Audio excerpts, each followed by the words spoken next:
Chapter 451. Yanjing, affiliated hospital of Yanjing Medical University. Qin Hong was lying on the bed, his pale cheeks were bloodless, and his vital signs finally stabilized at night after rescue.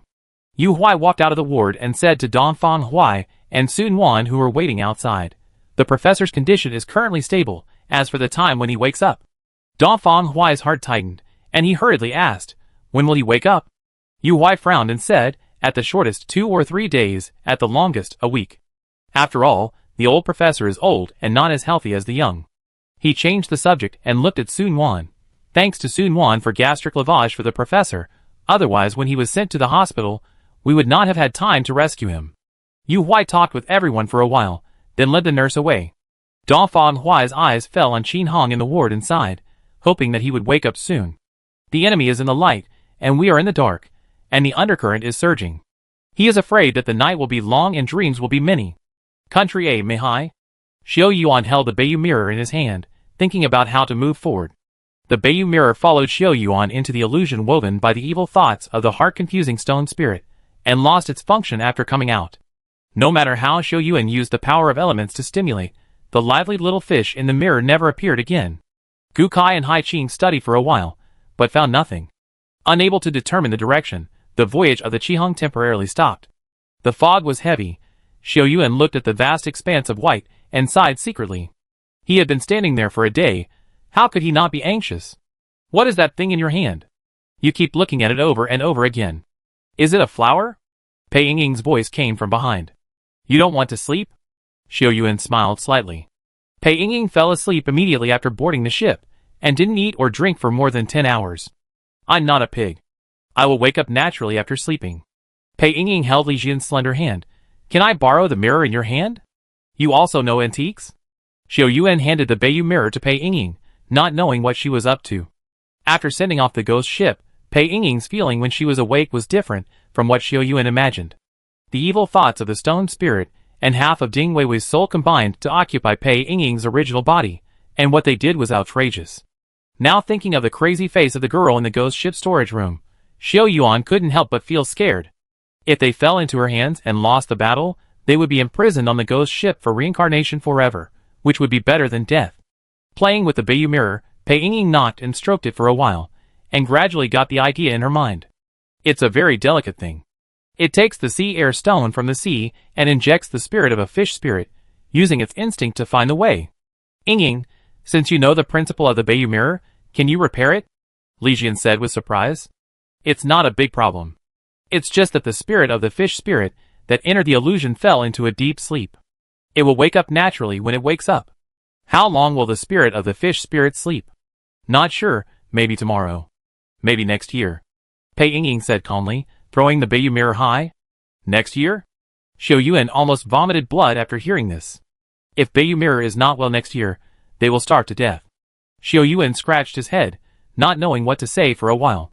The only thing they can rely on now is Beiyu mirror, but should they put their hope on the spirit in Beiyu mirror waking up? Woo! A long sound came, and Xiao Yuan's restless heart suddenly moved. The sound was ethereal, lingering around the Qihong for a long time, attracting the attention of everyone on the deck. A broad back slowly emerged from the mist, and the light blue skin was like the blue sky, which made people feel comfortable. A column of water rushed up to the sky, and a light blue whale swam towards the Qihong. "Nami?" Xiao Yuan recognized the whale that had helped Zhou Jianli at a glance. It was not afraid of humans at all, and swam slowly around the ship. Zhou Fanwei came out of the cabin and ran to the bow when she saw Nami excitedly. "Nami! It's Nami!" The whale swam in front of the bow, and looked at Xiao Yuan and others with its big eyes. After a while, Nami swam slowly towards the distance, as if waiting for the sailing ship to catch up with it. "Catch up with it," Xiao Yuan hurriedly shouted to the control room. It's really a bright future. Nami had rescued humans and led the expedition team out of the storm. Its kindness to humans is self-evident. The beautiful creature born in the sea is the key to their escape from the fog. The sailing ship started slowly, and followed Nami's swimming trajectory in the fog.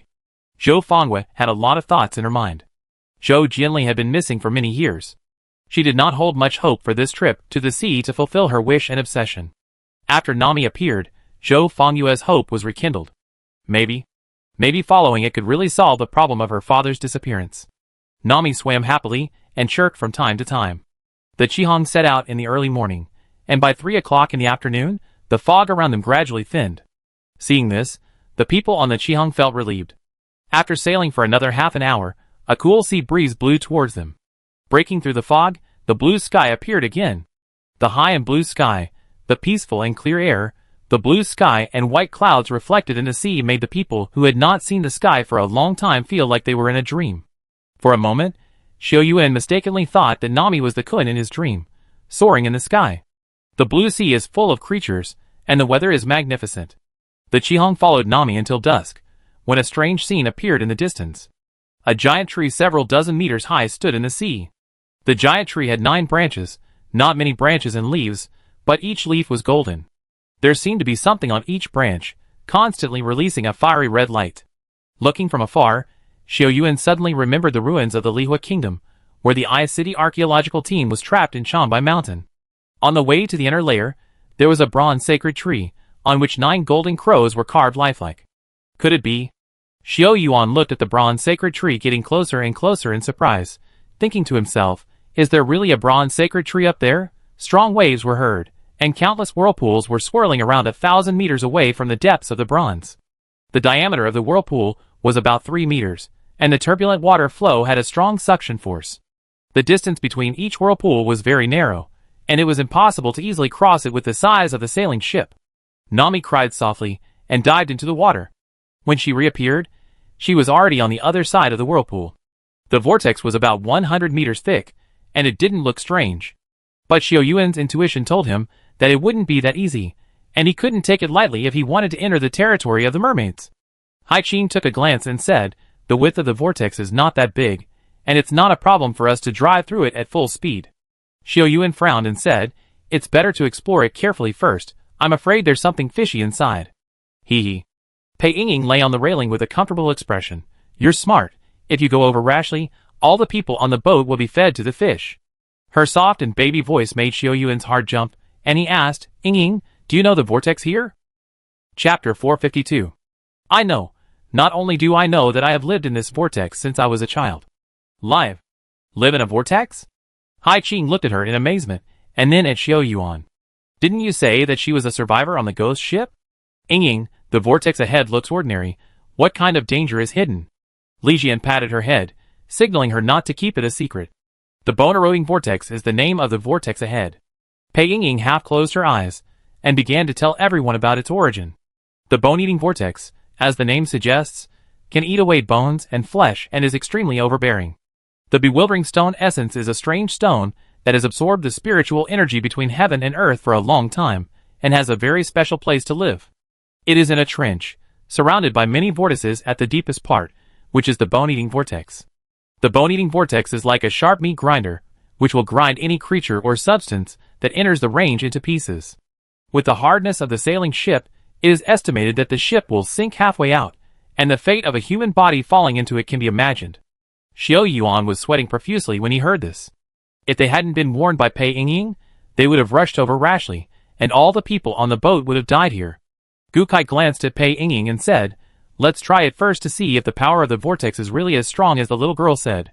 Pei Yingying looked only 8 or 9 years old, and the soul of the bewitching stone essence, and Pei Yingying was completely fused. After the fusion, the soul became a bit childish. Except for being able to eat and sleep more, she was no different from an ordinary little girl. Gukai didn't believe her words easily. Facing his doubts, Pei Yingying did not say anything. She lazily watched the whale swimming on the other side of the whirlpool without saying a word. Hai Qing ordered people to prepare the metal net, add the hard objects on the boat into it, wrap it in the net, and throw it into the whirlpool. The eyes of the people on the boat were all focused on the metal net. When the metal net fell into the water, a strong pulling force came. Of course, it only lasted for a moment. The things in the metal net, including the metal net, were all crushed to pieces in an instant. Qi Ming took a breath of cold air, and he subconsciously touched his body. If the scene just now happened to him, he estimated that he would not be harder than metal. After experiencing the power of the vortex, the whole boat fell silent. Facing the vortex surrounding the sacred tree, Hai Qing and Gutsai, 2 old sea wolves who prided themselves on their rich experience at sea, were at a loss. Xiao Yuan thought for a moment, and his voice became much softer. Ahem. Yingying, Since you have been in contact with the bone-eroding vortex since childhood, you must have a way to deal with it, right?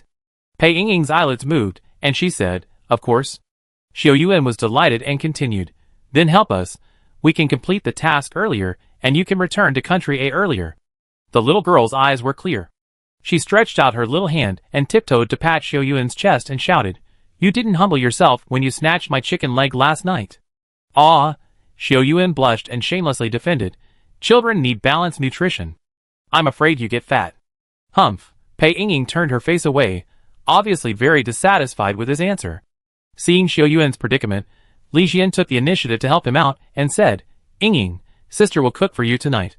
You can eat as much as you want. Really? The little girl's eyes lit up and she said, Sister Jiun, don't lie to me. Li Xian smiled helplessly, don't worry. Sister won't be the same as the evil person who stole your chicken leg. After hearing her promise, Pei Yingying stretched her body and said, when there are 3 sounds from under the boat, start the boat, and start at full power, otherwise I can't guarantee the safety of all of you. After that, she jumped into the sea in front of everyone's surprised eyes. Plop! The petite body sank into the sea, and the light movement was like a mermaid, swimming under the boat in 2s and 3s. Xiao Zheng admired her ability very much inside. She has such ability at such a young age. Even the water tribe needs to wait until they reach adulthood to achieve this. Xiao Zheng's original body is a fierce creature that is used to moving on land. Seeing Pei Yingying's ability in the water, she envied her. Unfortunately, she was born not good at swimming and could never do that. Hong Xiaozhu, standing in front of the cabin door, surrounded by the Goryeo people, looked at her with a burning gaze and whispered, the bewitching stone spirit, she must be the bewitching stone spirit recorded in the royal secret book. Li Mingyan was a little surprised and asked, will the confused stone essence help Wang's condition? Hee hee.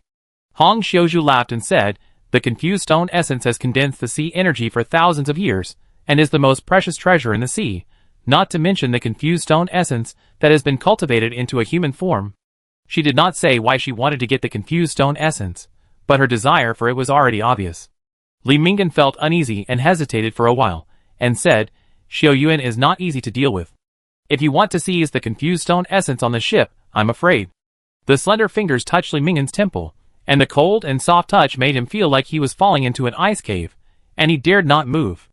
Hong Xiaozhu's smile became more and more brilliant, and her voice was charming. Don't worry, Mingyan, I won't do anything I'm not sure of, and I won't put everyone in danger. Li Mingyan hurriedly lowered his head and explained, Mingyan definitely didn't mean that, I was afraid that you would be hurt. Hong Xiaozhu narrowed her eyes slightly, and ignored Li Mingyan's explanation. I don't know what she was thinking. Boom! Boom! Boom! 3 knocks suddenly came from under the Qihong. Hai Qing heard them, and waved his hand, and the Qihong started at full speed. The waves passed by both sides of the ship. The Qihong made a circle, and increased its speed to the maximum, and drove straight into the vortex. However, the distance of 100 meters did not seem very far, but as soon as it entered, the whole hull shook violently, and the bow shifted to the side. The crew on the Qihong were all veterans, and adjusted the direction at the first time. Boom! Boom! Boom! The continuous impact sound fell into the ears, and the listeners were frightened, fearing that the hull would shatter in the next second. Xiao Yuan lay on the edge of the deck, holding the railing and looking down. The bottom of the hull of the Qihong was surrounded by a circle of translucent rocks. The rocks were crystal clear, with a faint ice blue light. The rocks protected the hull from being crushed by the vortex during the collisions. Xiao Yuan felt that the distance of just 100 meters was extremely slow. Boom! After the last collision, the Qihong finally broke through the obstacles, and entered the core sea area blocked by the vortex. The scene in front of him became clear, and Xiao Yuan felt like watching a high-definition video on a video website, and suddenly switching to ultra-high definition. The red light on the 9 branches of the sacred tree was clear, and the hidden things inside were revealed. Surprised? Astonished? Xiao Yuan couldn't describe his feelings at the time. 9 golden crows emitting red light were jumping vividly on the tree. They were just like in myths and legends, with a layer of flames on their feathers and tail feathers. Nami surfaced in front of her, and water droplets of more than 10 meters rushed into the sky. When they fell, a rainbow rose in the air. There was an extra person on Nami's back, a girl wearing a water blue gauze dress. The girl had bright eyes and white teeth, and her skin was white all over. Her long hair was wet and stuck to her cheeks, revealing a unique charm. Seeing Xiao Yuan and others, the girl opened her mouth and said, descendants of the Fire Country, you are finally here. Chapter 453. The girl's pronunciation was very strange, like a foreigner speaking country A. Xiao Yuan had to distinguish carefully to understand what she meant. The light blue gauze dress was made of unknown material, soft and elegant, and water drops slid down it without getting on it. She twisted her body, her skirt fluttered, and a colorful fish tail occasionally appeared. Mermaid? Xiao Yuan's heart was pounding, and he blurted out, "Are you a mermaid?" The girl smiled and turned over on Nami. "Isn't it obvious?" Seeing the legendary mermaids with their own eyes, the others on the ship were several times more excited than Xiao Yuan. Hai Qing held the railing with trembling hands and said, "I didn't expect that there are really mermaids in the world. Those legends are true." Boom! There was a roar from below the Qihong, and then Pei Yingying's petite body flew out from below and landed on the deck. She patted the water stains on her body, as if the breakthrough just now had little effect on her. Xiao Yuan calmed down and said, "This girl, I don't know what you mean by the descendants of the Lihua nation." The Lihua nation disappeared for thousands of years, and it was surprising that she could identify its descendants. The girl played with her hair and said, "Just call me Qingqing. Everyone in the tribe calls me that. You, the little girl beside you, and the ant in the black robe behind you are all descendants of the Lihua nation. My eyesight can't be wrong." Wait. Qingqing suddenly stopped looking, and she looked around the boat in confusion. "Is there another member of my tribe on the boat?" "Member?" Xiao Yuan didn't react for a while, until someone walked out from the innermost end of the cabin. He knew who Qingqing was talking about. Qingyan walked very slowly, almost moving forward with a shuffling pace. A blanket was wrapped around his legs, leaving a striking water stain behind him, extending all the way to the bow. Qingyan's old body kept squirming when illuminated by the light from the sacred tree, and when the change was over, he looked a dozen years younger. Feeling the changes in his body, Qingyan's eyes showed excitement. He jumped off the bow, and the blanket fell off when he entered the water. Everyone was surprised to find that his legs had disappeared long ago, leaving only the fish tail. "Ah, the old man who rarely goes out and communicates with others in the cabin is also a mermaid?" Gu Kai's eyes moved back and forth between Qingqing and Qingcheng with greed. He knew the value of mermaids. However, it was difficult for him to win in terms of force, so he had to suppress his excitement and desire. "Me, Xin, and Miss Hong?" Xiao Yuan asked curiously. "Miss Qingqing, the three of us are from different countries.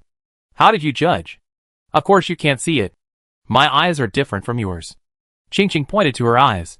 "My eyes can see through the soul marks of humans. You are all cursed people. You must be descendants of the Lihua country." "Cursed?" Xiao Yuan's heart moved. He vaguely sensed something. The curse of the Qing family may have come from the curse of the Black Dragon when Qing Chong was in the Tatar King city, which has lasted for 1,000 years. Xiao Yuan, Li Xian, and Hong Xiuzhu are also descendants of the Lihua kingdom. Doesn't this mean that the Lihua kingdom was very likely to have migrated during its decline? Li Xian and Hong Xiuzhu's ancestors migrated to Goryeo at that time. Xiao Yuan's own curse is currently unknown. Gu Chanfeng is an important official of the Lihua kingdom, but he has no memory of being cursed. Could it be? Xiao Yuan had a terrifying guess that all the citizens of Lihua country were cursed by some special curse. Could this curse be the fundamental reason why Lihua country quickly disappeared in the long river of history? "Miss Qingqing," Xiao Yuan said politely, "I came to the mermaid tribe under the guidance of the Lihua high priest to ask for an urgent matter. Please lead the way." "Lihua high priest?" Qingqing blinked and said, "Are you talking about the guy who set up the life and death boundary monument and trapped my tribe here for thousands of years?" Should be. Xiao Yuan grinned secretly, and Qingqing's tone seemed to indicate that she was not very satisfied with the high priest. "Passing the life and death boundary monument proves that you have passed his assessment, but..."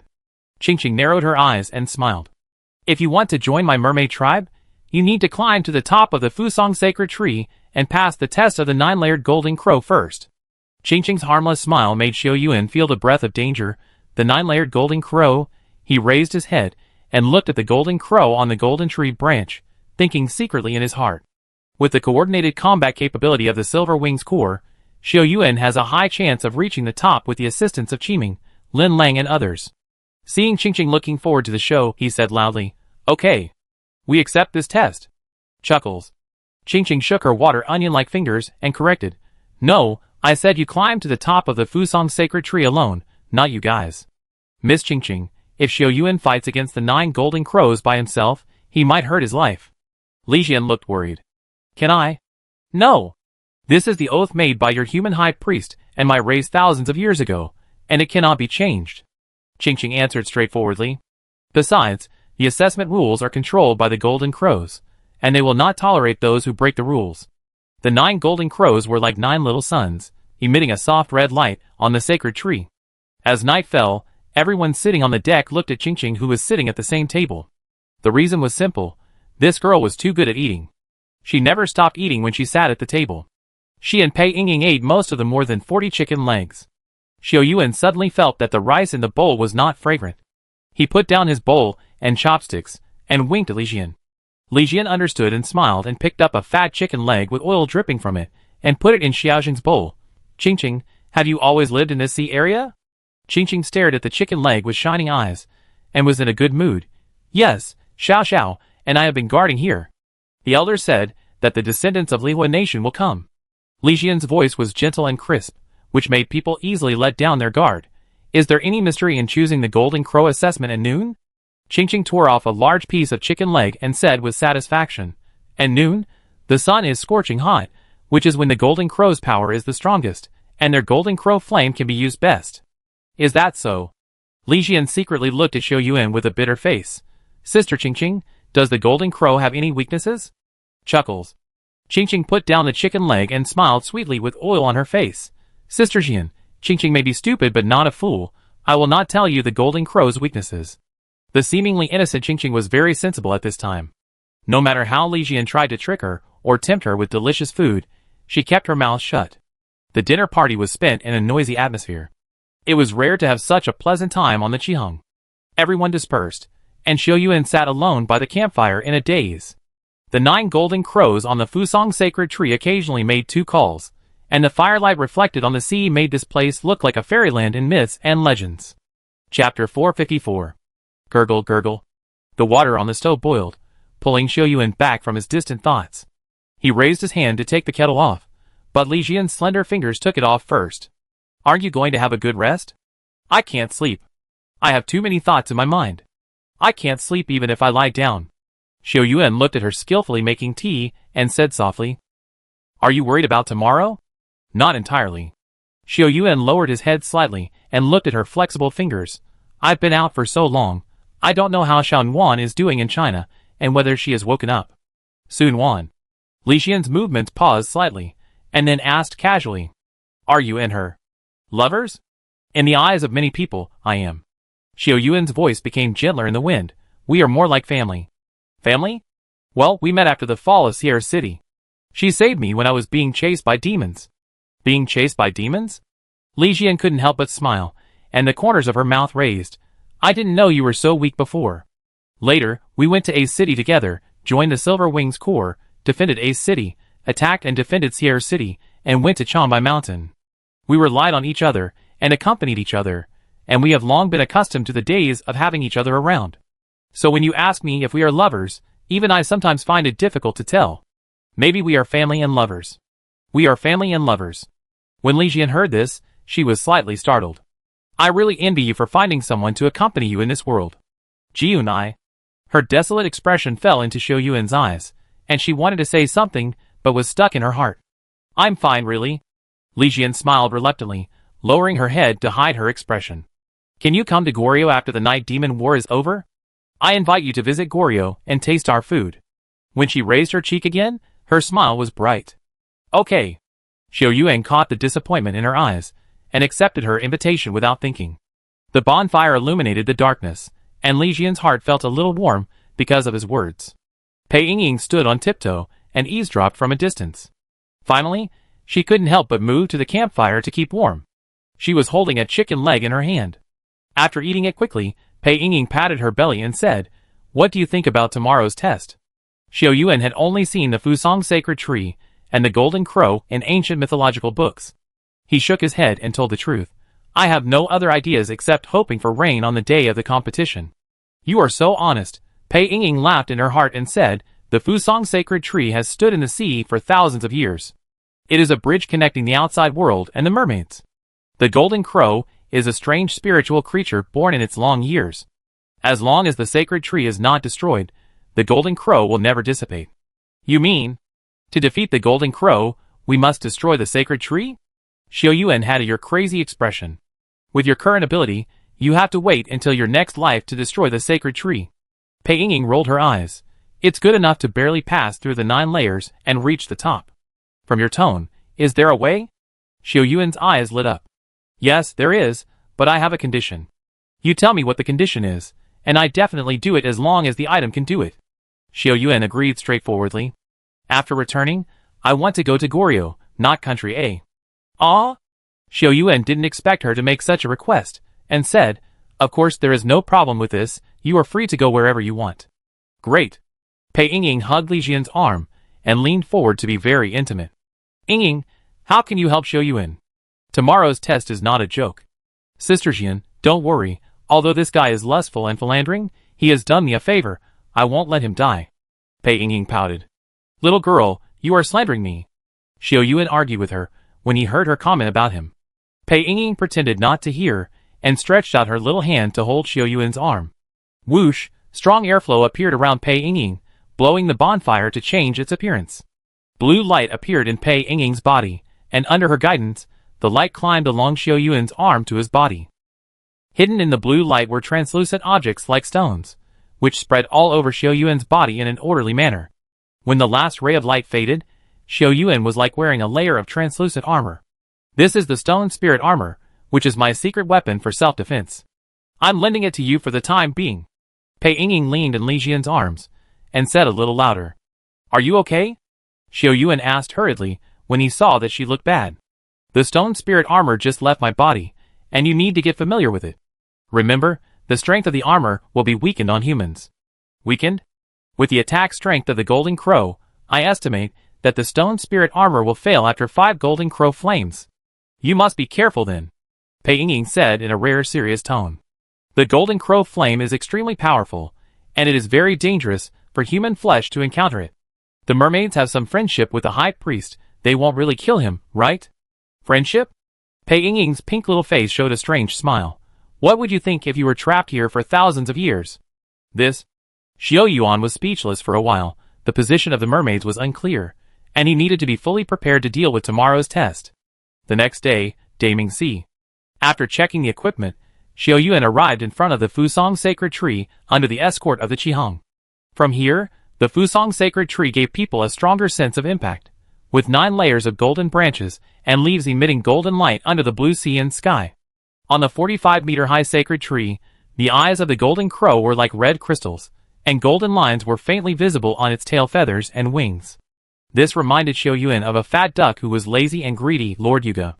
The divine pattern on that guy was exactly the same as the position of the golden crow, but he was much more majestic than it. Qingqing stood on Nami's back, pointed at the golden fruit on the top of the Fusong sacred tree and said, Xiao Yuan, if you can touch the fruit, you have passed the test of the Fusong sacred tree. Xiao Yuan smiled easily and said, Miss Qingqing, this test is not worth mentioning to me. Why don't you make an excuse with Jinwu, and let me pass directly? You wish. Qingqing was irritated by his shameless look. Xiao Yuan. Be careful, or you will be roasted like a suckling pig. Ha. Xiao Yuan looked at her angry look and felt happy. With his cape raised, he kicked the railing of the bow and flew out, landing on a branch at the bottom. The branch was thick, more than enough for one person to stand on it, and the golden leaves had clear patterns, faintly forming a certain pattern. Xiao Yuan took a look and felt surprised, but before he could look carefully, there was a whistling sound of breaking wind in front of him. Whoosh! As soon as his feet touched the branch, the golden crow guarding the branch raised its head and spit violently. The fiercely burning fireball came at a rapid speed, and in an instant, it was in front of Xiao Yuan. Chapter 455. Burning Flames, Rolling Heat Waves. The fireball spit out by the golden crow, which is only 1 meter long, continued to expand during the flight. When it flew in front of Xiao Yuan, it was almost as big as the golden crow. Bang! Intent on testing the power of the fireball, Xiao Yuan held 2 nan in front of him and took the blow. Sparks flew, and the scorching temperature spread along 2 nan to his hands. Xiao Yuan frowned, and swung his left arm hard to disperse the fireball. The temperature of the flame exceeded his expectations. Tuanan is Xiao Yuan's most trusted weapon. Not only can it change its shape at will, but its defense and ability to isolate heat often amaze him. In Xiao Yuan's memory, Tuanan only felt a strong burning sensation twice when facing fire. The first time was when Bai Feng's power exploded out of control, and Xiao Yuan rushed into the ward to save Professor Qin Hong and Xing Ziyu and other students. The second time was now fighting against Jinwu. The temperature of the fire spit out by Jinwu made Xiao Yuan frown secretly. Whoosh! Whoosh! The alloy claws were launched, and the distance between the two golden branches was only 4 meters. Xiao Yuan easily climbed up to the 4th layer branch with the help of the anti-gravity maneuvering device. He activated the device with an idea in his mind and wanted to take a risk, but unfortunately, when he just stepped on the branch, the 4th layer golden crow had been waiting for a long time. Bang! The golden crow flew, and its golden wings slapped Xiao Yuan's shield fiercely. With a huge force, Xiao Yuan felt that he was hit by a strong man sprinting, and had no choice but to stop moving forward. When he fell to the edge of the branch, Xiao Yuan heard several wind-breaking sounds coming from below. He looked down and almost screamed. The 3 golden crows below all flew up. They spit out a fireball from their mouths, and rushed towards Xiao Yuan fiercely. It is worth mentioning that, as the number of branches increases, the power of the golden crow's flames also increases, but the golden crows on the upper level seem to have some kind of restriction, and cannot fly to the lower branches. Knowing this, Xiao Yuan felt relieved. If they rushed up all at once, he would not have to fight this battle. After dodging a fireball, Xiao Yuan lifted 2 nan to resist the second fireball. The scorching flames made Xiao Yuan's palms feel burning pain. Whoosh! Whoosh! With the help of the alloy claw, Xiao Yuan moved again and flew towards the 5th floor. The eyes of the golden crow on the 5th floor branch were red, and it roared fiercely and attacked Xiao Yuan, with its golden feathers and claws majestic. The fireball it spewed out with all its strength was fierce. Tunin helped Xiao Yuan resist the attack from below, and had no time to withdraw. Seeing this, Xiao Yuan raised the Mingyin sword, and his mental power was highly concentrated. Under Xiao Yuan's urging, the fire element instantly spread to the Mingyin sword. Open! With a roar, the Mingyin sword came into contact with the fireball. One was the fire from the golden crow, and the other was the unique talent given to humans by heaven and earth. The two fought, and bright flames and light erupted with Xiao Yuan and Jinwu as the center. Boom! The fireball exploded, and a figure flew out from it, and the knife continued to move forward, and went straight to cut the wings of Jinwu. The golden feathers fell one after another, and Xiao Yuan became ruthless, and did not hold back, and chopped down Jinwu again with another knife, repelling him. The Jinwu's mournful cry came to his ears, but Xiao Yuan could not care at all, because the Jinwu below had already caught up. After putting away the scalding Tunin, Xiao Yuan flew up again, and this jump reached the 6th level of the golden tree branch. Hotter flames and attacks came, and when Xiao Yuan reached the 8th floor despite 3 attacks from the flames, he suddenly felt a bright light in front of his eyes. The light that directly reflected in the soul was very special, and it made people feel comfortable at first, but then it became hotter and hotter. Ah! Xiao Yuan's body was violently repelled, and his wandering spirit returned to his body. When Xiao Yuan's eyes regained focus, the extremely bright flame was already in front of him. Bang! His chest was severely injured, and groups of translucent stone armor surged at the injured area. Xiao Yuan felt his internal organs trembling. He barely lifted Tunin and stood in front of him. Balls of flames followed one after another. Xiao Yuan's body flew out, along the golden branches, facing the blue sky and the sea. Am I going to lose? Xiao Yuan saw the 8th level golden crow. It was 2 circles larger than the other golden crows, and the golden patterns on its body were clear. The sunlight in the sky was very bright, and it stung Xiao Yuan's eyes a little painfully. If I come here, will everything I have done be in vain? Expelling the night demon and curing Shan Wan's illness became empty words. The sky was bright, and the sun was burning. Xiao Yuan's time stopped at that moment, and then started to flow again a moment later. He frantically urged the fire element to resist the increasingly hot flames, and the dragon eye on 2 nan seemed to be resurrected. Clang! 2 nan transformed into a glove, and shot a silver light to the tree trunk. Xiao Yuan turned back with the help of 2 nan and the traction of the motor device. He flew to the 9th branch like a strange bird. Seeing Xiao Yuan's desperate behavior, Li Jian below screamed in fear. Xiao Yuan, are you going to die? Her pretty face turned pale. She was relying on her flexible mobility, without defense in the heavy flames. If she was not careful, she would die. He is betting. Pei Yingying raised her little head, and her tone changed a little. He is betting his life to reach the top smoothly. Is entering the mermaid tribe more important to him than his life? Li Jian unconsciously clenched her hands, and didn't even notice that her joints were white. Boss! Xi and Mao, Qi Ming, and the others were all worried, not even daring to breathe. Whoosh! Whoosh! Xiao Yuan relied on the acceleration of the dual power to dodge several flames in succession, and finally reached the branch of the 9th floor. The golden fruit was only a few feet away from him, and what was even more strange was that the golden crow on the 9th floor was just a translucent shadow. Xiao Yuan only glanced at the shadow as he flew past it. Without time to think too much, Xiao Yuan reached out and grabbed the golden fruit.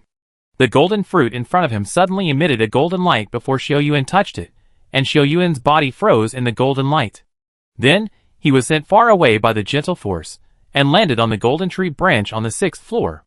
A strange scene appeared in Xiao Yuan's eyes. The 8 golden crows were flying and circling before, and finally all flew to the 9th floor. They entered the shadow one by one, and finally merged into a golden crow that was more than 3 meters long. The golden crow's eyes were dark, shining like black gems, and the golden text on its body was shining. The tail feathers were half as long as its body, and they were bright red. It stretched its wings, as if looking at Xiao Yuan, the uninvited guest.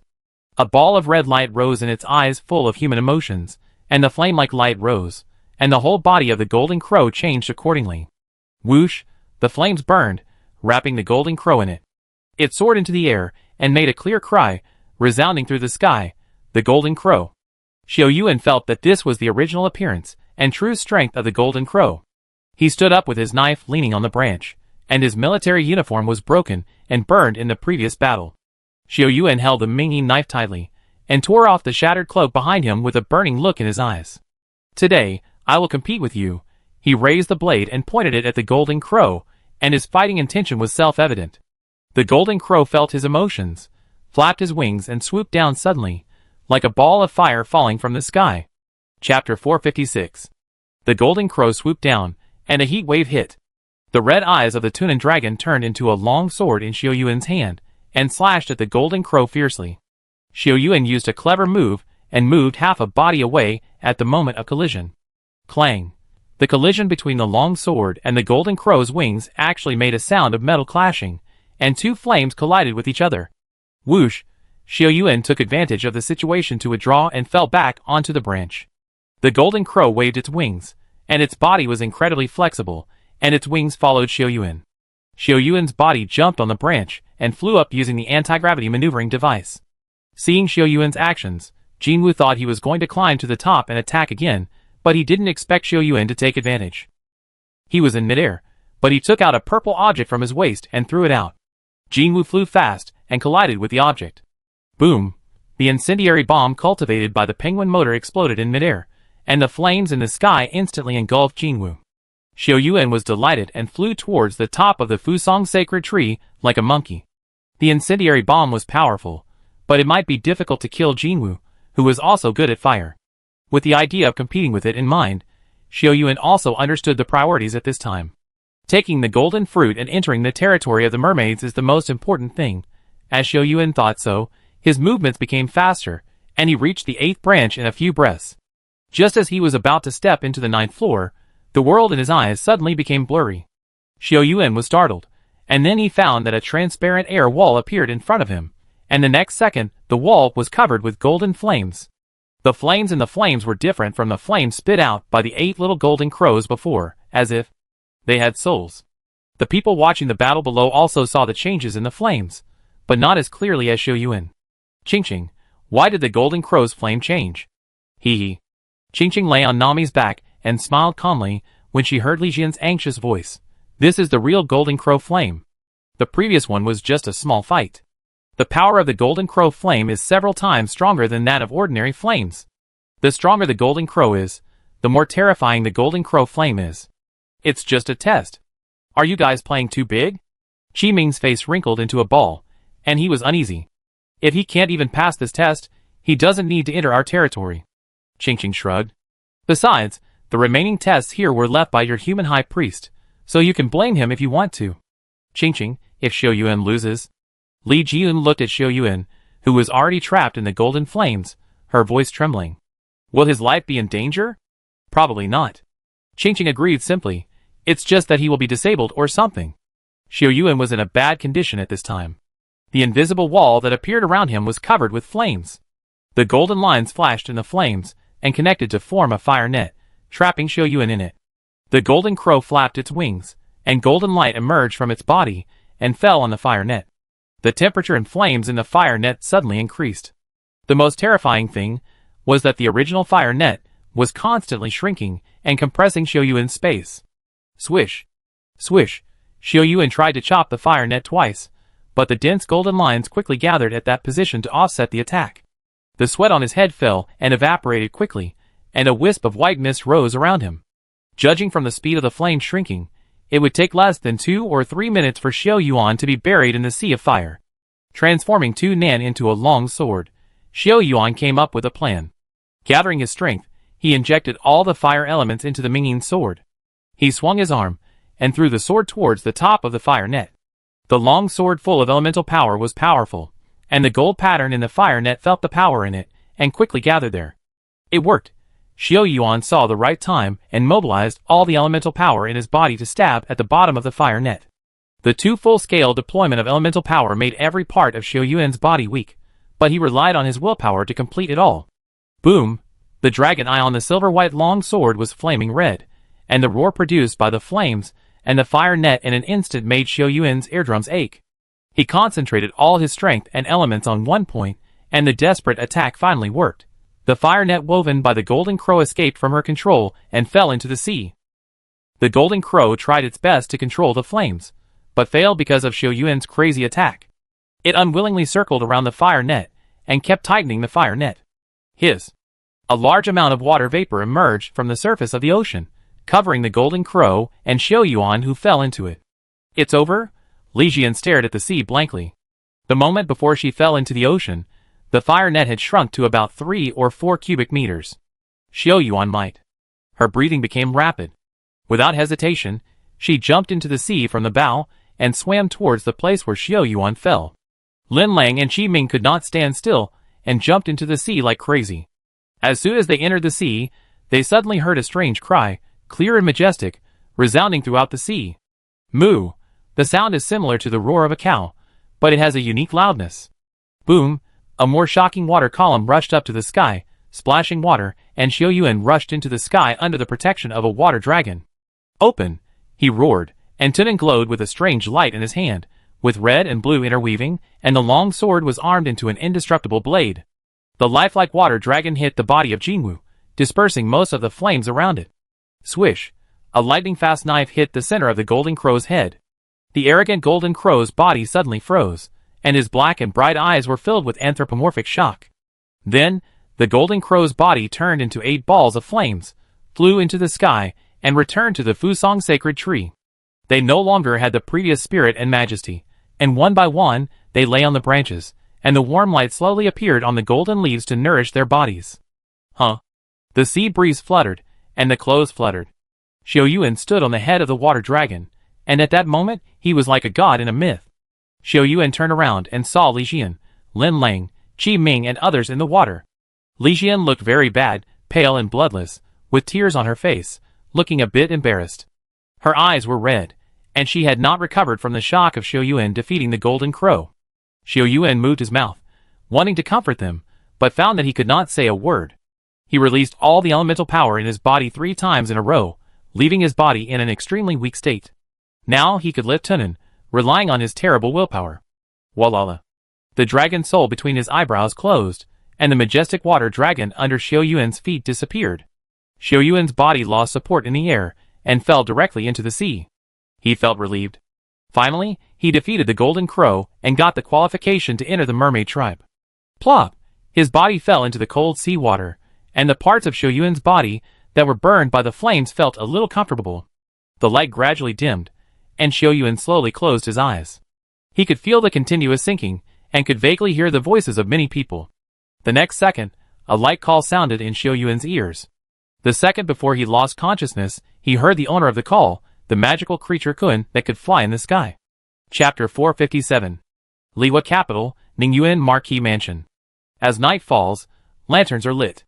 The colorful pavilion in the mansion lights up, and the colorful silks and lanterns complement each other, making the mansion particularly bright. Sheng Rulan is wearing a light red skirt, and an orchid hairpin in her hair flashes in the nightlight. The night sky is beautiful, with stars and the Milky Way across the sky. She stands on the colorful pavilion and looks at the twinkling lights in the city, wondering what she is thinking. Gu Chanfeng walks up to the colorful pavilion, quietly approaches her, and gently wraps his arms around her slender waist from behind. Sheng Rulan felt a familiar breath and said softly, "Your Highness summoned the Marquis to discuss matters during the Mid-Autumn Festival. Is there something urgent?" Gu Chanfeng put his cheek against her hair, and the lingering scent of jasmine made him feel at ease. The High Priest has returned from the sea. His Majesty is seriously ill, and the rebellion in Fusang and South Vietnam has started again. Gently holding Gu Chanfeng's palm, Sheng Rulan's eyes flashed. Is there going to be another war? Lihua country had just experienced the Moon Ghost Rebellion, suffered heavy casualties, and spent a lot of money to build the priest's hall and prepare for the High Priest to go to sea. Nanwei is full of poisonous miasma and swamps, and the terrain is complicated. The king's army broke through the capital of Nanwei, but rebels still appeared from time to time in its old place. The health of the king of Lihua has been deteriorating in recent months. He is in his prime, but his body is rapidly becoming weak. Fusang took this opportunity to invade the border again. The Lihua kingdom, which has been stable for less than a year, is once again in a precarious situation. Gu Chanfeng looked at the calming lanterns rising in the city and changed the subject. "Madam, can we also release a calming lantern?" Among the generals of Lihua, only Zhang Lu, Gu Chanfeng, Li Ting, Zhang Yin, and Ko Zhongying can stand alone. General Zhang is old. He caught a cold a few days ago and was bedridden, so it was difficult for him to go to war. Zhang Yin was a man of high spirits, but he attached great importance to filial piety. It was impossible for him to leave home and go to war thousands of miles away when his father was bedridden. Li Ting led 50,000 troops from the northern border to garrison the northern border military town. Ko Zhongying formed a new army along the coast to wipe out the Japanese pirates in Fuso, but he could not act rashly. The commander-in-chief of the final expedition to South Vietnam would naturally fall to Gu Chanfeng's. He did not say anything, but Sheng Rulan understood in her heart. Lighting a calming lantern, Gu Chanfeng picked up the brush and wrote a line of words on it, and Sheng Rulan also wrote on the other side. The calming lantern flew farther and farther into the sky, and Sheng Rulan stared at it in a trance. A slightly warm cloak fell on her shoulders, and Gu Chanfeng tied the laces for her gently. "What did you write just now?" Sheng Rulan blinked mischievously. "General Gu is very smart. Why don't you guess?" "Guess?" Gu Chanfeng pretended to be in deep thought and said, "Peace and prosperity for the country and the people." Seeing Sheng Rulan shook her head, he said again, "Peace and prosperity in Chang'an." Chuckling, Sheng Rulan stretched out her arms around his neck and whispered in Gu Chanfeng's ear, "Silly boy, what I wrote is, I wish to find a person who loves me, and we will never be apart." Gu Chanfeng hugged her waist and nodded heavily. The next day, the priest's house. The high priest's residence was simple and plain despite his high position. Zhang Yin was amazed when he followed the servants into the priest's house. He held a folding fan in his hand and looked relaxed. "Brother Gu, do you know why the high priest wanted to see us today?" "It's probably because the high priest returned from the sea. By the way, how is General Zhang's health?" "My father's health has improved. He was able to get up and move around this morning. I have to thank Brother Gu for the items." Zhang Yin bowed to Gu Chanfeng. "General Zhang is naturally well again, but why are you thanking me?" Gu Chanfeng was quite puzzled. "Your wife Sheng is indeed a miracle doctor. My father really benefited from the medicine she prescribed. How come you didn't know?" Gu Chanfeng was about to speak when he saw a young man in a black robe standing in the hall with a serious expression. "Ching Chong." Gu Chanfeng felt very friendly when he saw him. "You went out to sea with the high priest and didn't say goodbye to us. You should drink 3 cups of wine as a penalty." "3 cups is not enough?" Zhang Yin said. "I host the dinner at Fanlu tonight. Ching Chong must come." "You are still like this." Ching Chong's serious face showed a smile. "The teacher is waiting for you in the quiet room." Priest's house, quiet room. The high priest was still in a black robe, sitting on the futon, and the water boiled in the small stove beside him was boiling. When Gu Chanfeng and Zhang Yin entered the quiet room, they unexpectedly saw someone, His Highness Zhao Heng, the Crown Prince of Lihua Kingdom. Gu Chanfeng and Zhang Yin hurriedly bowed and saluted, and after the greetings, they sat down. "I asked you two to come here today because I want to tell you a few things." The high priest's voice was still deep and magnetic. "First, the priest's temple in the sea has been built, and the soul-soothing jade is in the care of the mermaids. Second, my fate has come and my life is coming soon. I will go to the priest's temple in the capital to guard the seal formation for my country of fire. High Priest. Zhang Yin and Gu Chanfeng looked at each other in shock and said, You look healthy. Why do you say that? General Zhang, if a tree is rotten inside but looks normal outside, how can it last long? The High Priest's voice was very calm, as if he was not talking about the end of his own life. Life and death are determined by fate, wealth and honor are determined by God. This is my own fate. Third, I have discussed with His Highness that General Gu will go to Goryeo soon and lead 50,000 divine guards to protect the migration of a royal bloodline. What? Gu Chanfeng realized that something was wrong at this time. The High Priest's move was clearly to lead blood for the Lihua kingdom. Can the High Priest tell me if my Lihua will encounter any disaster? Ahem. The High Priest coughed twice and rolled up his sleeves. General Gu, General Zhang, please look. The High Priest's originally white arm was now covered with black lines, which looked hideous and terrifying. The lines floated faintly under the candlelight, and the black air lingering on them continued to spread around, but seemed to be blocked by some force. This is... General Gu, your wife has blocked a disaster for our Lihua country, and the next disaster will depend on us to bear it. High Priest, why did your arm become like this? Gu Chanfeng frowned, feeling uneasy. Although the moon ghost was expelled, the evil energy from the place of origin swept across Kyushu, and each of us has been infected by the evil energy. Evil spirits entering the body may not be fatal immediately, but as people age, this evil spirit curse will gradually manifest itself. Ordinary people will not have such a strong physical reaction as I do, but their lifespan is short, especially for those in the capital on the day of the decisive battle, and the soldiers and civilians in the north. This is the fate of my Lihua country. The High Priest asked me to lead the army to attack Goryeo, but in order to avoid the evil spirits, and leave a bloodline for Lihua, the royal family, and the people total 50,000 people, the divine guards, and their relatives 150,000 people are all handed over to you to go to Goryeo. The High Priest couldn't help coughing again when he said this. I have used the priest's hall in the north to communicate with the Tianqi to lock the evil spirit. The royal family and people who go to Goryeo will not be affected too much and can live a peaceful old age. As for my departure from the fire country, he sighed, whether we can survive the hundreds of years of curse depends on God's will. Your Highness, His Majesty has suddenly felt unwell recently. Could it be? Zhang Yin suddenly remembered this, and covered his mouth. It's okay. Zhao Heng waved his hand at Zhang Yin, and said, Your Majesty's health is indeed due to the evil spirit entering the body. The Imperial Hospital has been trying its best to treat it. Chapter 458. Lihua country is located in the heart of the Central Plains. After conquering you in the south, and destroying Walla in the north, the Tatars expanded their territory and bordered Goryeo. General Gu Chanfeng led his troops to the battle, and there was a long way to go. This battle was not only to defeat Goryeo, but also to destroy its capital and incorporate Goryeo into Lihua country completely. Goryeo has a flat terrain with no strategic location to defend, but if you are good at using the strategy of fortifying the walls and clearing the fields, you need to take it slow and step by step if you want to break through Goryeo. Zhonghua is right. Zhang Yin shook his folding fan and said, however, it is only a matter of time before our Lihua soldiers are good at fighting and break through a small country like Goryeo. The key lies in the natural barrier outside the Goryeo royal city. Han River? Gu Chanfeng immediately thought of what he meant. Han River is wide and turbulent, and most of our soldiers are infantry and cavalry, not good at water battles. It will be difficult for the navy in the southern border to quell the rebellion. Your Highness, I can attack cities and capture strongholds, but I am not familiar with water battles. Please send a strong naval general to my command.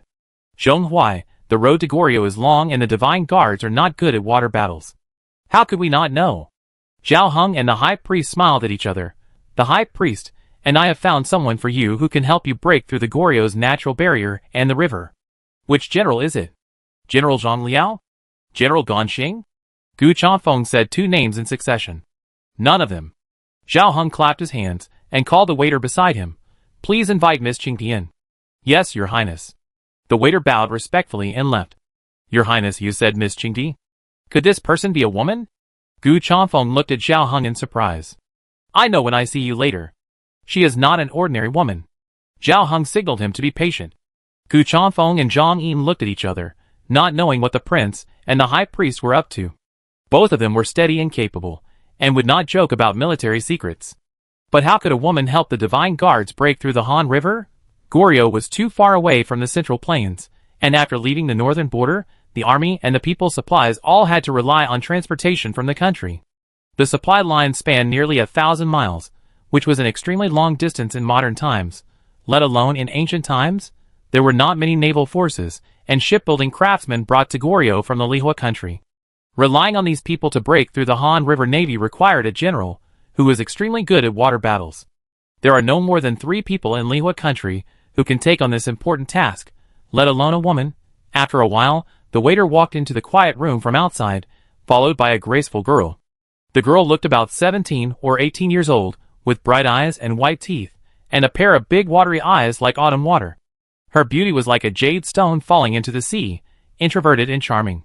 After entering the quiet room, she said nothing, and did not greet Zhao Huan, but went straight to the cushion next to the high priest and knelt. "General Gu, Jingti will go with you to Goryeo to help you break through the Han River." The high priest said word by word. "High priest, it's not that Zhonghui doesn't believe you."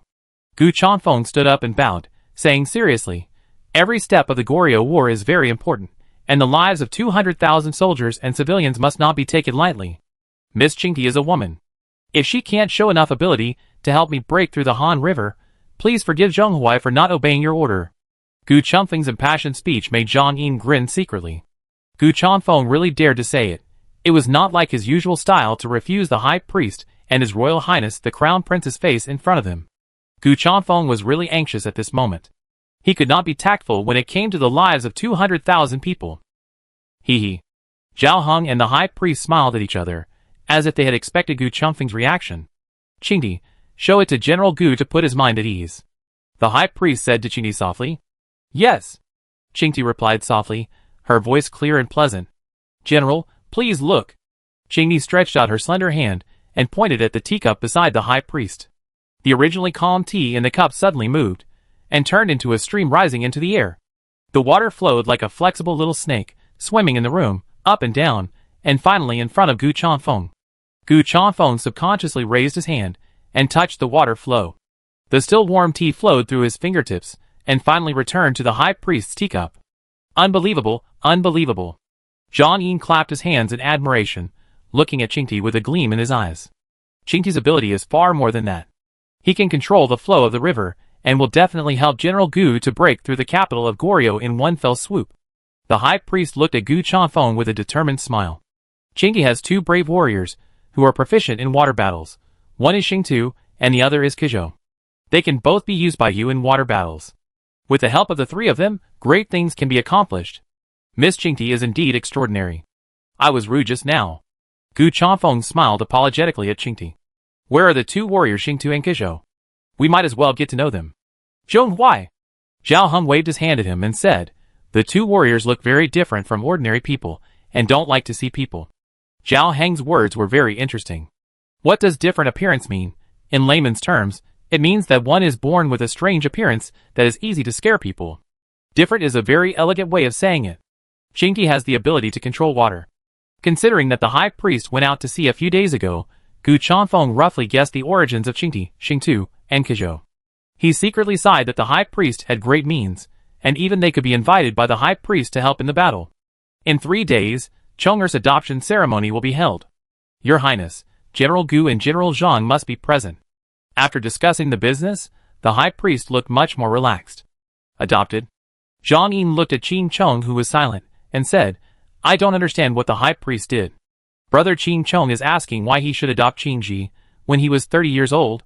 "Zhang Yin!" Qin Chong winked at him, indicating that he should not be rude. "No problem, no problem." The high priest waved his hand with some breathlessness. "General Zhang's question just shows that Gu is thinking of your friendship. With them taking care of him, I think Chong'er will be rich and prosperous in Chang'an for the rest of his life. General Gu and General Zhang should know that Qin Chong was cursed by the Black Dragon in the Tatar King City. The spell cast by the Black Dragon is called the Mermaid Transformation Technique. This technique is vicious, and can help you have an endless stream of descendants. I will try to hide the secret by adopting Chong'er under Qingji's name. He may grow up smoothly, otherwise." Gu Chanfeng knew about the curse on Qin Chong, but he didn't expect it to be so serious. Qin Chong had a son named Qin Chong and loved him very much, but he didn't expect the joy to last long before misfortune came. The Black Dragon's mermaid technique changed after encountering the evil spirit released by the origin of the moon ghost, causing Ching Chong to show signs of mermaid transformation when he was just over 1 year old. The high priest believed in his beloved disciple, so he found such a method, hoping to find a way for Ching Chong to survive in the midst of many dangers. Ching Chong and he had not much time left, and leaving a little blood for Ching Chong was the last thing he could do as a teacher. The sound of Kun rang again in his ears, and Xiao Yuan's soul returned to the sky. Looking at the Kun swimming in the Milky Way, he actually envied it a little, lazy and relaxed, without having to worry about anything. His body began to fall rapidly, and Xiao Yuan knew that he was about to return to reality. Bang! The moment he fell into the water, Xiao Yuan opened his eyes. Chapter 459. Every time Xiao Yuan woke up from a dream, he would have an illusion, as if a human being who had just experienced drowning had been saved. He subconsciously took a deep breath and inhaled all the fresh air into his lungs. The cabin was very quiet. Xiao Yuan could only hear the sound of his deep breath and the even and subtle breathing of another person. Xiao Yuan turned his head and found that there was another person lying beside the bed. Her soft black hair was a little scattered on her cheeks, and her milk-like white skin was slightly flushed in the dim light. Lijian. Xiao Yuan wanted to move, but found that her right hand was held by her and pressed under his head, and he couldn't move it. He laughed silently. Is this how this silly girl takes care of the patient? She didn't even know that she pressed the patient's hand under her body. His left hand could move. Xiao Yuan took out his watch and looked at it. It was 5 o'clock in the morning, and it should not be dawn yet. His memory gradually recovered, and Xiao Yuan remembered what he had experienced. I defeated the Golden Crow and fell into the water at noon. I didn't expect that I could sleep until now. My muscles were sore and tired, but my elemental power was fully restored. Thinking of the last attack of the Golden Crow, Xiao Yuan felt a chill on his back. If the Dragon Soul had not worked at the critical moment to connect the water elemental power in the seawater, he would have become a pile of charcoal now. The perception of the mermaids in his heart became very bad. A test would take a person's life? The throat was dry and unbearable, and Xiao Yuan slightly raised his left arm to touch the water cup. The tearing pain swam in his muscles, and he couldn't help but take a breath. The load on the body was still too great after exerting the elemental power 3 times with all his strength. The elemental power was easy to recover, but the damage to the tissues in the body was not so fast. Xiao Yuan's current physical fitness has reached a very strong level. Even guns can hardly kill him easily when his elemental power and physical condition are normal. After an ordinary person uses all the elemental power in his body in an instant, 1 time is enough to make his body unable to move. But Xiao Yuan is not only alive and well, but can also use it twice more, which is much better than most element affinity people. Alas! Xiao Yuan sighed and gave up the action of taking water, lamenting that life is not easy. His movements were a bit big, and Li Jian, who was not sleeping soundly, woke up and saw Xiao Yuan looking at the water cup eagerly. After reacting for a few seconds, she reached out to take the water cup and handed it to Xiao Yuan's mouth. When did you wake up? Why didn't you wake me up? Her tone was a bit angry, but her movements were very gentle. After drinking the water, Xiao Yuan felt much more comfortable in his throat and said, You seem to be sleeping soundly, I don't want to disturb you. His voice was a bit hoarse, less youthful and more mature. Li Jian and Xiao Yuan looked at each other with joy in their eyes. You must be hungry, I go to the kitchen to tell you. Ahem. Xiao Yuan coughed twice and called her. Don't worry about eating, are you all okay? I saw you all jumped into the sea. Li Jian blushed and said, We just soaked in the sea water for a while, but your situation was scary. She described the scene at that time. Most of the clothes on my body were burnt, and I sank into the sea like a black coal ball. Xiao Yuan couldn't help but smile bitterly. The power of the Golden Crow flame was stronger than any flame he had seen before, and even stronger than the fire element. He was lucky to be able to come back intact. He suddenly thought of Qingqing and asked, Where is Qingqing now? Li Jian said casually, Qingqing is fulfilling her promise, and said she would open the Chaotian gate in front of the sacred tree in a while. Chaotian gate? Xiao Yuan couldn't sit still after hearing this and struggled to get out of bed. The pain in his legs was like countless small needles piercing him, making him frown slightly and endure it. Li Jian knew his temper, so she had no choice but to put Xiao Yuan's arm on her shoulders and helped him out of the cabin. Xiao Yuan felt a little uncomfortable smelling the jasmine scent on her body. In the dream, the scent of Sheng Rolan was jasmine. With Li Jian's support, Xiao Yuan finally walked out of the cabin. The sun was about to rise in the sky, and good luck was everywhere. There were many people standing on the deck, and their eyes were all fixed on Nami, and the girl under the Fusong sacred tree. Qingqing closed her eyes, and seemed to be waiting for a certain moment to come. Her five senses magnified to the maximum at this moment, and she suddenly opened her eyes, and looked at Xiao Yuan, who was walking slowly. Chuckling, Qingqing waved at Xiao Yuan with a smile on her face, and shouted, "You recovered very quickly. I thought you would wake up this afternoon." Xiao Yuan looked at Qingqing's smile, and was secretly angry. He said unhappily, "Thanks to you, I am not paralyzed." Hearing Xiao Yuan's dissatisfaction, Qingqing stuck out her pink tongue. "Oh, as a man, you have only this tolerance? Besides, it is not me who set the test, but the high priest of your human race." High priest? The tall man who returned from the sea in the dream appeared in front of Xiao Yuan. "How many traps have you set for me?" Qingdi, Xingtu, Qizhou, the three of them should all be from the mermaid tribe in the Sea of Daming. However, Qingdi has a human head and a snake body, and Qizhou and Xingtu should be the different naval warriors mentioned by Prince Xiao Huan. For some reason, Qingti was later sealed in a cave outside the Dragon Cave of Changbai Mountain, using thousands of snakes to block people from entering the Dragon Cave. Xingtu and Qizhou guarded the Chaos Pearl in the form of souls. Did they succeed in the war with Gu Chanfeng to Goryeo? Qingqing said that Li Jian is a descendant of Lihua country. If that is true, could she be a descendant of the Central Plains people who went to Goryeo with Gu Chanfeng?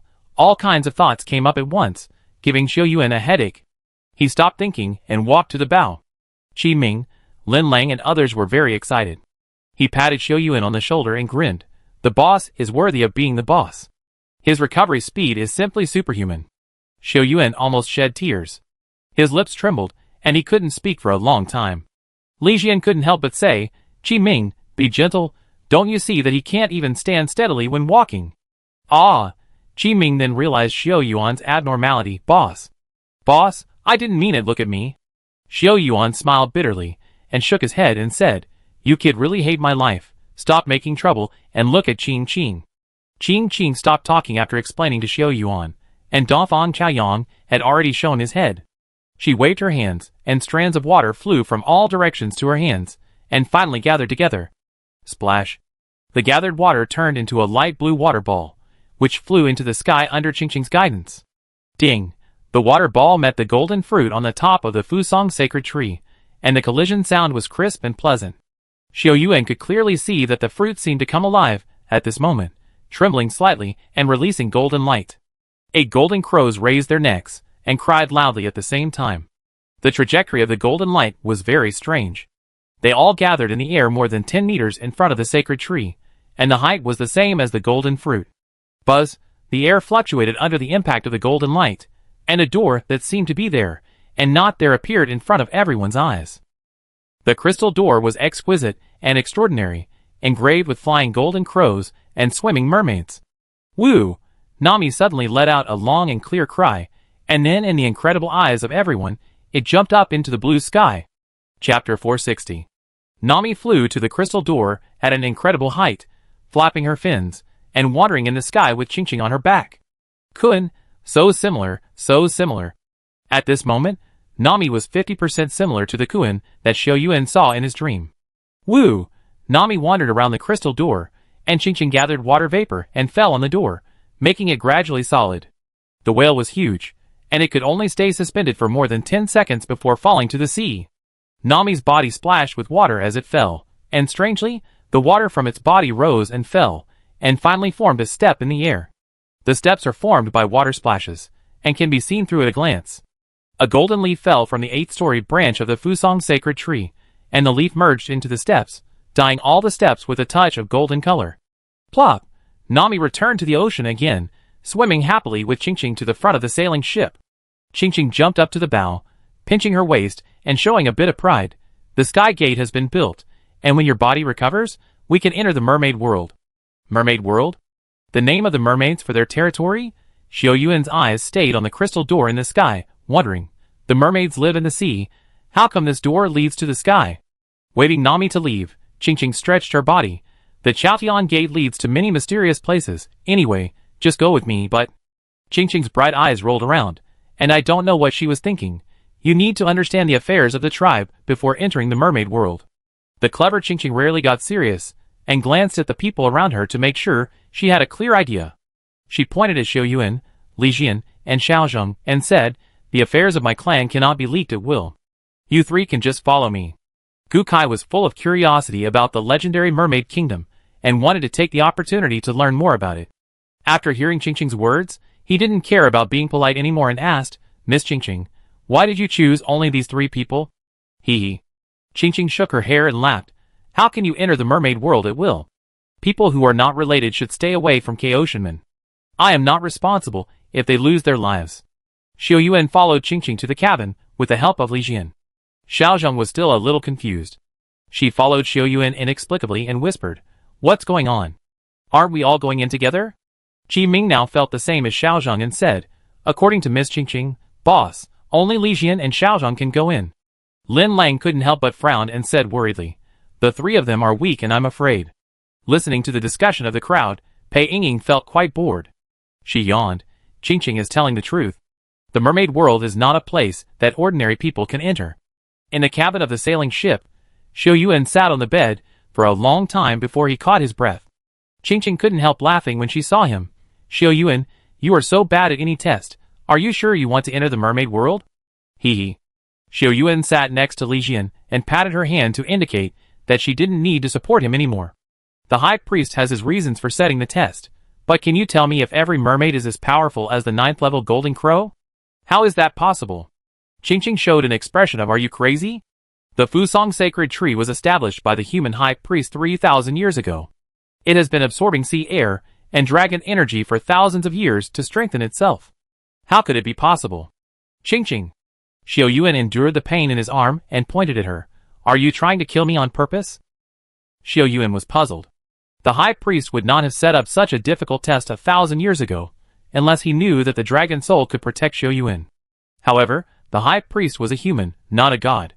If he could calculate what would happen 3,000 years later, he would not have ended up in the dream. Qingqing said that the high priest set up the Fusong tree, so the initial strength of the golden crow would certainly not be so terrifying, but it took a long time to accumulate to reach the terrifying level of yesterday. Don't be angry. Qingqing knew she was in the wrong and stuck out her tongue. I just want to try and see if you have the ability to resolve the disputes in my clan. Try. Xiao Yuan's face was as black as the bottom of a pot. At that time, he felt that he had never been so close to death when he was wrapped in flames. The golden crow and I have a soul mark, and I won't let it really hurt your life. Okay, I admit that I was a little too much, sorry. Qingqing smiled apologetically, speaking very sincerely. Tell me, what's the matter with the dispute in your clan? Ah? Qingqing was stunned for a moment, as if she didn't expect Xiao Yuan to turn the page so easily, and all the prepared remarks were in vain. Is there a problem? Xiao Yuan raised his eyebrows. Although Qingqing's temperament was a little eccentric, she also had the innocence of a little girl. Xiao Yuan didn't want to get entangled with her because of the assessment. No. Qingqing blinked and said, Where should I start? Why not talk about the origin of our mermaid world first? The mermaid world is the name given by the mermaids to the area where they live. It is a magical sea area, where the plants and creatures are similar to those in the ocean, but humans can move freely in it. This description is very vague, and Qingqing continued to explain when she saw that others did not understand. The sea is full of sea air, and the mermaid's living area is covered with a vast crystal film, isolating the sea water. At this point, Xiao Yuan understood that the mermaid world is a magical sea area composed of water areas and waterless areas. The relationship between mermaids and humans is very delicate. In ancient times, mermaids had contact with humans. Mermaids shed tears and turned into pearls. The pearls attracted humans' pursuit, but also brought disaster to the mermaids. Mermaids were killed to make eternal lamps, forced to produce pearls, and even shed blood and tears before they died to make blood pearls. In the Lihua Kingdom period, mermaids appeared in the world very rarely, until the high priest went to the sea to the mermaids. 3,000 years is enough to change too many things, and make the facts of the past become blurred. There are few records about the high priest in the mermaid tribe, but it is just word of mouth among the tribe, and it is difficult to tell how much is true and how much is false. Qingqing knows the general process, which is that the high priest of Lihua country entered the territory of the mermaid tribe and forced the mermaid tribe to sign a covenant with force, so that the mermaid tribe would guard the seal in the sea for him. In order to trap the mermaid tribe, the high priest used the natural fog in the sea to set up a large formation. Any mermaid who leaves the mermaid world without permission will lose most of his abilities in the fog and is prone to accidents. In the past 3,000 years, except for a few mermaids, who were lucky enough to break the restrictions, such as Qingqing, few mermaids returned alive after going out. After listening to this, Xiao Yuan felt that in the legend of the mermaids, the high priest was a great evil man who relied on material resources to do whatever he wanted. But in Gu Chengfeng's memory, the high priest was definitely a person with a cold face and a warm heart. He was in a high position, but lived a simple life. He resolutely stood up when the country was in trouble, and treated his life and death lightly. Judging from the fact that he left a way out for Qing Chang's descendants, he must be a good person. Xiao Yuan continued to listen to Qingqing's story about the mermaid world with doubts in his heart. Over time, the mermaids got used to living in the mermaid world in isolation, until an accident happened more than 100 years ago, breaking this tranquility. Speaking of this, Qingqing's eyes dimmed slightly. The events of more than 100 years ago seemed to occupy an important position in her memory, making it difficult for Qingqing to remain calm. Chapter 461. Qingqing stood up and walked to the window, looking at the boundless sea. She looked back and smiled, slowly untied the embroidered belt of the blue dress around her waist, and seemed to want to take off the skirt. Xiao Yuan almost spit out the water he drank, and waved his hands repeatedly. It's broad daylight. What do you want to do? The skirt was taken off, and Qingqing's smooth legs were slender and white. Before Xiao Yuan could see clearly, her legs were covered by a layer of water, and her legs turned into a fish tail in the flashing blue light.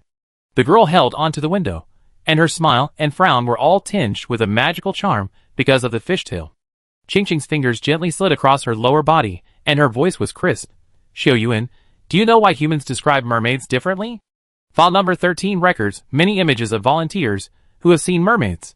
Some of them said that mermaids are extremely vicious and ferocious monsters, while others said that mermaids are beautiful and affectionate, and their singing is as beautiful as the sound of nature. Xiao Yuan couldn't tell which of the two extreme statements was right or wrong. Since he met Qingqing, he tended to agree with the second one. Everyone knows that we are called the mermaids, but they don't know that there are two types of mermaids. One is the mermaids, and the other is the fishmen. The mermaids are naturally beautiful, both men and women, while the fishmen have strange looks. The two tribes fought each other until a mysterious priest from the Central Plains came. I don't know what means he used to merge the two tribes and jointly guard the priest's temple. You said that what happened in the mermaid world, could it be related to the fishmen? Xiao Yuan guessed in his heart, and he finally understood why Xing Tu and Kuzhou looked so different. Well, the fishmen were dissatisfied with the restrictions set by the priests because of an incident more than 100 years ago, and they are still fighting with the mermaids for control of the priest's temple. What could make the fishmen give up peace and go to war? Xiao Zheng was attracted by the story she told and asked curiously. More than 100 years ago, the princess of the fishmen quietly ran out of the restrictions and disappeared in the mist. The king and prince of the fishmen were furious, and the dissatisfaction accumulated for thousands of years burst out. I am curious why your ability is not affected outside. Because of Xiao Xiao. Qingqing put on her dress and smiled at Xiao Yuan. Xiao Xiao is a spiritual creature living in this sea area. She was rescued by me after mistakenly entering the mermaid world. Because of the chance, she can communicate with my soul, so I am not affected by the restrictions. To be honest, it was all because I was soft-hearted at the time. If I could stop her, the later things would not have happened. Wait a minute. Xiao Yuan looked surprised. How old are you this year? I am exactly 300 years old this year, no more, no less. Qingqing answered very casually, not taking her age seriously at all. 300 years? Li Jian opened her lips so wide that an egg could fit in them. Qingqing, how long do you mermaids usually live? Well, about 1,000 years on average, but the royal family has a long lifespan, usually around 4,000 years. Doesn't it mean that when we turn into bones, you will still be alive and kicking? Xiao Yuan couldn't help but smile bitterly. Oh, why do you say it so pitifully? I will still look like this when your grandson is buried. Qingqing said mischievously, stabbing Xiao Yuan in the heart again. In 4,000 years, the human dynasties have changed countless times, but the life of a mermaid royal family may not end yet. Xiao Yuan was moved. The high priest arrived in the mermaid world 3,000 years ago. If he is lucky, Xiao Yuan may meet the old friend of the high priest. Qingqing, you said that Xian and I are descendants of Lihua country, then what about Xiao Zheng? Xiao Zheng came from another world, and could not possibly be related to Lihua country. It's all for you. You will face many dangers when you enter the mermaid world, and you will have to settle the fights in the tribe. Wouldn't it be good to have one more helper? Qingqing looked Xiao Zheng up and down several times. Xiao Zheng is gifted. I can't tell what her true form is, but she is definitely not human. Qingqing, I'm just an ordinary person. How can I resolve the conflict between the mermaids and the mermans? Xiao Yuan looked embarrassed. The mermaid world is the world of mermaids. How much trouble can a human like me cause? You can, Qingqing said with a firm tone. She said very seriously, before I came out, Elder Zhong told me to take you back. You are the one who can end the dispute. You? Xiao Yuan held his forehead, not knowing what to say. He had nothing to say to Qingqing's stubborn temper. Dong dong dong, the cabin door was knocked, and a deep voice came. Captain Xiao, Miss Qingqing, can I go in? Qing Yan? The cabin door opened and Qing Yan walked in black clothes, looking in good spirits. Originally, his vitality was constantly dissipating, and he looked haggard. After entering the Corsi area, he seemed to be reborn, especially after being illuminated by the Fusong sacred tree.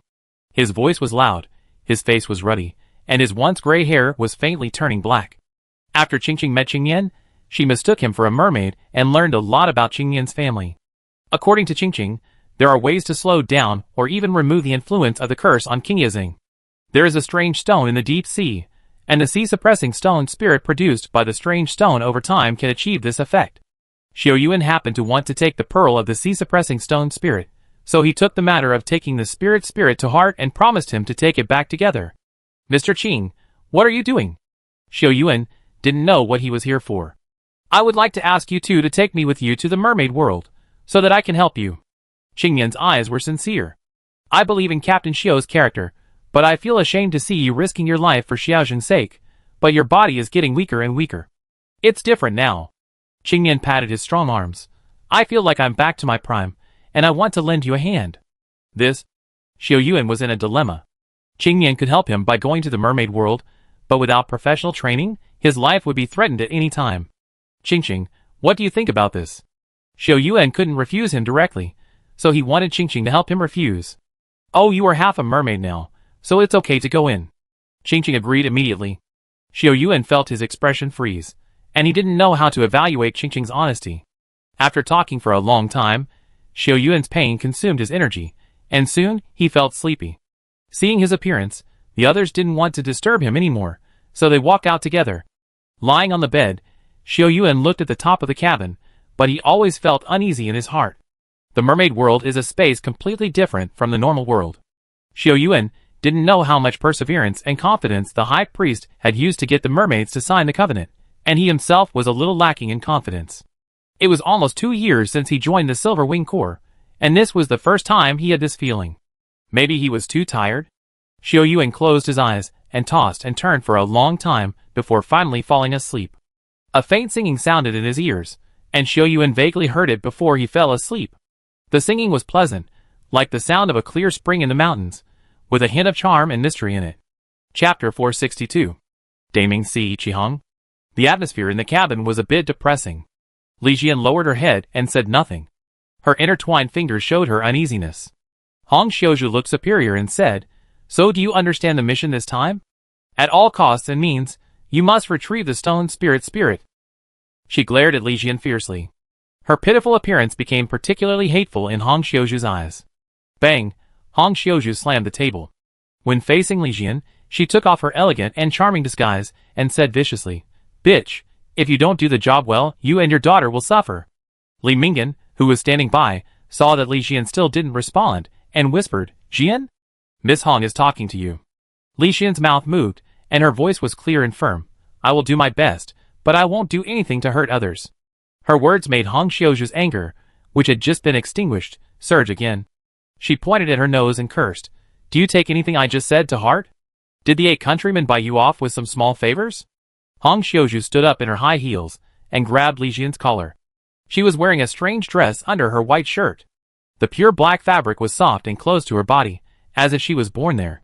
The RV upgrade unlocked the marine system. When Xiao Yuan went out to sea, he took out 3 diving suits and gave one to Li Jian. Hong Xiuzhu became more and more angry, ignoring the dissuasion of Li Mingyan and Li Mingjia. She reached out and pinched Li Jian's chin, scolding, You hang out with that country 8 all day, don't think I don't know your ugly deeds. As she spoke, Hong Xiuzhu raised her palm and slapped Li Jian's cheek fiercely. Her vicious look no longer elegant. Bang! The cabin door suddenly opened, and even the bolt was broken by the strong external force. Hong Xiuzhu stopped moving and looked at the door. Xiao Yuan stretched out his arm, and the picture on his left fist was shining in the sun. He clapped his fist nonchalantly and smiled at Hong Xiuzhu. "Ms. Hong, I'm here to find Jian." Hong Xiuzhu paused for a few seconds and put down her palm. She pinched Li Jian's face hard. The smile on her face returned to elegance, and she whispered something in Li Jian's ear. After that, Hong Xiuzhu stood up and looked at Xiao Yuan. "Captain Shou has great strength, and it's a good coincidence." Xiao Yuan shrugged and said casually, "It's inevitable that I can't control my strength when I just recovered from my illness. Please forgive me, Miss Hong." "Humph." Hong Xiuzhu snorted coldly and stopped talking. She led everyone out the door, leaving the girls sitting in the cabin. Seeing them walking away, Xiao Yuan quickly walked to Li Jian and squatted down to check. Her chin was covered with red fingerprints, and one could imagine how much force Hong Xiuzhu had used just now. Li Jian raised her eyes and forced a smile. "Why are you here? There should be half an hour before the agreed time." The bitterness and reluctance in her smile made Xiao Yuan feel sad. He hid his emotions and said, "I heard the crazy woman making a scene from afar, and couldn't help but come here." Puff. Li Jian couldn't help but cover her mouth and chuckle, and the haze in her eyes dissipated a little.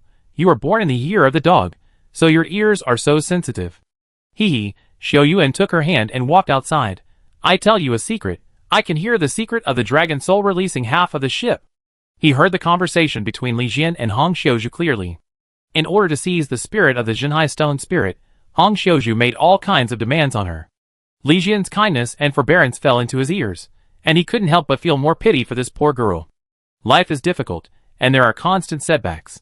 Li Jian, who wants to struggle to survive in the world, makes Xiao Yuan feel a sense of sympathy. Qihong, Dek, Xiao Yuan, Li Jian, Xiaozheng, Qingyan, the four of them walked to Nami's back under Qingqing's guidance. Peng Fei lay on the railing and waved to Xiao Yuan and the others. "Go early and come back early. I, old Peng, will cook for you here." Xiaozheng made a face at him and said mercilessly, "The dishes made by Brother Peng can kill poisonous snakes. I don't want to eat them." "Hey." Peng Fei was not convinced and wanted to argue a few words. Gu Jia scolded him and reminded him, "Do everything within your ability, and don't force yourself if you really want to do it." Knowing Xiao Yuan's temper, she knew that it was difficult for him to change his mind. Once he sets a goal, Xiao Yuan will try to do it even if it costs his life. His character is very dangerous in the mermaid world. Xiao Yuan smiled brightly, nodded and said, "Don't worry, we will definitely return safely." Qi Ming, Lin Lang, and Xian Mao watched Xiao Yuan and the other three leave eagerly, and their reluctance was self-evident. The Silver Wing Legion's farewell was sincere, but the Goryeo side was much colder. Except for Li Mingan and Li Minjia, who dared to say a few words under the pressure of Hong Xiuzhu, no one else said anything. Nami swam steadily until she reached the bottom of the golden steps. Qingqing jumped onto the steps with a light figure, and she waved to the four people with a smile. Seeing this, Xiao Yuan took the lead in climbing the steps. When he stepped on the steps, he felt soft and comfortable, like stepping on a high-quality carpet. The place where the military boots touched the steps would sink a little, and the missing position would be restored when he left. Ascending along the golden steps, Xiao Yuan looked up at the sky and down at the sea. He always had a strange feeling that he was walking towards heaven. He never believed in the sayings of heaven and hell, but the current scene was too much like stepping into heaven step by step. The sea breeze was fierce, and Xiao Yuan finally followed Qingqing to the front of the crystal door. The crystal door was more magical when viewed from close up, as if a stream of colorful water was flowing inside. Ding! Qingqing pointed her finger at the center of the crystal door, and her slender fingers were covered with tiny green scales that extended all the way to her wrist at that moment. The crystal door opened to both sides, and Xiao Yuan and the other four followed Qingqing into it. Magical, magnificent, incredible, everyone couldn't help but have similar thoughts in their hearts. The space in front of them was filled with gorgeous light clouds that looked like galaxies. From time to time, colorful lights flashed in the light clouds, and the shape of the nebula would change without flashing. Xiaozheng was excited to see the prey, and wanted to take a step to touch the nebula not far away, but was pulled by Qingqing. She said in a serious tone, "Don't touch them, it may take you to other spaces." Xiaozheng stuck out her tongue and looked around. "How do we get through? It's all dark ahead, and there's no road." Woo! A cry sounded in the darkness, and then a ball of fire appeared out of thin air, with a hint of blue below the fire. "Nami?" Qingqing touched Nami affectionately and said, "Come to Xiao Xiao, don't leave." A ball of fire was suspended above Xu Xiao's body, illuminating the road. The more Xiao Yuan looked at it, the more he felt it looked like the golden crow flame. He touched Xisha's body curiously and asked, Xiao Xiao was just in the sea. Why did you come here again? Chuck. Qingqing pinched her waist and glanced at Xiao Yuan. Xiao Xiao is not an ordinary creature. It can travel through the secret realm of the nebula and usually appears as a whale. If you really think it is a whale, you are underestimating it, right? Xiao Yuan's heart moved and said, then, what is Xisha's true identity? Qingqing raised her head and said proudly, listen carefully. Xisha's true identity is Kun.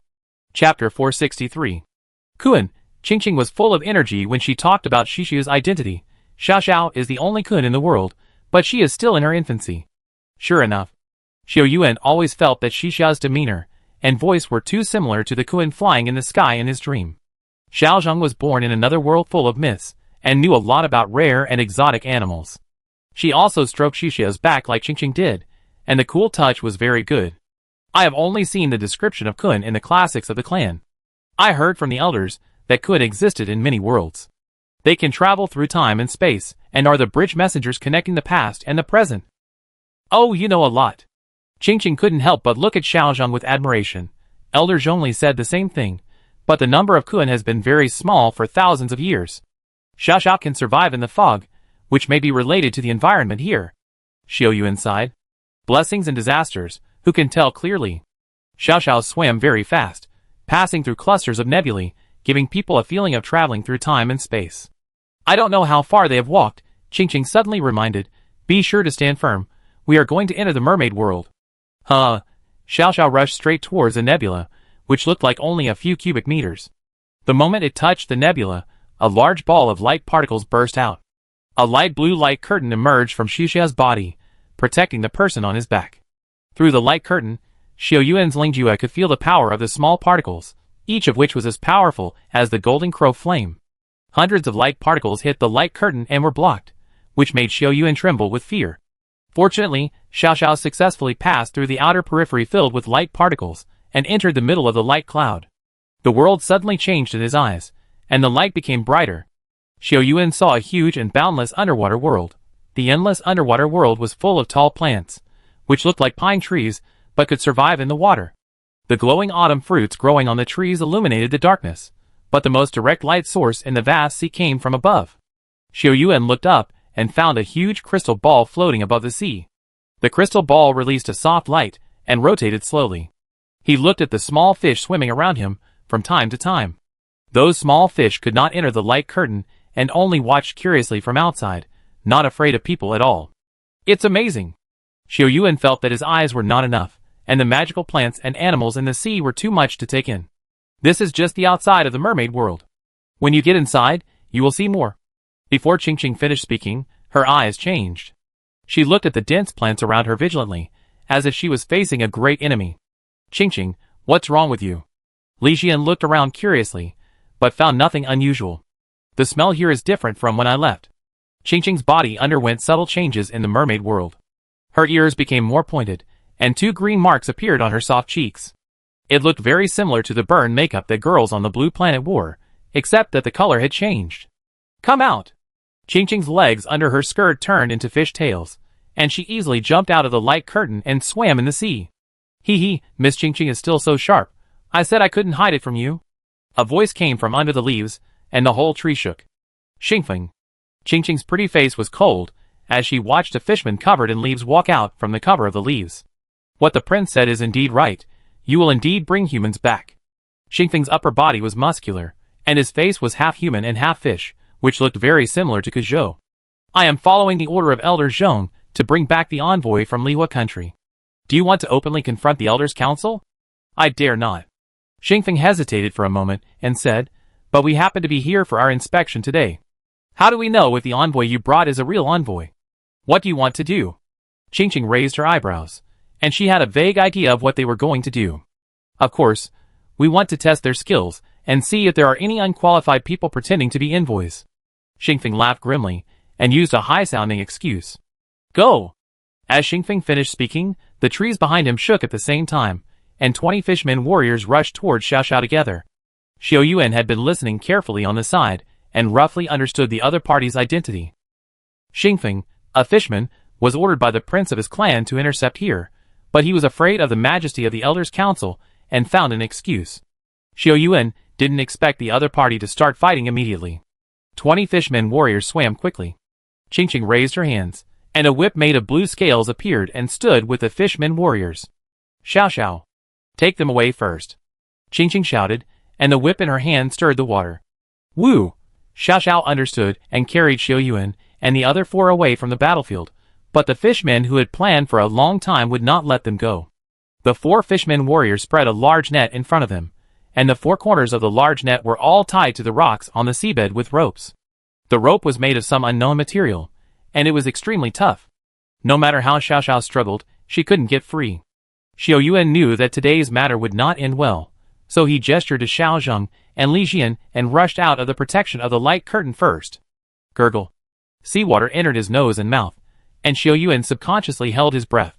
Although he had verified that humans could breathe in the special environment of the mermaid world, he still couldn't change his habit immediately. Swish. The silver knife was unsheathed, and the RV diving suit Xiao Yuan was wearing made him faster. He raised his knife to block the attack of the Murloc warrior.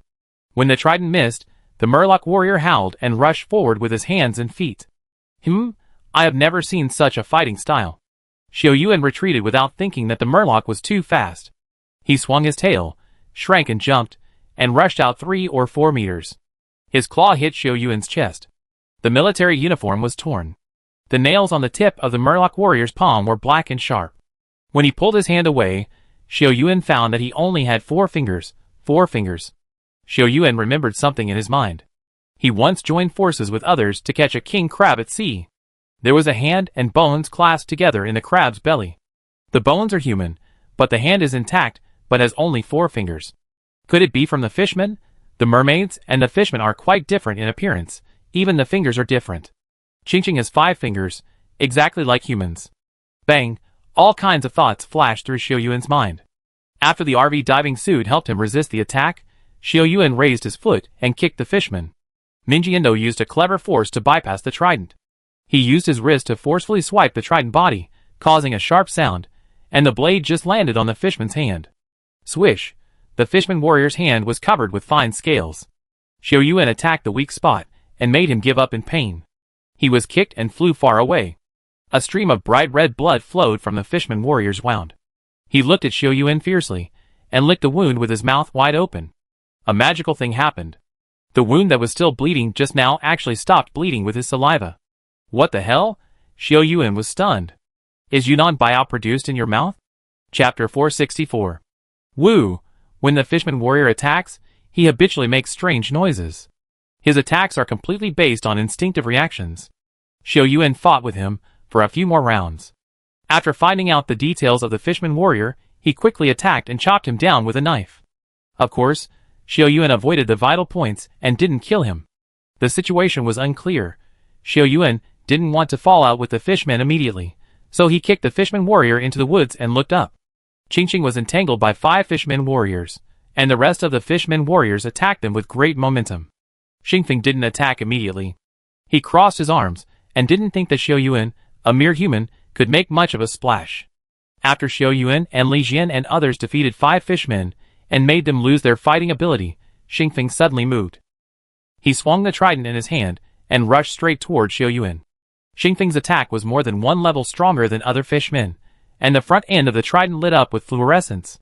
Buzz! Xiao Yuan heard the vibration behind him and instinctively swung his sword to block it. A huge force came along the weapon. Xiao Yuan's body hit Shishia's back hard, but fortunately, it was not hurt because of its thick skin. He shook his numb arm and smiled. The strength is good, but the technique is a little lacking. Swish! The long sword that Xiao Yuan raised to attack was like a stream of starlight falling on Xingfeng's body. His speed was faster than Xingfeng's, and under the effect of the diving suit, he was even faster in the water than on land. Xingfeng was tall and big, so it was inevitable that there would be loopholes in his defense. After being caught by Xiao Yuan, a wound of medium depth was left on his arm. He was furious, waiting the trident to stir the water, and the fluorescence on the tip of the trident seemed to have a special magic. Xiao Yuan keenly noticed that as the fluorescence became brighter, the speed of the water flowed faster. His body was affected by the water flow and shifted, and Xiao Yuan's attack suddenly stopped. A rare opportunity appeared, and a fierce light flashed in Xingfeng's eyes. Xingfeng snorted coldly, and the veins on his arms bulged, and he hit Xiao Yuan fiercely. He saw that Xiao Yuan's strength was not as good as his, and he wanted to break it with force. Clang! Clang! Clang! After 3 consecutive heavy blows, Xiao Yuan forcibly took the full pressure from his arms. This guy's strength is really amazing, worthy of being a fishman. Xiao Yuan understood in his heart, and took the opportunity to adjust his position while falling, and the alloy claws on his waist suddenly shot out. Ah! When has Xingfeng seen such a strange device? He was caught off guard and his weapon was locked. Whoosh! Xiao Yuan activated the alloy claws, and the distance between them quickly closed. Once he got serious, Xiao Yuan would never hold back. During the approach, another alloy claw shot out and shot toward Xingfeng's chest. Clang! Xingfeng dragged the locked trident forcefully, and used the trident to block the attack. The fire element gathered in his body, and a red light suddenly rose in Xiao Yuan's eyes. He had never experienced this situation before when using fire elements. He didn't know whether it was because of the change in his ability after the battle with Jinwu or the special environment here. The flames on the Mingyi knife also scared Xingfeng. The scales on his right arm swelled and glowed green. It seemed that he was ready to fight against Xiao Yuan's elemental power with his body. Seeking death, the killing thought flashed through his mind. Xiao Yuan was definitely not a soft-hearted person. The previous thought of holding back was gone.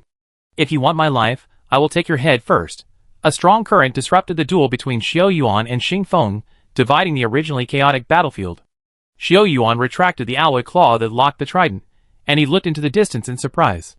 A tall and strong young man from the mermaid tribe stood on a huge conch. The conch continuously released a strong current to push the fish warrior and Xingfeng away, stopping the fight between the two sides. Qingqing's eyes were filled with surprise, and she shouted, "Brother Zhuor." Zhuor had a resolute and handsome appearance, full of masculinity. He nodded at Qingqing and asked with concern, "Are you all right?" Qingqing shook her head, with a rare shy look on her face, "Nothing." Zhuor's eyes swept over Xiao Yuan and the other 3, and he smiled at them gently, then said, "Xingfeng, what are you doing?" Xingfeng put down his fist, and the green light on it disappeared. He looked at Xiao Yuan with a gloomy face and said, "It's just to help Elder Zhong test the people from Lihua country." Humph! Zhuo suddenly slammed the trident in his hand on the conch. "Xingfeng, you dare to disobey the resolution unanimously passed by the elders. Are you not afraid of the punishment of the clan rules?" When Xingfeng heard the word clan rules, he was shocked and said hurriedly, "Zhuo, don't slander me. I'm just following orders." Zhuo shook his head and said, "What's the point of you explaining to me? You can explain the reason to the elders of the clan." After that, Zhuo waved to Qingqing and others, indicating that they should leave here immediately. Xingfeng gathered the fishermen warriors, and found that they were only injured and no one died. He looked at Xiao Yuan and his group with a complicated look, wondering what he was thinking. There were only 10 mermaid warriors following Zhuor, but each of them was handsome and extraordinary, and their looks were not inferior to the popular idol Xiao Yuan saw in the Blue Star media. Qingqing touched Xiao Xiao with heartache, and said indignantly, "Xingfeng is too much. If he hurts the messenger and Xiao Xiao, I will fight him to the death." Hee. Zhuor smiled gently and teased, "You are usually lazy in training. It's embarrassing to be trapped by a few ordinary warriors today." Qingqing's pretty face turned red, and she argued weakly, I just left the mermaid world for too long, and I haven't adapted yet." "That's it." Zhuo smiled silently, and turned his attention to Xiao Yuan. "Hello, envoy from Lihua country, my name is Zhuo, the leader of the mermaid patrol team." Xiao Yuan had a very good impression of Zhuo, and was friendly and polite without losing his composure. "Hello, leader Zhuo, my name is Xiao Yuan, and these are my friends who are traveling with me." After the two sides introduced each other, Zhuo couldn't help but sigh. The envoy is not only accompanied by beautiful women, but also accompanied by many strange people. It's really extraordinary. Ahem. Xiao Yuan felt a little embarrassed by what he said. The beauty was referring to Li Jiun. This girl was indeed pure and beautiful. As for the strange man, he smiled bitterly. Xiao Zheng and Qingnian just came here by chance. He didn't expect that they could decorate his appearance. Xiao Yuan did not refute and asked, "Chief Zhuo, you just kept saying that we are envoys from the Lihua country. I wonder why." "Huh?" Zhuo looked surprised and said, "The prophecy in the Elders' Council is not wrong. Aren't you from the same country as that person 3,000 years ago?" Xiao Yuan's heart moved, and he said, "If you count. We are indeed from the same country as the high priest, and we can be considered as descendants of Lihua. The civilization of Country A has been continuous, and has never been interrupted. Although Lihua has long disappeared in history, if you talk about it, they are also people of the same clan and origin as Country A. It seems that the mermaids don't know much about Lihua, or even the human dynasty. They think that the outside world is the same as the mermaid world, and there will be no change of dynasties. Therefore, in everyone's mind, Xiao Yuan and his group still represent the Lihua kingdom 3,000 years ago. They are the descendants of the high priest who left a permanent impact on the mermaids. Chapter 465. The conch was huge, almost as big as the small one. Xiao Yuan saw it just split the battlefield in an instant, and couldn't help asking, "Chi Zhuer, I wonder if this conch is a weapon of the mermaids or..." Zhuer smiled and said, "The conch is a spiritual creature guarding the Elders' Council. Elder Zhongli was afraid that we would have conflicts with the fishmen and cause casualties, so he lent it to me." Zhuer was generous, and answered Xiao Yuan's questions without hesitation. The conch belongs to the Elders' Council, and is responsible for protecting the Elders' Council from invasion and harassment by foreign enemies. Its attack power is not high, but its defense function is strong. Elders' Council. Xiao Yuan had heard the conversation between Zhuer and Xingfeng just now. Xingfeng seemed to be particularly afraid of the Elders' Council. Thinking of this, Xiao Yuan asked again, "Chief Zhuer, does the Elders' Council have a high reputation in the mermaid world?" Zhuer's handsome face showed reverence. Of course. The Elders' Council was jointly founded by the most outstanding warriors and sorcerers of our tribe. For thousands of years, it has been a holy place in the hearts of all tribesmen. He tightly grasped the trident and said, "My dream is to be able to enter the Elders' Council one day and become a member of it." Li Jian has seen this expression on many people's faces, pious, yearning, full of respect. She asked softly, "The assessment to enter the Elders' Council should be very strict, right?" Qingqing secretly glanced at Zhuer several times, and rushed to answer after hearing Li Jian's words. "To enter the Elders' Council, you need to go through 3 strict assessments, but Brother Zhuer will definitely be able to do it." Zhuer smiled at her and said modestly, "I am far from becoming a qualified Elders' Council warrior. If I can have the strength of my predecessors, I will definitely win this pearl competition." Pearl grabbing competition? Xiao Yuan's mind moved, and he hurriedly asked, "Could the pearls in the pearl grabbing competition be the pearls in the Jinhai stone essence?" When he finished speaking, the team fell into silence. The mermaids, including Zhuer and Qingqing, were stunned for a while, and then burst into laughter. Zhuer smiled and said, "Emissary Xiao Yuan, the pearl hidden in the Jinhai stone essence only appears once every 1,000 years. How could it appear in the pearl grabbing competition?" Xiao Yuan smiled brightly, thinking in his heart that it was a pity. The pearl grabbing competition is an activity that has been passed down for nearly 10,000 years among the mermaids, and is held every 10 years. The nature of the conference is similar to the Silver Wings Corps' new army competition, but the competition is more intense. The pearl grabbing conference reflects the highest level of the current mermaid's combat power. In the martial world of mermaids, the conference is an important gathering that everyone pays attention to. Because of the disappearance of the mermaid princess 100 years ago, the mermaids and mermaids separated and opposed each other, and the pearl grabbing conference was stopped. This year's pearl grabbing conference was held again after 100 years, and the meaning contained in it is somewhat interesting. In particular, the arrival of Xiao Yuan and his envoys representing the Lihua country cast a shadow of instability on the conference. After Xiao walked for a long time, Xiao Yuan estimated that it took more than 2 hours for them to reach the territory where the mermaids lived. Xiao Yuan saw a strange picture in his eyes. It was unknown how big the translucent light curtain was covering a city. The shape of the ancient city was somewhat similar to the ancient architecture of Country A, but it might be because of the excessive use of stone that it was tainted with some exotic style. There was not a drop of sea water in the light curtain. After Xiao Yuan fell into it with Zhuer, the water on his body dried up. There was actually air here? Breathing the fresh air, Xiao Yuan secretly marveled at the magic of the mermaid world. The place where they landed was a vast building. The building was almost entirely made of white stone bricks, and the exterior was solemn and majestic. Xiao Yuan saw with his own eyes that a huge conch floated into the building and disappeared. Zhuer, Qing led Xiao Yuan and his party to the front of the building and said a few words to the mermaid guarding the gate.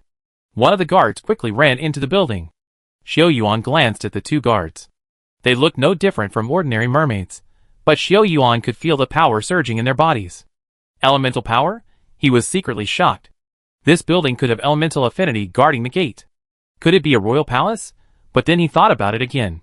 A royal palace would not be so simple and solemn, without even decent and gorgeous decorations. After a while, the guard came back and invited Zhuo to enter. When their eyes fell on Xiao Yuan and his group, they showed surprise, but tacitly said nothing.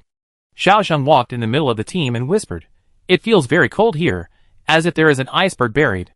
Zhuo heard this and kept walking, saying, "Miss Xiaosheng, this is the elder's house of our mermaids. The strong water power may make you feel uncomfortable." Water power. It turns out that the mermaids call the elemental power water power. In addition to water element affinity, do they have other elemental affinity abilities? Xiao Yuan thought while moving forward, and finally arrived in front of a tall temple. Zhuo stopped in front of the temple, respectfully saluted with Qing, and completed all the etiquette meticulously. After the ceremony was completed, he turned to Xiao Yuan and said, "Emissary Xiao Yuan, Elder Zhongli invites you in." Xiao Yuan noticed his wording, and was a little confused. Only? Before Zhuo arrived at the temple, his expression was unusually polite. "Yes, only you can go in."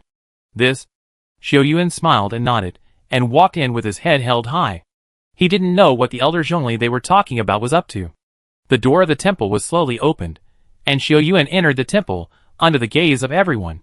After he walked in, the maid in charge of the temple slowly closed the stone door, isolating him from the outside world. Boom! The stone door slammed shut, and Xiao Yuan's heart clicked. He turned around subconsciously, and found two beautiful maids with their heads down, motionless.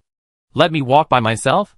Xiao Yuan took a careful step, and only his footsteps could be heard in the huge corridor. The long corridor was about 700 to 800 meters long.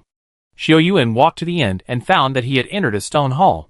The stone hall was also wide, with 12 stone statues standing on both sides. The 12 stone statues on the left side looked like mermaids, and on the right side, they looked like fishmen. Some of them wore helmets and armor, and some wore robes and held scepters in their hands. They looked very majestic. They should be the 12 ancestors of the mermaids, who founded the Council of Elders, right? Xiao Yuan walked past them one by one, and found that their names were carved just below the stone statues. Chanchu Fui Moxu. One unfamiliar name after another came into his eyes. Xiao Yuan took a quick look at the excitement and marveled at the carving skills of the mermaids. Suddenly, he stopped. A familiar name appeared here, making Xiao Yuan open his eyes wide. Xing Tu. It turned out to be the name of the mermaid spirit guarding the Chaos Pearl?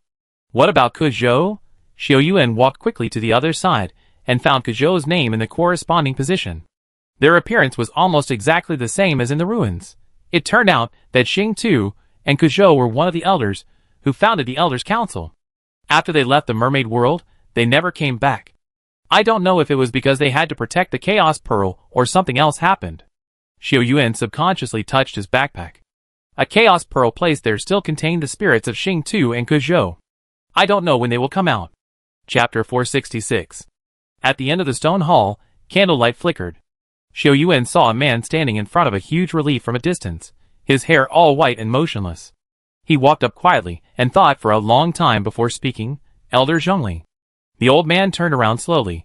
His white hair and youthful face were energetic, especially his eyes were as bright as black pearls. The old man looked Xiao Yuan up and down, with a puzzled look on his face. Are you human?" Xiao Yuan was stunned for a moment, and nodded subconsciously. "Of course, Elder Zhongli. Why am I like this now when you sent someone to pick me up?" "Fan Wu." A clear voice sounded, and a man walked out from behind the relief, with red lips, white teeth, and a face as beautiful as a crown. "You go down first. I have something to say to the Lihua messenger." "Yes." The old man bowed respectfully to the young man, then looked deeply at Xiao Yuan and walked out. "Lihua messenger, you are finally here." The young man took off his cloak to reveal a head full of silver hair. Under the candlelight, he gave people an illusion of transcending time. You are Elder Zhongli?" Xiao Yuan took 2 steps back. The young man's demeanor was indeed false, but his baby face made it difficult for people to believe his identity. "It's fake." Zhongli was about 172 centimeters tall, and walked slowly to the relief and bowed respectfully. "No one has come to this temple for a long time. It seems to be 122 years. Am I the second human to come here?" "No, you are the third." Zhongli raised his hand and pointed at the candlelight beside him, and the long candle wick broke in the middle. "I hope you won't be like the other two, who turn my mermaid world upside down every time you come." "Ahem. Don't worry, Elder Zhongli. I came here to borrow the holy objects in the priest's hall. I won't take them away." Xiao Yuan promised solemnly. The priest's hall? Zhongli raised his mouth slightly and said, there are 10,000 troops stationed around the priest's hall now. Can you repel them? Standing around the priest's hall? Xiao Yuan felt something was wrong. Why are there troops stationed around the priest's hall? My mermaids and fishmen each station 5,000 troops to restrain each other. If anyone dares to step into one of them first. Zhongli looked at Xiao Yuan with deep eyes. Even if he was the first to provoke a war between the two tribes, being pierced by thousands of arrows would be the lightest punishment. Xiao Yuan originally thought that Zhongli would help her enter the mermaid world, but now it seems that he was too naive. Zhongli was born strange, pretending to be young at his age, and what made Xiao Yuan even more headache was his temper. After saying being pierced by thousands of arrows, he sent Xiao Yuan out of the elder's court and Zhuo arranged a place for him to live. The feeling Zhongli gave Xiao Yuan was indescribable, like a bottomless pool. His behavior was completely unpredictable, and Xiao Yuan couldn't tell his attitude towards him after talking to him for a while.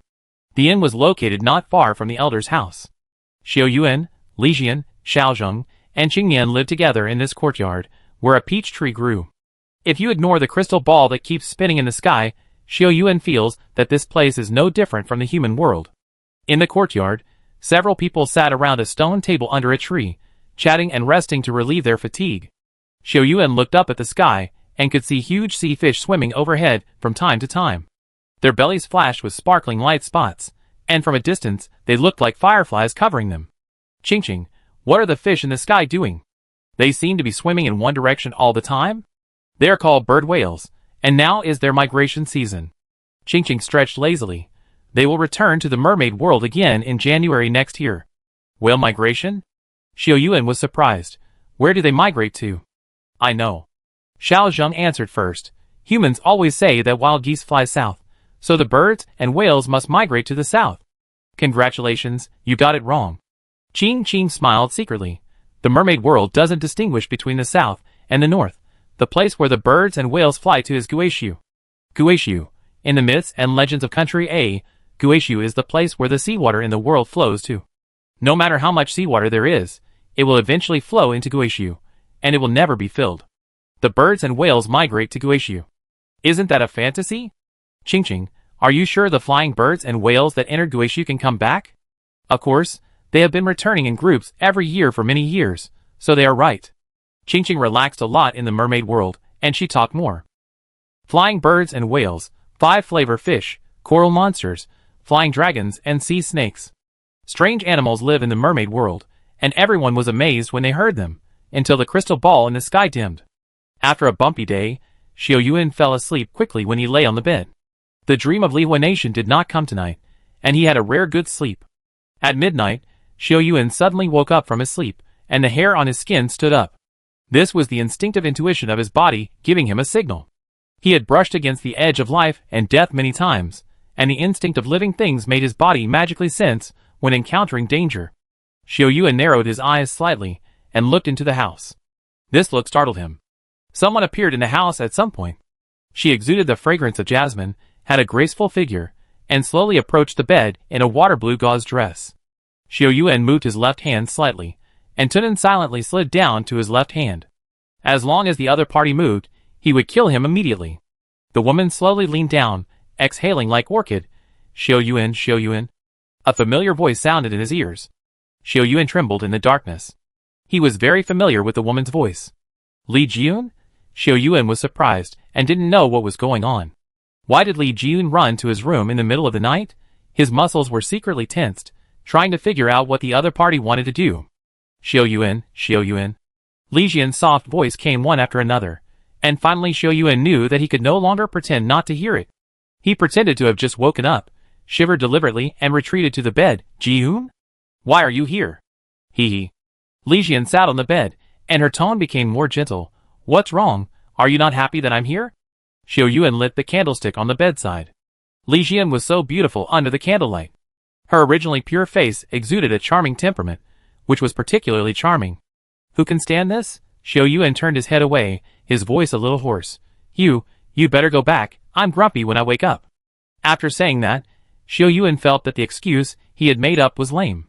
Ayu smiled like a flower, and moved closer to Xiao Yuan. Are you afraid of me? Xiao Yuan sniffed the fragrance of Ayu. His eyes seemed a little blurry, but his mind was unusually clear. The dragon soul surged into his eyes. Xiao Yuan glanced at Ayu. Her smile and body were completely normal, but the smile on her face made Xiao Yuan feel unfamiliar. Ayu would never show such a smile, and her eyes always revealed an imperceptible melancholy. Here, Xiao Yuan suddenly found an abnormality in the room. So that's it. Chapter 467. Xiao Yuan narrowed his eyes with a smile and said to Li Jian, "Do you know the phantom sound conch?" Li Jian opened her red lips slightly, and her misty eyes flashed with a charming light. "What are you talking about?" Hee. Xiao Yuan stretched out his hand and grabbed Li Jian's slender neck. His grip was so strong that the white skin was flushed red. He raised the corner of his mouth and said, "Today Qingqing told me about the magical plants and animals in the mermaid world, and happened to mention a conch called phantom sound. The phantom conch can steal part of a person's memory like a dream, and then transform into the person in the person's memory. Its characteristic is to charm people's hearts and absorb the energy of human spirits when they are not prepared. If they are in contact with the phantom conch for a long time, they will be mentally depressed at best and lose their souls at worst." Ahem. Li Jian slapped Xiao Yuan's arm weakly, and her pitiful appearance was lovable. "Xiao Yuan, you heard me?" Xiao Yuan raised his eyebrows and said, "I ask you, have you touched anything in my room?" The girl coughed continuously and answered with difficulty, "No." Hearing this, Xiao Yuan shouted with force, "Then why is there a green conch hanging on the wall in my room? But it is gone now." The green conch must be the phantom sound conch. Xiao Yuan remembered all the arrangements in his mind when he entered the bedroom. Zhongli's attitude was ambiguous, so he had to be careful. If the phantom sound conch is placed in my room, will it be in other people's rooms? Xiao Yuan was worried, and threw Li Jian against the wall fiercely, pulled out the minging knife, and swung the knife to cut. Bang! Xiao Yuan held back with this strike, not intending to kill her, but he missed and landed on the wall. Li Jian's body turned into a green airflow and flew out of the door, heading straight for the courtyard. Xiao Yuan took 2 steps at a time to catch up, and saw the green airflow fly to the tip of the peach tree, and finally turned into a green conch. "Want to run?" Xiao Yuan raised his knife and stepped forward, but his steps suddenly stopped. For black-robed men stood at the 4 corners of the square courtyard at some point, wearing bronze masks that only revealed 2 eyes. The bronze mask was painted with watercolors, outlining the 4 emotions of joy, anger, sorrow, and happiness. They didn't know how long they stood there, and when Xiao Yuan rushed out, they all looked at him. The air was unusually quiet, and Xiao Yuan glanced at other rooms. Li Jian's room was next door. There was a lot of noise just now. There was no reason for her not to wake up. She was probably hid by the magic conch. Swish! Xiao Yuan habitually slashed the silver knife across the left hand to Nian, making a rustling sound. He made a sword flower and slowly stretched his muscles. "Who sent you here?" "Zhongli? The king of the mermaids?" Xiao Yuan asked for a long time, but no one answered. He smiled silently. "Are these guys dumb?" Bang! The 4 of them stomped on the blue bricks on the ground, making a muffled sound, and their movements were uniform as if they were one person. They attacked Xiao Yuan at the same time, and each of them in 4 directions held a long sword in his hand, which was different from the tridents commonly used by the mermaids. Clang! Clang! Blocking 2 attacks with his sword, Xiao Yuan dodged the attacks of the other 2. As soon as he stood firm, the opponent's attack came again. They cooperated skillfully, and Xiao Yuan tried many times but failed to break through. In the courtyard of the inn, there was only a burst of popping beans, continuous attacks. Bang! Xiao Yuan was kicked in the lower abdomen, and he retreated 5 or 6 meters to distance himself. Strange. He was secretly surprised in his heart. The cooperation of the 4 people was like one person. In Xiao Yuan's eyes, there was almost no sluggishness. How many years did the 4 people cooperate to reach this state? Buzz! The red light appeared on the minging knife, and Xiao Yuan began to activate the power of elements to fight. The flames passed by, bringing a heart-pounding heat, and killed the 4 people. Swish! The 4 people quickly dispersed, and a ball of light blue light burst out from each of their weapons, and the light balls connected into a light curtain. The blade of the minging knife broke through the wind and stabbed on the light curtain. The confrontation between the red fire and the sky blue, a ball of sparks and water vapor rose and disappeared, resisting the attack of the minging knife. Xiao Yuan urged his body, while carefully watching the changes of the other party. He did not believe that there was a perfect formation in the world. When his eyes swept over the black-robed man on the far right, Xiao Yuan's eyes moved. The 4 people simultaneously urged the power of the elements, and the other 3 did not react, only his body was trembling slightly. Although the amplitude was small, it could not escape Xiao Yuan's eyes. Swish! Xiao Yuan launched a quick attack, attacking one round after another, hitting the entire light curtain to the point of collapse. When the light curtain reached a certain limit, Xiao Yuan suddenly threw the minging knife out of his hand. At the same time, he pounced on the man on the far right. Tunin released a dazzling light, and in the astonished eyes of the 4 people, it instantly turned into a long sword. Ha! Xiao Yuan shouted, and concentrated all his strength to stab the light curtain in front of the person on the right. The sound of bubbles being broken rang in his ears, and the long sword drove straight in. Ah! The person was shocked and horrified. The clear voice turned out to be a woman. Xiao Yuan used 80% of the elemental power in this attack, and the flames fell to the ground next to the woman's ears. Crack! The bluestone shattered, and Xiao Yuan slashed the mask with a backhanded sword. Although the blade did not touch the mask, the residual elemental power cut through the mask, revealing the frightened face inside. Is it her? Xiao Yuan frowned and looked at the other 3 people. The girl in front of him was one of the girls, who opened the door for him in the elder's courtyard. Then the others. Snap, snap, snap! The courtyard gate opened, and Zhongli walked out accompanied by Qingqing and Zhuo. His long silver hair was more elegant under the dim light of the crystal ball at night, if you ignore the smile on his face that deserved a beating. At this point, how could Xiao Yuan not understand what happened? This was all a trick used by Zhongli to test Xiao Yuan. He asked Qingqing to deliberately tell him about the phantom conch to remind him, and ambushed 4 people in the courtyard to test his skills. Elder Zhong, shouldn't you explain what happened tonight? Xiao Yuan took the conch hanging on the tree with a gloomy face. Congratulations, you passed my test. What do you mean? Tonight is a test for you. My attitude towards you in the elders' meeting before, including everything Qingqing said to you, was to make the scene look real. Only in this way can you show your true strength. Zhongli raised his palm, and the conch flew straight back to his hand. What if I fail the test? Xiao Yuan asked. You will all be sent back to Daming Sea. Staying here will only waste your lives. The alliance between our clan and Lihua country will be invalidated, and we will never have any contact again. Zhongli said firmly. What's wrong with Xian and the others? Xiao Yuan remembered that there was no response in other rooms, so he turned around and walked into the room. They just smelled some secret incense from the elders' council. They will wake up tomorrow morning after a nap. Zhongli stopped Xiao Yuan and said, You'd better tidy yourself up and follow me to the palace to see the king tomorrow morning. She doesn't like sloppy men. Tomorrow morning? Xiao Yuan looked at Zhongli's back as he left, feeling a little puzzled. Xiao Yuan, you did a good job. After Zhongli walked away, Zhuor walked up and punched him on the shoulder. Not many people in the mermaid tribe can fight against 4 magic users from the Elders' Council at the same time. Chapter 468. Sorcerer? Xiao Yuan was unfamiliar with this term, but then realized what he meant. The 4 of them should have been working together for a long time, right? Their offense and defense are close to perfection.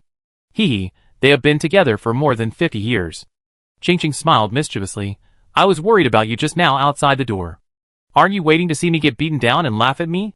Xiao Yuan teased. Are there a lot of sorcerers in the Elders' Council? There are currently 16 sorcerers in the Elders' Council. Sorcerers need to undergo strict assessments before they can be promoted to sorcerers and grand sorcerers.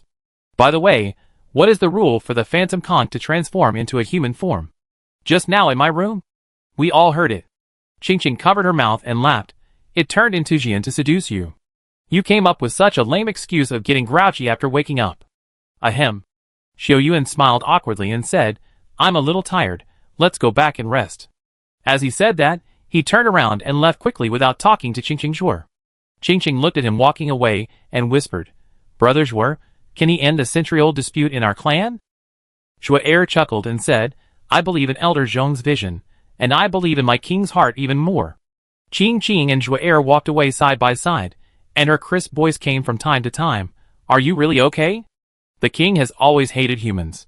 He won't be caught and fed to the fish. The voices of the 2 disappeared in the night sky, and the courtyard of the inn returned to normal, as if nothing had happened. The next day, in the inn, Xiao Yuan and everyone had a hearty breakfast, steamed crabs, caviar, coral pie, herring fillet, squid soup. All kinds of strange ingredients were brought to the table. He even saw a dish called whale eye. I don't know if it really uses whale eyes. Qingqing was responsible for leading everyone to the palace, where Elder Zhongli would be waiting. The palace of the mermaids was far away, and Xiao Yuan and others traveled for an hour and a half in a small boat before reaching the palace. The palace was magnificent, and made Xiao Yuan think of the forbidden city in Yanjing, country A. He changed into a white robe. According to Qingqing, this was the etiquette in the palace, and one must wear white when meeting the king. Walking in the spotless palace, one could occasionally see patrolling palace guards and mermaid maids in charge of daily life. Both men and women wore white, which made Xiao Yuan wonder if the king of the mermaids had mysophobia or obsessive-compulsive disorder. Qingqing walked in front without looking away, and whispered, "Xiao Yuan, did you remember everything the elder told me to tell you?" Xiao Yuan nodded and said, "You told me no less than 5 times on the way. I can't forget it even if I want to. First, never dirty your white clothes in front of the king, otherwise the consequences will be serious. Second, never talk about human affairs in front of the king doesn't like to hear about human affairs. Third, never mention the child in front of the king." Once a minister said something wrong, and was thrown into Guishu. The above 3 points are taboos in the mermaid world, and must not be forgotten. Xiao Yuan kept them in mind and said, "Qingqing, your king has too many taboos. Haven't you thought about seeing a psychologist?" "Psychologist?" Qingqing asked in confusion. "What is a psychologist?" Xiao Yuan shrugged and said, "I won't explain it to you if you don't understand it. How long do we have to wait?" They had been walking in the palace for half an hour, and the palace walls in front of them all looked the same. Qingqing pointed to the hall at the end and pursed her lips. "The front is where my king usually handles government affairs. You must not be rude when you go in later, understand?" Xiao Yuan was afraid of her. The girl who was usually very straightforward seemed to be a different person after entering the palace. He put his hands together and smiled bitterly. "Don't worry, I will definitely not be rude. Master, please stop chanting. Wukong's head is about to explode." Xiao Yuan, Li Jian, and Xiaozheng were led into the hall after being checked by the guards. The hall was different from the buildings in the human dynasty. It was very deep inside. Xiao Yuan, who was in charge of leading the way, knew them. The girl was wearing a white robe and placed them in a side hall. She was the sorcerer in the elder's courtyard whose mask he had split open with a sword last night. Her name was Xia Dong. Xiao Yuan's eyes swept over Xia Dong's face and smiled. "Miss Xia Dong, we meet again." Xia Dong stood aside, her back straight. Hearing Xiao Yuan speak, she smiled softly. "Messenger, the king is discussing with the general, and the elders need to wait a little longer." The side hall was very spacious, and Xiao Yuan and the other two looked very small sitting inside. At some point, Xiao Yuan vaguely heard a rustling sound, as if something was crawling on the ground. Xiao Yuan stood up and looked around. "Did you hear any sound?" Li Jian listened attentively and said, "No sound." "Xiao Yuan, did you hear it wrong?" Xiao Yuan shook his head.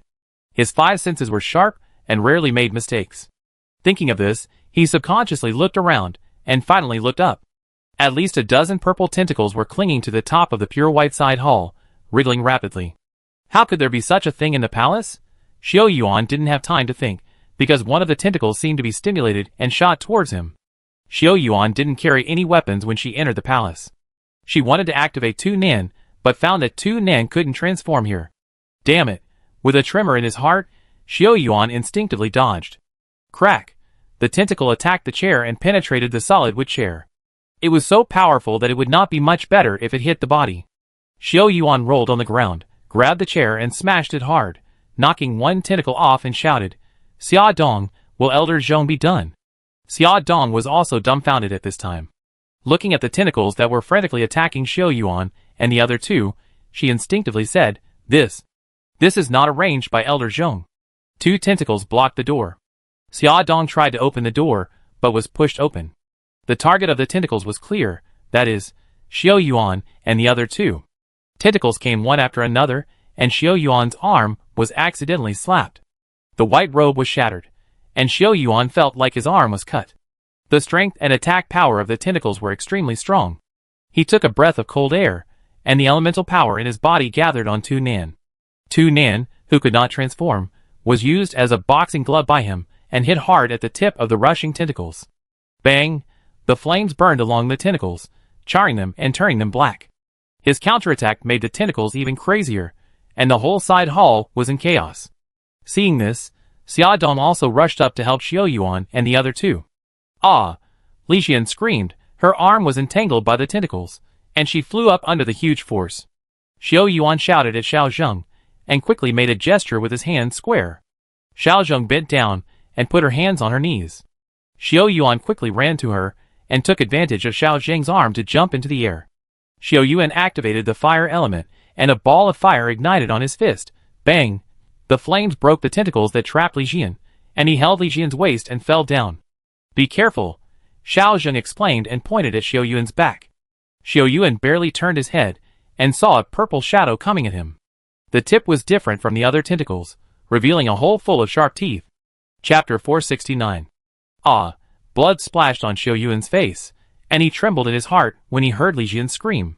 The timing of the tentacle's fangs was tricky, and it hit Xiao Yuan's face before he could react. At this moment, Li Jian resolutely stretched out her arm to block the attack. The white robe was stained red by the blood, and Xiao Yuan's mind exploded with a boom sound, and the dragon soul exploded at this moment. Bang! Xiao Yuan grabbed the tentacle, roared, and exerted force with his palm, burning the purple tentacle into ashes. A ball of fire ignited from Xiao Yuan's hand. With the help of Tunan and Dragon Soul, Xiao Yuan used a method he had never used before. Whoosh! The fire spread from him and burned to the top of the entire hall. The hideous tentacles were burned by the flames, either turning into ashes or shrinking and finally becoming charcoal. When Xiao Yuan retracted the flames, a purple meat ball fell from above. The surface of the meat ball was burned black and purple by the flames, which was very ugly. Xiao Yuan snorted coldly and stepped on it. The purple meat ball whimpered and was so scared that it dared not move. The wound on Li Jian's arm was not deep, but the cut was not small, and half of her arm was stained red with blood. Xia Dong took a small porcelain bottle from his waist and said, "Use this medicine, specially made in the Elders' Council." Xiao Yuan ignored Xia Dong after taking out the special powder made by the Silver Wings Corps. He forced a smile at Li Jian and said, "It will hurt a little, bear with it." The powder fell on the wound, and the bleeding trend was quickly controlled. Xiao Yuan tore off a piece of white cloth from his newly changed white collar and carefully bandaged her. Xiao Yuan's bandaging skills were not very good, but this time he was particularly careful, afraid of hurting Li Jian. Li Jian's skin from the elbow up was white, but there was a faint scar mark on the white skin. He took a look and felt that it seemed to be whip marks. Li Jian was sensitive to Xiao Yuan's gaze. She struggled to put down her clothes to cover the scar, and her eyes dodged. "The bandage is good, I feel much better." Xiao Yuan agreed, picked up the purple meat ball under his feet, and said in an unusually cold tone, "Miss Xia Dong, I think it's time to meet your king." Yonghe Hall, the main hall. Zhongli stood side by side with a tall old man, looking respectful. The old man looked dignified, probably in his early 50s, wearing a purple robe and a golden belt. His name was Qin Jioge, one of the current generals of the mermaids, commanding all the foreign war armies of the mermaids. The mermaid army was divided into 3 parts. The first was the imperial guards that protected the imperial city, all of which were elite troops, with a total of 5,000 people. The second was the army responsible for foreign conquests, with a total of 40,000 people. The third is the patrol army responsible for patrolling various sea areas, with a total of 1,000 people, and Zhu'er is the leader of the patrol army. The mermaids are different from humans. They have a long lifespan, but also a slow reproduction rate. The probability of mermaid women getting pregnant is low, and it takes about 10 years to give birth to a baby. Mermaids have a long lifespan and are considered adults at the age of 500. The total population of mermaids and fishmen is now around 500,000. Qin Jioge and another general jointly command a 40,000-man foreign war army, which can be said to be a high position of power. He faced the person on the crystal throne in the hall and said solemnly, "My king is wise. You should know that humans are cunning and not our kind. You must not trust them." The woman on the throne was dressed in white, with delicate eyebrows and eyes like a person in a painting. Noble, beautiful, unworldly.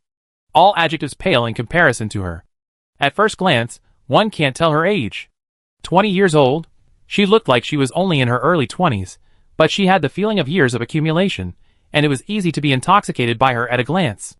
Zhongli's mouth moved, and he sighed inaudibly and said, "General Chun, the envoy from Lihua country is related to the fate of our clan. I have already found out the envoy's details and abilities." Hee. Qin Jioge sneered and said, "Elder Zhong, I shouldn't refute what the Elders' Council said, but don't forget Gao Feng more than 100 years ago." When mentioning the matter 100 years ago, Zhongli frowned and said, "The two are of different natures, How can they be confused? Qin Jioge stopped talking to Zhongli. He turned around and bowed to the queen on the throne and said, "My king, I am worried and can't rest assured, so I decided to test the details of the person who came. I hope my king will forgive me." Qin Jioge raised his eyes slightly, and when his eyes fell on the queen, he couldn't help but feel excited. No matter how many times he had met her, he couldn't help but feel amazed when he saw her. If God could really create a perfect treasure, it might be like her. The queen looked at Qin Jioge and Zhongli, and said in a cold voice, "The general wants to test it for the sake of our mermaids, and it's good if the envoy's life is not harmed." Zhongli's fingers in his white robe moved slightly, and he said, "My king, I will bring the envoy to you now." With the queen's approval, Zhongli turned and left. As soon as he opened the palace gate, he saw Xiao Yuan, who was in a fierce confrontation with the guards at the bottom of the steps in the distance. Elder Zhongli walked down quickly and shouted to the guards, who intercepted Xiao Yuan, "My king has ordered that the envoys of Lihua country come in." Zhongli looked at Xiao Yuan and frowned at the blood on Li Jian's body. Qin Jioge was really getting more and more rampant. Xia Dong trotted to Zhongli's side and roughly recounted what happened. The more Zhongli listened, the darker his face became. How could Qin Jioge be testing? He clearly wanted the lives of the envoys of Lihua country. The purple meat ball is called bone-eating pearl, and is very dangerous. It is usually used to punish mermaids who have committed serious crimes. Xiao Yuan's face was gloomy. If Zhongli's temptation was still understandable, this time it was obviously beyond the scope of temptation. Zhongli smiled at him apologetically and said, "Xiao Yuan, I owe you an explanation, but I have to wait until I meet the queen and return to the elders' council. Please believe me once." The elder who is above one person and below 10,000 people can use the word please to Xiao Yuan and speak sincerely. Xiao Yuan can't express his anger no matter how angry he is. He hesitated for a moment and said, "Elder Zhongli, I believe you this time. I hope that similar temptations will not happen again in the future." Zhongli breathed a sigh of relief and led Xiao Yuan, Li Jian, and Xiaozheng into the hall. The hall gave Xiao Yuan a strange feeling. It looked empty and cold, but he always felt that something was hidden around. Is someone protecting him in secret? He cautiously did not open the dragon soul to explore, and followed Zhongli, and saw a majestic old man and the queen sitting on the crystal throne. The breathtaking beauty struck the soul. Xiao Yuan felt that the elves in the cartoons on the blue planet were not as beautiful as her. Standing there in a daze for a few seconds, Xiao Yuan politely greeted her according to the etiquette of the mermaids. "Xiao Yuan, Elder Zhong told me your name, a warrior with strength comparable to that of an excellent magician. Elder Zhong is too kind. I know nothing about the water elemental power of the mermaids. I am proficient in another elemental power." "Elemental power?" The queen looked at Xiao Yuan with interest. "Is this a name for magic power in the Lihua kingdom?" "Envoy Xiao Yuan, since you are good at another elemental power, why don't you show it?" Qin Jioge said on the side. Chapter 470. Elder Zhong, did you notice that the queen and General Qin looked strange in the hall just now? Xiao Yuan and Zhongli were walking out of the palace, a little confused. "Did you notice?" Zhongli walked steadily and leisurely. "Could it be because of the fire element?" Xiao Yuan pondered and said, "They have never seen the fire element, so—" "Haha, you guessed half right." Zhongli laughed softly. The queen and General Qin were shocked when they saw the fire element, not because they saw it for the first time, but because of a prophecy. "Prophecy? You are from Lihua country, so you must know that your country's high priest has great means, right?" "Of course I know. One can imagine the means of a person who can seal the night demon and travel to the Damning Sea to create the foggy environment. Before leaving the mermaid world, your country's high priest left a prophecy, and the content of the prophecy is related to fire." Talking about the events of thousands of years ago, Zhongli was full of nostalgia. 3,000 years ago, Zhongli was just an ordinary disciple who had just entered the Elders' Council. Even the magic user was a goal he could not reach. After the high priest entered the mermaid tribe, he caused chaos in the entire mermaid tribe and sealed the mermaid world with mysterious means. The mermaid tribe and the fishman tribe had no choice but to merge into one and sign an eternal covenant with him. The mermaid tribe and the fishman tribe will always guard the priest's temple on the seabed until the day when the moon ghost is completely eradicated. No one is willing to spend endless waiting, so the high priest left a prophecy. This prophecy explains the time when the mermaid tribe and the fishman tribe will break free from their shackles. Of course, only a very small number of high-level people can see the prophecy. Zhongli only read the prophecy after becoming an elder of the Council of Elders. The content of the prophecy is very simple. 3,000 years later, a person who can manipulate fire will enter the mermaid world. He will help the mermaid world end the conflict and break free from the bondage. The prophecy actually predicted two things. The first thing was the conflict in the mermaid world, but no one paid attention to it at the time and thought that the prophecy was inaccurate. Until the incident 100 years ago, the two tribes continued to fight. Now the second prophecy has come true. No wonder the Queen and Qin were surprised. The prediction spanning 1,000 years was still accurate, and Xiao Yuan couldn't help but take a deep breath in his heart. However, a sentence in Zhongli's words caught Xiao Yuan's attention. He said that Queen Jihong and Qin were not seeing the fire element for the first time, but the mermaids were all water element affinity. In the dream, the high priest defeated the black dragon and displayed the light element. Could it be that he could exert the power of two elements at the same time? Lord Yuga said that only those who were born with element affinity can control the power of multiple elements. Bai Feng is very likely one, and the high priest is also very likely one. This can explain why he is so powerful that he can conquer the mermaids by himself. Xiao Yuan suppressed his excitement and asked about the danger they had just encountered on the way. On the way, Qin told him in detail about the current situation within the mermaids, so that Xiao Yuan and others had a general understanding. Qin Ji Hua is the commander of 40,000 foreign war troops. Ji Hua is of noble status, and is the youngest brother of Queen Jihong. Qin is a powerful person who has always hated humans. He believes that humans are the reason why the mermaids have been trapped in the mermaid world for more than 3,000 years, which is consistent with the view of the fishmen. In name, they are testing Xiao Yuan, but in fact, if they are not strong enough, they will be killed without mercy. Qin has a close relationship with the royal family of the fishmen, the Ke family. In the current delicate situation, any slight change may cause a war between the two tribes. Therefore, Queen Jihong is very tolerant of Qin. He is now a link to maintain the fragile balance. Once it is broken, the consequences are difficult to predict. Mermaid Realm, Elder's Hall. Xiao Yuan, Li Jian, and Xiao Zheng knelt on the futon in the stone room. The candlelight was bright and emitting warm light. Zhongli ordered someone to bring a basin of water, and took out an exquisite white jade bottle from the wooden box. The golden liquid was poured into the basin, and the bottom pattern flickered slightly under the candlelight, and the lily seemed to come alive. The wound on Li Jian's arm had stopped bleeding, and Zhongli used the water element to unbandage her. The hideous wound was very conspicuous on her white arm, and Xiao Yuan asked with some concern, "Elder Zhong, what are you doing?" Zhongli motioned for Li Jian to dip the wound on her arm into the basin, and responded calmly, "Obviously, I'm treating this girl." There was a hint of playfulness in his calm voice, as if he was deliberately making Xiao Yuan anxious. The golden water rippled, and when Li Jian's arm was immersed in it, the scab formed on the wound slowly fell off, revealing the bright red flesh inside. Strangely, Li Jian did not feel any pain, but instead felt a cool and comfortable feeling. The skin and flesh tissue healed at a speed visible to the naked eye.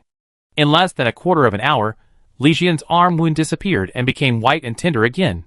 Zhongli glanced at the whip marks on her elbow and said casually, "Although the whip marks do not hurt the bones, they can still cause damage to the body if you don't pay attention to them. Remember this, girl?" Li Jian smiled unnaturally and said, "Thank you, Elder Zhongli. I will pay attention to it." The four of them sat in front of the giant stone sculpture and continued to learn about the mermaid world. "Elder Zhong, you always talk about things that happened 100 years ago. I wonder what exactly caused the split between the mermaids and the fishmen." Hee. Zhongli straightened his sleeves. His handsome young face looked a little strange with his deep expression. The root of all this is a human who suddenly entered the mermaid world. Human? Xiao Yuan and Li Jian looked at each other, feeling puzzled. Elder Zhong, Qing said that only the descendants of the Lihua kingdom and those with special physiques can come in here. Xiao Zheng pointed at her nose. Is he also a descendant of the Lihua kingdom? We still can't be sure of what he is.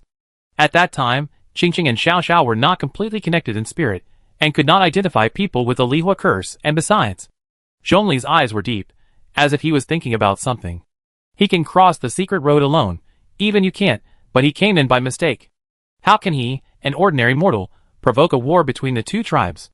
Miss Xian, the word love is the most wonderful. Zhongli sighed. Gao Feng fell in love with the princess of the Fishman tribe, and finally they eloped and escaped from the mermaid world, and there has been no news since then.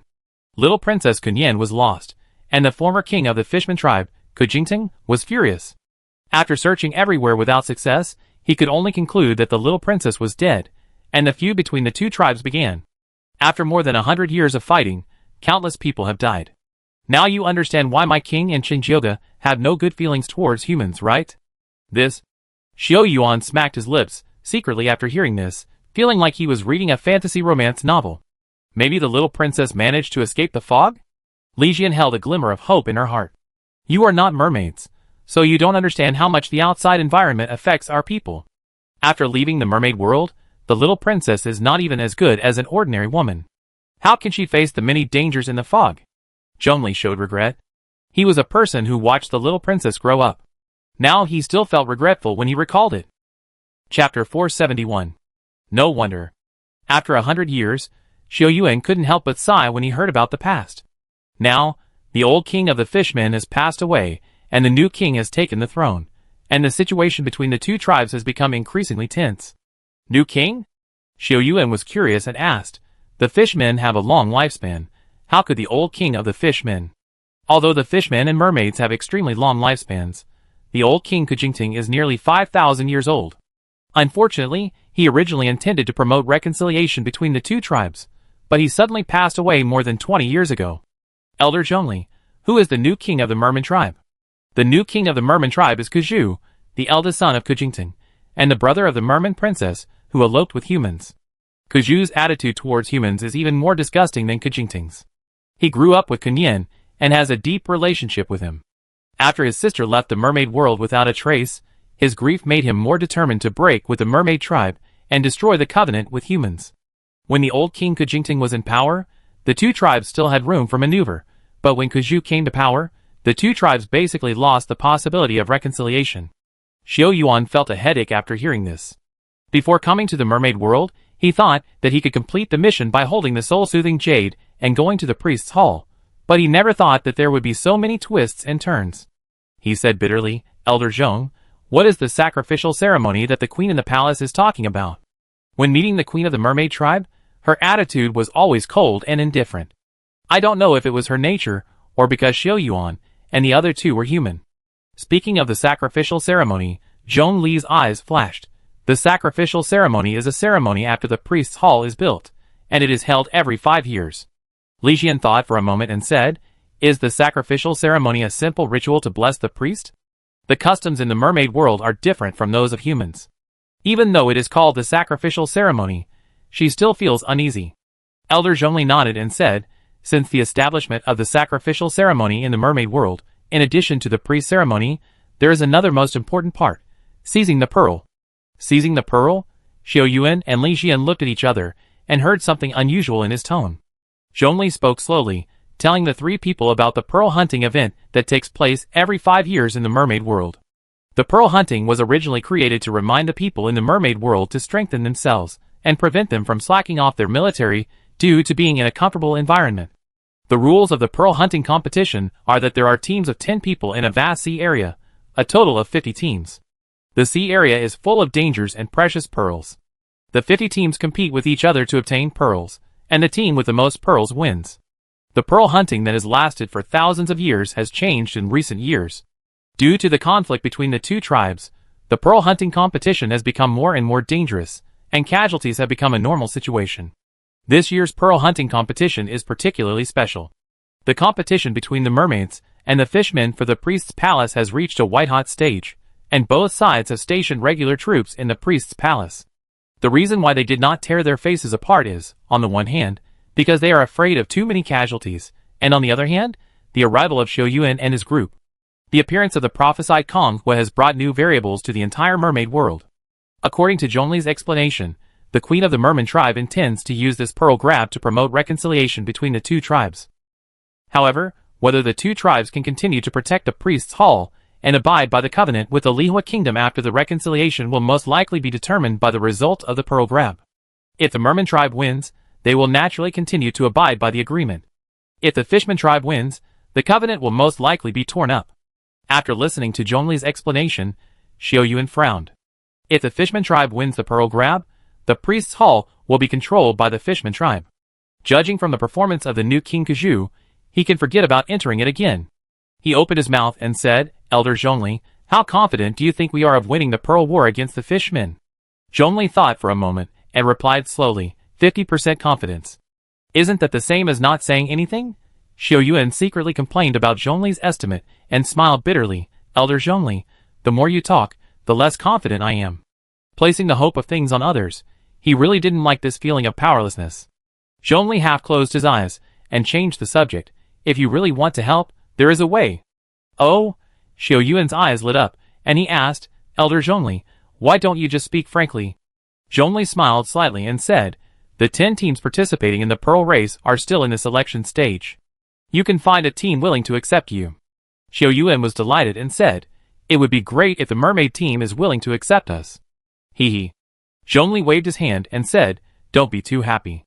As far as I know, there should be no team willing to accept you. Ah, Xiao Yuan's smile froze on his face. Looking at the calm Zhongli, he suddenly had the urge to punch him. Are you playing tricks on me, old man? Li Jian listened carefully and laughed in her heart. Zhongli was making Xiao Yuan willingly participate in the pearl grabbing competition step by step. She blinked and said, Elder Zhongli, do you have any team to recommend? Since Zhongli said this, it means that he must have a plan, otherwise why would he waste his breath to explain it? Zhongli's eyes were bright, and he said, among the 10 teams of the entire mermaid tribe, 1 team may accept you. Xiao Yuan asked, which team? Zhongli took out a bronze token from his waist and handed it to Xiao Yuan. The team of Her Majesty's youngest son, His Royal Highness Ji Ran. His Royal Highness Ji Ran? Xiao Yuan and the other 2 were all surprised, and Xiao Zheng was the first to ask, Elder Zhongli, seizing the pearl is life-threatening. You, the prince of the mermaid tribe, are also going to participate despite your noble status? The participation of the royal family in the war was unexpected. Xiao Yuan also thought that this kind of fierce competition and even life-threatening battles were to select the elite soldiers in the army. The original pearl hunt did not require the participation of the royal family, but the meaning has changed in the past 100 years. The royal family is the role model of the tribe and the spiritual leader of the tribe. There are casualties every year in the pearl hunt, and the royal family must play a role model. The royal family of the Fishman tribe will also participate in it. However, Xiao Yuan was even more puzzled as to why Ji Ran's team would accept his side. The queen of the mermaids, Ji Heng, is cold to humans, but her son, the future heir to the throne of the mermaids, can accept humans. This is somewhat contradictory. Zhongli did not respond directly to his question, but handed him the token. The token was carved with ancient and majestic patterns. It was the token leading to the royal residence. They could use the token to visit Ji Ran's residence. Looking at the figures of Xiao Yuan, and the other 2 saying goodbye and leaving, Zhongli's eyes were deep. Xia Dong walked lightly, and said with some worry, Elder, His Royal Highness the Prince is not interested in the pearl grabbing. Will he? Agree?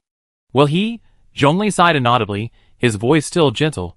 Maybe, His Royal Highness the Prince has been away from the tribe for too long. It's time to return. I hope he won't escape again this time. Zhongli glanced at the 12 stone statues standing in the temple, and prayed secretly. Chapter 472. Country A. Yanjing. Yanjing gradually became hotter in late July. Sun Wan leaned on the bed and looked at the lights of thousands of houses at night, silently. On the 3rd day of Professor Qin Hong's hospitalization, although his physical condition gradually improved and there were signs of waking up, he was still in a deep sleep. Dongfang Huai, Sun Wan, Xiong Zhong, Liang Lu, Wang Ruoling, Kai Jing and the other 6 people, together with the 8 rangers, deployed together to protect Professor Qin Hong's safety. Sun Wan and Liang Lu were arranged to live in the ward opposite Professor Qin Hong. Zheng Pu was injured and hospitalized after the attack in Bianliang. He would not be able to participate in the war for more than half a month. Squeak! The door of the ward opened gently. Sun Wan turned around and saw Xingziyu, Shou Wei, and Bai Xiao walked in. During the time when Sun Wan was in the hospital, many familiar people of Professor Qin Hong came to visit her, but they were all turned away by Dongfang Huai.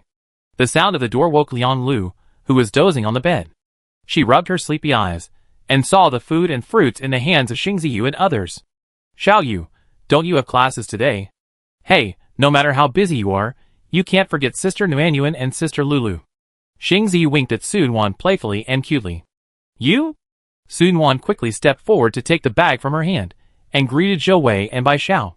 Mr. Bai, I really troubled you during this period. She smiled kindly at Bai Xiao. Bai Xiao came to visit Qin Hong every day during the days she was hospitalized. Miss Su is too polite.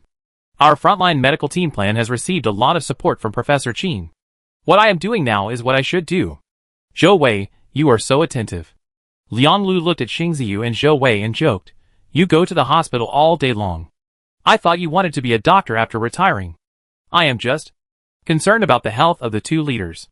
Zhou Wei's face turned red, and he made up a lame excuse. "You are so kind." Sun Wan smiled secretly and changed the subject. "Dr. Yu Huai is not here. Senior brother will have a video conference with the Meiji experts tonight. I guess he is meeting on the top floor now." Xing Ziyu understood what Sun Wan was worried about. Senior brother said that the teacher will wake up tonight or tomorrow. Sister Nanyuan, don't worry. Xing Ziyu said as she took out the delicious food. "That's good." Sun Wan and Liang Lu felt relieved when they heard her words. Qin Hong was involved in too many things. If something unexpected happened, the clues they had finally established would be cut off.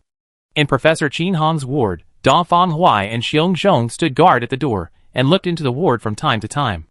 The metal gloves covering Xiong Zhong's fists were extremely eye-catching, and the nurses who came and went subconsciously walked around him. After watching Xing Ziyu and the other two leave, Xiong Zhong suddenly said in a muffled voice, "Team leader, the man named by Xiao is a little strange." Dongfang Huai wiped the silver spear in his hand and smiled. "Big Bear rarely makes a discovery. Tell me about it." Scratching his head, Xiong Zhong secretly organized his words for a long time. "I always feel that he is very strange." Hee hee. Dongfang Huai smiled and said, "We feel the same. He is indeed a little weird." Bai Xiao is the contact person sent by the A country parliament to Yanjing Medical University to organize the medical team plan. He has a good personal relationship with Professor Qin Hong. However, isn't it too frequent to visit here for 3 consecutive days? Dongfang Huai looked at Bai Xiao, who disappeared around the corner, trying to find out what was wrong with him that made both of them notice the abnormality at the same time. Time passed quietly, and the night became darker. At 2 o'clock in the morning, when humans sleep the most, the doors of the wards on different floors of the inpatient department were opened. Patients wearing hospital gowns walked out of the wards. They were men and women, slowly moving along the stairs of the fire escape, and their final destination was the floor where Professor Qin Hong was. The team of nearly 50 people made rustling sounds, and gradually advanced under the cover of midnight. Their eyes were empty and lifeless, and they moved together like zombies without souls. The two guards in charge of guarding the safe passage chatted with each other quietly, killing the sleepy night watch time. One of the tall and thin guards had sensitive ears. He reached out to stop his companion's voice and pointed to the safe passage. His companion understood, pricked up his ears, and listened in a low voice. "There are people, and more than one. How could there be so many people in the fire escape at midnight?" The tall and thin guard shuddered and pressed the alarm on his waist. Ding! When his finger landed on the button, the lights in the corridor suddenly went out. If he stood outside the building at this time, he would see that the power supply of the entire inpatient department was disconnected in an instant.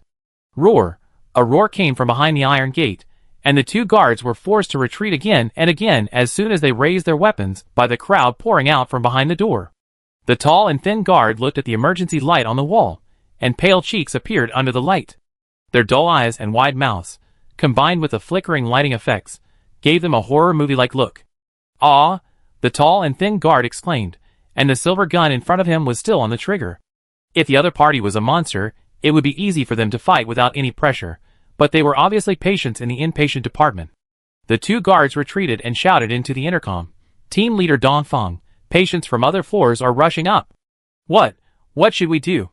Before the guard finished speaking, a thin girl in front of him rushed up with a roar. She watched the delicate body hit the thin and tall guard hard, with great force. Bang! The guard raised his elbow to block the girl's attack, and just as he blocked her, another person rushed up from behind. This time the patient was fat, and the two guards retreated and were accidentally bitten on the arm by one of them. Ah! The thin and tall guard felt pain, and did not dare to hold back, and kicked the woman in the lower abdomen, kicking her far away. Just as the two were retreating and fighting, a man suddenly jumped out from the crowd. His speed was amazing. The guard only saw a black shadow approaching him, and he subconsciously raised his arm to block it. Severe pain came from his arm, and blood suddenly appeared. Red light flashed in the eyes of the thin young man, and his sharp nails penetrated into the bone marrow, easily piercing the guard's arm. Swish! The young man raised his left hand, and a silver light flashed, and the thin guard's throat was cut. The blood dyed his clothes red, and at the same time took away the vitality in his body. Bang! The tall and thin guard fell down, and the young man kicked the ground and threw himself on another guard. He opened his mouth, and his terrifying white fangs appeared. He bit the guard's neck fiercely. The guard was unable to resist because of his strength that was many times greater than his body size. He could almost predict his own end, and finally understood why many colleagues lost blood after death. Buzz, a strong wind passed over the guard's head, and a fist with dark silver metal attacked, forcing the young man to retreat. Xiongzhong grabbed the guard's shoulder and threw him behind him with one arm. Xiongzhong's tall body was lying in front of him, like an undefeated god of war. Bang! He slammed his fists together and attacked the young man. Chapter 473. The night wind blew, and the lights went out. The huge hospital building fell into chaos in an instant. The young man hiding among the patients attacked ruthlessly, and killed a guard in an instant. Bang! Xiongzhong waved his fist to resist the young man's attack and punched him in the ribs with his backhand. He felt that he was not hitting a person, but more like hitting a hard rib that had been frozen for a long time. Blood Clan? The young man took 2 steps back after being punched by Xiongzhong, screamed, and rushed forward again, with a delicate dagger in his hand. The dagger slashed against the gloves, sparks flew. The young man seemed to be fighting head-on, but in fact he was just faking it, and the dagger went straight to Xiongzhong's throat. Clang! Xiongzhong opened his palm and tightly controlled the dagger. The dagger's edge was only 4 or 5 centimeters away from the tip of his nose. He snorted coldly, and the mechanical gloves on his left hand hummed and combined with his own huge force, hit the young man's heart. Bang! It was a solid blow. If an ordinary person was hit, half of his life would be lost, but the young man just flew out and knocked down a group of patients. He rolled on the ground like a monkey to avoid Xiongzhong's pursuit, rubbed the wound on his chest, and smiled more evilly. One of the racial talents of the Blood Clan is hardening the body, which is very difficult to deal with. Once activated, the skin around the body will harden temporarily and gain terrifying defense. When the hardening effect ends, the energy and physical strength of the Blood Clan will be greatly weakened. Now it seems that they are ready to fight quickly. Xiongzhong is worried about the situation in the ward, but the young man is agile and attacks continuously, entangled Xiongzhong tightly. The two fought back and forth in the corridor, and more patients rushed towards the ward where Qin Hong was with their fangs and claws. When Sun Wan and Liang Lu came out of the ward, they saw the patients pouring into the corridor, each of them like a zombie. Liang Lu was startled, and after seeing clearly with the emergency light, she couldn't help but frown. Are they controlled by their minds? Dongfang Hui drew out the sword from his ribs, his eyes cold. First, let them lose their ability to move. Professor Qin Hong must not be lost. Professor Qin, please protect him. Swish! Dongfang Hui rushed towards the crowd, and the guards around him also joined him to fight.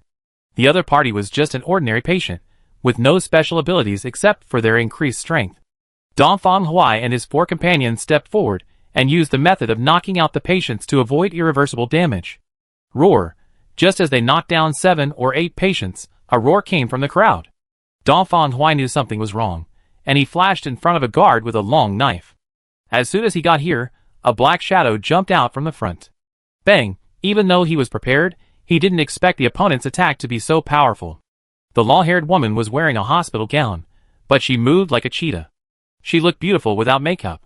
It was Ai Lu. Dongfang Hui stood firm, and after seeing her face clearly, he blurted out, Ai Lu. Ai Lu knew the risks of the action. Yanjing Medical University was not like a remote spiritual research center. They had limited time to act. Every delay would be dangerous. Swish, swish, swish. Ai Lu's attacks continued, and each move was ruthless and aimed at Dongfang Hui's vital point. Dongfang Hui raised his long sword to fight, and the two fought in the narrow corridor, and it was hard to tell who would win. Bang! Ai Lu had not recovered from her previous injury, and she was a little slower than Dongfang Hui, who kicked her in the lower abdomen. Dongfang Hui was delighted to see her exposed, and he rushed forward with his long sword and stabbed Ai Lu's ribs. Ai Lu seemed to be scared and could only retreat backwards on the ground, like a frightened bird. No. This was not the first time that Dongfang Hui and Ai Lu had fought, and he knew that she was always ruthless, and her performance at this moment was too weird. He was careful and observed the patients around him, but he didn't notice anything wrong. Am I overthinking? He continued to chase and muttered in his heart. Boom! Just when Dongfang Hui's attack was about to fall on Ai Lu, there was a loud noise from the ceiling. The iron window of the vent fell down, and a figure fell straight down. At the same time, the 3 iron windows of the vents distributed in the corridor collapsed together, and the figures flying out of them joined the battle. Sun Wan and Liang Lu were originally guarding the door of Professor Qin Hong, and the person falling from above was facing them. Swish! The strong wind fell, and the knife light passed by Sun Wan's cheek. She stepped back 2 steps to block the door of the ward and looked at the person coldly. He was dressed in black and had a stern face, and he was full of een. Quan Hai waved his 2 knives in his hands, and he went straight to Sun Wan and Liang Lu without saying a word. Quan Hai's ability was extraordinary, but it was difficult for him to fight Sun Wan and Liang Lu at the same time. He was defeated by Sun Wan once in Bianliang. However, he looked at the chaotic corridor and was calm in his heart. Their goal had been achieved. In Professor Qin Hong's ward, the ticking of the instruments was slow and rhythmic, and the fighting outside the corridor seemed to have nothing to do with him. Crack! The bright glass window shattered, and a figure flew in from outside. He untied the safety rope around his waist. His eyes were bloodshot and bright. Hee. The man raised his mouth cruelly, but others could not see it under the cover of a mask, and looked at Professor Qin Hong, who was lying unconscious on the bed. Swish! The white long knife was raised high and stabbed towards Qin Hong on the bed, deeply buried in his heart. The blade didn't feel like it was piercing into the flesh, but it felt like it was stabbing into the fine white wax. The man was stunned for a moment, and suddenly there was a roar from under the bed, and a silver bullet shot out from below and shot towards the man's chest. Bang! He was hit hard and retreated repeatedly, with an incredible look on his face and black smoke billowing out of his chest. At this time, he found that Professor Qin Hong on the bed was just a wax figure. Wang Ruoling and Kai Jing crawled out from under the bed, one holding a silver spear and the other holding a silver knife, as if they had anticipated the other's actions. Kai Jing squeezed the trigger tightly, with a smug smile on her face. I knew you couldn't hold back. This is called catching a turtle in a jar. Knowing that the plan had failed, the other party had replaced Professor Qin Hong at some point, and the man's heart sank. He ignored Kai Jing's words, raised his head, and made a shouting gesture, but strangely, Kai Jing and Wang Ruoling didn't hear any sound. After receiving the man's signal, the vampires outside were all shocked. Then, they turned into a group of black mist and left along the predetermined route, and the man in the ward did the same. Unfortunately, he miscalculated again. Kai Jing pressed the button on his waist and dropped a fine metal mesh on the wall where the window was, blocking the only way for the black fog to leave. Hiss, hiss, hiss. Sparks and electricity continued to emerge, and the black fog gradually dissipated, revealing a group of panicked bats inside. The bats dissipated one by one, and finally the man turned into a human form again. He tried to resist, but was subdued by Sun Wan and others, who came one after another. Looking at the man who was still struggling after being captured, Dongfang Hui held the long knife upside down. Let me see who you are. He pulled off the man's mask casually, and after seeing his appearance clearly, he blurted out, How could it be you? The pale cheek under the mask was very familiar to them. Chapter 474. Dongfang Hui frowned, his eyes showing a look of surprise as he said, Bai Xiao? Bai Xiao coughed twice, with wisps of black smoke coming out of his chest from time to time. Are you surprised to see me? How could Dongfang Hui not be surprised? He and Xiongzhong had noticed something strange about Bai Xiao before, but they didn't think he would have anything to do with the blood race. Bai Xiao was a staff member of the A country parliament, responsible for medical work. Would the fact that he was a member of the blood race mean that more blood race forces would enter the A country parliament? Thinking of this, Dongfang Hui's heart sank, and he dared not think any further. Seeing his uncertain expression, Sun Wan asked in a low voice, Team leader Dongfang, how should we place him now? Sun Wan said it twice in a row, and Dongfang Hui came back to his senses and said, First, take him to the ranger headquarters for detention and interrogation. As for Professor Qin Hong, how is his physical condition? Sun Wan smiled slightly and said, Professor Qin Hong woke up yesterday and recovered well. Dongfang Hui responded and waved his hand. Let's go. The assassination in the hospital's inpatient building was very short, only about 10 minutes in total. The vampires had hypnotized a large number of patients at some point and planted members to attack them. In addition, they used the ventilation holes to sneak into the building, and their most powerful move was to break the window from the upper floor and enter the ward. If Dongfang Hui and Sun Wan had not swapped Professor Qin Hong in advance, they would have succeeded. Unfortunately, in order to prevent alerting the enemy, the electric grid like the one in the ward cannot be deployed on a large scale, otherwise the vampires in the corridor would have found it difficult to escape. The whole plan was designed to catch the vampires, who were anxious to root out the evil, using the fake Professor Qin Hong as bait to make them make mistakes. Another important reason for the success of the plan is that this place is very close to the city center, and the security forces can arrive quickly. The vampires had to hide their tracks on the one hand, and on the other hand, they had to fight quickly, and their strength was greatly limited, which ultimately led to the success of the plan. Xiong Zhong suffered several minor injuries. He grabbed Bai Xiao, who was lying on the ground, and said loudly, "Please, Mr. Bai." Bai Xiao groaned. Although the silver bullet in his body could not harm his life, it was corroding the dark elements in his body all the time. He gritted his teeth and did not cry out in pain, saying, "Do you really think you won?" The speaker was unintentional, but the listener was intentional. Da Feng Huai's eyes fell on him. "What do you mean by that?" Bai Xiao's eyes swept over everyone. His fake smile was completely different from his usual gentle and elegant appearance. "You and me, we are just pawns. The more you want to know, the faster you will die." Da Feng Huai's heart skipped a beat, but he said without showing it, "I am getting more and more curious about who is the chess player behind the scenes." Bai Xiao grinned, laughing unscrupulously. Bang! Xiong Zhong punched Bai Xiao in the lower abdomen, and his wild laughter was replaced by painful groans. Xiong Zhong retracted his sandbag-sized fist and muttered, "You dare to be arrogant after becoming a prisoner? Be honest." The inpatient department of the affiliated hospital of Yanjing Medical University, which was once noisy, finally fell into peace again. A change that affected the nerves of countless people also quietly kicked off tonight. Daming Sea, the world of mermaids. Xiao Yuan was playing with the bronze token in his hand. The three characters Weiyang Palace were written on the front of the token, and a strange mountain was carved on the north side. The mountain was steep and steep. From a distance, the peak looked like a blooming lotus, and the low-lying area in the middle looked like the core of the lotus. A cloud of auspiciousness rose from the core, and a flame was faintly burning in the cloud. Li Jian saw him standing there in a daze, and whispered, "Xiao Yuan, the road to Weiyang Palace has been opened." Oh! Xiao Yuan came back to his senses and saw Xiaozheng, Li Jian, and Qingqing looking at him. "Sorry, I was distracted when I saw the token." As he spoke, Xiao Yuan took the lead and walked forward. They were located outside the royal palace in the royal city. The building was simple and majestic, and there were guards patrolling on both sides from time to time. After handing the token to the guard commander in charge of guarding Weiyang Palace, Xiao Yuan and the other two walked into Weiyang Palace under the leadership of Qingqing. The architecture of Weiyang Palace is mainly white stone, with red bricks and tiles, which gives it a feeling of Tang Dynasty architecture. When Li Jian passed by a palace lantern, she stopped and looked at it in a trance. The painting on the palace lantern was exquisite.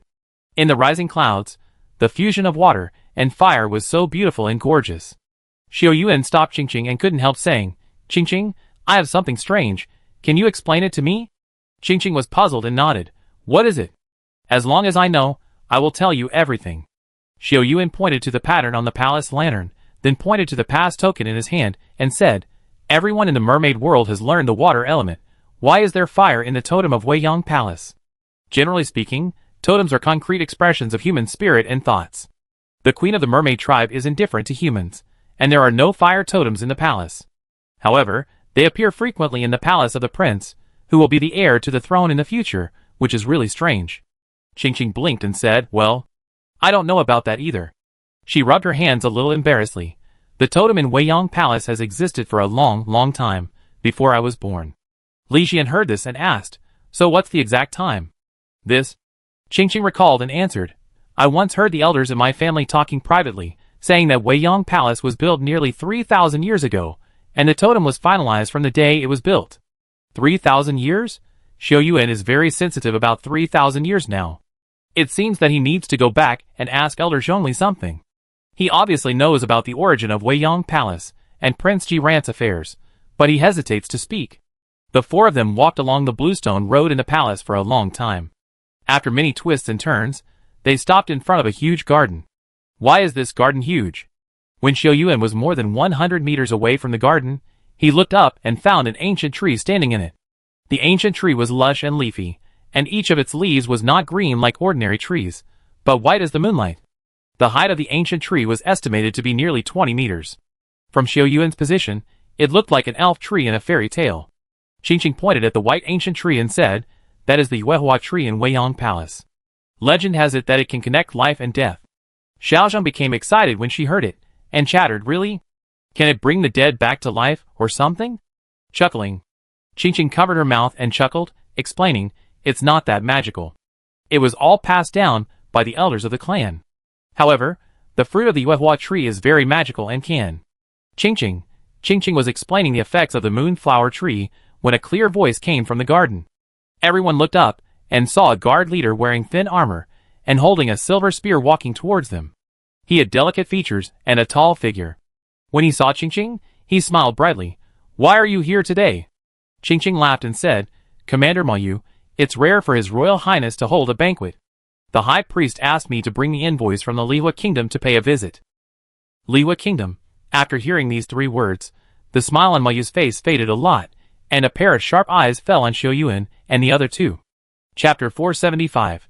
Mou looked at Xiao Yuan and the others quietly, and said after a while, "Since it is Elder Feng Zhong, let me inform His Highness." The emotions in his eyes were very complicated, vigilant, suspicious, and even a little hopeful. Did he know we would come? Mou's performance caught Xiao Yuan's eyes, and made him slightly startled. He asked in a low voice, "Qing, are you familiar with Commander Mou?" Qing chuckled and said, "Commander Mou's family and my family are old friends, but he has been good friends with His Highness since he was a child. His Highness is more withdrawn and doesn't like noise, but he gets along well with Mou. So that's it." From what Qingqing said, Jiran and Mou are on good terms, and are even close friends. While Xiao Yuan was still thinking about it, Mou had already walked out of the garden quickly and said, "Messenger, please come in. His Highness is holding a banquet in the garden." Mou's attitude was much more polite after returning, polite but distant. Following his footsteps, Xiao Yuan and others walked into the center of the garden, under the strange moonflower tree. Under the tree, there were musicians from the mermaid tribe playing music, quiet and pleasant. A young man in his early 20s sat at the top. He had red lips and white teeth, and looked feminine and handsome. A closer look revealed that he looked 3 or 4 points like the queen of the mermaids. Jiran was dressed in white, with a water blue mark in the center of his forehead, shaped like scales. There were 5 people sitting at the table, and the other 4 people, except Jiran, were all dressed in brocade robes and looked extraordinary. Qing whispered to Xiao Yuan about the identities of the 5 people. The 2 people sitting on the left and right sides of Jiran were Ji Feng and Chen Jianxian. Ji Feng, a prince of the same generation as Jiran, is a flamboyant and unruly person. Chen Jianxian is the only son of Chen Jioga. He is humble and polite, and has a good reputation among the children of the aristocratic family. Behind Ji Feng sat a woman. She wore a veil to cover her face, revealing only a pair of eyes. The black and white phoenix eyes were like the clear lake water in the snow-capped mountains. Ji Qian, a person who was not very prominent in the royal family, rarely participated in the banquet. Her father was Ji Hua, the younger brother of Queen Ji Hung, and one of the 2 generals who jointly commanded the foreign war army of the mermaids with Chen Jioga. The young man opposite Ji Qian smiled, and he looked smiling no matter who he looked at. Shuo Wei, one of the 2 chief officers in charge of the intelligence department of the mermaids, is also one of Ji Ran's few friends. The originally leisurely and happy atmosphere came to an abrupt end after Xiao Yuan and his friends entered, and everyone's eyes were all on them. Qing walked forward smartly, bowed respectfully and said, "Your Highness Ji Ran, these 3 are envoys from the Lihua country."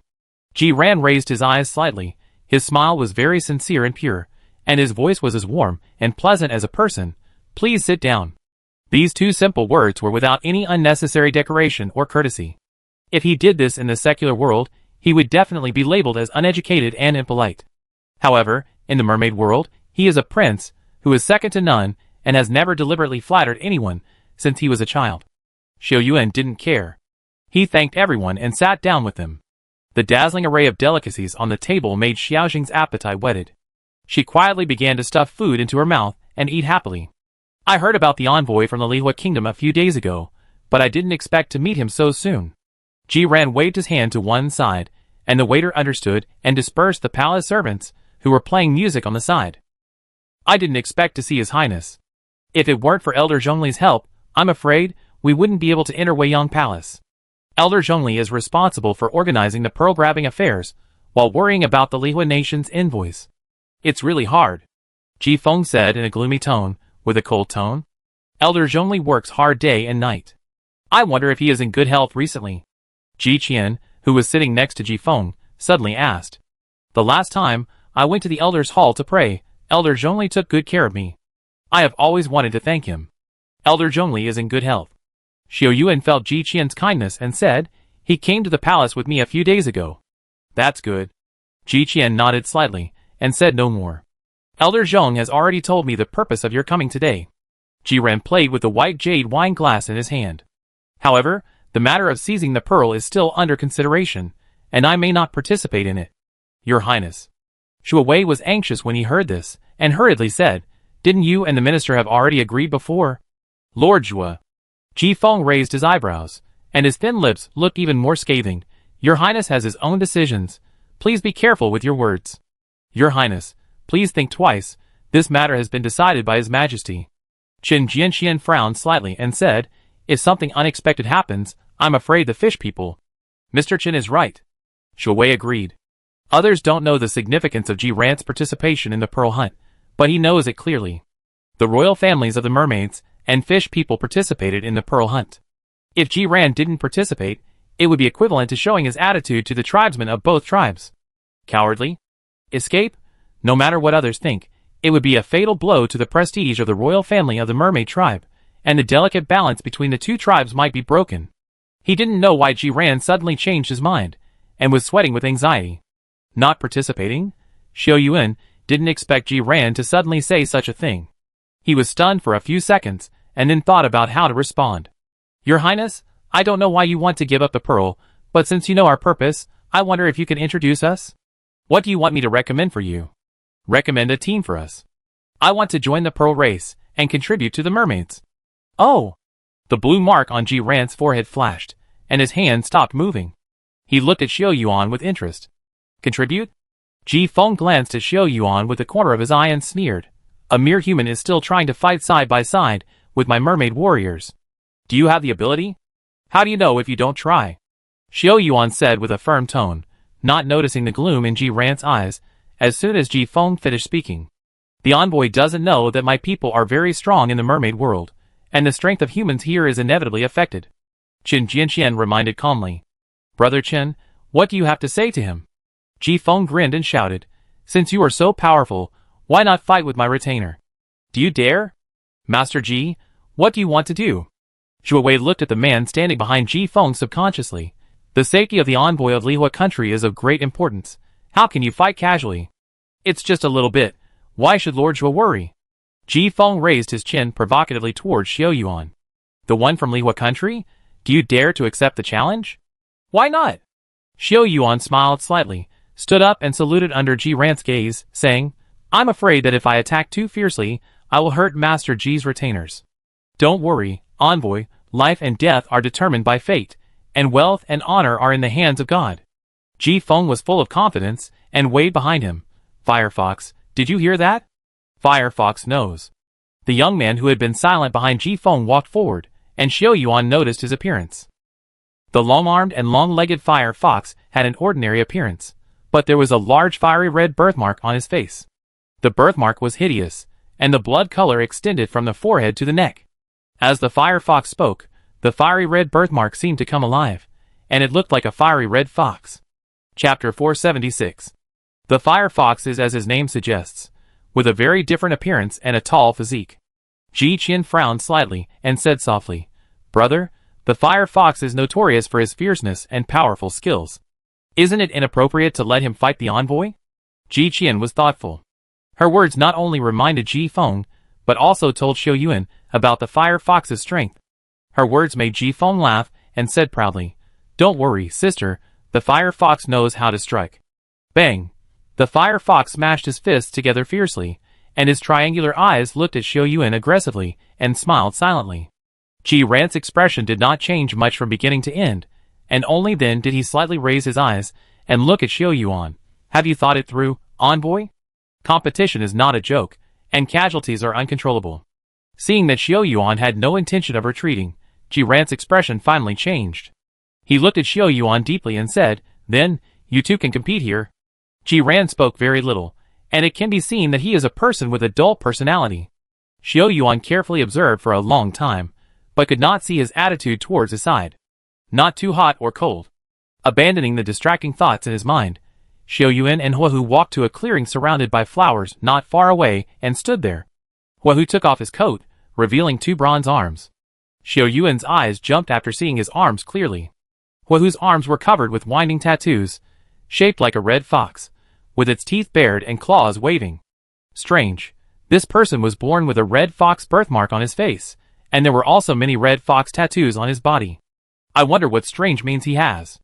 Xiao Yuan drew out the Minging knife, made a beautiful knife flower in his hand, and said, "Please." The red fox also greeted according to the etiquette. His weapons were 2 sharp steel forks tied to the back of his hands, which looked a bit like the weapons of the male protagonist in the American movie Wolverine on Blue Star. Bang! The 2 of them moved almost at the same time and attacked each other. The red fox's moves were extremely fast, especially when using 2-handed weapons. The frequency of attack was even faster than Xiao Yuan. The cold light whistled in the field, and the sound of weapons clashing was everywhere. Clang! The red fox held Minjindo with 2 forks, and competed with Xiao Yuan in strength. His face turned red, and he clenched his teeth. The human in front of him was surprisingly strong. Crack, crack, crack. Seeing Xiao Yuan pressing forward little by little, the red fox looked a little ugly. He felt humiliated that his strength was suppressed by humans. Roar! The red fox roared and changed his tactics first. Water elements emerged from the double forks, forming a sharp water arrow that shot toward Xiao Yuan. Xiao Yuan dodged the water arrow with his waist and dodged 2 meters away. As expected, the water arrow that had left came back and hit the ground again. The stone brick floor was as fragile as a piece of paper under the water arrow, and was pierced through in a row, leaving regular circular holes. Swish! The red fox swung its double forks relentlessly and attacked again. The double forks were attached with light blue water elements, and were coming fiercely. Buzz, Xiao Yuan did not dodge at all and rushed forward to meet the red fox's attack. Ji Qian, who was watching from the side, clenched her fists nervously. She had never seen Xiao Yuan take action, but she had seen the power of the red fox. He was a good fighter in close combat with the red fox, not to mention that he had hidden secrets. The flames spread from the Minging knife and collided head-on with the red fox's attack. A sharp buzzing sound broke out with Xiao Yuan and the red fox as the center, accompanied by waves of violent airflow fluctuations. Clang! Water and fire fight, speed beats speed. The battle between Xiao Yuan and the red fox was very enjoyable to watch. The steaming water vapor and sparks splashed and wet the leaves of the moonflower tree above their heads. The tattoos on the red fox's arms became brighter in the water vapor, as if they were alive and lifelike. As the tattoos awakened, the elemental power used by the red fox gradually increased, and when it reached a peak, the red fox suddenly jumped up. He roared like a spirit monkey, and rushed to Xiao Yuan's face with 2 forks, and his whole spirit was raised to the maximum. Xiao Yuan could feel how intense and powerful the water element in his body was, but he still didn't retreat. Whoosh! The flames burned to the extreme, and the blade of the Minging knife turned red, making people think it was about to melt. He raised the knife and stepped forward, and collided with the red fox's attack. When the 2 weapons touched, it seemed as if time stopped, and the strong airflow spread, even shaking the tableware on the banquet table more than 10 meters away. Bang! The red fox's body fell and flew to the edge of the open space, followed by a figure. Xiao Yuan's attack continued, and the red fox did not lose the ability to counterattack. He would never give up any opportunity to attack his opponent. The sharp blade reflected in everyone's eyes. Ji Feng couldn't believe his eyes. The mermaid warriors he carefully trained were defeated by humans. The huge gap made Ji Feng feel like vomiting blood. The red fox groaned, and its body rolled 4 or 5 meters away on the ground before stopping. The attack of the silver blade was coming, and his eyes suddenly flashed, and he raised his hand and pulled hard towards the blade. Ah! The woman's terrified and sharp voice resounded throughout the garden, and the woman in palace dress was frightened. This open space was very wide, and several maids from Wei Yang Palace stood around the edge. They didn't expect to be implicated. Buzz, the blade was coming in an instant, and the woman could only see flames and murderous intent in her eyes. She closed her eyes in despair. The hot blade deviated less than half a meter away from the woman, singed a lot of her black hair at the temples. Bang! Xiao Yuan forcefully changed his offensive, and was kicked in the waist by the red fox and flew out. Taking advantage of the precious opportunity, the red fox attacked again. He took out 3 dark red balls from somewhere in his hand. The surface was smooth and round, and he threw them at Xiao Yuan fiercely. The balls changed during the flight, and the flames on the surface formed an endless formation, surrounding Xiao Yuan. Bang! The balls exploded when they were blocking Xiao Yuan. The flames were more than 2 people high, and the power was amazing. Seeing the carefully developed fire bomb working, Chihu's eyes lit up with excitement. He pushed the frightened palace maid aside, and ran towards the sea of fire excitedly. The flame of the fire bomb was blazing, and Chihu believed that humans could not survive in the flames. He was inevitably proud of completing the task assigned by Ji Feng. Just when Chihu thought everything was fine, the flame suddenly jumped, and then a silver light suddenly appeared from it. Swish! Xiao Yuan held a silver-white shield in his hand, and his white shirt was covered with burned scars, but he looked energetic. The silver blade pierced through the chest of the red fox in the incredible sight. Blood splattered. Xiao Yuan deliberately avoided the heart, but the fire element of the silver blade still caused a lot of damage to his body. Ah! The red fox was nailed to the ground, and the single clothes on his body were stained with blood, which looked as miserable as it could be. Xiao Yuan suddenly pulled out the long sword, took 2 steps back, suppressed the feeling of emptiness in his body, and stood up straight. The power of the flame bomb just now was indeed amazing. He used the Tunan shield to block the front, and used the fire element to protect the vital parts of his body. The loss was great. The blood on the long sword dripped. Xiao Yuan looked at the maid who was standing there stupidly, and smiled gently and harmlessly. Are you okay? The maid's eyes moved from the direction of the banquet to Xiao Yuan, and she bowed and said, Thank you very much for saving the messenger, I am fine. Chapter 477. Red Fox left the garden with the help of the palace servants, and Ji Feng's face was frighteningly ugly. He thought he could take this opportunity to show off in front of his highness, but Red Fox was so disappointing that he lost face. The more he thought about it, the angrier he got. Ji Feng found an excuse to leave the banquet. The banquet ended in a strange atmosphere, and Xiao Yuan did not get Ji Ran's promise until he left. After the guests left, Ji Ran stood alone under the moonflower tree in a daze. His eyes kept wandering around the tree, and he said, Sister Shanhu, you were not injured just now, were you? The maid who almost died under Xiao Yuan's knife had gentle and demure features. After hearing Ji Ran's words, she quickly responded, Your Highness, please worry about me. Everything is fine. Hee. Ji Ran laughed softly, and at this moment, he showed some real emotions. Ji Ran raised his hand, as if he wanted to touch the leaves of the moonflower tree, and said, Really? Sister has always been timid, I remember it clearly. Shanhu's pretty face turned red, and she stammered, Your Highness, I have made some progress over the years. Ji Ran nodded seriously, as if asking Shanhu or himself, Can the moonflower tree really bloom? His eyes were complicated, and his voice was full of confusion. Elder Zhongli told me that the day the moonflower tree blooms is the day I will be free, but it has been 300 years? Shanhu opened her mouth and finally responded firmly, Your Highness, I believe it will not be far away. Not far away? Ji Ran retracted his slender fingers and ordered, Let Qianqian go for me. What is supposed to come will come. Maybe. This is my chance. As if he had finally made a difficult decision, Ji Ran looked much more relaxed. He turned and walked out of the garden, not noticing that a small bud quietly appeared in the corner of a branch of the moonflower tree. Jiren Realm Inn. The inn was quiet and peaceful in the night. Xiao Yuan, Li Jian, and Xiaozhong were sitting in the courtyard chatting. Qingyan seldom went out since he arrived in the Jiren realm, and he stayed in his room all day, mumbling about something. Bang! Qingqing placed the small stove in the middle of the crowd, and the warm charcoal fire dispelled a lot of the coldness around him.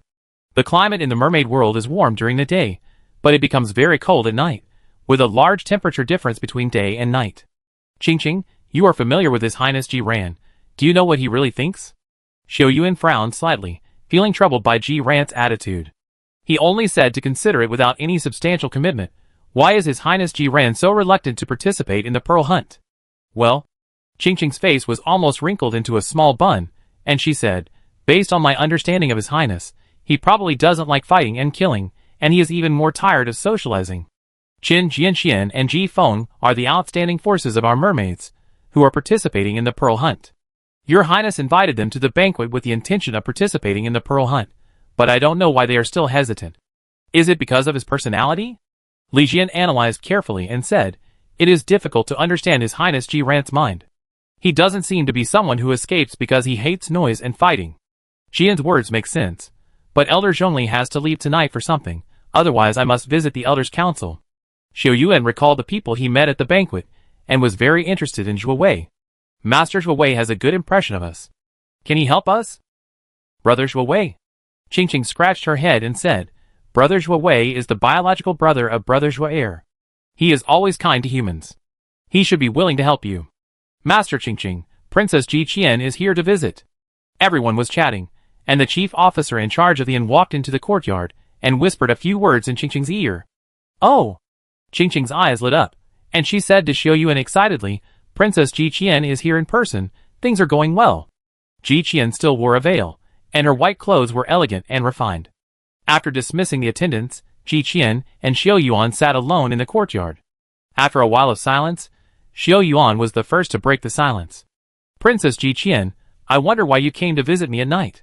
Today you embarrassed Brother Ji Feng in Weiyang Palace. You need to be more careful in the future.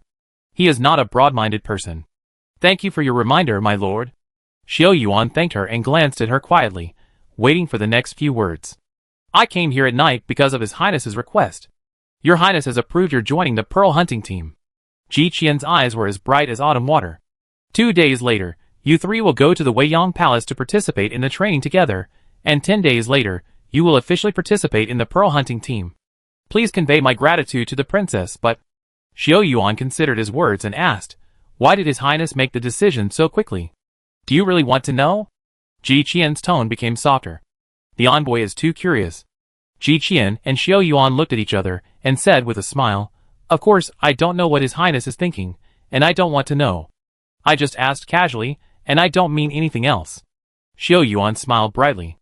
Ji Qian was so tight-lipped that it seemed that he couldn't get any useful information.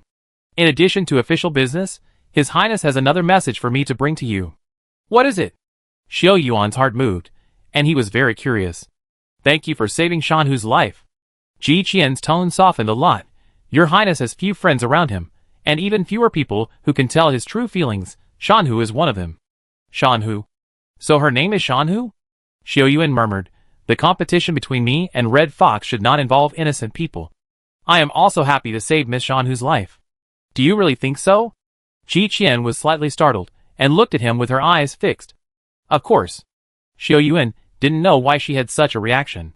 In modern society, human life is of course the most important. What else needs to be refuted? No wonder, no wonder. Ji Qian said something inexplicable, and got up to leave the courtyard. Why is it so strange? Xiao Yuan found that the royal family liked to say some strange things, as if they kept some things in reserve so that people could not understand them. Ji Ram was like this, and so was Ji Qian. Compared with him, Ji Feng, who spoke harshly from the beginning, was much more open. After bidding farewell to Princess Ji Qian, Xiao Yuan finally felt relieved. Li Jian and others were very curious about the conversation between the two, so Xiao Yuan had to patiently recount the conversation between the two. Shanhu, the ordinary maid in Xiao Yuan's eyes, became one of the few people who could speak to His Highness Ji Ran in Ji Qian's mouth. Could it be that the accidental rescue of Shanhu by me was the reason for Ji Ran's transformation? Xiao Yuan slept uneasily that night, with many thoughts flashing and circling in his mind. What kind of person is Ji Ran? What kind of secrets are hidden in him? The origin of the flame totem of Weiyang Palace? All this can only be known by visiting Elder Zhongli tomorrow, but will he really tell me? Zhongli mentioned very little about Ji Ran's affairs, as if he was deliberately concealing it, and as if he was taboo about something. The feeling that things were out of his control made Xiao Yuan feel very uncomfortable. It was not until the early hours of the morning that Xiao Yuan fell into a deep sleep due to sleepiness. Chapter 478. Elder's Court, Lotus Pond. Zhongli stood in the middle of the lotus pond holding a slender bamboo pole, and every step he took would stir up a circle of ripples on the water surface. The bamboo pole lightly touched the core of the lotus flower, and slightly concentrated the water element into it, and the originally exhausted lotus immediately transformed into a beautiful one. When Xiao Yuan came to the lotus pond, he saw this strange scene. Being able to control the water element so accurately and float on the water for a long time, Zhongli's elemental control is unfathomable. After Zhongli touched the last lotus flower, he slowly walked onto the stone platform in the middle of the lotus pond. The bamboo pole in his hand became greener after experiencing the baptism of elemental power. He waved at Xiao Yuan, signaling him to come closer. Xiao Yuan walked along the narrow stone bridge to the middle, and saw the lotus core that Zhongli had lit was faintly flashing with a light blue glow. Zhongli looked around and explained, the environment of the mermaid world is not suitable for the growth of lotus. It can only be nourished with magic power. Xiao Yuan raised his eyebrows when he heard this. He heard something else from Zhongli's words. Elder Zhongli said that Lotus was brought from the outside world. He. Zhongli's young and handsome face had a gentle smile, but he did not answer his question immediately. Instead, he asked, "Did you see His Highness Jiran yesterday?" "Well," Xiao Yuan nodded and said, "His Highness Jiran's attitude is ambiguous. I thought he would consider it for a long time. Unexpectedly, Princess Ji Qian came to the inn last night to tell me that His Highness agreed to our request." Zhongli's smile deepened a little, and he put the green bamboo pole into a pool of water. "That's good. Your Highness is determined to leave Weiyang Palace, which is good." "Determined to leave Weiyang Palace?" Xiao Yuan followed his words and asked, "Elder Zhongli, His Highness has never left Weiyang Palace? And why did he resist seizing the pearl?" "Huh?" The finger released the bamboo pole, and the green bamboo pole stood in the water, spinning and stirring the clear water. Elder Zhongli stared at the bamboo pole motionlessly, and spoke after a long while. "Your Highness has never left Weiyang Palace since the day he was born. As for the reason, it has something to do with the totem in Weiyang Palace." Weiyang Palace totem. Xiao Yuan thought to himself that, as expected, the totem of Weiyang Palace was incompatible with the entire mermaid world. I wonder who created the totem of Weiyang Palace? Ding! Elder Zhongli tapped the bamboo pole with his fingers and held it in his hand again. He felt the revived power on it and said, "The totem of Weiyang Palace was created by Her Majesty the Queen at the beginning of its establishment, before she ascended the throne." Thinking of the events thousands of years ago, Zhongli was full of nostalgia. "Your Highness, how long has it been since you called me the king?" Seeing Zhongli reminiscing about the past, Xiao Yuan was secretly worried. "Why did you still sigh?" He patiently said, "What is the relationship between Her Majesty the Queen building Weiyang Palace and His Highness Ji Ran not being able to leave Weiyang Palace?" Zhongli put away the bamboo pole and asked, "Did you see the moonflower tree when you went to Weiyang Palace?" "Of course," Xiao Yuan nodded, not knowing what was so special about the moonflower tree. The moonflower tree is the core of Weiyang Palace. With it, the magic power in your body can be kept stable and harmonious without conflict. No conflict? Xiao Yuan was stunned for a moment. His eyes widened. "Elder Zhongli, are you saying that Your Highness has two elemental powers?" "That's right." Zhongli nodded and said, "Your Highness is young and cannot control the conflict between the two magic powers. If you leave Weiyang Palace, it is very easy to die because of the conflict of magic power. No wonder the totem of Weiyang Palace contains water and fire, that's why." Xiao Yuan suddenly shuddered. "No, how can the mermaids have the power of two elements? Unless His Highness Ji Ran is. What is it?"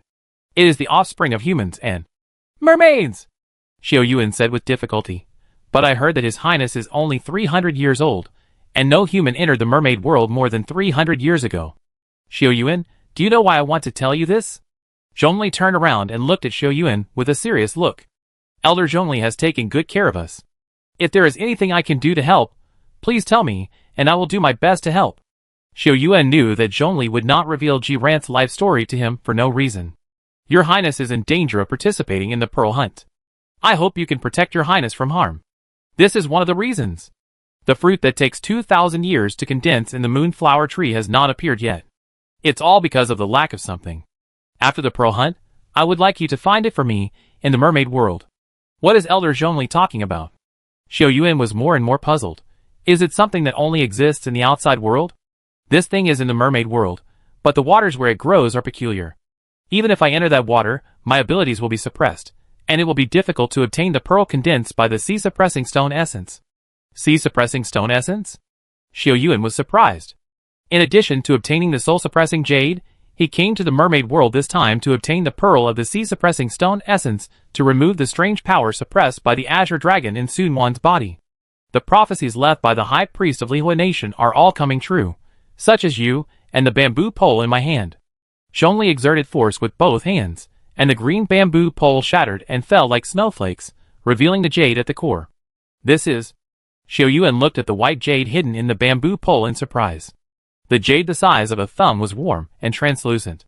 The lotus pond in the elder's courtyard has always been difficult to bloom. Although I have been cultivating it for many years, it actually bloomed a few days ago. The environment of the mermaid world has begun to change. Although His Highness cannot completely break free from his restraints, with this jade, it is no longer difficult for him to enter and leave Weiyang Palace at will. Elder Zhongli.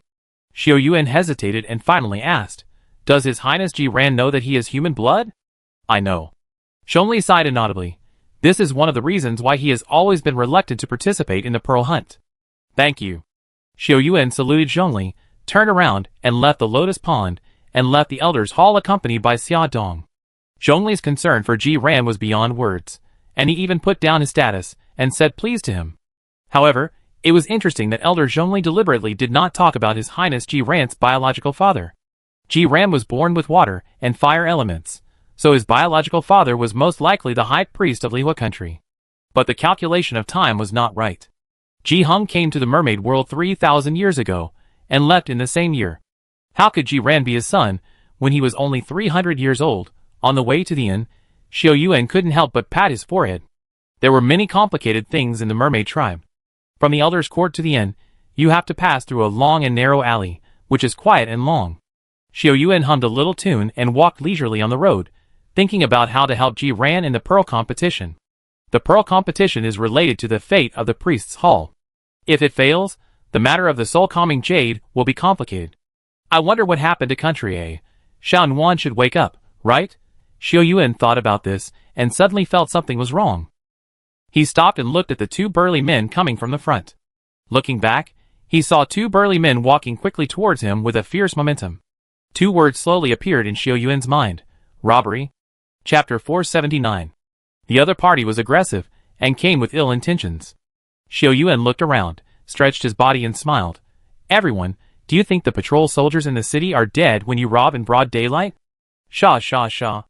Xiao Yuan swallowed all his words after the other party drew out the steel knife. He did not carry the Minging knife when he went out. He raised his right hand. Two nans slipped into his palm and rushed towards the two strong men in front of him. When they met, they drew their swords without saying a word. Xiao Yuan saw that they were coming for him. The alley was narrow, and the two men stood side by side, blocking the road. The two men in front raised their swords, and the elemental power burst out at Xiao Yuan at the same time. Clang!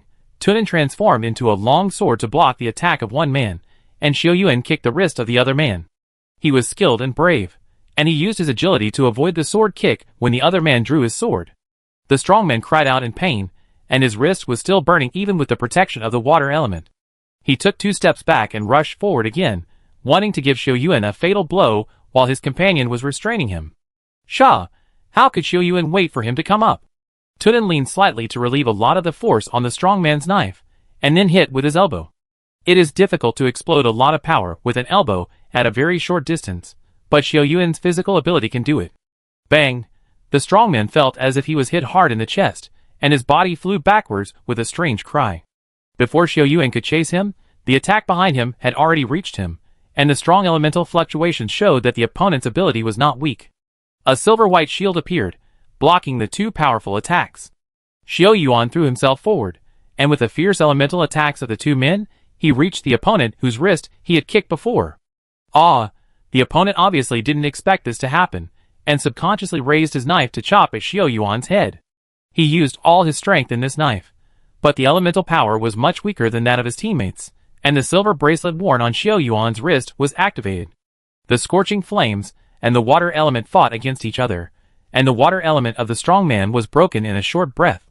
Without a weapon in his hand, Xiao Yuan didn't dare to confront the opponent's steel knife head-on, and roll behind the opponent.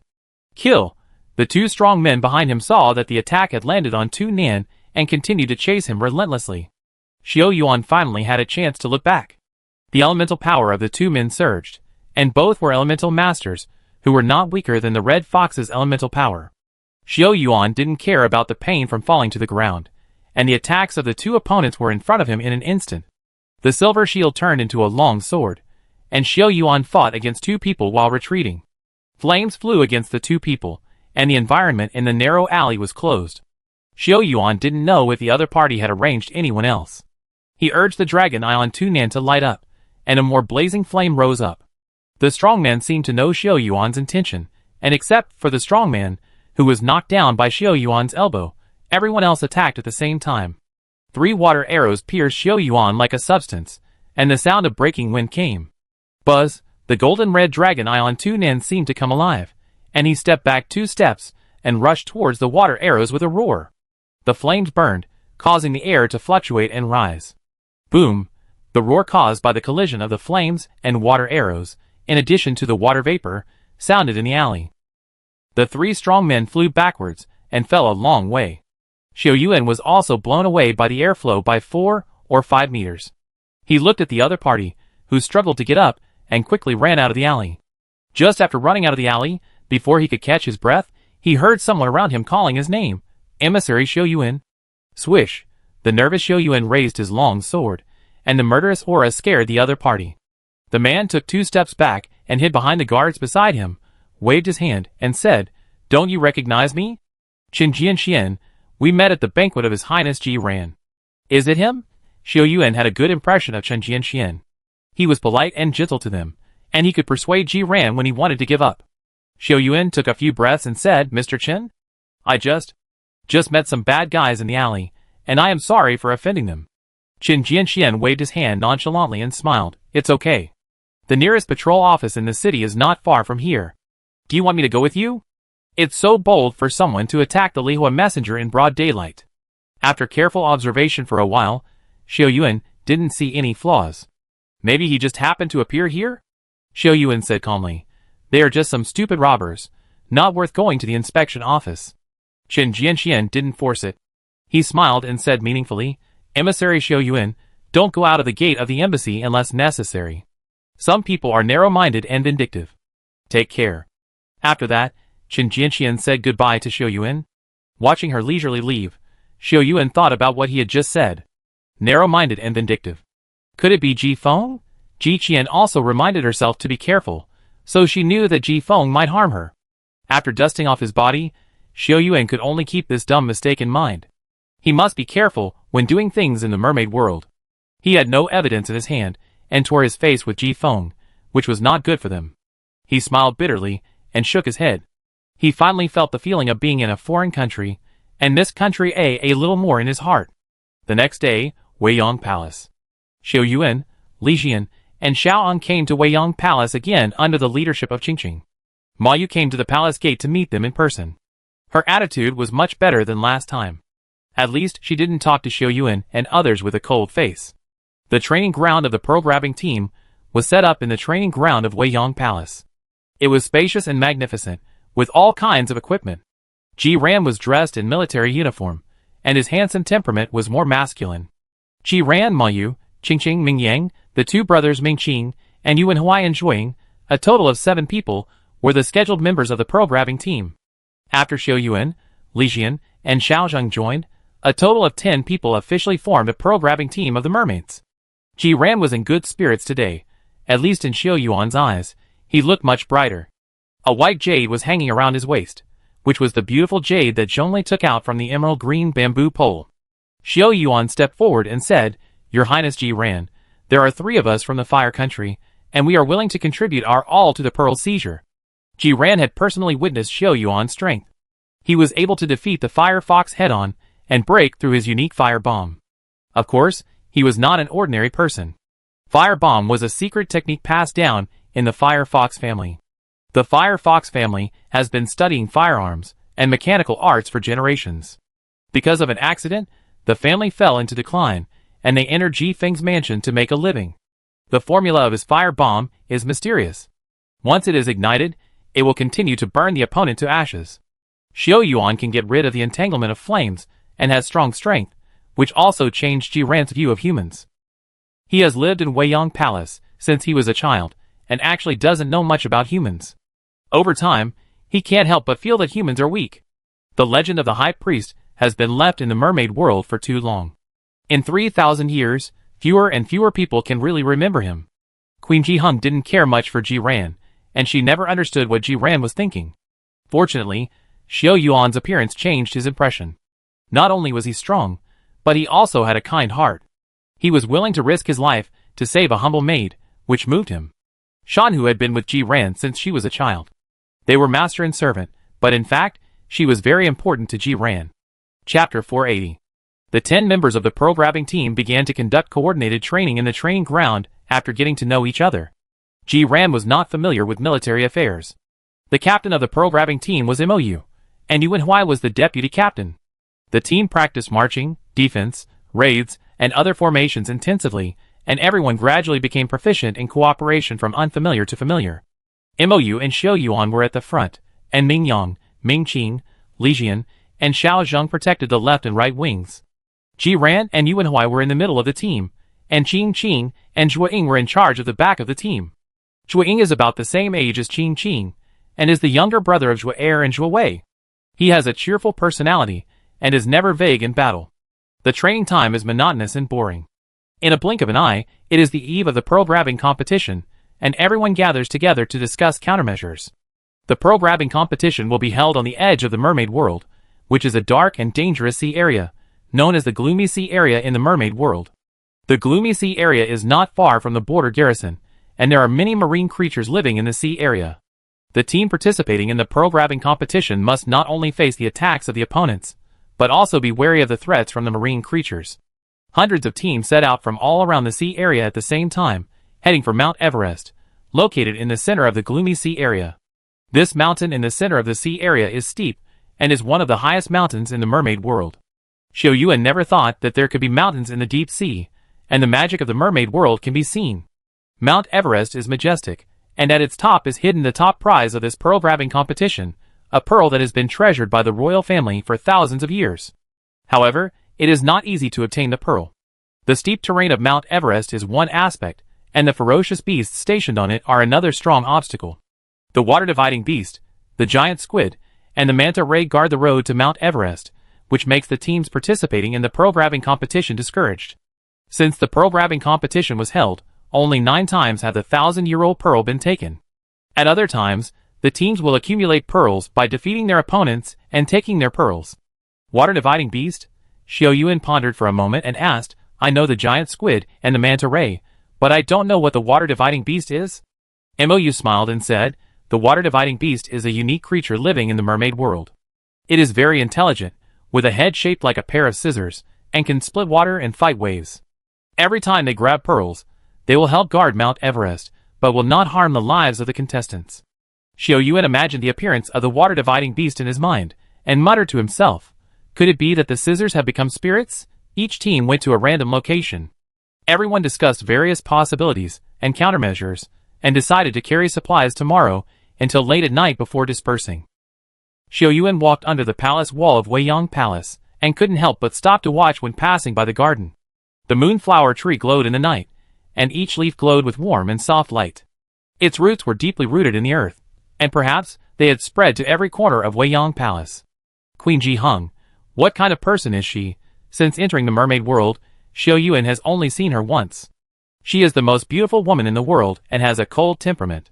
Did she build the huge Weiyang Palace for Ji Ran? But Weiyang Palace was built by Ji Hung when she was a princess 3,000 years ago. Ji Ran is only 300 years old. Maybe in her eyes, Ji Ran is just an insignificant person? Qingqing saw him stop and walked over to wave in front of him. Why don't you leave? If you go back now, you can have a late-night snack at the late-night tavern. Xiao Yuan came to his senses and turned away, saying, I'm a little surprised. Why does the mermaid world need a border guard army when it is closed to the outside world? Just now, everyone was making plans. Xiao Yuan didn't want to interrupt them, but he was still confused. The gloomy sea is a very remote place in the mermaid world, but the border guard army is stationed on its outer layer. Ji Hua, one of the 2 great generals of the mermaid tribe, is now in the border guard army, otherwise Xiao Yuan would have seen him when he went to the palace last time. Qingqing tilted her head and thought for a while, and said, I was curious when I was a child. I heard from my father that there was a kind of difficult beast in the place where the border guard army was stationed, which needed to be cleared and guarded from time to time. Fierce beast? What kind of ferocious beast requires a large army to be stationed and several years to eliminate? Xiao Yuan felt that the opponent the border guard corps was dealing with was a little strange, but he was now focused on dealing with the pearl competition, and did not delve into it. The next day, the dark sea. When he saw the deep sea with his own eyes, Xiao Yuan finally understood what the darkness and depression mentioned by the mermaids was like. Xiao Yuan, Li Jian, and Xiao Zheng moved freely in the diving suits provided by the RV, and followed everyone all the way to the designated location. The ocean in the mermaid world can guarantee human breathing, but the feeling of breathing in water took him a while to adapt. The light in the deep sea is dim, and the trees growing here are dark, and even the leaves are hard and dark. The light above the head falls on the leaves, and seems to be absorbed. They are in a forest in the east of the deep sea. There is an accompanying recorder uncle who is responsible for supervising the entire competition process. Everyone lives here, quietly waiting for the competition signal. The silence of the woods was dark and depressing. Xiao Zheng originally lived on land and hated seawater. She quietly leaned over to Xiao Yuan's ear and said, "Brother Xiao Yuan, how long do we have to wait? I feel uncomfortable here." Xiao Yuan patted her head and smiled. "Be patient. There is still half an hour before the official start of the competition." He closed his eyes and carefully recalled the entire content of this pearl-grabbing event. In addition to the 50 official participating teams, there were also 50 patrol teams in the Dark Sea. Each patrol team consists of 10 people, composed of well-trained mermaid soldiers in the army. They will patrol randomly and fight and eliminate the pearl-grabbing team when they see them. The deep sea is vast, but the designated area of the pearl-grabbing competition is limited. Once you encounter a patrol team, a fierce battle is inevitable. Xiao Yuan secretly prayed that everything would go well. It would be best not to encounter a patrol team before reaching Mount Everest, otherwise the team would be damaged and it would be disadvantageous for the later battle. The top of Mount Everest is the key area of the battle. As for the 1,000-year-old pearl, Xiao Yuan did not hold much hope. He had studied the previous files carefully. To seize the 10,000 years pearl, not only strong strength, but also luck is needed. Most of the teams that obtained the 10,000 years pearl took advantage of others to distract the energy of the water-dividing beast, and then took the pearl in the chaos. Human nature was fully reflected in the pearl-grabbing competition. Maybe the water-dividing beast and the king squid were not invincible, but who would be the first team to sacrifice? No one was willing to help others make wedding clothes. The team fought hard, and finally the fruits of victory were picked by others. Such a result was unacceptable to normal people. In the quiet forest, only the breathing of the crowd could be heard until a long horn sounded in the sky. Woo, woo, woo. There was a commotion in the woods, and Xiao Yuan opened his eyes and saw the light in the direction of Mount Everest. The long-awaited pearl-grabbing competition finally officially began. Chapter 481. The ground in the gloomy sea is very strange. The shallow layer of silt is only 2 or 3 centimeters, and the hard rock layer is underneath. Xiao Yuan was very curious. How could the trees covered with black leaves survive in such a hard geological environment? The pearl-grabbing team moved forward silently in the woods. Xiao Yuan and Ma Yu walked in front, one on the left and one on the right, carefully observing the surrounding situation. Occasionally, 1 or 2 strange-looking fish swam by, touching everyone's tense nerves. The light on the top of Mount Everest became the best compass, so that the team did not need to spend time calibrating the position. After walking for about half an hour, Xiao Yuan and Ma Yu stopped at the same time. About 10 meters away from them, there was a well-hidden metal box tied to a branch. Swish! The weapons were unsheathed, and the team slowly approached the metal box while maintaining their formation. Each member of the team participating in the pearl-grabbing competition carries a pearl. Whenever one person is defeated and loses the ability to move, the pearl is automatically considered to have been taken by others.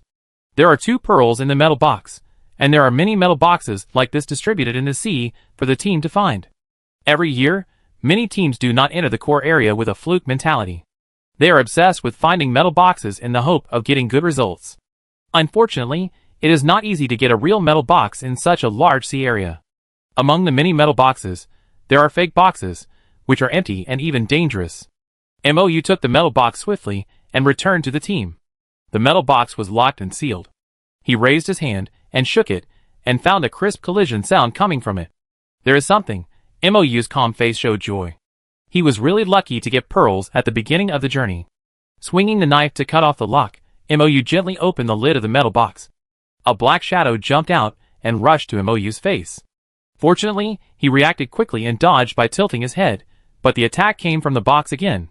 In a hurry, you couldn't see Xiao Yuan clearly, but he could see clearly that the first one to come out was a black snake with a head like a willow leaf. The black snake was very fast and missed the attack and arrived behind Mou. Taking advantage of the black snake coming out of the box, it was even faster. When Ma Yu dodged, its attack was already in front of him. Hiss! The black snake opened its mouth and bit down fiercely, but it did not penetrate the flesh, but bit the hard metal. Xiao Yuan's right hand blocked Ma Yu's face, and the silver tune covered his palm to block the black attack. He grabbed the black snake with his backhand and said, "You beast, you still want to hurt people." Ming Yangxing had thick eyebrows and big eyes and a loud voice. After seeing the black appearance clearly, he was surprised and shouted, Sea leaf snake? Li Jian had never seen this kind of snake living in the sea, and curiously approached to touch it with her hand. Ma Yu quickly stopped her and said, Miss Jian, you don't know that the sea leaf snake is very poisonous. Once it is controlled, the venom will spread all over the body, which is very dangerous. He didn't expect that such a poisonous creature would appear in the pearl grabbing competition. He said with lingering fear, just now, thanks to Xiao Yuan's quick action, otherwise I'm afraid I would have difficulty continuing the next journey. Ma Yu took out 2 coral beads from the metal box, and shook his head in disappointment. There is really no such thing as a pie in the sky. The metal box is just a bait. Xiao Yuan killed the sea leaf snake casually, and said, I have lived in the city for many days, and have not seen any sea leaf snakes. Do they only live in the deep sea? This? Ma Yu coughed awkwardly. He only knew a little about sea leaf snakes, and didn't know how to answer now. Yuanhui spoke at the right time. He was handsome and gentle, and his voice was gentle. Sea leaf snakes are mostly born in the trenches in the north. In recent years, many tribesmen have raised them, and gradually appeared in the royal city. Yuanhui looked at the metal box in Ma Yu's hand, and suddenly smiled. We have encountered the box not long after we came out. I don't know if it is good luck, or there are other reasons. We need to be more careful. His light words made Xiao Yuan's heart move. From what Yuanhui said, maybe someone could arrange the box. After a small episode, everyone continued their journey. As the old saying goes, if you look at the mountain, you will die. Ji Ran's team had been walking for more than 2 hours, and didn't see how close they were to Mount Everest. The pearl grabbing competition lasted for 2 days, and 1 night, so it was not difficult to see how wide the area was.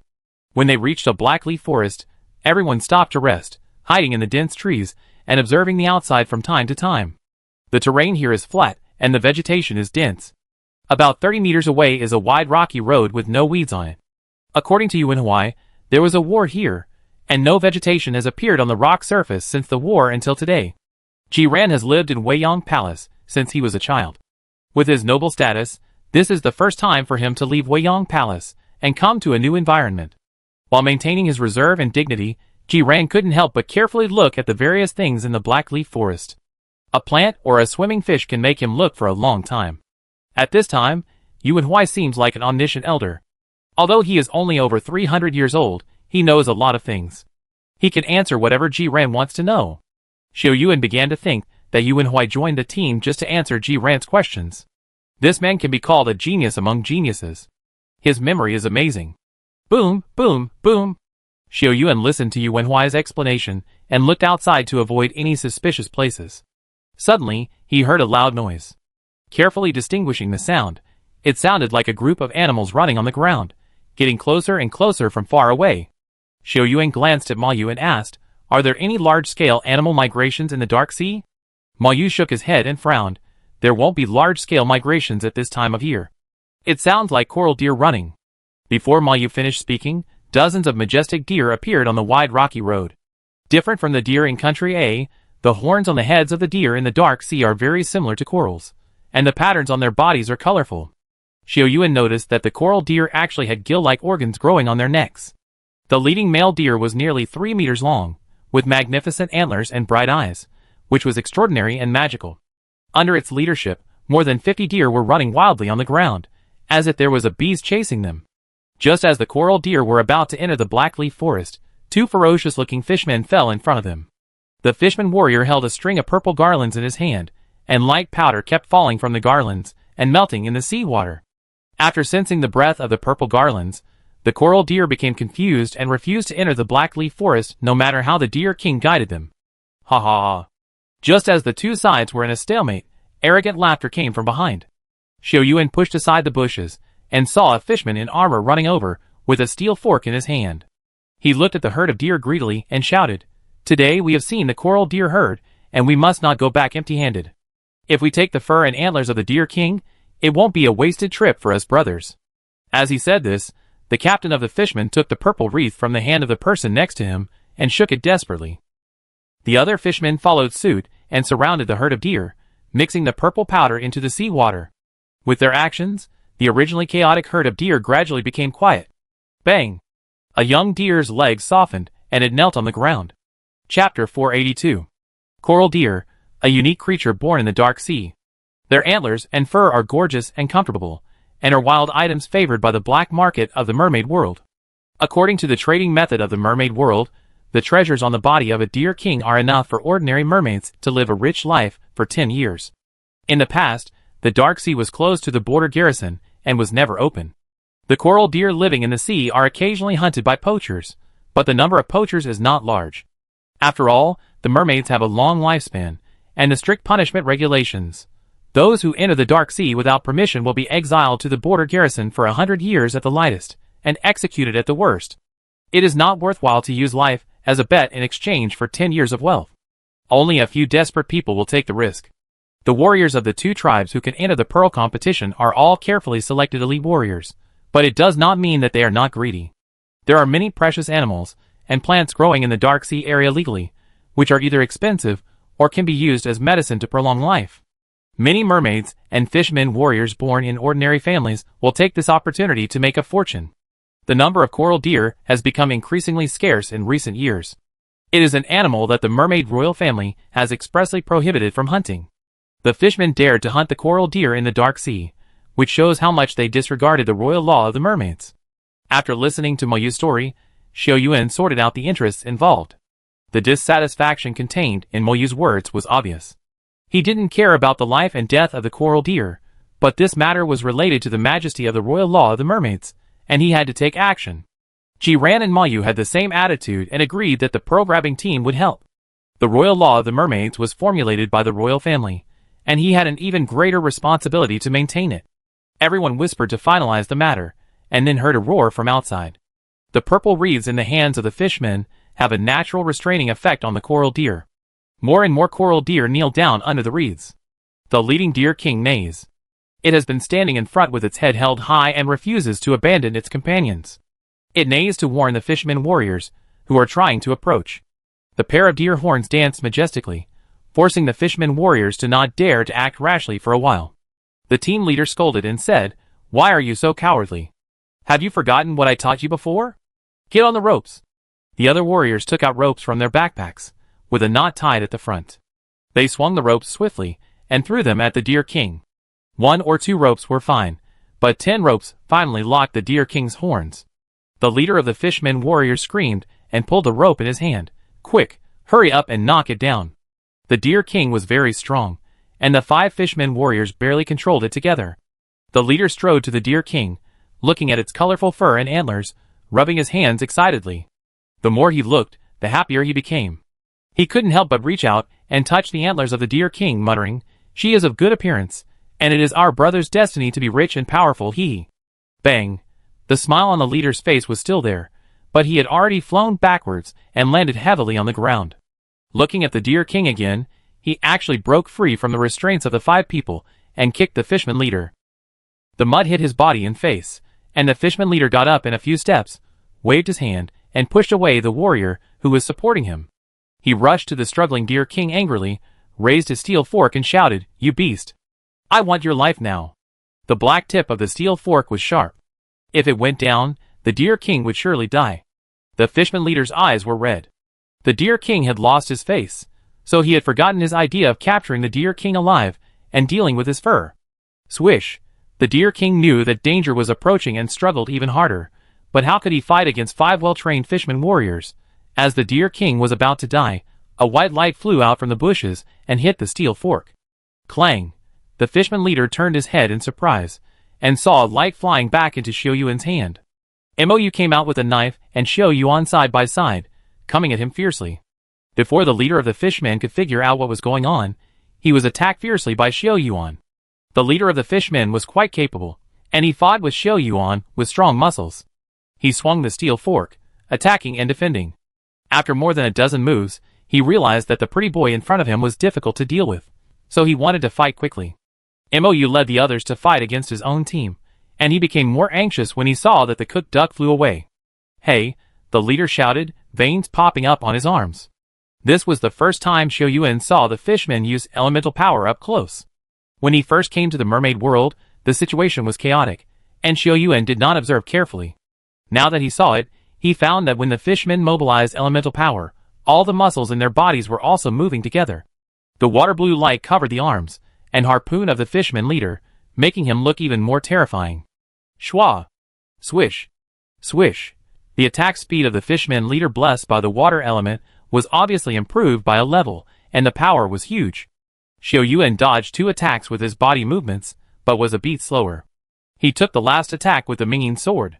Xiao Yuan felt that the huge force from the Minging sword was like a beast, and he almost couldn't hold the Minging sword steadily. So powerful, he was surprised, but he didn't know that attaching water elements to his arms was one of the talents of the fishman. Through the blessing of elemental power, the strength of the fishman will quickly increase to a terrifying level, but everything has its pros and cons. The fishman's control over elemental power is always not as good as that of the mermaids and humans, and this state can't be maintained for long. Xiao Yuan took 2 steps back to create some distance, and activated the power of elements to release the fire element onto the silver sword. Using the power of elements in the ocean was easy for Xiao Yuan. With the help of the dragon soul, the silver sword instantly ignited a brilliant flame. The fire element surprised the fishman leader, and he couldn't help but exclaimed, "You are not a mermaid." The only response he got was a long sword and a fierce attack. Xiao Yuan deliberately avoided the frontal attack and suppressed the fishman leader's strength with a quick attack. Bang! The fishman leader was gradually defeated by Xiao Yuan's flexible attack. He looked around and found that he had lost 4 members in a short period of time, and he wanted to retreat. He roared and gathered the remaining elemental power to launch a counterattack against Xiao Yuan, and the aqua blue color on his arms reached its peak. Unfortunately, Xiao Yuan, who had figured out his attack, was not threatened at all. The fishman leader snorted coldly, and the steel fork in his hand suddenly flew out and flew straight to Xiao Yuan's face. The tail of the steel fork emitted a red light during the flight, and exploded when it approached Xiao Yuan. Boom! Xiao Yuan took 2 steps back and blocked the damage of the explosion with a silver-white shield. When he came to his senses, the fishman leader had already fled with the remaining 5 team members, leaving the team members lying on the ground humming. Interesting. Xiao Yuan looked at the scattered steel fork fragments on the ground. The fishman had more tricks than he imagined. Jiran had just taken action for the first time in the battle. He was very excited because he had just experienced actual combat.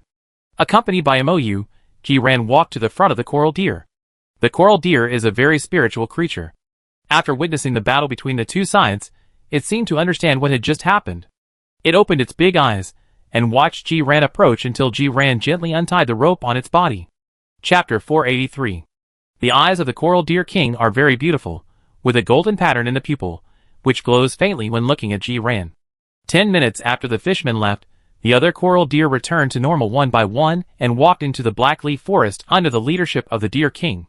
The deer king who was walking at the end looked back at Jiran before entering the blackleaf forest and made a crisp cry, and then the whole herd of deer made a cry. Watching this magical creature leave, Li Jian looked at the purple petals that fell on the ground and said, "Why can the fishmen control the deer with the garland? Judging from their size, their combat power should not be weak." Yuan Huai looked far in the direction of the main peak and explained, "The purple flower is called wisteria, which is a kind of flower with psychedelic effect, especially for coral deer. The fishman team carried wisteria reeds with them, which means they were ready to hunt before entering the dark sea. The deer king's physique is stronger than other coral deer, so he can persist and fight back against the fishman leader." Yuan Huai calculated the distance in his mind and said, "We have delayed some time, and need to speed up to reach the Fossil Canyon as soon as possible. Fossil Canyon is the only way to Mount Everest. This canyon is nearly a kilometer long, and there are many strange fossils preserved in the rock walls on both sides, hence the name of Fossil Canyon." Xiao Yuan raised his eyebrows. How strange would it be to make the mermaids talk about strange fossils? Yuan Huai smiled slightly when he heard Xiao Yuan's words.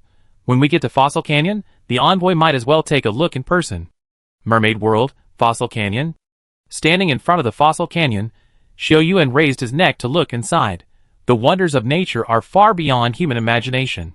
The peaks on both sides of the Fossil Canyon are more than 160 meters high, and the shapes of the peaks on both sides are exactly the same, as steep as the blade of a sharp knife. The road in the canyon is very wide, covered with silt accumulated over the years, and it is soft and unsteady to step on. Xiao Yuan and Ma Yu walked in front, and their voices could echo in the canyon for a long time. Before taking a few steps, Xiao Yuan's eyes were attracted by the fossils beside him. A 3-meter-long fossil of a creature suddenly appeared. It looks like a snake, but it has fan-shaped fleshy wing-like tissue at the neck. The life of the monster was permanently preserved in the rock. Before it died, it was still in a posture of arching its body and preparing to attack. Xiao Yuan reached out and touched the fossil, wondering, I have never seen such a snake. It also lives in the mermaid world? Yuan Hui shook his head and sighed. The world has changed a lot. The creatures in the fossil canyon can no longer be seen in the mermaid world. After walking another 100 meters, Xiao Yuan and others were attracted again. The creatures on the fossil wall were familiar to Xiao Yuan. The body is nearly 8 meters long, winding upwards, with a single horn, 2 claws, and a fish tail. It is a fossil of a dragon. Has a dragon ever appeared in the mermaid world? The more Xiao Yuan looked, the more surprised he was. Strange snakes, dragons, and all kinds of strange creatures appeared in the fossil canyon. For a moment, Xiao Yuan even felt that this canyon was like a seal, sealing the lives of all the strange beasts in it, waiting for the day to be unsealed. The creature that left the deepest impression on Xiao Yuan in the entire canyon was a giant squid, which was 20 meters long. The strange thing is the squid's eyes. Although its eyes have turned into fossils, they can still give people a feeling of anger, evil, and destruction. Xiao Yuan can be sure after seeing it once. If it is not already in the fossil, it will attack everyone without hesitation and kill everyone. The pearl grabbing team has obtained 4 pearls in the previous battle, and currently has 12 pearls. According to the previous pearl grabbing records, at least 30 pearls are required to enter the top 10. After passing through the fossil canyon, the pearl grabbing team will spend some time searching for pearls in the forest and other teams. With their strength, as long as they don't deal with 2 teams at the same time, they have a great chance of defeating the other team. As they were about to leave the canyon, Xiao Yuan and Ma Yu gradually relaxed. Xiao Yuan thought the canyon would be a dangerous place, and if someone set an ambush, it would be very troublesome for his side, but he didn't expect everything to go smoothly. Click! A slight sound appeared under their feet, causing Xiao Yuan and Ma Yu to stop at the same time and freeze in place. Li Xian was walking 2 meters behind Xiao Yuan. When she saw him stop, she was confused. Xiao Yuan, what's wrong? Don't come over, Xiao Yuan shouted loudly, waving at Li Xian to signal her not to get close. As soon as Xiao Yuan finished speaking, he and Ma Yu fell at the same time and sank into the black mud under their feet. Ah! The sudden change scared the others. Li Xian and Ming Yang were closest to the two, and couldn't help but step forward to hold Xiao Yuan and Ma Yu. But soon they found something wrong. The 2-meter ground around Xiao Yuan and Ma Yu kept squirming as if it was alive. Mou reacted quickly and shouted to others, "It's a trap set by the quicksand flower seeds, keep your distance from us." The strong suction force on the ground just now made him, and Xiao Yuan fall into it instantly, and now the ground is crawling, which confirms his guess. The quicksand flower grows in the southern part of the mermaid world. In the environment of the southern part, it is just an ordinary flower. After being discovered and brought back by the mermaids, they gradually discovered its special features. They can corrode rocks to create a deep pit similar to quicksand. The deep pit has strong absorption and corrosiveness. If you stay in the deep pit for a long time, even the strong physique of the mermaids will disappear.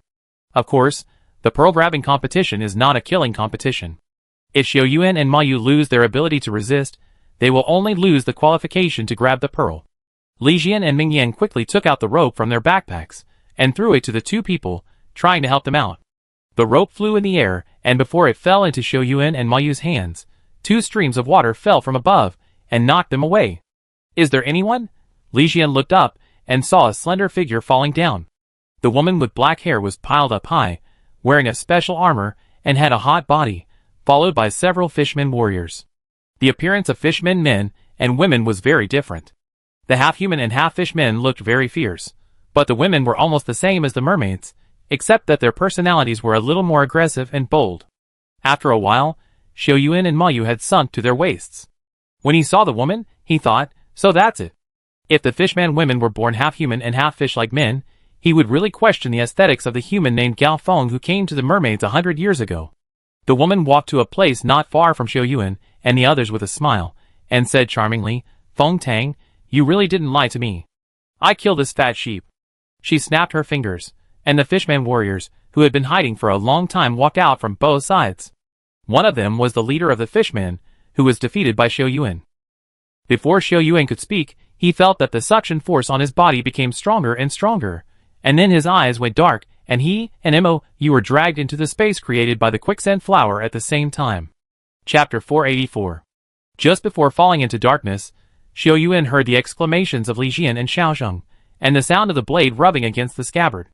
In the completely dark space, Xiao Yuan felt something constantly climbing up along his legs. Buzz Tunin emitted fluorescent light to illuminate the darkness, and he was able to see clearly where he was now. This place looked like a cave, but the rock wall was replaced by a plant that covered the wall with emerald green. Xiao Yuan looked down and saw that there were small flowers clinging to his legs. The strong suction force he felt before was actually caused by the suction force of thousands of small flowers. Cough cough. There was a cough next to him, and Ma Yu's voice was a little hoarse. Emissary Xiao Yuan, don't move around. The faster you move, the stronger the suction force of the quicksand flowers will be. Xiao Yuan turned around and saw that Ma Yu's condition was much more serious than his. It was probably because he was a native of the mermaid world, and the speed at which the quicksand flowers imprisoned his body was much faster than Xiao Yuan. The pale yellow quicksand flowers had reached Ma Yu's chest, making it a little difficult for him to speak. Xiao Yuan tried to raise his left hand, and the quicksand flower on his leg spread a little more joy as he moved it. Xiao Yuan estimated in his heart that in 3 or 4 minutes, his situation would be the same as Ma Yu's. He stopped moving and said, I say, Lao Mo, you are old. Do you know how to restrain the quicksand flower? Ma Yu closed his eyes and tried to reduce the amplitude of his breathing as much as possible, saying, the quicksand flower is not afraid of water or fire, but only afraid of alkali. If you carry alkali with you, we can still be saved. This. Xiao Yuan resisted the urge to roll his eyes and asked, are there any reliable and feasible methods?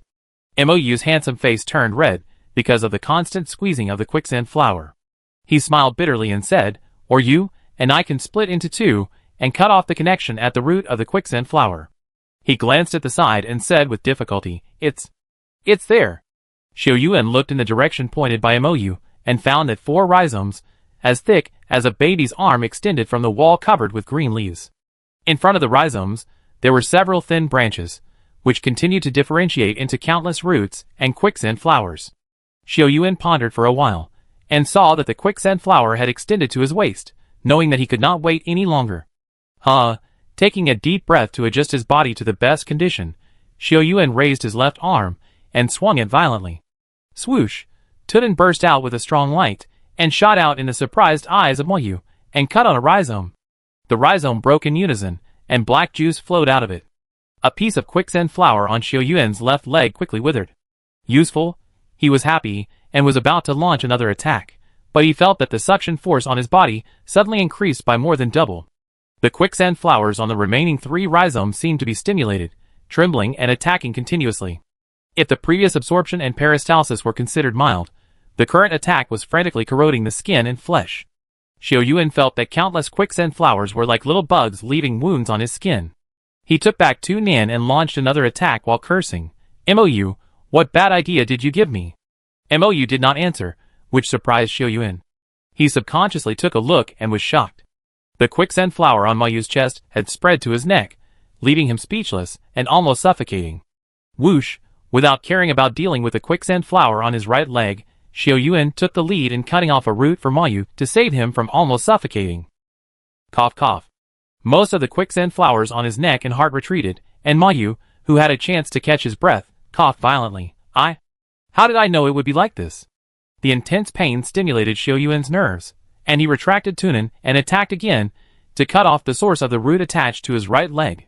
Large pieces of quicksand flowers fell, and the clothes on Xiao Yuan's right leg were eaten away with holes and scars. After casually cutting off the last root, Xiao Yuan and Mayu fell to the ground of the sand field together. The hard ground made Xiao Yuan feel more at ease. Mayu looked miserable, with bloodstains all over her body. Xiao Yuan couldn't help but joked, Commander Mayu, how can we get out now? Give me a method? Mayu patted the dead quicksand flowers on his body with lingering fear, and said, according to my experience, the top of the sand field is not hard. As long as we can break through, we can get out smoothly. Really? Xiao Yuan looked at the top wall, which was only 3 or 4 meters high, suspiciously, and said, Old man, you won't give me bad advice again, right? Mayu coughed awkwardly twice and said, it was just an accident before an accident. As the leader of the personal guards of His Highness, I have seen a lot.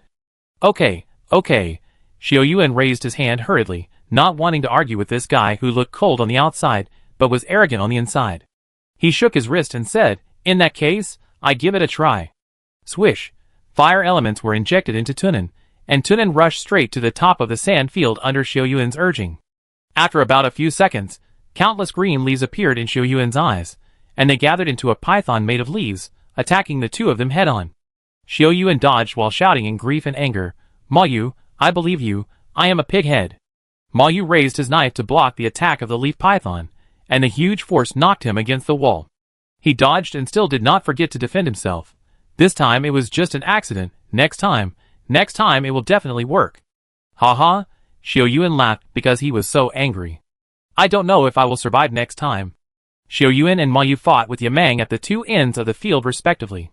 It was difficult to dodge in the narrow space. Xiao Yuan shouted to Ma Yu, "Old Mo Yu and I will work together. I will attack the head, and you control the tail." After that, Xiao Yuan picked up Tunan and went up to meet him. Bang! Tunan turned into a shield and collided with Yameng head-on. Long Yan urged a burst of power to fight against Yameng without Xiao Yuan using much fire element. Ma Yu behind Yameng used water element to restrain its moving force, so that it could not move casually. The fire element gathered in his hand. For the first time, Xiao Yuan spread the fire element on his palm with the help of the dragon soul. He shouted and felt the unprecedented clarity between his eyebrows. Only the existence of Yimeng remained in his mind. His spiritual sense scanned Yimeng's body, and finally found the weak and fatal point. Kill! The vigorous fire element covered his right fist, and Xiao Yuan smashed it down fiercely. Bang! Yimeng burned and rolled in the flames, but he could not move under the clamp of the two until he turned into ashes. Ha ha ha. Xiao Yuan panted and looked at the ashes falling to the ground, muttering, finally dead. Ma Yu's face was black and white, and he leaned against the wall and gave Xiao Yuan a thumbs up. After experiencing life and death, the relationship between the two became close, and finally there was a shadow of brothers in arms. Crack! There was a crisp sound above the sand field, and then cracks appeared on the entire roof, and light fell below. The quicksand flower that had trapped Xiao Yuan and the others for a long time finally broke, and the light fell along the broken part. Chapter 485. Along with the light came a strange laugh, sharp and piercing. Feng Tang waved the steel fork and attacked the hot fishman woman crazily, making Ji Ran's team shaky. Clang! Li Jiyun and Ming Yang, one on the left and one on the right, were at the core of the battlefield. Feng Tang's strange power made her exhausted. Feng Tang was originally a fishman. Although he was injured, it did not affect his overall strength.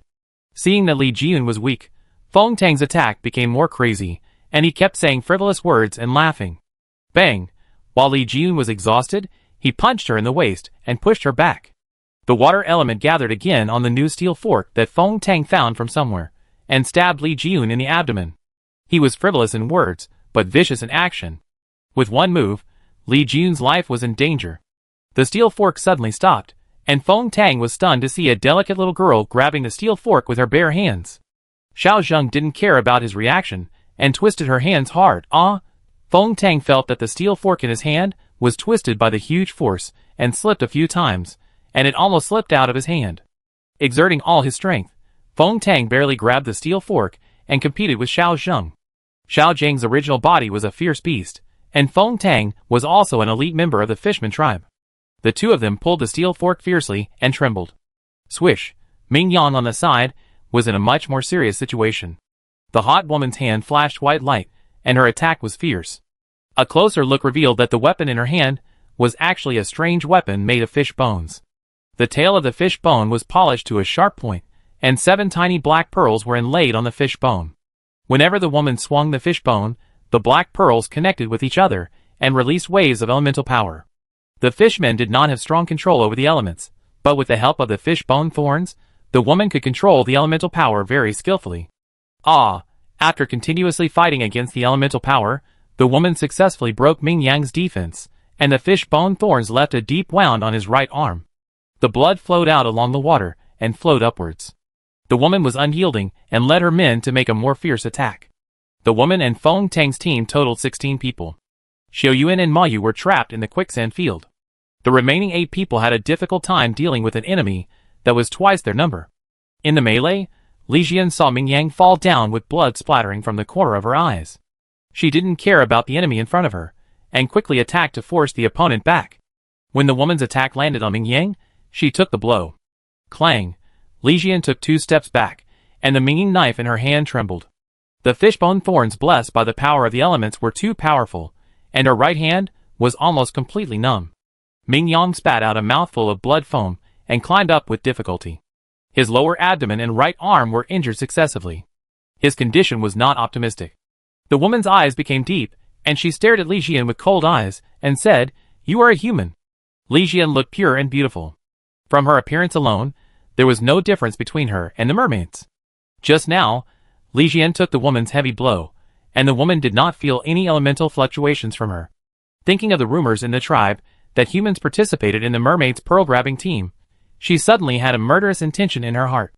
The hatred between the fishmen and humans has a long history. Gao Feng kidnapped the princess of the fishmen and caused the two tribes to be at odds for more than 100 years, killing and injuring many people. Seeing humans here, the woman smiled more charmingly with her red lips. Humans should not be here. Her charming smile became colder and colder. She suddenly attacked Li Jian and ignored Ming Yang, who was injured. Not good. Ming Yang's heart trembled. The woman had just fought him, and still held back a little, considering the friendship between the mermaids and the fishmen. It would be good if she could make him lose his fighting power and withdraw from the game. But looking at her current appearance, it is clear that she wants to take Li Jian's life. Ming Yang used the elemental power in his body to form a transparent water curtain in front of him and Li Jian. The woman only had Li Jian in her eyes, and she did not retreat at all in the face of Ming Yang's obstruction. 3 black pearls on the fish-bone thorns glowed at the same time, and the elemental power faintly formed a sharp blade at the front. Puff! Ming Yang's defense only lasted for 2 seconds before it was declared dissipated. He was hit and flew backwards, and his life or death was unknown. Li Jian felt her body was cold, and the feeling of approaching death was definitely not pleasant. She held the Minging knife tightly and prepared to fight hard, even though she knew that she could not compete with the opponent without elemental power. There was a chill between her eyebrows, as if some energy in her body was about to awaken. Before she could really feel the source of this power, the woman's attack had already arrived in front of her. Li Jian's bangs on her forehead were scattered because of the cold water flow, and a hot light came with the arrival of the cold fish bone thorn. Ayu put the silver knife in front of her and was surprised to find that Tunin appeared beside her. Whoosh! Tunin hit the fishbone thorn, and the hot flame spread from it to dissolve the attack of the water element. The flames in the ocean burst out, and the scene in an instant was as gorgeous as a fairy tale world. Xiao Yuan and Ma Yu escaped from the back, which surprised the woman and Feng Tang. Feng Tang pointed at the two and said in a lost voice, "Cinnabar, didn't you say that the quicksand flower was infallible?" The woman felt the power of the previous attack and knew that it would be difficult to kill Ayu with Xiao Yuan. She turned to look at Xiao Yuan and Ma Yu, her eyes flashing. "You can actually break free from the sand field?" Xiao Yuan and Ma Yu looked miserable. Xiao Yuan's clothes on his legs were full of small holes, and his body was covered with blood. Ma Yu looked even more miserable, like a refugee. "Humph." Ma Yu raised her face without blushing and said, "You are just a crooked way to trap me. It's a pipe dream." Xiao Yuan was used to Ma Yu's constant idle burden. He glanced back and said, "Old Mo, don't just be cool and save people first." Ma Yu didn't quite understand what he meant by showing off, but she understood the second half of the sentence. Holding long swords, the two attacked from the left and right. Ma Yu's skills were used to anger her, and now all of them were released. Zhu Sha didn't care about the others. Her eyes stayed on Xiao Yuan. "Fire magic power?" Zhu Sha gently stroked the fish-bone thorns and smiled. "You are one of the envoys from Lihua country? A user of fire magic power?" After exchanging glances with Li Jian, and seeing that she was fine, Xiao Yuan relaxed his whole body. He stretched his muscles and said with a smile, "Why ask when you already know the answer?" Cinnabar narrowed her eyes and looked him up and down. "I do you a favor." She raised her lips and said, "I dry your body into jerky as a gift to my king." Xiao Yuan raised his eyebrows and thought to himself, "Is this woman crazy? She actually wants to dry people into jerky?" Swish! After Cinnabar finished speaking, she waved the fish bone and stabbed over to stir the water. Xiao Yuan didn't waste any words. Tunin turned into a long sword and rushed forward. Water and fire merged, bursting in front of the fossil canyon.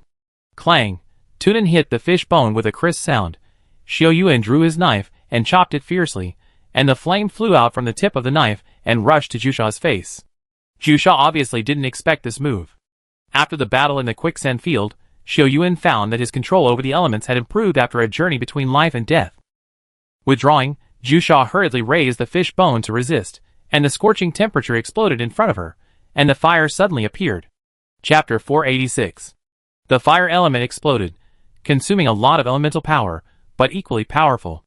Zhu Sha resisted with her fishbone thorns, and the power after the explosion made her retreat more than 3 meters away and stop. Swish! This was Xiao Yuan's first time using a fireball, and seeing the significant effect, he couldn't help but release it again as a show of skill. The long sword swung and the burning fireball flew out from the tip of the sword and flew straight towards Zhu Sha. She didn't dare to show off her strength after catching the fireball. With a kick of her legs, Zhu Sha swam into the air to avoid the attack of the fireball. Xiao Yuan's control was not enough to control the flying fireball, and he could only watch the fireball explode. Zhu Sha raised the fishbone thorns, dodged the attack, and launched a swift counterattack, but always kept a little cautious for Xiao Yuan to repeat the same trick. How could she know how much elemental power was consumed by releasing the elements? In the mermaid world, because of the environment, it is very easy for the mermaids and fishmen to use elemental power to control the water flow. When Xiao Yuan released the elemental power in the mermaid world, he consumed much more elemental power than on land. Zhu Sha's moves were tricky and strange, and often another killer move was hidden behind one attack. Even though Xiao Yuan had been in battle for a long time, he had to be careful. However, within 3 to 5 minutes, the two sides fought many times, both openly and secretly. Bang! The two fists collided, and Zhu Sha retreated far away with the help of the recoil force. She gritted her teeth and no longer had the initial calmness. She raised the fish bone and shouted delicately. A layer of light blue halo appeared on her jade arm. 1, 2, 3. 7.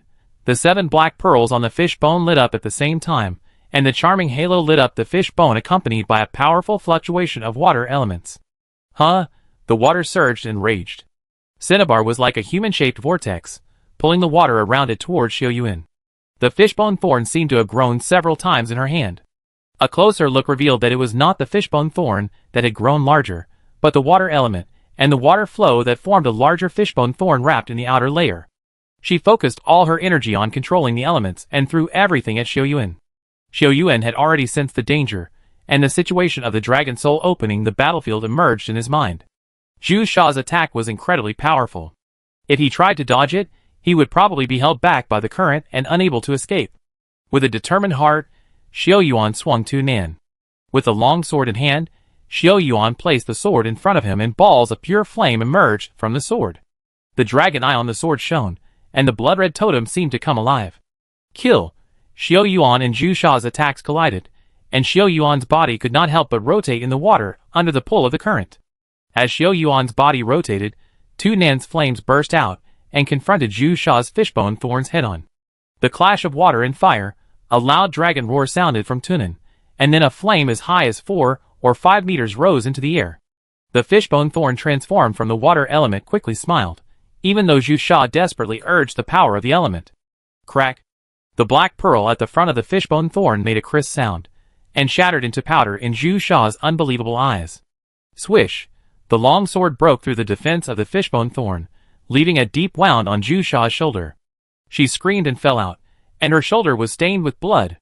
Xiao Yuan was not willing to let her go, and pretended to kill her to solve this big trouble. Zhu Sha was ruthless, and had a deep hostility towards humans. Keeping him would only cause trouble. Unfortunately, 2 of Zhu Sha's team members held Xiao Yuan back. After dealing with the 2 people, Zhu Sha had already escaped several hundred meters. Ma Yu stopped Xiao Yuan, pointed to the dong, dong, dong sound in the sky and whispered, "The patrol team is coming, let's leave here first." Mermaid World, Netherworld Sea. Xiao Yuan put on a new set of clothes and sat in the bushes to rest. The bushes were dense and hidden, and through the gaps in the leaves, he could vaguely see huge shadows floating in the sky from time to time. To be honest, she was shocked when she saw the patrol team for the first time. The patrol team of 10 people stood on a flat strange fish with a broad back, long whiskers, and a big tail, and walked past aggressively. Fortunately, they left the fossil canyon quickly, otherwise they would have suffered heavy losses if they had dealt with the patrol team with their exhausted troops. The strange fish is called Budo fish.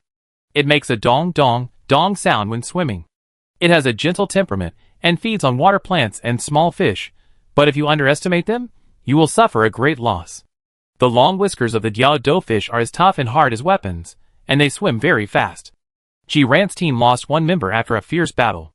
Ming Yang had to withdraw from the pearl hunting contest because of a serious injury. In the Battle of Fossil Canyon, the team defeated 6 fishmen including Feng Tang, and accumulated 20 pearls. They were not far from Mount Everest, and had reached the edge of the core. According to the established plan, Ji-ran's team will use precious time to search for metal boxes in the forest and accumulate as many pearls as possible. Yu and Hui looked up at the huge luminous body in the sky and estimated the time. It will be dark in another hour. When the patrol team's vision is limited, it will be our time to go out. Yu and Hui also showed his outstanding fighting ability in the battle with Feng Tang and Zhu Sha team, which impressed Xiao Yuan. Originally thought that he was just a think tank invited by Ji-ran, but he didn't expect that he was also good at fighting. Li Jian sat next to Xiao Yuan and handed him food, a kind of liquid food sealed in a leather bag. Although he was not used to the faint fishy smell in the food, Xiao Yuan still ate it all. The rush to fight was a huge test of physical strength. Xiao Yuan noticed that Li Jian's right hand was shaking slightly, and asked with concern, "What's wrong with your hand?" The girl clenched her fist slightly and smiled at him. "It's okay. I just took the fishbone from Zhu Sha. It will be fine after a while. They are currently in the wild, and there are not many medicines available for injuries. As long as it is not a serious external injury, they can only endure it silently." Xiao Yuan opened his mouth, and did not force her anymore. He asked Ma Yu, "Lao Mo, lend me the belt you changed out of that set of clothes." "Huh?" Ma Yu was stunned for a moment, not knowing what he was going to do, but still threw the fine belt over. Taking off the jade buckles at the ends of the belt, Xiao Yuan pulled Li Jian's slender hand. The warmth made Li Jian struggle subconsciously, and he said gently, "Don't move." Lifting his sleeves, Xiao Yuan carefully wrapped the belt around Li Jian's wrist, perhaps to ease the ambiguous atmosphere between the two, and said, "Old, why does Zhu Sha have such a strong desire to kill humans?" Mou leaned against the tree to rest, and shrugged his shoulders after hearing this. "I have heard of Zhu Sha's name, a famous tigress of the fish people." Thinking of Zhu Sha's cruel methods against Li Jian and himself, Xiao Yuan couldn't help but laugh. This analogy is good. Hee hee. After Mou and Xiao Yuan became close, they spoke more casually. Zhu Sha's clan is the direct descendant of the royal family of the fishmen, and they firmly support the orders and ideas of the royal family. Now you understand why she has a shocking killing intention? So that's it. The Zhu family is a die-hard supporter of the royal family, and is absolutely convinced of the royal family's policies. This kind of obsession formed by following from the bones is often more determined than the killing intention for other reasons. Xiao Yuan tied the last piece of cloth for Li Jian, and suddenly something hit his cheek. He raised his head and met Li Jian's eyes, and found that there was a translucent fish swimming between the two of them, and even the internal organs were clearly visible. Chapter 487. Xiao Yuan stared at the small fish that suddenly appeared in surprise, with a warm white light flowing on its body surface. The small fish blinked its black eyes, swam around Xiao Yuan and Li Jian happily twice, and then slipped away. The appearance of the small fish was just the beginning. Hundreds of the same fish swam behind it, passing through the black leaf forest and the sky, looking like a Milky Way from afar. Ji-ran stood up and looked up, with a surprised tone. "Is this the school of white fish?" Rushing with the current, thousands of fish swimming like the Milky Way in the sky. Whitefish live in various places in the mermaid world, and usually live in groups. They are small in size and delicious, and are the favorite food of many carnivorous fish in the sea. In order to maintain their own survival, whitefish live in groups. The fish groups formed by relying on each other are very large and orderly, and can resist the attacks of many carnivorous fish. However, the migration of whitefish is very regular, and the current season is not the time for migration. Mo Yu has been working in Weiyang Palace for many years, and rarely goes out. Seeing the whitefish school flowing around him, he couldn't help but reach out and touch it. The cold fish body felt a little slippery. Yu and Hui looked deep in his eyes. He looked at the direction where the whitefish swam, thinking about something. Xiao Yuan, Li Jian, and Xiao Zhang came from the outside world and thought that this strange fish was very novel and interesting.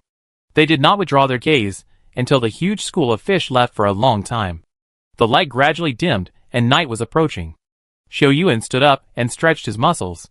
The Diado fish swam slowly in the sky from time to time. After a patrol team passed by, Xiao Yuan and the other 9 officially embarked on the journey to search for the metal box.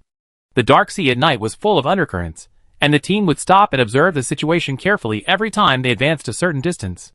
The 50 teams participating in the pearl hunt were not ordinary people, and any carelessness could lead to serious consequences. The search began at night, and lasted for nearly an hour and a half. The team found 2 metal boxes in total. The first metal box contained 2 pearls, and the second metal box was surrounded by mechanical crossbows. The empty metal box was just a bait.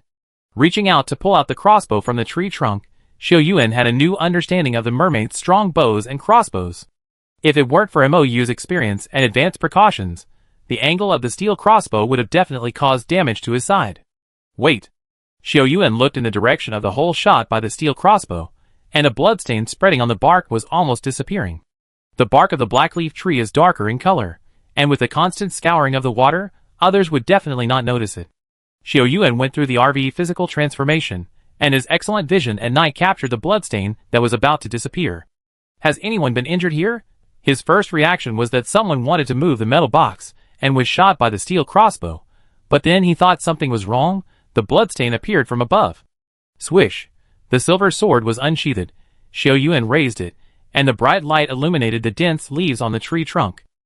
He pushed aside the leaves and looked up, and he couldn't help but gasp. A mutilated corpse was hanging between the thick tree trunks. It looked like a warrior of the mermaid tribe. His body was almost completely drained of blood, and his skin was as pale as paper. When he climbed up, Xiao Yuan found that his stomach was ruptured and his internal organs disappeared. Jiran saw the scene for the first time, and his handsome face trembled slightly. Two tribes are competing. Who dares to do this? The others looked at each other, not knowing how to answer. In the end, it was Yuanhui who broke the deadlock and said respectfully, "Don't worry, Your Highness. I will investigate the cause of death before making a decision." Although the mermaids and the fishmen are not on good terms, it is unlikely that they would kill people in such a cruel way. As he spoke, Yuanhui jumped onto the tree trunk and carefully examined the remains of the mermaid warriors. The lacerations between the chest and abdomen were not caused by swords, and were far from the steel forks used by the fishmen. This discovery made Yuanhui feel a little relieved.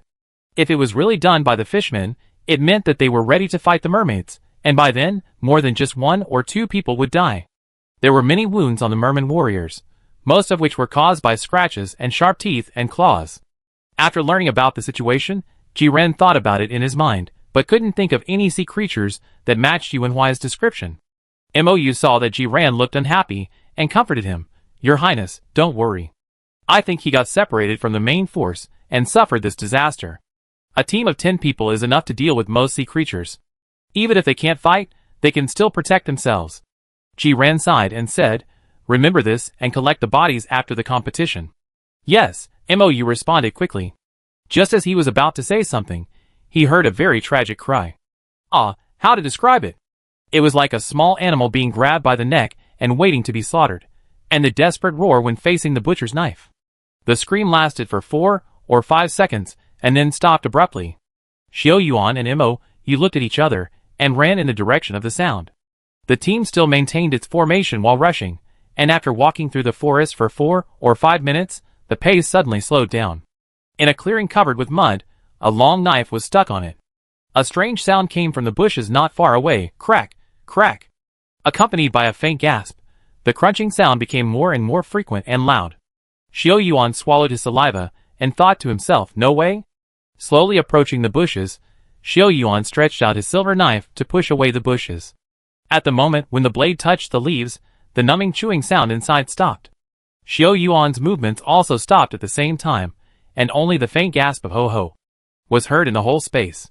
His right hand turned in the air, and then he clenched it tightly and moved forward. He slightly bent his body and took a deep breath. Kill! Xiao Yuan and Mou attacked at the same time, and the long swords cut down a large area of trees and jumped up. On a low rock behind the trees, the pale young man looked up at the sky in despair. Hearing the sound, he could only move his eyes and observe with his peripheral vision. The sudden change gave him a glimmer of hope for life. There was a black object lying on the young man. After Tunin released the light, everyone could see its appearance clearly. The black creature was about 1.5 meters long, with dense and long hair growing on its curled body, somewhat similar to the hair of yaks on the plateau of Country A. Under the thick hair, there were 4 strong claws attached to the legs and arms of the young man, and blood was faintly flowing from the front of the claws. Wow! Xiao Yuan and Mou's impact startled it, and the black body lifted up to reveal its smiling face. The black creature's face was very white, like a primate, with blood all over its face and mincemeat at the corners of its mouth. It made a cry like a baby crying, and screamed at Xiao Yuan so loudly that it was extremely piercing. What the hell? Xiao Yuan was frightened by its appearance and attacked with his hands. No matter what kind of monster it is, he would subdue it first. Xiao Yuan and Mou fought against the creature, but Yuanhui behind them had a very ugly face. He looked at the creature in disbelief and murmured, "How is it possible? How could it be a ghoul?" Ji Ran heard it and said, "Wenhui, are you saying that it is a ghoul living in the sea area guarded by the border corps?" Yuanhui nodded, very sure. Long hair, fur legs, smiling face, likes to eat internal organs. It must be a ghoul without a doubt. Chapter 488. The Whitefish School is migrating abnormally, and the ghouls appear in the dark sea area. Yuanhui frowned and said, "Your Highness, I think we should evacuate to a safe area immediately. There must be something wrong when things are abnormal. Your Highness Ji Ran is a noble person, and the future heir to the royal family. There must be no mistakes." Ji Ran understood what he meant and said, "We have gone through hardships all the way to get here. I can't ignore everyone's efforts because of my personal safety." But, seeing that Yuanhui wanted to speak, he waved his hand. "Wenhui, I promise you that if there is an uncontrollable danger, I will definitely leave with you, but not now." Clang. Mou took the ghoul's attack head-on, and his sharp black claws made the steel knife tremble repeatedly.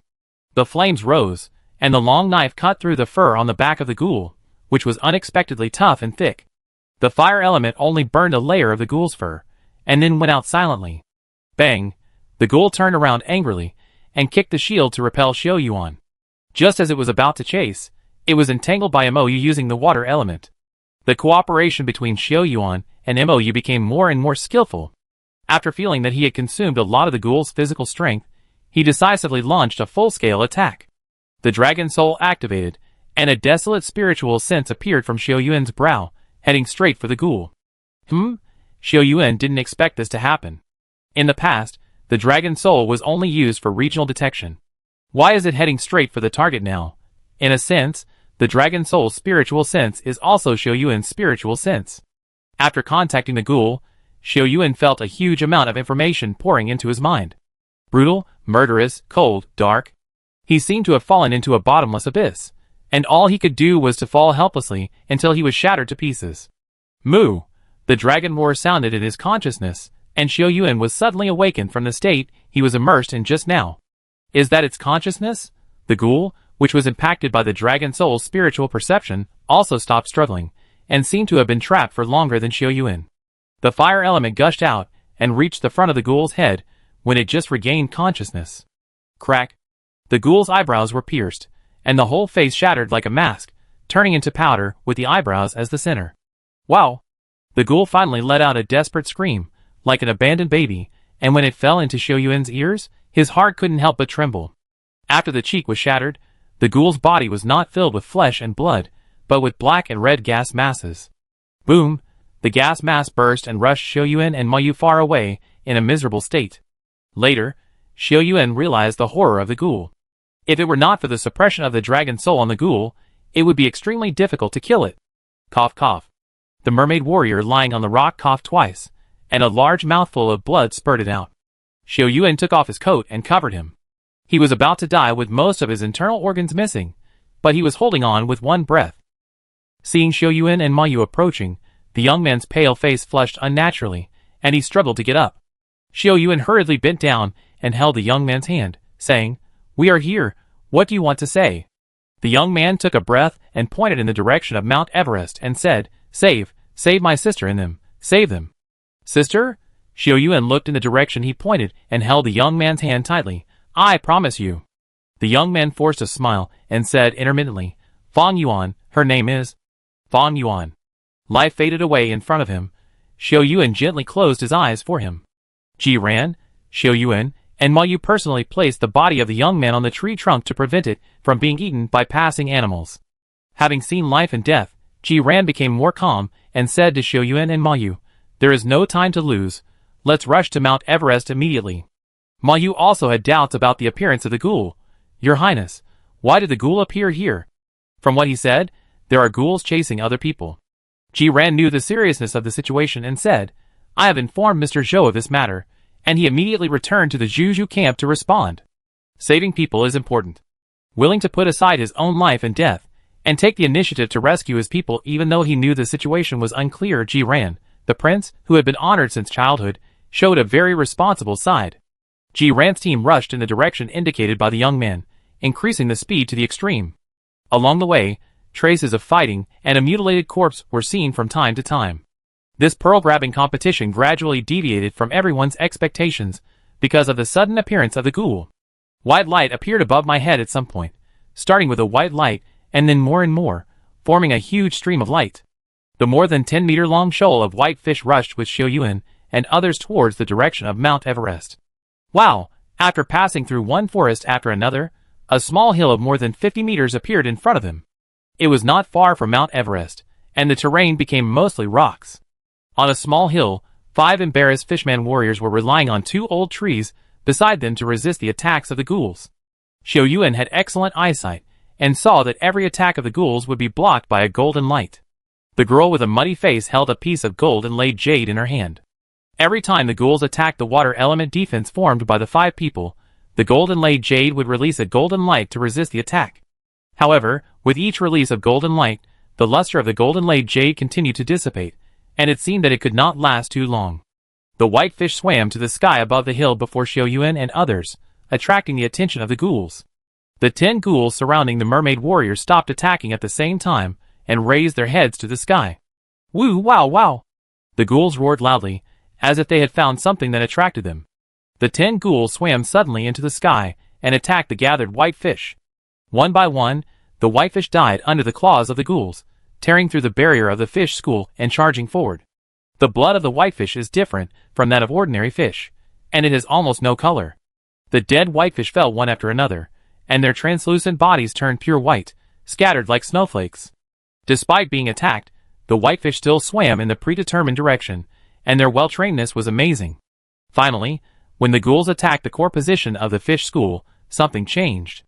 The originally orderly fish school became agitated, and the whitefish rushed towards the ghouls like crazy. At the core of the school of fish, a 7-meter-long whitefish king rushed out and knocked the 2 ghouls onto the rocks. Boom! The powerful impact made the ghouls angry, and their attacks became more and more crazy. The whitefish king had huge green scales, 2 1-meter-long whiskers, and dense fine teeth in its mouth. Biting the back of the ghoul, the fish king tore off a large piece of its long hair. The hill became a battlefield for the ghouls and the whitefish, and the water flow was turbulent and chaotic. The 5 people standing under the ancient tree didn't know what was happening yet, and a lone ghoul quietly attacked from behind. When Mo-yu rushed up from the bottom of the mountain, he saw the scene and shouted loudly, "Be careful behind you!" As soon as he finished speaking, a violent water flow surged beside him. A huge figure rushed towards Mo-yu, with a white head and long beard, and it was the Whitefish King. Chapter 489. Bang! Mo-yu's shoulder was hit, and he fell backwards. The strong impact of the Whitefish King knocked Mo-yu back repeatedly. On the Whitefish King, for ghouls were lying on the Fish King and biting him desperately. The scales of the Fish King were very large, about the size of a baby's head, and the color of the scales was light green with spiral patterns. The ghouls had sharp teeth and mouths, and they attacked fiercely after grabbing the Fish King. The huge scales had amazing defensive power, and they withstood more than a dozen attacks under the continuous biting of the ghouls before being pulled off. Boom! The White Fish King slammed into the ancient tree and shook off the 2 zombies on it. How tough were the ancient trees? They were broken in half and fell down slowly under the impact of the Fish King. The 5 people hiding between the 2 ancient trees ran towards the hilltop. Xiao Yuan and others were like a life-saving straw, bringing hope to them who were already in despair. The girl holding the gold and jade limped and ran with the support of her companions. Xiao Yuan saw that her calf was injured and bloody. Ah! The young man on the left of the 3 people who were running suddenly exclaimed, and a zombie rushed out from the dark and rushed towards the young man. Caught off guard, the young man wanted to raise his knife to resist. Puff! The physical strength that the mermaids are proud of was easily broken by the claws of the ghouls. The ghouls have a natural offensive advantage over the mermaids and fishmen. The 2 are like hunters and prey living in the same sea. With strict organization and legion battle formations, the border guarding corps has been suppressing the ghouls at the border of the mermaid world. I don't know why they suddenly appeared here. The bones and skin on the heart were torn, and warm blood sprayed all around and fell on the girl's face. The shadow of death descended, and the girl didn't know why a pearl-grabbing contest turned out like this. Her brother and teammates died one after another, and her spirit was almost reaching the limit. Wow! The ghoul took advantage of the brief opportunity to knock the gold inlaid jade from the girl's hand, grabbed her shoulders with its 2 front paws and flew up. Looking at the falling gold inlaid jade, the girl closed her eyes in despair. For her, dying now is also a kind of relief, just like having a nightmare that can't wake up. Fang Yuan, another mermaid warrior, roared and swam, but unfortunately his speed was far inferior to that of the ghoul. Silver light flashed, and Tunin shot out nearly 30 meters and accurately locked onto the hair on the back of the ghoul. Xiao Yuan swam towards the ghoul with the help of Tunin, and his close-fitting diving suit made him faster after contacting the water flow. Swish! After approaching the ghoul, Xiao Yuan shouted and chopped down fiercely with the silver knife. The ghoul felt Xiao Yuan's attack and wanted to turn around to get rid of the attack, but Xiao Yuan pulled Tunin closer and chopped its forelimbs. The fire element surged, and the wound left behind was burned in an instant, and the stimulated ghoul was furious. It roared and turned its body suddenly, and the hair locked by Tunin broke, and Xiao Yuan's body was exposed to the ghoul's attack. Clang! Tunin turned into a long sword, and Xiao Yuan slashed at the ghoul with both swords to force it to let go of the girl. Sure enough, the ghoul let go of the girl in Xiao Yuan's strong attack, but its hind legs scratched her back fiercely. The intense pain made the girl almost shed tears. She escaped from death and was about to say something when she heard Xiao Yuan's voice. "Don't look back, run towards the team." After saying that, Xiao Yuan ignored the girl and rushed forward to fight the ghoul. The situation on the hillside was very complicated. There were countless white fish swimming around Xiao Yuan. The fish, led by the Fish King, fought fiercely with the ghoul. Otherwise, Xiao Yuan would not be facing just one ghoul. Concentrating his energy, the dragon soul urged Xiao Yuan to endure the tingling in his mind and repeat the trick. Using the dragon soul continuously was a big test for his mental strength. Sure enough, the ghoul's body froze. Xiao Yuan knew that the dragon soul's ability was unstable after the second use, and the long knife stabbed at the ghoul's head. Die! The tip of the knife was less than 10 centimeters away from the ghoul's forehead, but it suddenly woke up and spit out something from its bloody mouth. The smelly and pungent thing snaked its body and rushed toward Xiao Yuan in surprise. The thing that rushed out of the ghoul's mouth looked like a small snake, and the tail of the small snake was connected to its mouth, which turned out to be the ghoul's tongue. What the hell? Xiao Yuan was startled, and a silver-white shield was formed in an instant to block the attack of the ghoul's tongue. Slashing down with the knife, the ghoul's slender and strange tongue was broken into 2 parts, and the broken part was still struggling. The flames passed, and the fireball flew into the mouth of the ghoul under the combined effect of the dragon eye totem and Xiao Yuan, and suddenly exploded. Bang! The ghoul's body quickly retreated and fled with a bloody mouth. Xiao Yuan had already started to kill, and his blood rushed up and chased after the ghouls, but... Swish! The silver knife of Ming was determined to kill Xiao Yuan, but he didn't notice the unusual movement of the Fish King not far away. The Fish King who killed the 2 ghouls suffered a lot of injuries, especially the abdomen was bitten by the ghouls, which was unbearable. It shook its tail, and its scales glowed green as it leaped out. Xiao Yuan didn't expect the Fish King to suddenly speed up. He only had time to dodge slightly before being swept forward by the huge school of fish. The direction of the school of fish was Mount Everest. When Xiao Yuan went out on the Lantern Festival in Country A, the crowds on the streets swept him forward, and he couldn't control his steps at all. Now he had the same feeling. The white fish school that crossed the sky like the Milky Way was extremely fast, and there were 7 ferocious ghouls, and the White Fish King mixed in it. Wow! Xiao Yuan barely managed to control his body, and found an opportunity to cling to the back of the White Fish King, and finally stood firm. A ghoul screamed, and its body was tightly tied up and dragged down. Xiao Yuan saw clearly that the ghoul was tied up by a thick purple tentacle, and what made his scalp tingle was that there were more than a dozen purple tentacles. Snap! The tentacle pulled out in the air with a crisp sound, and Xiao Yuan realized that he had reached the mountainside of Mount Everest. Giant squid. The word appeared in his mind, and he remembered that there was information about Mount Everest in the information he learned before leaving. Giant squid, water-dividing beast, and manta ray are the 3 guards protecting Mount Everest. Since the giant squid has appeared, the water-dividing beast should not be far away, right? A tentacle danced toward Xiao Yuan, and the strong force and speed made Xiao Yuan grin secretly. Swoosh! Xiao Yuan dodged the tentacle attack, but he didn't expect the tentacle to react so quickly that it turned and locked his ankle in midair. With a cry of surprise, Xiao Yuan was pulled away from the Whitefish School by the tentacle, wondering why the tentacle ignored the Whitefish King. Crack! Crack! Xiao Yuan was hanging upside down, and a strange scene appeared in his sight. The light gray scissors were active in the water, opening and closing the blades to patrol from time to time, and there were 2 big black eyes on the scissors. Water-dividing beast? Xiao Yuan shook his cheeks and found that the water-dividing beast was running straight towards him. No way. Looking at the front limbs of the water-dividing beast, which were as sharp as blades, Xiao Yuan's heart sank, thinking that when people are unlucky, even drinking cold water will get stuck in their teeth. With his waist, Xiao Yuan swung his knife to cut the tentacles, and a sharp roar came from behind. His hair stood on end, and he didn't need to look back to know that the damn ghoul was chasing him again. Chapter 490. Swish! The silver blade slashed at the tentacles, but the tough tentacles did not completely break, pulling Xiao Yuan back and forth. Seeing the water-dividing beast in front and the ghoul behind, Xiao Yuan knew that things were bad. Thinking quickly, he turned Tunin into a shield to resist the water-dividing beast in front of him, and as for the ghoul, he had to let it go for now. Mou had said many times about the power of the water-dividing beast, and its front limbs opened and closed with enough force to split gold and break stone. If Xiao Yuan's mortal body was really hit by it, he would probably experience the punishment of beheading in ancient times. Clang! The water-dividing beast clasped its front limbs and hit Tunin, knocking Xiao Yuan back a long way. The bloody wind was approaching from behind, and his legs were still entangled by the tentacles. He could only barely put the silver knife on his back in the hope of resisting some damage. Shua! Xiao Yuan was in a situation of being trapped inside and outside, and suddenly an attack appeared on his head. The bright silver knife fell on the wound he had just chopped on the tentacle, and finally cut off the tentacle. The white palm grabbed Xiao Yuan's ankle, and quickly lifted it up to avoid the attack of the ghoul. Wow!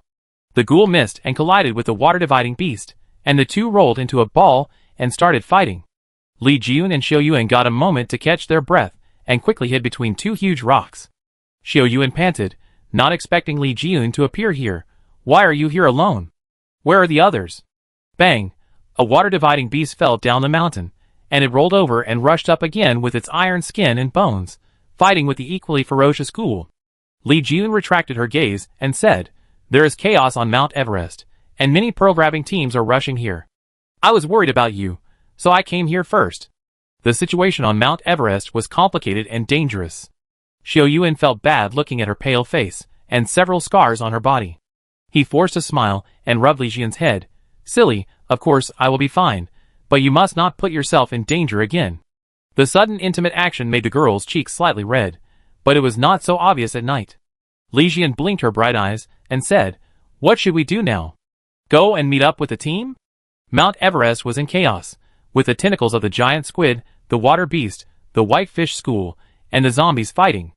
It was a once-in-a-lifetime opportunity. Xiao Yuan checked his equipment and shook his head firmly. It's also dangerous to go down the mountain now, so why not continue to go up to grab the pearl? Li Jiyun nodded without hesitation. "Okay, I go with you." Her eyes were firm, and she would not accept rejection. Xiao Yuan took out a purple incendiary bomb from his backpack and gave it to her for self-defense. This incendiary bomb made by the penguin motor was the last one he had on him. Although its power would be weakened in the sea, it was more than enough for self-defense. When Xiao Yuan and Li Jiyun set out, they found that there were many figures in the dark, walking through the forest. The two simply took off their coats and moved in only their close-fitting RV diving suits. The black diving suit can automatically stretch to fit the size of the human body, and the black color becomes a natural protective color. With black hair, black clothes and black backpacks, the two hid in the shadows and moved forward slowly. After walking up for about 7 or 8 minutes, Xiao Yuan saw a pile of strange rocks. The appearance of the rocks is the same as ordinary rocks, and in the night eyes, there are holes with a diameter of more than 1 meter at the bottom of the rocks. Leaning down to observe, Xiao Yuan tried his best to see the situation inside, but unfortunately the distance was too far to see clearly. Li Jiyun was beside Xiao Yuan and lowered her voice. "What's wrong? We are moving very fast. If we delay for a while, I'm afraid other teams will catch up." Xiao Yuan put his finger on his mouth and pointed in the direction not far away. "Someone is coming?" Li Jiyun didn't hear any sound. Her night vision was not as good as Xiao Yuan's. She watched for more than 10 seconds before she vaguely noticed a few dark shadows moving in the woods. The other party was very cautious. If Xiao Yuan hadn't reminded her, she would hardly have noticed their presence. The three of them moved forward quietly. After passing this place where the rocks were piled up, they would soon reach the top of the mountain and see the legendary 1,000-year-old pearl. The leading fishman warrior walked in front with swift hands and feet, stepping lightly on the gravel. His eyes were wide open, ready to deal with sudden battles at any time. Gurgle. When the three of them walked to the pile of rocks, a series of bubbles suddenly emerged from the bottom of the rocks. The three fishmen warriors were skilled and brave. They refused to retreat when they saw the bubbles coming out, but walked forward bravely. The bubbles in the dark hole became more and more frequent. He held his sword in front of him and looked inside, and saw the light shining inside. The marble-sized light was followed by a triangular fish head. The fish head was red, with 3 eyes on it, and the tip of the tentacles extending from the forehead was the light-emitting organ. Devil fish. Looking at the strange fish from a distance, Xiao Yuan's attention was attracted by the eyes in the middle of the devil fish. The whirlpool-like eyes glowed, staring at the young fishman in front. Gurgle. Water bubbles appeared under the surrounding rocks at the same time, and then more and more lights appeared. At a glance, there were about 100 manta rays. These fish, which looked only half a meter long, were not dangerous, but when they attacked, they really scared Xiao Yuan. The attack of manta rays does not rely on teeth. Their mouths are very small, and cannot cause much harm to other creatures. The real threat to life is the light-emitting organ on the top of the manta ray's head and the third eye. There were too many manta rays, and the fish warriors could not protect themselves. When the manta rays got close to them, the glowing organs immediately pierced into their bodies. The round surface of the manta rays was covered with barbs that were not easily noticed. When they got close to the skin, the barbs immediately pierced into the skin. If they wanted to break free, they would definitely tear off a piece of flesh. 1 or 2 pieces were fine, but if hundreds of manta rays were deployed at the same time, the people who were entangled would become blood gourds in a few minutes. Bang! Bang! Bang! Xiao Yuan was still thinking about whether he should take the opportunity to move, and 3 purple fireworks rose in the woods not far from the 3 fish warriors. After the fireworks exploded, purple powder was scattered, and a group of people quickly swam over the rocks. Let's go! Xiao Yuan grabbed Li Jian's arm, and the 2 of them passed through the rocks on the other side. 3 manta rays noticed Xiao Yuan and Li Jian and rushed over with their heads and tails shaking. Xiao Yuan raised his knife to block, and only left a faint white mark on the manta rays. No wonder it can become one of the 3 fish guarding Mount Everest. The body strength of the manta ray is comparable to that of the night demon. Xiao Yuan and Li Jian retreated and fought, trying not to make too much noise to attract the attention of other manta rays. After entering the safe forest area, he used the power of elements to kill the manta rays one by one. The third eye of the dead manta ray fell off from the body, and turned into a stone ball with a spiral symbol on the surface. According to MOU, the third eye of the manta ray can be used as medicine. The core contained in it can detoxify many poisons in the sea.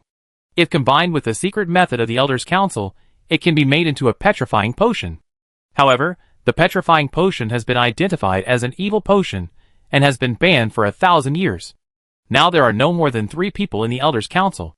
Putting away the 3 stone eyes, Xiao Yuan looked back and found that the manta ray was running around under the effect of the purple powder, attacking the pearl grabber who wanted to pass.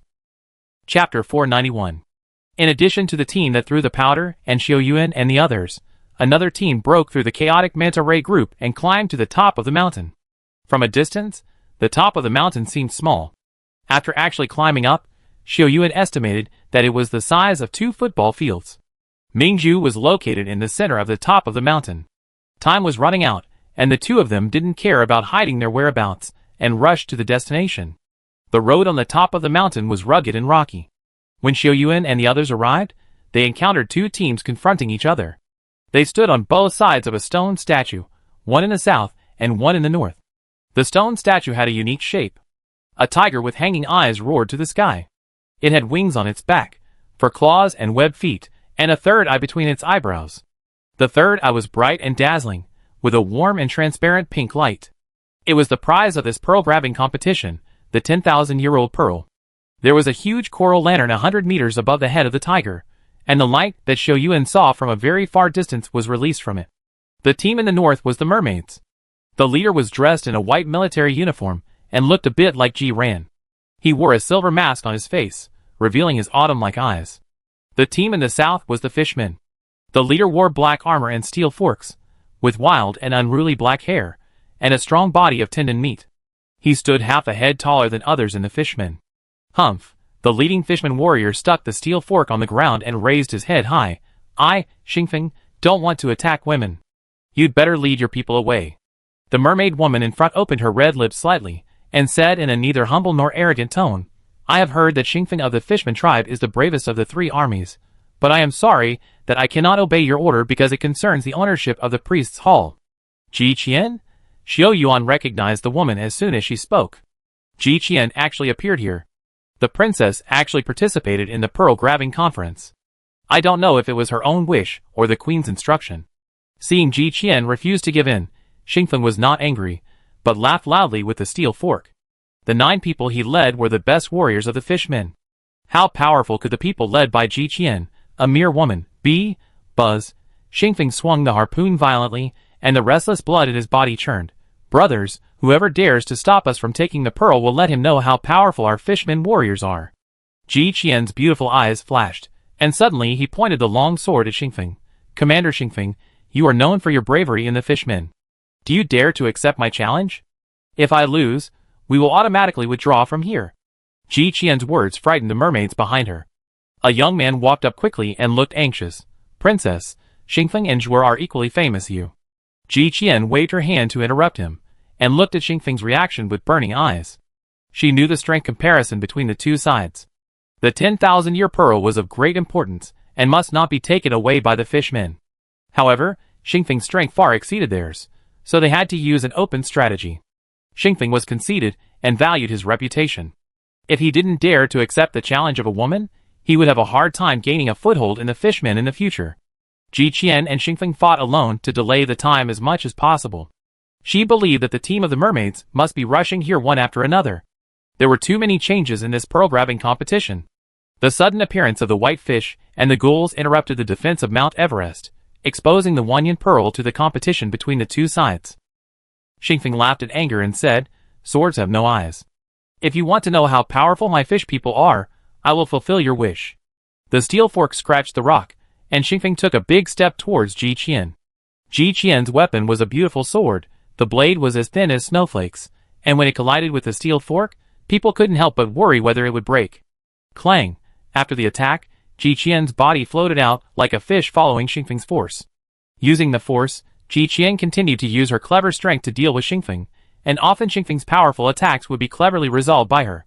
In the blink of an eye, more than a dozen moves had passed, and Xingfeng didn't even touch Ji Qian's body, and he screamed in anger.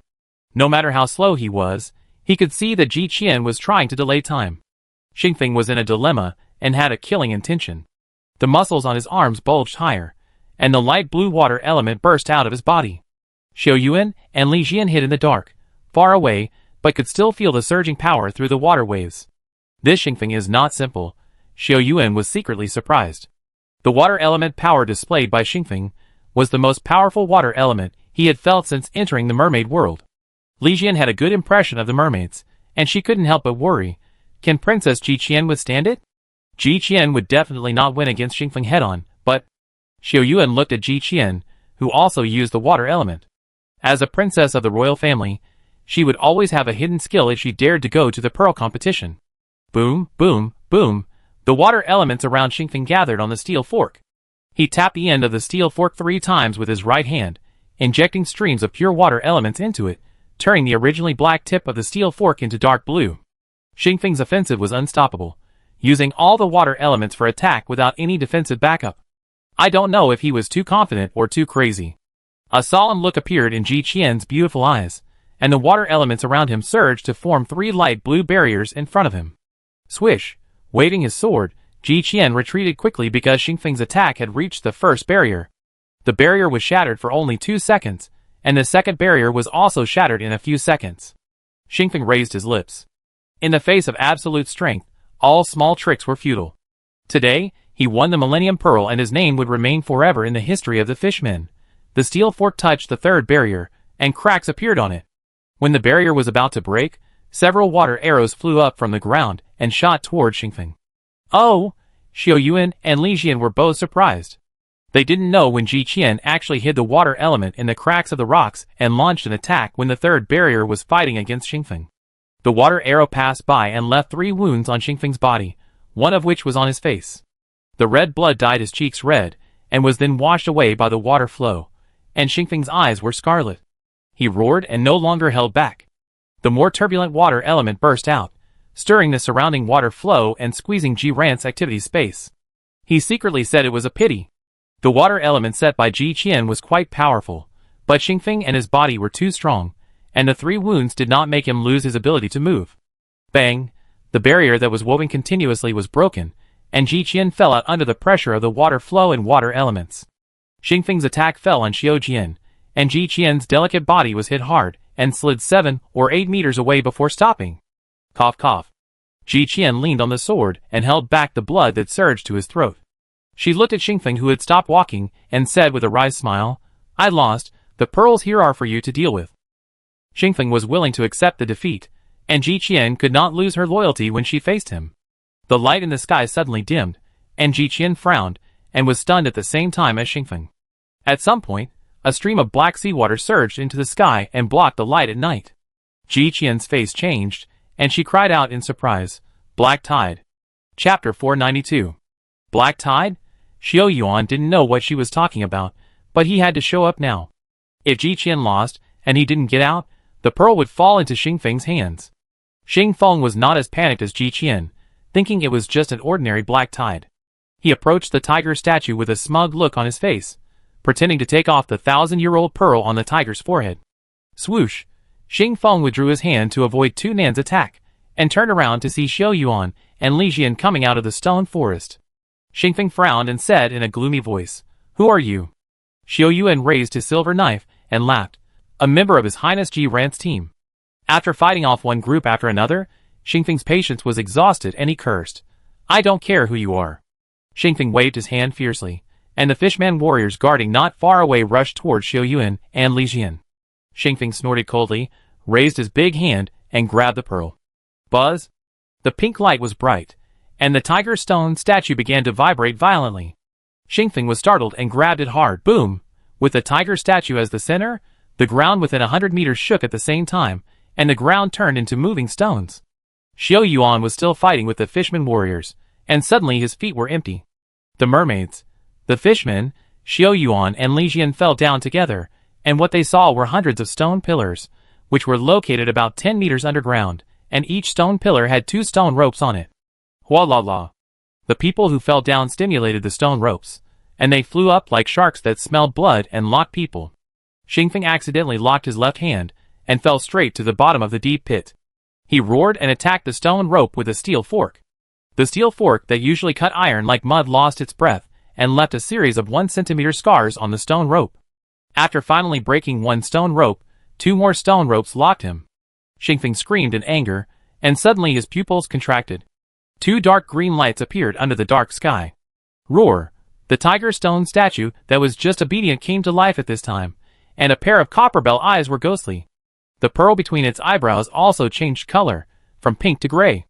The tiger flapped its wings and swam in the water, suddenly rushing towards a fisherman warrior and biting his arm. The tiger's bite force was amazing, and it tore off the fisherman warrior's arm, causing him to almost faint from the pain. Xingfeng's eyes turned red after seeing this, and he no longer held back, and used the power of elements to cut off the 2 stone ropes and rushed towards the tiger. He shouted violently, and stabbed the tiger's eyeball with a steel fork. The tiger was long and broad, but very flexible and jumped away. Xingfeng grabbed the fisherman warrior and wanted to take him away, but the tiger would not allow it. The tiger claws swung, and every attack made Xingfeng retreat and be disturbed by more stone ropes. Bang! Xingfeng took the tiger's attack with one arm and fell to the bottom. Looking at his dying companion beside him, he roared unwillingly and was ready to fight. Ji Qian's water element shield appeared. While defending against 3 stone ropes, she shouted loudly, "When the black tide comes, many spiritual creatures in the mermaid world will lose control." Sure, who has lost his mind? Xingfeng got help and brought his companions to Ji Qian's side, and said loudly, "What is the black tide?" Ji Qian didn't want to say more nonsense, and said while weaving more shields, "Xiao Yuan, the life gate of the stone tiger is the spiral pattern under the lower abdomen and the pearl between the eyebrows. When the pearl turns completely black, we will all die here." Bang! One after another, the stone ropes bombarded the water element shield, and Ji Ran could only protect a few meters around him. Most of the others were entangled in the restraints of the stone ropes, and could not move. Xiao Yuan and Xingfeng looked at each other. Although they didn't like each other, their lives were at stake. He shouted to Xingfeng, "You hold back my main attack, and try to attack its belly first." Xingfeng was arrogant, and he raised his eyebrows when he heard this. "I don't need you, I'm enough." The steel fork thrust forward, and he rushed straight towards the tiger like an arrow from a bow, hitting the tail of the steel fork 3 times in a row and attacking again. Xiao Yuan was shocked by Xingfeng's behavior. Isn't this guy afraid of death? The pearl on the tiger's head became darker and darker, and its animal nature became stronger with each darker it got. Roar! Seeing that Xingfeng dared to charge over, he roared and abandoned the mermaid warrior tied to the stone pillar and rushed towards him. The stone tiger is a spiritual creature born in the sea, good at controlling water, and good at fighting in close combat. Xingfeng's body was still 7 or 8 meters away from the stone tiger, and suddenly he felt a pulling force coming from his feet. The vortex surged, trapping Xingfeng's legs and making him unable to move. Ah! He was horrified in his heart, and originally wanted to dispel it with his flexible mind, but he was worthy of being a veteran of the fish tribe. After a brief panic, he slapped the wooden barrel at his waist. The wooden barrel, which was more than 10 centimeters long, cracked open with a sound, and purple powder spread out from the crack. Xingfeng urged the water flow to let the powder meet the stone tiger, and a few seconds later, the stone tiger's huge head poked out from behind the purple powder. Clang! The tiger claw and the steel fork collided, and the front end of the steel fork with elemental power was bent into an exaggerated arc. Xingfeng's body broke free from the vortex and flew backwards, with blood all over his tiger's mouth. Buzzing in his mind, he was still wondering. Its power just now was not so great. How could it be possible? The elemental power dissipated, and Xingfeng's defense collapsed. The stone tiger refused to give up, flapping its wings and opening its big mouth full of fangs to pursue the victory.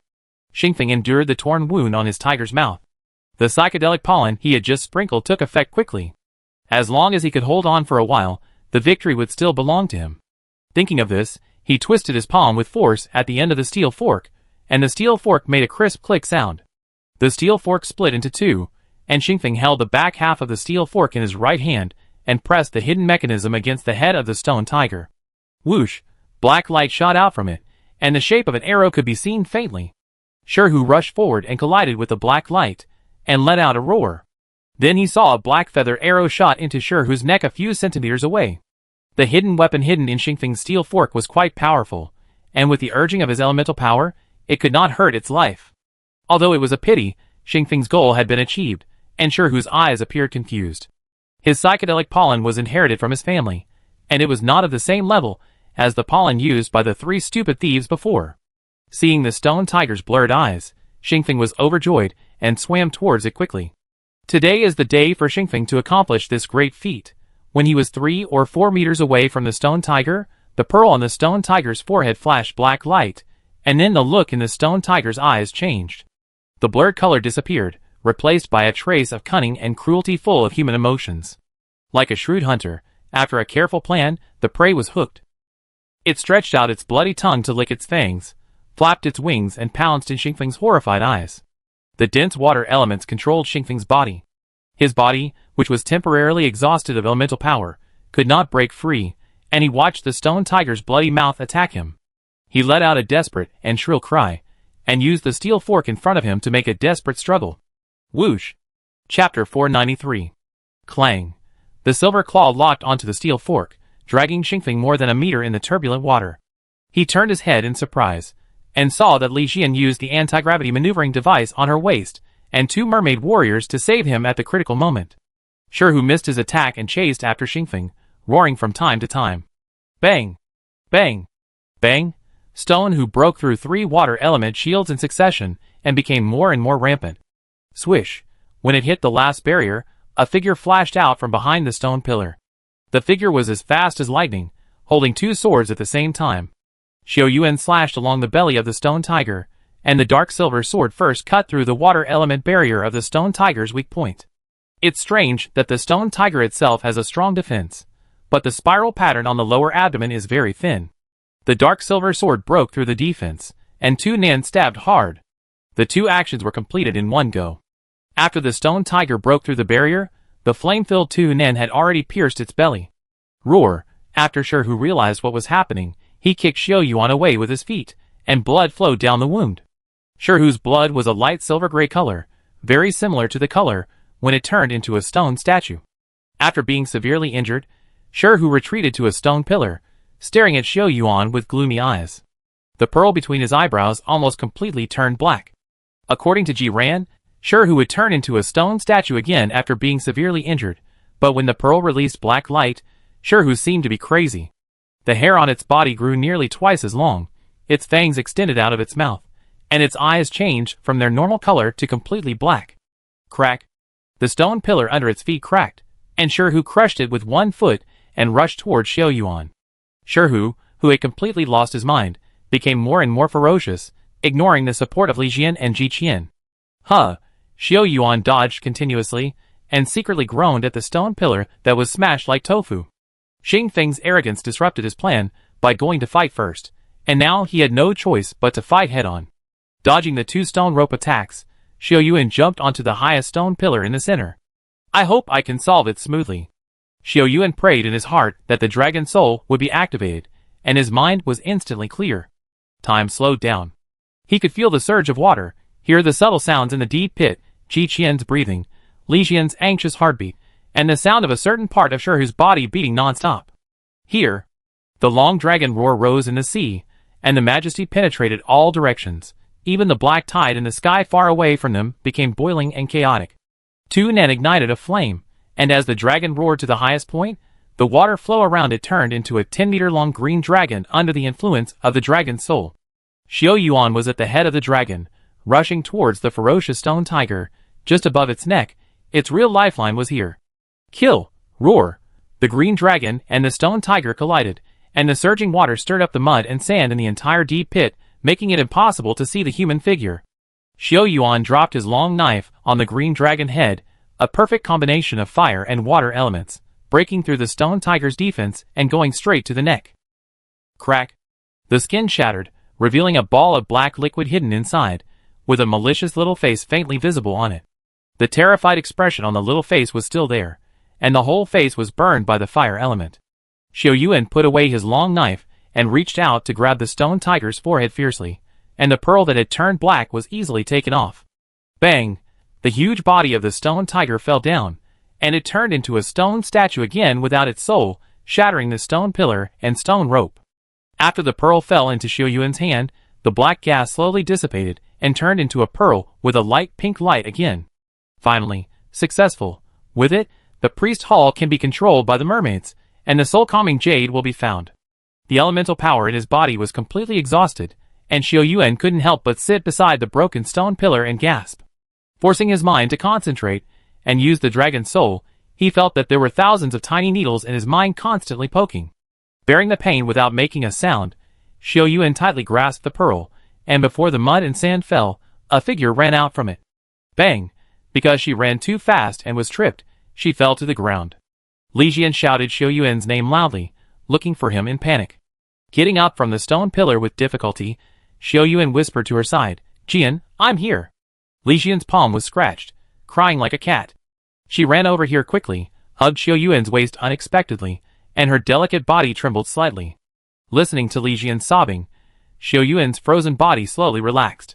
He hesitated for a while and raised his hand to gently stroke the girl's hair. "It's okay, I'm fine, it's all over." Ahem. Xingfeng came over with the help of 4 surviving fishermen warriors, and his eyes could not help but look at the pearl in Xiao Yuan's hand. Xiao Yuan raised his eyebrows and smiled. "What? Commander Xingfeng still wants to snatch it?" Xingfeng's mouth moved, and his voice was dull. "You killed Shuhu, so the pearl is naturally yours. Don't underestimate me, Xingfeng." Xingfeng hesitated and said, "This time. Thank you for saving me. I will remember this favor." It was not easy to make the arrogant Xingfeng say thank you. After thanking him, he hurried away, maybe because he couldn't save face or something. In a fierce battle, the 10-man team led by Ji Qian suffered heavy casualties, and only 5 people survived, including her. After walking out of the deep pit, Xiao Yuan looked up at the sky and asked, "Princess Ji Qian, what exactly is the black tide? Can you explain it?" Ji Qian was silent for a while, and did not answer directly. "Do you see the sky in the south?" "What?" Xiao Yuan was stunned for a moment, and subconsciously looked towards the sky in the south, only to see a mass of red steel torrents surging. "That is." Ji Qian sighed and said, "The 1st Regiment of the Border Guard Corps returned to the Dark Sea, and the black tide finally came." Ji Qian hesitated to speak, perhaps afraid that Xiao Yuan would misunderstand, and explained, "This is not the place to talk, it is best for Elder Zhongli to tell you about the Black Tide. The Mermaid King's city, the Elder's house. The pearl competition ended early, the border guard corps descended on the dark sea, and the black tide surged. Everything seemed to be foreshadowing changes in the mermaid world. For ordinary mermaids, the above news has little to do with them. They are more concerned about the people who shined at the pearl competition, the humans from Lihua country. Xiao Yuan sat quietly in the temple, while Li Jian, Xiaozheng, and Qingyan sat on the futon. Zhongli was dressed in white. He put the 10,000-year pearl back into the brocade box, with a peaceful and calm expression. I already know everything. You did a good job in this pearl competition, better than I thought. Elder Zhongli, when can I enter the priest's hall? This is what Xiao Yuan is most concerned about at the moment. 3 days later, Her Majesty the Queen will hold a sacrificial ceremony, and you can enter the priest's hall then. Chapter 494. Elder Zhongli, I met Princess Ji Qian at the pearl competition. She said that the situation above the gloomy sea is called the Black Tide. Xiao Yuan recalled the scene at that time. Princess Ji Qian asked me to come to the Elder's Council to find the answer. I wonder what the Black Tide is. The Black Tide. Zhongli waved to Xiaodong. Go and get the jade box from the pharmacy. The history of the Black Tide can be traced back to 3,000 years ago, when the chief priest of the Lihua Kingdom first stepped into the mermaid world. At that time, the mermaid world was not closed, and the mermaids and fishmen could freely enter and exit the mermaid world and the outside world. There is an abyss at the border of the South China Sea in the mermaid world, and no one has ever reached its bottom. The ancestors of the mermaids called it Moyuan, which means the ink-colored abyss, and warned the children of the tribe not to approach the abyss casually, because many brave tribesmen had explored the abyss and never came back. The bottomless abyss is like the huge mouth of a monster, silently swallowing all the lives that want to explore it. The day when the Black Tide first appeared, the high priest forcibly merged the two tribes and established the mermaid world. A large amount of black seawater gushed out from the abyss, flooding the sky above half of the mermaid world. Along with the Black Tide, there also appeared a large number of ghouls and water demons. Water demons? Xiao Yuan's heart moved when he heard this name. The Black Abyss and the large number of monsters sounded very similar to the Night Demon. When the mermaid world was first established, a strange phenomenon appeared, and there was a commotion in the two tribes. The high priest united the strong men of the two tribes, most of whom were the meritorious elders, who founded the Council of Elders, and fought a bloody battle with the Black Tide in the Dark Sea. The fierce battle lasted for 3 days and nights, and finally ended with the high priest's all-out efforts. Have you ever passed the fossil canyon in the Dark Sea? I was lucky enough to see it. Xiao Yuan saw many rare and exotic fossils in the fossil canyon, and he would marvel at the wonders of the world every time he recalled it. The fossil canyon was originally a mountain, and the reason why the canyon appeared was because of the shocking blow of the high priest of the Lihua Kingdom. Zhongli's eyes were filled with ripples. He can reach such a height with a human body and a lifespan of only 100 years. He is the most amazing person I have ever seen in my life. Fossil Canyon was left by the high priest? Xiao Yuan was dumbfounded. The high priest in the dream didn't talk much. He looked gentle and refined, but he actually accomplished such a great thing in the mermaid world. I see. Xiao Yuan recalled the state of the high priest returning from the Daming Sea in Lihua's dream. The battle in the mermaid world should be one of the causes of his final death. The Black Tide was repelled, and the high priest presided over the construction of the priest's hall to guard the mermaid world. He once said that as long as the priest's hall was there, the Black Tide would not cause a catastrophe to the mermaid world. The flood of the Black Tide is still within the range that the border guards can handle, but there are still many monsters escaping the defense line. If the priest's hall falls into the hands of the fishmen, given their lawless personality, something bad may happen. Elder Jade Box. Xia Dong respectfully presented the jade box, and the warm and translucent jade box shone brightly under the lights. Xiao Yuan, you have made great contributions to my mermaids. I see that your soul has been unstable, and you may have a hidden disease, so I prepared the concentration fruit to express my gratitude on behalf of the royal family. Zhongli opened the jade box. Elder Zhongli, you are too polite. Xiao Yuan was a little embarrassed. He did all this for his own purpose. The jade box was opened, and a golden fruit was placed inside. Fine lines appeared faintly on the surface of the fruit. As the candlelight flickered and changed, the stone chamber was soon filled with fragrance after the fruit of concentration appeared. Xiao Yuan felt that the headache caused by the repeated forced use of the dragon soul was relieved a lot. The power of the dragon soul was powerful, but the burden on his soul was also heavy. After receiving the jade box, Xiao Yuan and Elder Zhongli returned to the topic of Ji Ran. Emissary Xiao Yuan works with His Highness Ji Ran. What do you think of His Highness? Zhongli asked a very delicate question. Well, he has a kind temperament, is steady and responsible in dealing with things, but is too soft-hearted and indecisive, Xiao Yuan said after careful consideration. If I were a minister, I would feel very lucky to have such a highness. His Highness is kind, and will be a wise ruler in the future, but he has little experience, and still has a long way to go to become a true royal heir, Zhongli said with great sincerity, and suddenly remembered something. You don't know yet? There is news from Weiyang Palace that the moonflower tree has small buds, and is about to bloom. Oh! Xiao Yuan was also surprised and said with a smile, then the moonflower tree will soon bloom and bear fruit, except for the restraints on your highness. I have personally investigated, and if the moonflower tree wants to truly bloom, it still needs the pearls nurtured by the Jinhai stone essence. This matter, I still have to ask the four of you. Don't worry, Elder Zhongli, we will start preparing for this matter after the sacrificial ceremony. Xiao Yuan agreed immediately. The situation was settled, and Xiao Yuan felt relieved. It was already evening when he returned to the inn from the elder's house. Xiao Yuan and Li Jian sat under a tree and talked around a small stove. Xiao Yuan was not a fool, and could feel Li Jian's concern for him. In the royal city, the air was always filled with a faint fishy smell. The only lighting in the small courtyard was the stove and 2 lanterns on the trees. Xiao Yuan added a piece of charcoal and said, How is your wrist? Li Jian rolled up her sleeves, and saw faint bruises on her white wrist. She smiled and said, Thanks to your belt wrist guard, otherwise it would be swollen. After hesitating for a moment, Xiao Yuan raised his hand, and held her wrist, and rubbed it gently, and the gentle fire element flowed between Xiao Yuan's fingers. The stagnant blood slowly dissipated between Xiao Yuan's palms. He rubbed it very seriously without raising his head. We should be able to return to Daminghai soon. Li Jian responded, and there was not much joy in her voice, but a little disappointed. She bit her pink lips and said, Do you miss Country very much? And miss the girl in Country too? The second half of the sentence was swallowed back by her. Xiao Yuan raised his lips slightly, and said cheerfully, I've lived in a place for more than 20 years, so I miss it very much. Don't you miss it too? Li Jian didn't say anything. She took back her hand bitterly. I don't miss anything except my mother. His fingers froze, and Xiao Yuan realized that his words might have hurt her. For Li Jian, life in Goryeo was a torment every day. Although she tried her best to cover up the deep and shallow whip marks on her body, they were still occasionally seen by others. Xiao Yuan didn't dare to ask the source of the whip marks, for fear of hurting her heart again.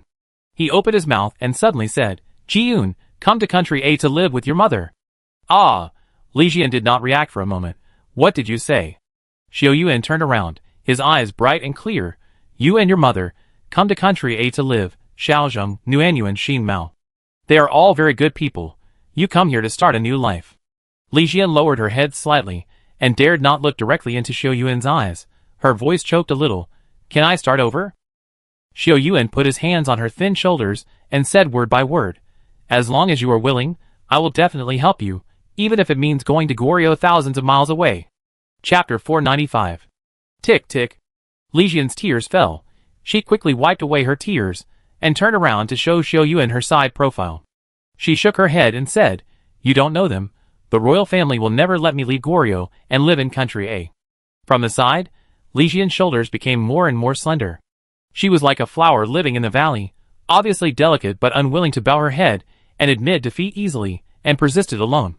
Li Jian and Sun Wan were completely different.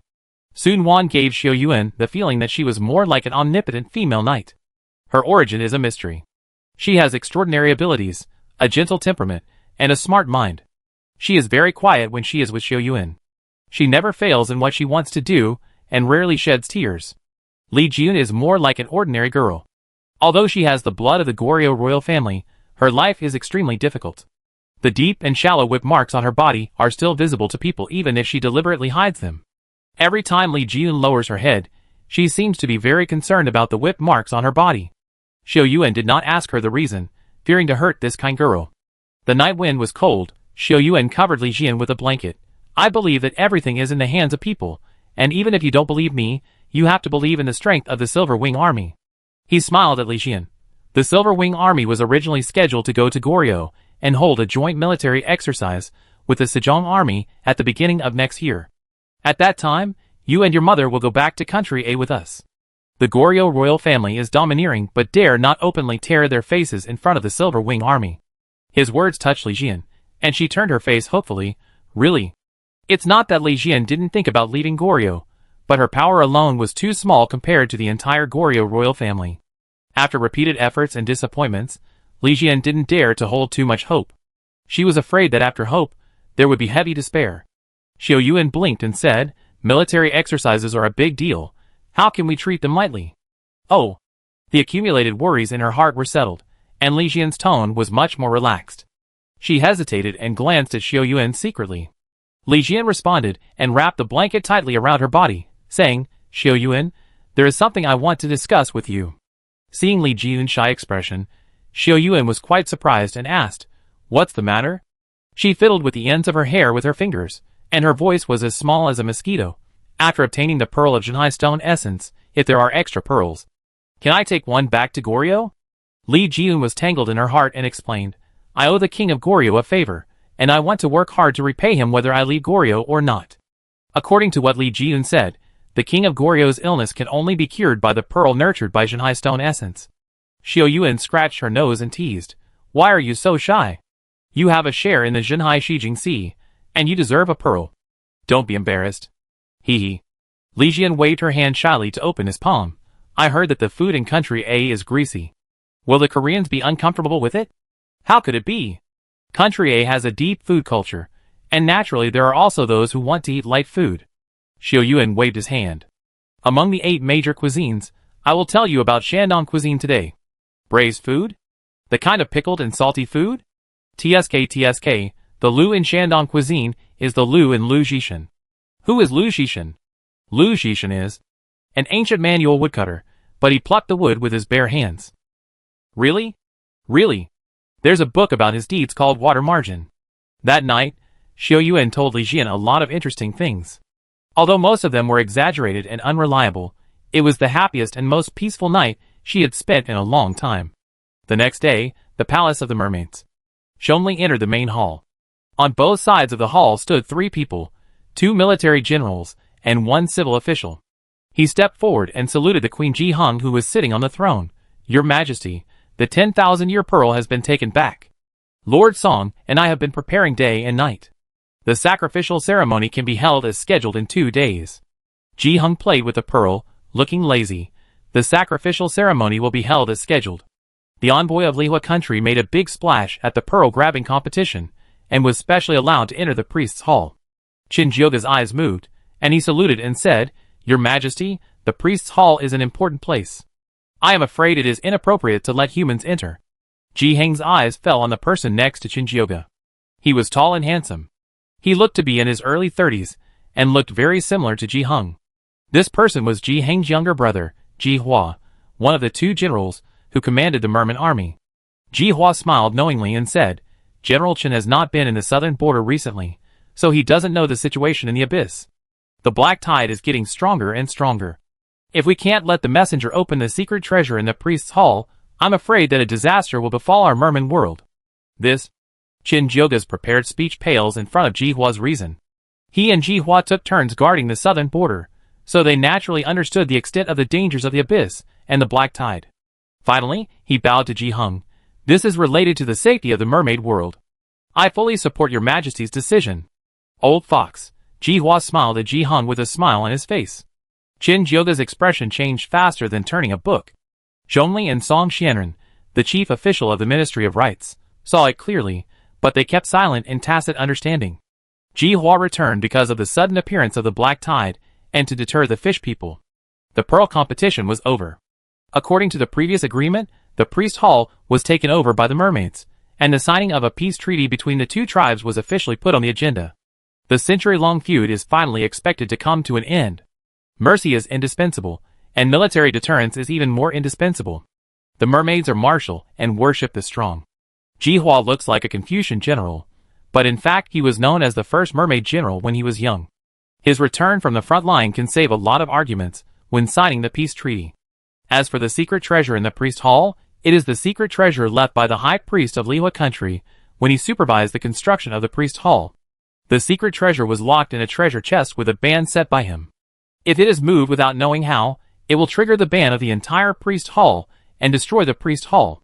The high priest Ji Hung is a genius. The priest hall can protect the safety of the mermaid world. Outsiders cannot forcibly break the ban and destroy the building that protects the mermaid world. Therefore, no one has opened the treasure chest in the past 3,000 years. After the meeting, Ji Hua and Queen Ji Hung walked out of the hall one after another. The breeze was gentle, and Ji Hua hesitated for a while before speaking. I heard that His Majesty asked Ranner to participate in the pearl competition, and he performed very well.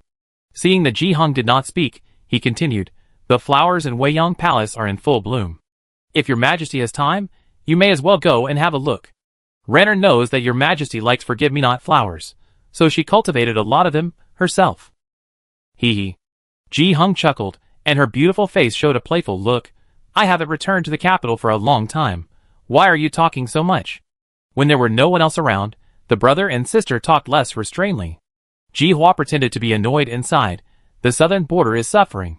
My brother is thinking about his sister, so he talked a few more words. Humph. Ji Hung walked down the stone steps slowly, and Ji Hua behind her hurriedly stepped forward to hold her slender hand. I heard that the person who won the pearl this time was from Ranner's team. Not bad, not bad. Hearing two not bad in a row, Ji Hung raised her eyebrows slightly. The person who went to danger was the envoy of Lihua country. Who are you praising for this not bad? Chapter 496. Ji Hua smiled when he heard this. People in a team rise and fall together, so of course I will praise both of them together. He is still far from it. Ji Hung said gently. The forget-me-not flowers in Weiyang Palace are in full bloom. Let's go and see them together after the sacrificial ceremony is over. Oh, it seems that Ji Hung did not expect that she would agree. Ji Hua looked at her in surprise. Your Majesty, are you serious? The relationship between Ji Hung and Ji Ran has been very cold over the years. She has not visited Ji Ran as many times as her uncle. Even if Ji Ran didn't say it, Ji Hua could see his love for his longing mother. The Weiyang Palace carefully cultivated forget-me-nots. Ice cellars were always available all year round, and the koi in the pond were all things Ji Hung liked. Ji Hung opened her red lips slightly, with an unquestionable momentum. You are not kidding. Time passed quietly, and in a blink of an eye it was the day of the sacrificial ceremony. The sacrificial ceremony was jointly held by the mermaids and the fishmen. The two tribes' highest leaders, Queen Ji Hung and the new King Kuju, came to the priest's hall together. Xiao Yuan, Li Xian, and Xiao Zheng came to the priest's hall accompanied by Qingqing, and saw the real appearance of the priest's hall for the first time. The priest's hall covers thousands of square meters, and the outer layer is made of crystal clear crystal. The mermaid world is rich in a kind of transparent crystal, but it is precisely because of its abundance that it is rarely seen in the buildings of the mermaid world. Scarcity makes things valuable. In the relatively closed mermaid world, crystals sought after by humans are just ordinary items.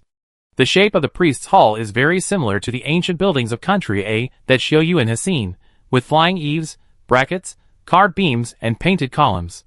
Above the front door of the priest hall, there is a gilded plaque with the 3 characters Priest Hall written in Lihua's script. The first item of the sacrificial ceremony was that Song Xianan, the chief official of the Ministry of Rites, climbed up the high platform and read out the manifesto aloud. The thousands of words, and the slow speed of the old man made people drowsy. The second item of the priest ceremony was that 20 warriors selected from the mermaids and fishmen performed a strange dance. It is not accurate to say that it was a dance. It was like the sword dance of the Han dynasty in Country A. 20 warriors half took off their shirts to reveal one arm, and painted a mighty and fierce totem on their faces with oil paint. Xiao Yuan watched for a long time from the audience, and suddenly found 2 people on the stage who looked familiar. He pointed at the 2 leaders of the 2 tribes and said, Qingqing, are those 2 people the leader of the Zhuer and Xingfeng of the fishmen? Qingqing was admiring them and responded casually, yes, Brother Zhuer and Xingfeng are both very outstanding warriors of the 2 tribes. Xiao Yuan did not dislike Xingfeng. Although this guy was arrogant and hit hard, he was also open and above board and could let go of the defeat. The sword dance lasted for a cup of tea before it dissipated. The heavy soldiers guarding the priest's hall all struck the ground together. The steel forks and spears collided together, making a thunderous roar. There were originally 5,000 soldiers from the 2 tribes guarding the priest's hall. The sacrificial ceremony guards, the royal family's personal army, and the officials, altogether, were nearly 10,000 people. The third item of the sacrificial ceremony was for the royal leaders of the two tribes to go up to the altar and light the blessing lamps. When I saw Ji Hung again, she was still breathtakingly beautiful. Kuju, the new king of the fishmen beside Ji Hung, looked a little pale. He was much more pleasing to the eye than ordinary fishman in his black robe and crown. I don't know if it was Xiao Yuan's illusion, but Kuju's eyes looked at him twice, although it was very brief. The altar was more than 10 meters high. After climbing up the altar, Ji Hung and Kuju took the fire prepared by the Ministry of Rites. Li Jian was puzzled and whispered in Xiao Yuan's ear, "There is no blessing lamp on the altar. How did they light it?" Her breath was as soft as orchid, and Xiao Yuan's ears were a little itchy. Maybe someone has prepared a lantern and sent it up. As the two were whispering, a huge kun Xiao Xiao slowly flew over from the far side of the altar. Xiao Xiao was filled with strong water elements, and carried a simple and exquisite large lantern on his back. Ji Hung and Kuju smiled at each other, and lit the lantern together. The lantern symbolizing peace and auspiciousness was lit up and rose into the sky under Qingqing's back, circling around the priest's hall. The subjects of the two tribes who went to watch from a distance cheered, and the lighting of this lantern also meant that the two tribes, which had reached a freezing point, had a tendency to reconcile. No one wants to live in the mermaid world full of fighting. Ordinary mermaids are just like ordinary people in this secular world, struggling for 3 meals a day. Who wouldn't want to live a safer and happier life? Ji Hung and Kuju walked down the altar. The sacrificial ceremony came to the last item. The elders opened the door of the priest's hall, and Elder Zhongli went to the priest's hall to pray. The mermaid world is an interesting country. The royal family is responsible for government affairs and power, and the elders are the spiritual leaders. Elder Zhongli and another elder of the Fishman tribe opened the door of the priest's hall together, revealing their true colors. Xiao Yuan also followed behind the two. As the only representative of the Lihua nation, he had the honor to enter the priest's hall with the two elders. It's not a pleasant feeling to have thousands of eyes staring at you. Xiao Yuan focused on observing the priest's hall to prevent himself from turning the wrong way. The crystal door opened, and Xiao Yuan looked at the door god statue on the door curiously. Kuzhou and Xing Tu, the two elders who founded the Elders' Council, were engraved on the door. They left the mermaid world with the high priest and never returned to their homeland. Subconsciously touching the chaos pearl on his chest, Xiao Yuan didn't know when Xing Tu's spirit would come out. After entering the mermaid world, the chaos pearl had no reaction. Zhongli and the elder of the Fishman tribe named Chongning stood in front of a layer of water vapor in front of the door and activated the power of elements. The sound of water splashed, and Xiao Yuan and the other two entered the priest's hall at the same time. Unlike what he imagined, the light in the priest's hall was soft and bright. The milky white square bricks on both sides of the corridor were neat. Xiao Yuan put his finger on the square brick, and after sliding it, he didn't find any dust. Zhongli's voice came, "Follow us. Don't touch the things in the priest's hall casually." Xiao Yuan withdrew his hand, coughed, and quickly followed the two elders.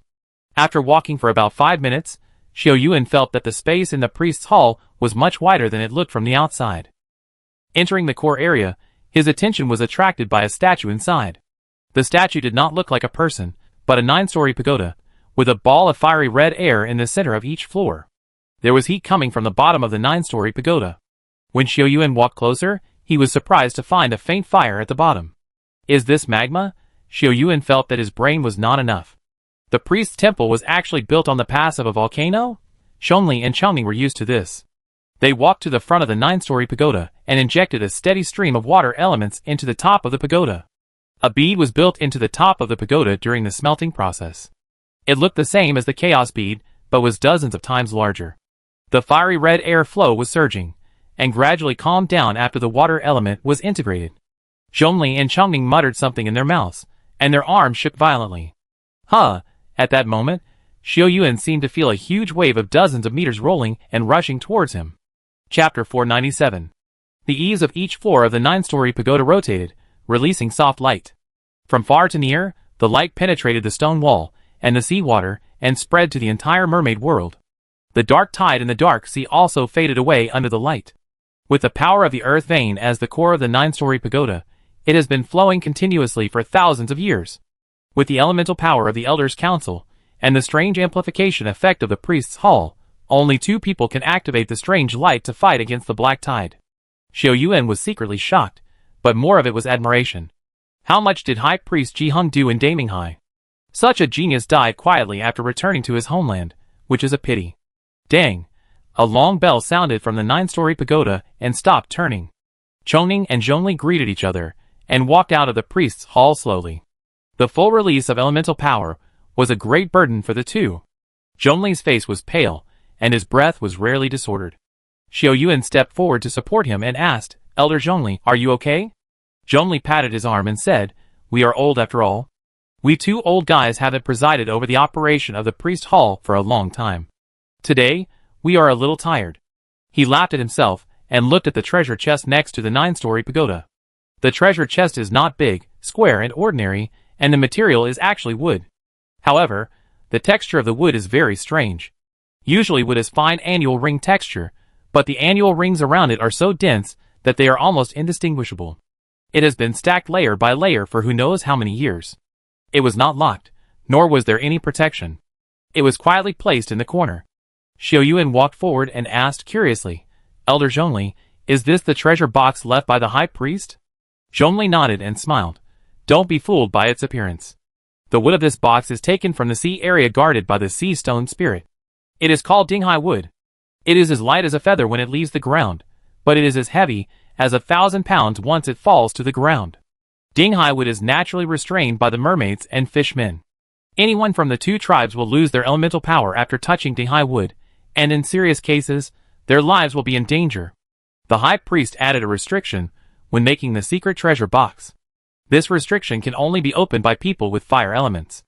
Xiao Yuan didn't know how he knew that people who came to the mermaid world 3,000 years later must have an affinity for fire elements, but when his hands touched the secret treasure box, he felt the power of the fire elements in his body rapidly disappear. The secret treasure box was like a traveler who was dry and lacked water in the desert, madly absorbing the fire elements. Click.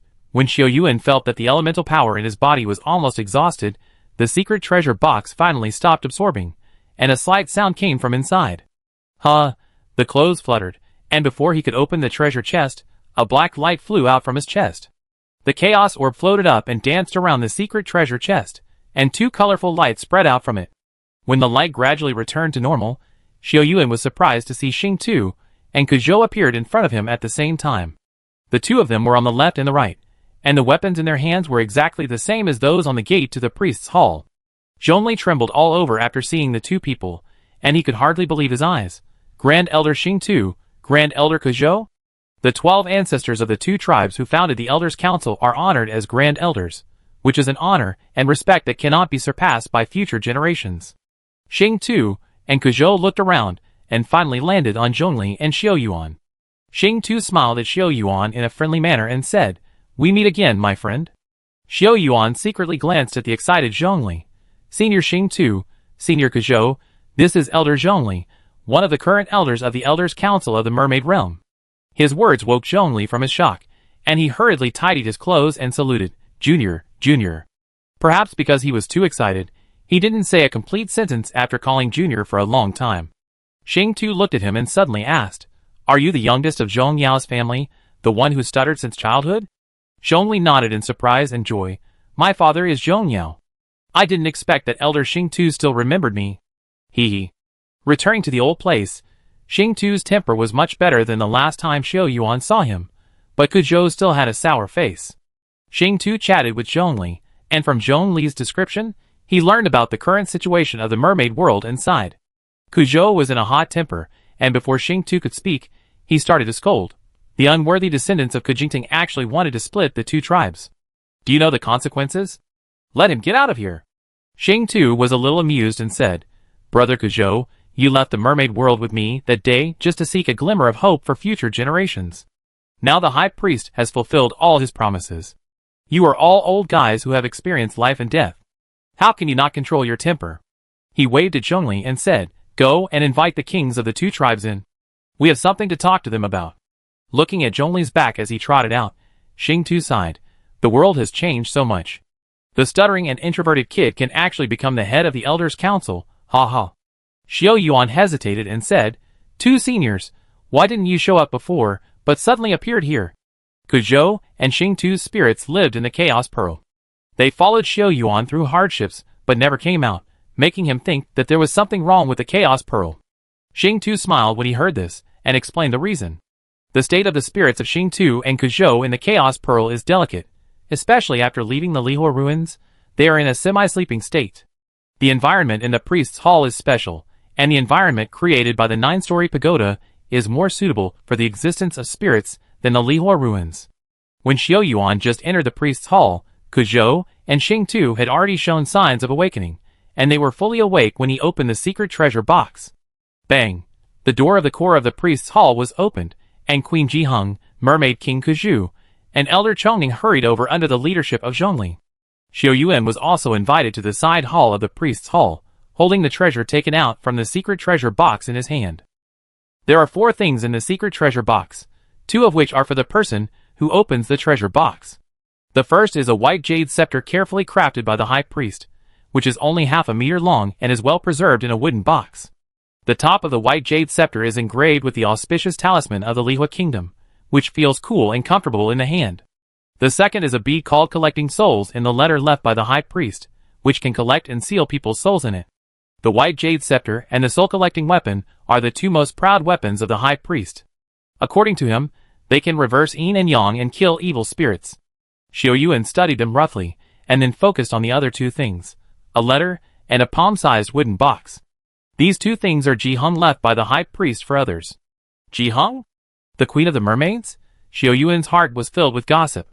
Ji ran as human blood, and the high priest left a letter to Queen Jiheng alone. He was determined not to believe that there was no connection between the 2. After playing with the letter and the wooden box in his hands for a long time, Xiao Yuan still couldn't help but look through them. The white jade scepter was transparent and warm. Xiao Yuan tried to inject the fire element into it, but heard a boom in the side hall. The flames more than 3 meters high shot up into the sky, illuminating the empty side hall. Chapter 498. Xiao Yuan was startled and almost dropped the staff. The white jade staff reminded Xiao Yuan of the priest's palace, which could ignite a powerful flame with very little elemental power. The priest's palace supervised by the high priest could release the power contained in the 9-story pagoda in multiples, but I don't know if the white jade staff was born with this function. Xiao Yuan carefully put the staff back into the wooden box for safekeeping. Such a sharp weapon is a time bomb before it is fully understood. Sitting in the side hall, he simply concentrated and held his breath to cultivate his spirit.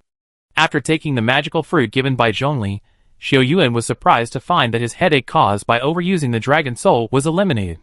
Not only that, the dragon soul used to hide in the center of his eyebrows, and he could only feel its existence when he concentrated his spirit.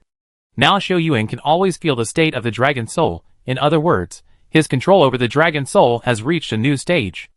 After an unknown amount of time, the door of the side hall was pushed open. Xiao Yuan opened his eyes, and found Zhongli walked in. His calm face was filled with joy. Xiao Yuan, your majesty asked you to go to the main hall of the priest's hall. Xiao Yuan stood up and said, Elder Zhongli is very happy, but what good thing has happened? He. Zhongli straightened his sleeves and was in a very good mood. Thanks to you for bringing the Chaos Pearl back to the mermaid world. Do you know who Xingtu and Kuzhou are? One of them is the first general of the mermaid tribe, who saved the previous king and his majesty, and the other is the grandfather of the current fish king. Kuzhou. He is actually related to Kujingting and Kuzhou? Xiao Yuan didn't care about Kuzhou's surname before, and always thought it was a coincidence. So the peace treaty has been concluded? Zhongli laughed. With Senior Kuzhou here, it will be smooth sailing. The peace treaty will be signed the day after tomorrow, and the disputes in the mermaid world will finally end. Xiao Yuan nodded and said, Elder Zhongli, I have been here for a long time, and I don't know where the soul-calming jade is. You know I need 2 pieces of soul-calming jade to reshape a new soul-calming jade. The sudden appearance of Xingtu Kuzhou made Zhongli lose his mind. He patted his forehead and said, I forgot about this matter. Please forgive me. The soul-calming jade is stored in the secret room behind the 9-story pagoda. I will take you there after seeing His Majesty. Thinking of the soul-calming jade, Xiao Yuan wanted to go there immediately. But Jiheng might have something important to say to him, so he could only be patient and follow Zhongli into the core of the priest's hall. There was only one person in front of the huge 9-story pagoda, with her back to Xiao Yuan and the others. She was wearing a snow-white skirt, a jade belt around her waist, and her long hair was like a waterfall. Even from behind, people couldn't help but stare at her. Jiheng, the most noble queen of the mermaids, was staring at the 9-story pagoda in a trance. Your Majesty, the Lihua messenger is here. Zhongli bowed respectfully and said, Your Majesty. Xiao Yuan followed suit and bowed to Ji Hung, his eyes looking at her. No need to be polite. Ji Hung turned around. Her beautiful face was softer than the last time Xiao Yuan saw her. The messenger has traveled thousands of miles to send the souls of the two elders back to their homeland, and it's hard work. Your Majesty, you are too kind. I am just following the situation. I have an agreement with the two elders, and I will naturally keep my promise. Keep my promise. Ji Hung looked at him with admiration, her eyes like water. I heard from Elder Zhongli that you have opened the secret treasure box. That's true. Xiao Yuan nodded. There are two things in the secret treasure box. Left for your Majesty. Xiao Yuan. Zhongli's face jumped, and he whispered, don't talk nonsense. I'm serious. Xiao Yuan looked innocent. How could he joke in front of Ji Hung? Ji Hung was slightly startled when she heard this. Her dress fluttered, and a strong wind blew around her. Xiao Yuan stood in front, and was blown back 2 steps by the strong wind before stopping. The cold water vapor in the wind made him frown secretly, and he subconsciously urged the power of elements to resist. An ice-blue light appeared in Ji Hang's eyes, which was a phenomenon that only appeared when the water element reached its extreme. Buzz, the 9-story pagoda felt the sharp and cold water element in the air, and the mechanism turned, and 9 groups of fiery red air absorbed all the cold air.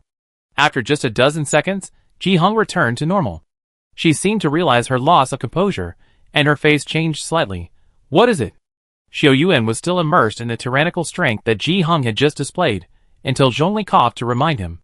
It's a handwritten letter to His Majesty, and a wooden box. Xiao Yuan handed the 2 things to Zhongli, who then presented them. This handwriting is left by him. Ji Hingfeng's eyes revealed a gentle look, and she opened the wooden box and stood there in a daze. Forget worry, flower. Ji Hung murmured these 3 words, like a puppet who had lost its soul. Elder Zhongli. She tried her best to hide the emotions in her tone, but her slightly trembling voice still exposed her inner thoughts. Your Majesty, is there something wrong? Please take care of the messenger's reconstruction of the soul-suppressing jade, and the opening of the sea-suppressing stone sea. After saying that, Ji Hung left the hall like a gust of wind. Elder Zhongli, is your Majesty okay? Xiao Yuan stood there stupidly, not knowing what had happened. It's okay, I just remembered a lot of past events. Zhongli shook his head helplessly. I know you have a lot of questions. Put the soul-suppressing jade into the 9-story pagoda first. It will take 5 days to reshape a new soul-suppressing jade. The Mermaid World, Elder's Hall. Xiao Yuan, Li Jian, and Xiao Zhang sat on the futon, like 3 elementary school students preparing for class. Zhongli said with a tense face, Xiao Yuan, you have made great contributions to my mermaid world, so I made an exception and told you these things. Remember, you must not reveal a single word. Xiao Yuan nodded solemnly. Elder Zhongli, please rest assured. After we obtain the Zhenhai Stone Pearl, we will leave the mermaid world. We will never tell anyone about what happened today. After receiving his assurance, Zhongli's expression eased a lot, and his eyes narrowed slightly on his young and handsome face. The story of Her Majesty the Queen and the High Priest of Lihua Nation starts from a noon 3,000 years ago. At that time, Ji Hung was not the queen who held the power of the mermaids. She was the eldest daughter of Ji Chong, the old king of the mermaids. Ji Chong had 3 sons and 1 daughter, the eldest daughter Ji Hung, the second son Ji Lu, the third son Ji Hong, and the youngest son Ji Hua. Ji Chong doted on his only daughter the most. Although it was not in accordance with etiquette, he still built a vast house for her outside the palace Mutsong Villa.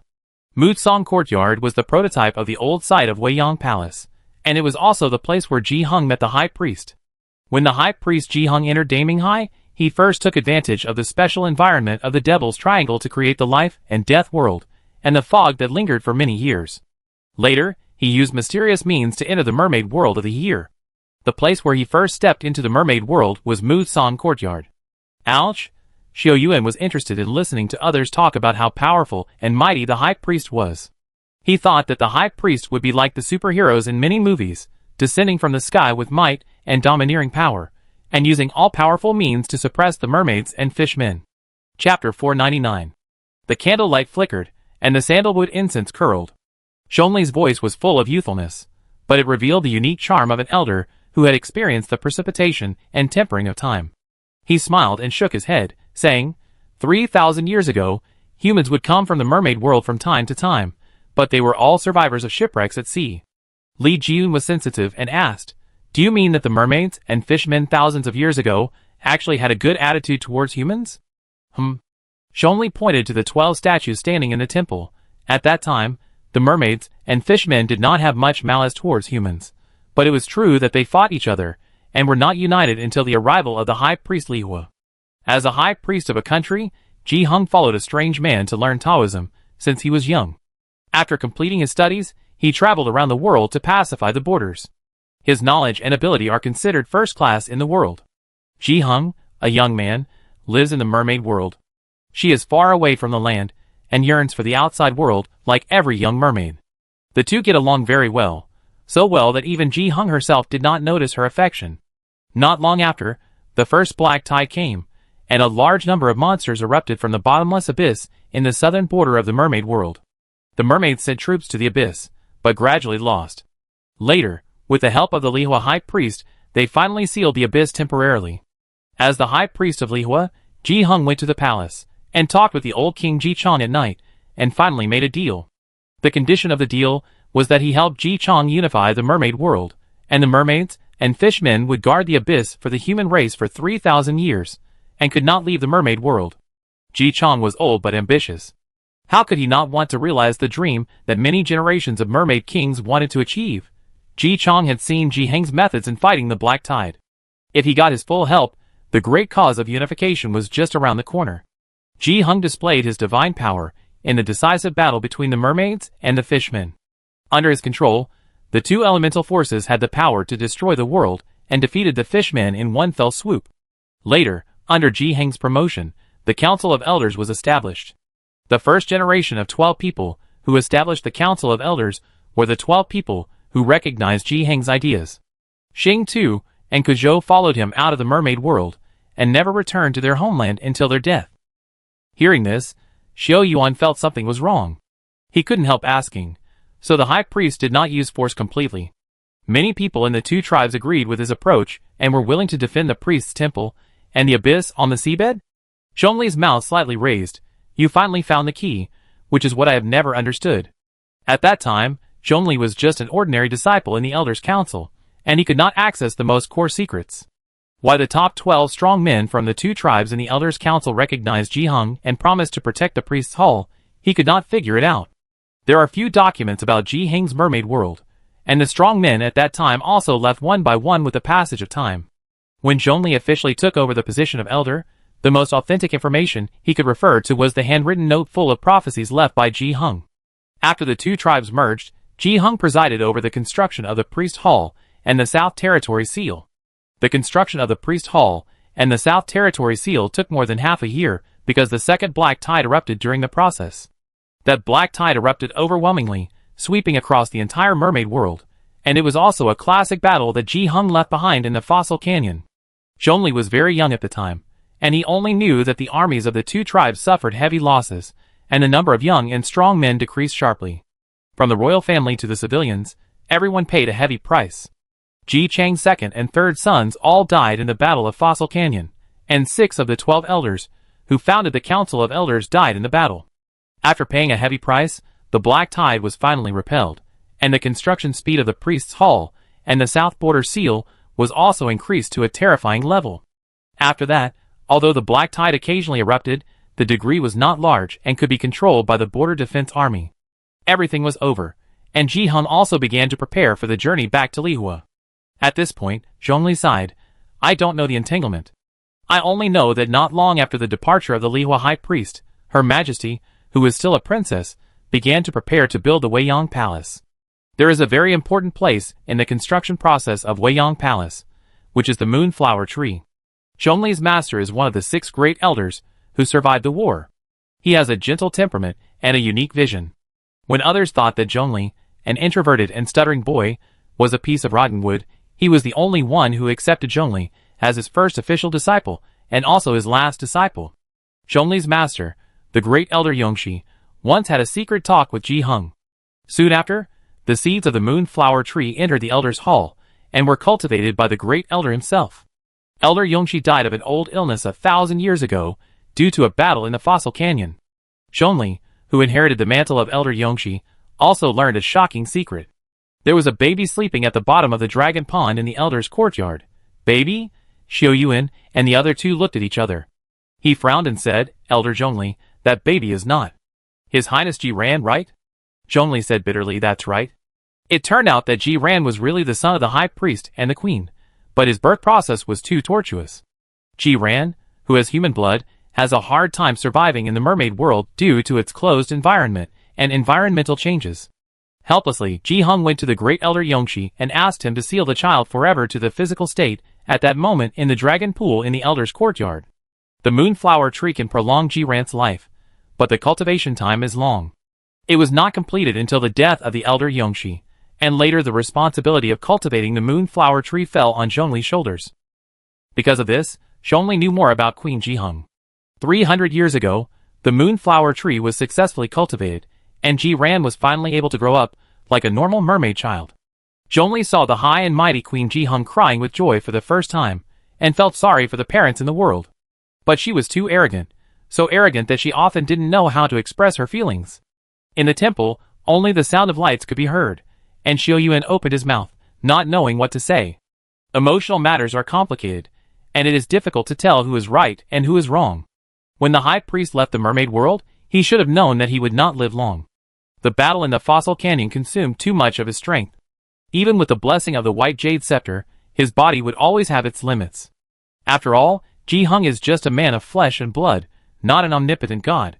Recalling the Ji Hung that Gu Chanfeng saw in his dream, this man who was carrying a heavy burden was still calm and composed when his life was about to end. Ji Hung, who had been practicing asceticism all his life and had no desires, would have a child with the queen.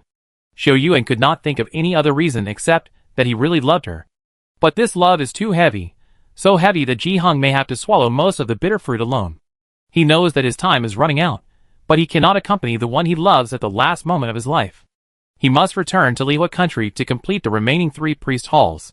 The responsibility of millions of lives rests on one person. How did he get through it? Perhaps only he knows everything. Chapter 500. After 3,000 years, the priest's secret treasure starts again. What did the high priest say in the letter he left for Queen Ji Hung? Xiao Yuan was curious whether the high priest would explain all the reasons for his departure. After sighing at Sanghe Songqian, the preparations began in full swing. As it concerns Ji Ran's life, Zhongli, Zhuer, and Chongqing rushed together to prepare the equipment and supplies needed to fight against the Jinhai Stone Spirit. The Jinhai Stone Spirit is located in a unique sea area on the northern border of the Mermaid Realm, and is in a semi-closed state. The entrance to the Jinhai Stone Essence Sea is a long and narrow cave extending downwards. In other words, the sea where it is located is equivalent to the underground of the mermaid world. All things in the world have been alive for a long time. The Jinhai Stone Essence originated from a strange stone that existed when the ocean was just formed. After countless years, the strange stone was nourished by the sea air and spiritual energy and developed spiritual intelligence. The underground world in the sea seems to be independent of the mermaid world. If it had not been discovered by the ancestors of the mermaids by chance 10,000 years ago, it might have remained silent forever. The environment of Jinhai Shijing Sea is special. In addition to the abundant sea spirit, it also has a great impact on the mermaids and fishmen. For example, Elder Zhongli has unfathomable skills. Once he enters the sea, the elemental power of his whole body almost dissipates, and he is no different from an ordinary fisherman warrior. After 3 consecutive days of busy work, Chengfa finally collected all the necessary equipment the night before. 3 sets of anti-gravity maneuvers, 3 sets of diving suits, minging knife, and a purple incendiary bomb are the only equipment brought from the outside world. The equipment provided in the mermaid world includes daughter fruit, camouflage paint, fiddler conch, royal soft armor. There are more than a dozen kinds of equipment, and Qingqing introduces the functions of the equipment one by one. Qingqing will be a guide when entering the Jinhai waters this time. Because of her small body, her physique is different from that of ordinary mermaid descendants. The daughter fruit has been carefully cultivated by Elder Zhongli for many years. Don't look at its silly appearance, it has a great effect. Just relying on a fruit with a chubby face is really unconvincing. Xiao Yuan poked the human figure and found the daughter fruit with a dull face quite interesting. Hee, brother Xiao Yuan, don't underestimate it. Qingqing smiled brightly. The fruit of the daughter seed can live in the Jinhai Stone Spirit and absorb its spiritual energy and sea energy. It is our weapon to attack the Jinhai Stone Spirit. Qingqing, have you seen the Jinhai Stone Spirit? Li Jian was very curious. The young man was about to follow them in without feeling nervous at all. I have only seen the portrait in the books of the clan. The Jinhai stone spirit is more than 10 meters long with 8 hands and 8 feet. It can turn the sea upside down, but it is said that its brain is not very smart. It sounds scary, aren't you scared? To be honest, I'm a little scared, but... Qingqing puffed out her full chest. Elder Zhongli said that I will enter the Elders' Council when I come back, and we have the royal soft armor given by His Majesty. This soft armor is soft in texture, and it doesn't look like it can withstand attacks. Qingyan smiled bitterly. Miss Qingqing, do we need to wear harder armor for self-defense?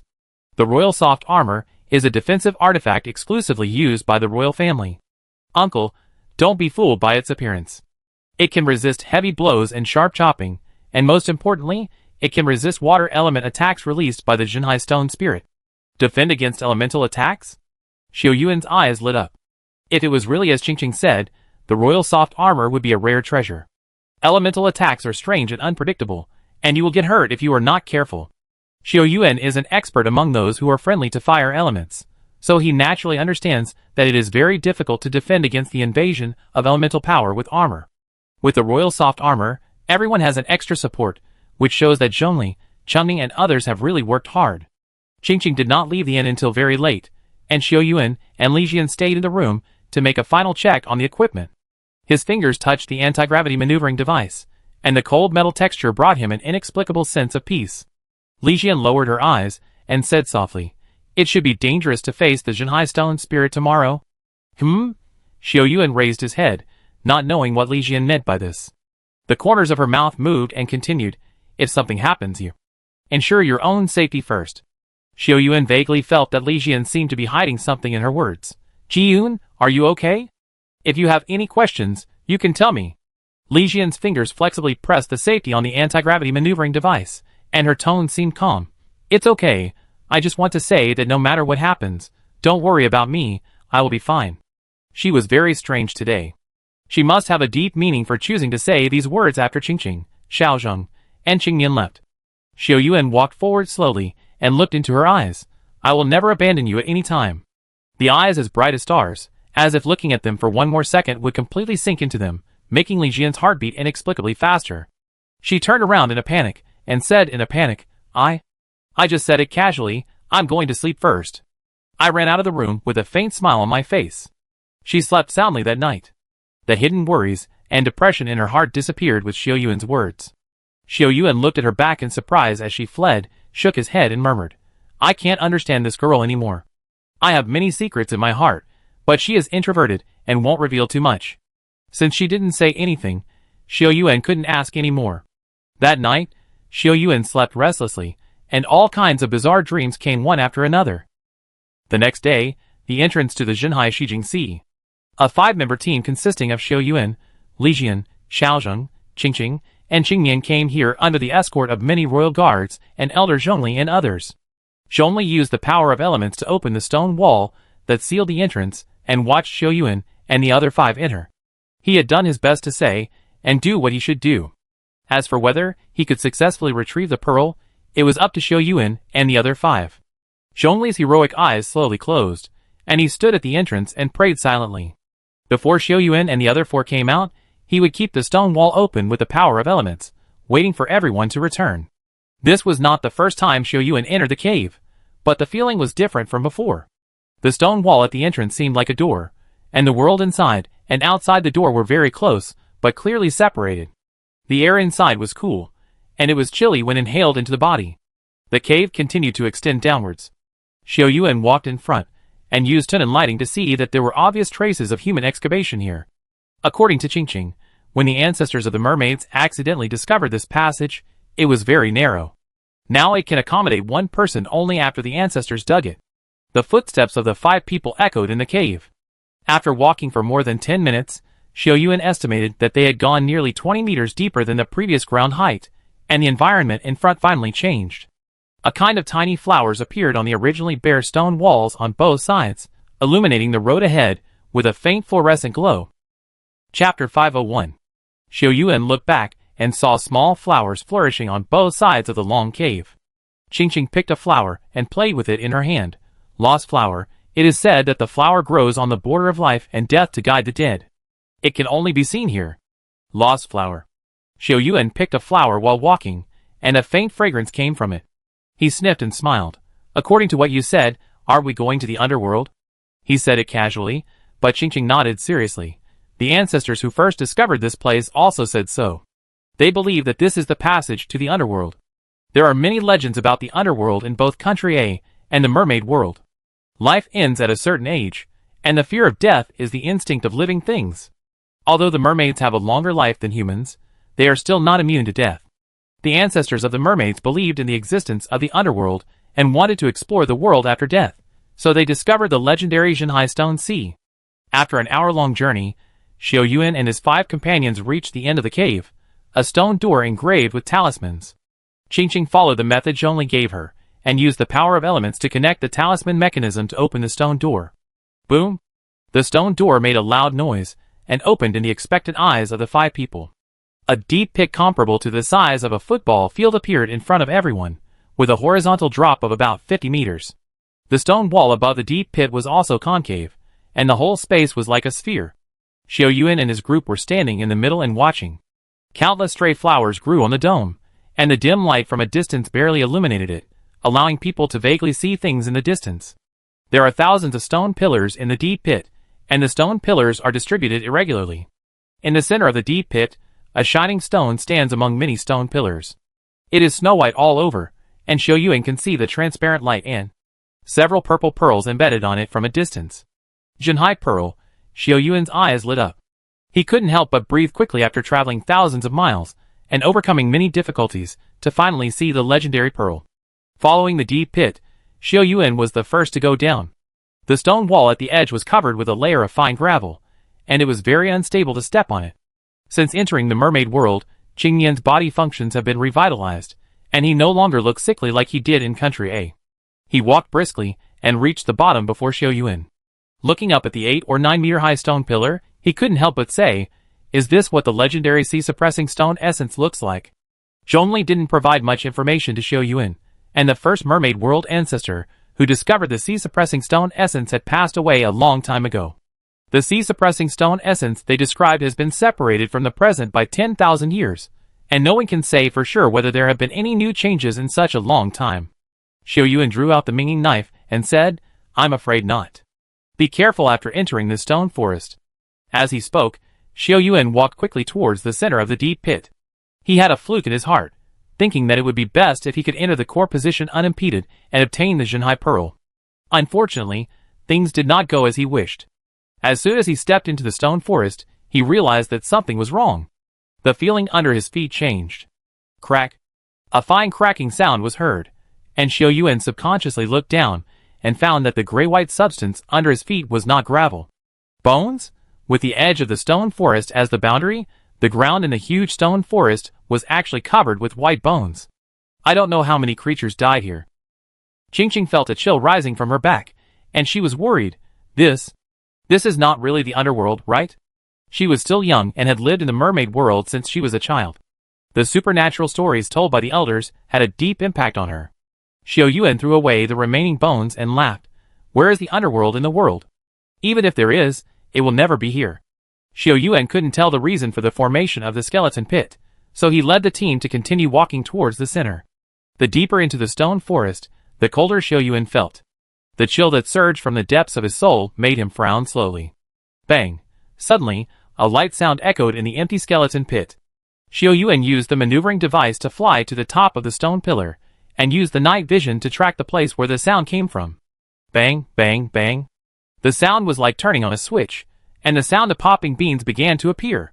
He looked in the direction of the sound, and saw an amazing scene. Dust rolled up between them, and the core Zhenhai Pearl, and 7 or 8 slender white rock arms waved. Boom! The head of the monster that emerged from the pile of bones underground was not big, but the single eye occupied nearly half of its face. Its appearance reminded Xiao Yuan of the Yellow River Stone Man in the museum. It waved 8 arms, and jumped up and rushed along the stone pillar.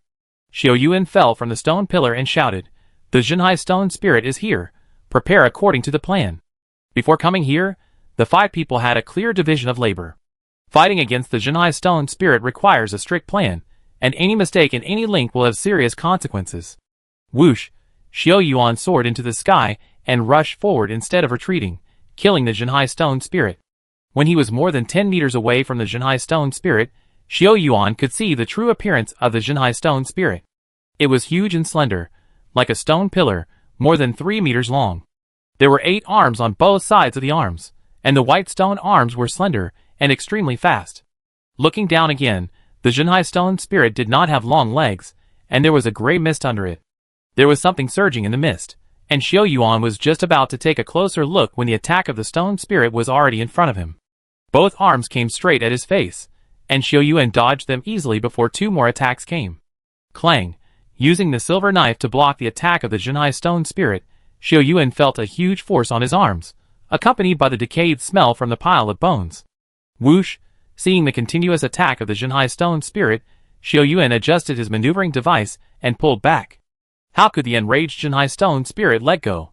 Waving his arms, he shuttled through the stone forest like a monkey, and his speed was slightly faster than Xiao Yuan. Xiao Yuan summoned the Tunan silver shield and received 3 consecutive attacks during the retreat. Each attack was accompanied by the explosion of water elements, and the chill spread to Xiao Yuan's body. Bang! Another heavy blow. Xiao Yuan's body fell far behind. The sea-suppressing stone spirit single eye showed surprise, and suddenly jumped into the sky to launch a fatal attack on Xiao Yuan. The sea-suppressing stone spirit's attack was entirely based on instinct, and the opportunity was just right. Just as Xiao Yuan was about to be caught by it, thick ashamed smoke suddenly rose from behind the 2 stone pillars. Bang! Bang! The special smoke made by the mermaids filled the air, and a palm-sized fruit was thrown at the Jinhai stone spirit. The daughter fruit touched the Jinhai stone spirit, and instantly changed into dense vines that stuck to the Jinhai stone spirit. Although it felt something was wrong, the Jinhai stone spirit still did not stop attacking and wanted to kill Xiao Yuan first. Swoosh! Xiao Yuan's body turned in midair and hid behind the stone pillar in a dangerous way, allowing the stone spirit to hit the stone pillar. At this time, Li Xian and Xiaozheng suddenly appeared behind the stone spirit and attacked the exposed back of the stone spirit's neck. Chapter 502. The Jinhai stone spirit has a round head and a long neck. It had just passed through the smoke and was thinking of a fatal blow, so all its energy was focused on Xiao Yuan, who was left defenseless. Li Xian and Xiaozheng used the mobile device to launch a surprise attack, and in a few breaths they were behind the Jinhai stone spirit. The neck of the Jinhai stone spirit is not made of stone, and the ancestors of the mermaids discovered this during their exploration. The 2 attacked fiercely, and only 2 crisp sounds were heard after they hit at the same time. Roar! The Jinhai stone spirit raised its head and roared, and its dancing arms suddenly raised to attack Xiaozheng and Li Xian. As for the place where they hit, it was covered with a layer of snow-white stone armor, which was somewhat similar to the stone spirit armor that Pei Yingying had lent to Xiao Yuan. Not good. Xiao Yuan saw it clearly from a distance. 10,000 years was too long for the Jinhai stone spirit to grow further and gain new means. He drew a semicircle in the air and rushed towards the Jinhai stone spirit like the wind. The Jinhai stone spirit was angry at the sneak attack of Li Xian and Xiaozheng, and waved his long hand to attack Li Xian and Xiaozheng majestically. Bang! Li Xian was immortal after all. After dodging 3 attacks in a row, she was unable to dodge, and was hit by the stone spirit. Her delicate body fell like duckweed in the wind. However, Li Xian was surprised to find that the impact on her body was not as severe as she had imagined. The royal soft armor bulged for a moment when the attack came, but the amplitude was not large, but it offset most of the impact. Xiaozheng was like a clever monkey. Even without the help of the anti-gravity maneuvering device, she could still jump and dodge between the stone pillars. Boom! Seeing that the attack was unsuccessful for a long time, the Jinhai stone spirit suddenly stretched out his arms and raised his 8 arms high. As soon as Xiao Yuan landed on the ground and joined Li Xian, he saw its strange behavior. After about a few seconds, 8 arms fell down at the same time and hit the ground heavily. There was a deafening sound, and bones were scattered. The stone spirit smashed countless animal skeletons with one blow. Xiaozheng was still wondering what the big guy in front of her was crazy about when her feet suddenly moved. What? Xiaozheng hurriedly took 2 steps back and found that the ground began to crawl rapidly. Crack, crack, crack! A series of explosions sounded, and it seemed that something was about to come out from under the bulge of the ground between Xiaozheng and the Jinhai stone spirit. Boom! A snow-white shadow rose into the sky in Xiao Yuan's eyes, and a huge snake made of white bones suddenly appeared under the countless scattered gravel and bones. The bone snake was 7 or 8 meters long. After climbing onto a stone pillar, it looked around. There were 2 faint mists in its 2 empty eye sockets, the same as the mist under the Jinhai stone spirit. After about 10 seconds, it stopped its gaze on Xiao Zheng. It was too fast. The bone snake moved 2 levels faster than the stone spirit and pounced on Xiao Zheng frantically. A life-or-death chase between a man and a snake unfolds. When Xiao Yuan and Li Jian arrived, they were stopped by the Jinhai stone spirit, with a big copper bell eye shining brightly. It waved its 8 long arms and screamed as it rushed towards the 2 of them. Xiao Yuan took a look at the daughter attached to the Jinhai stone spirit, and the originally green vine slowly spread as if they were born on it. It still takes time. When the daughter leaves turn golden, the sea air of the Jinhai stone spirit will be rapidly absorbed. They need to delay the time so that the Jinhai stone spirit will not have the opportunity to notice the daughter fruit on its body. Swish! Holding his 2 swords, Xiao Yuan soared into the sky, and flames ignited from the 2 swords. The dragon soul was activated at the thought of Xiao Yuan, and the world in his eyes changed instantly. The attack of the Jinhai stone spirit became clear, and ripples spread from it. That was the water elemental power contained in it. Among the 8 hands, there was an arm that was the most peculiar, and the elemental power at the elbow of the arm was the weakest. The Jinhai stone spirit had been a living being for thousands of years, and had already escaped the category of stone, and became a unique living being. Like humans, its body also contains something similar to human meridians. When it is not smooth, it will hinder the flow of elemental power. Xiao Yuan made a gesture to Li Jian, indicating that she should cover him. He stepped on the arm of the Jinhai stone spirit, and rushed towards the body of the stone spirit. This thrilling move was like walking on a tightrope. Li Jian followed Xiao Yuan and took out the Tide Finder conch from her backpack and blew it. The long and desolate sound of the conch sounded, and Qingyan, who had been waiting for an opportunity, rushed out. He was wearing soft armor, and holding a steel fork to attack from the top of the stone pillar. The light blue elemental power emerged, and he alone restrained the 2 hands of the Jinhai stone spirit. In Xiao Yuan's eyes, the elemental power of the stone spirit's body trembled twice after Li Jian blew the conch. The elbow, where the elemental power was weakest before, showed the most obvious performance. The opportunity has come. Xiao Yuan suddenly accelerated and rushed forward to Tunin within a second when the Jinhai stone spirit's body was deadlocked. Clang! The flame ignited and pierced the weak point along the tip of the knife. The stone arm, that was previously indestructible, was shattered by Tunin's attack. How could Xiao Yuan miss the opportunity? The elemental power surged, and all the flames were injected into it. Boom! The arm of the Jinhai stone spirit exploded, and one arm was broken at the elbow. The water element contained in it rebounded, and sent Xiao Yuan flying far away. The dragon soul kept urging Xiao Yuan to stay awake, and the strong impact made his heart feel stuffy. How is Qingqing? Xiao Yuan subconsciously looked towards the center of the skeleton pit, and saw a strong light rising into the sky. Success! He was delighted. The reason why Qingqing did not appear was because of her special physique. Qingqing, who is connected to the spirit of Shenkuan, can conceal her breath anywhere. It is the best choice for her to sneak up to Jinhai Pearl in secret. Xiao Yuan never thought of killing Jinhai stone spirit. Many human dynasties have changed over the past 10,000 years, and its life is hard one.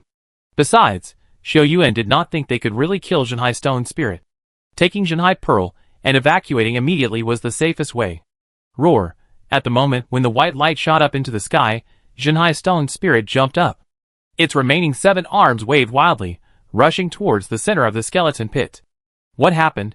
Xiao Yuan was concerned about Qingqing's situation, and flew towards the center with Li Jian, almost reaching there with the Jinhai stone spirit. When he saw the scene in the center clearly, Xiao Yuan took a breath. Qingqing's originally white palm was tightly pressed on the Jinhai Pearl, and now it almost turned into light purple. She was trembling all over, beads of sweat were dripping from her forehead, and her face was as pale as a piece of white paper. Xiao Yuan didn't have time to think about it, and flew forward. He hesitated and didn't touch Qingqing directly with his hand, but held the Tuanan bag in his hand, and pulled her shoulders. A strange suction force came from Qingqing, and Xiao Yuan's body seemed to fall into an ice cave. The breath in the ice cave was cold, and the boundless suction force wrapped around his whole body, instantly making him stiff and unable to move. The attack distance of the Jinhai stone spirit was getting closer and closer to Xiao Yuan, and the shadow was over his head. Death might come in a few seconds. Li Jian suddenly stood in front of Xiao Yuan, her hair flying in the rolling air, leaving him a firm back. His throat was tight, and Xiao Yuan couldn't say a word. Danger! Looking at the hideous arm of the stone spirit, Xiao Yuan frantically urged the power of the elements until a cracking sound came from his body. Chapter 503. Boom! The purple incendiary bomb flew up and exploded in front of the Jinhai stone spirit. A flaming red color appeared and spread to a large area of the sky. Li Jian held the minging knife in her hand to protect Xiao Yuan and Qingqing. Her delicate body was extremely firm at this moment, and she did not retreat a single step. Roar! The roar of the Jinhai stone spirit came, and its white jade-like stone body turned dark in the flames. It waved its huge fist, and waves of elemental power gathered on one fist and attacked fiercely. When she was 5 or 6 meters away, she could feel the power contained in it. Li Jian suddenly turned her head and looked at Xiao Yuan. Ho ho! The chill in her body dissipated inch by inch. Xiao Yuan moved the corner of his mouth, but still couldn't say a word. His eyes were anxious, and he said 2 words to Li Jian. Go! Li Jian smiled, like the warm sunshine in spring. Li Jian raised the minging knife and closed her eyes. She took a deep breath and pulled off the necklace hanging on Bo's neck. Whether it is the Silver Wings core or the Sejong core, few people wear accessories such as necklaces and bracelets. The battlefield is dangerous, and a necklace close to the vital neck can easily cause unnecessary danger.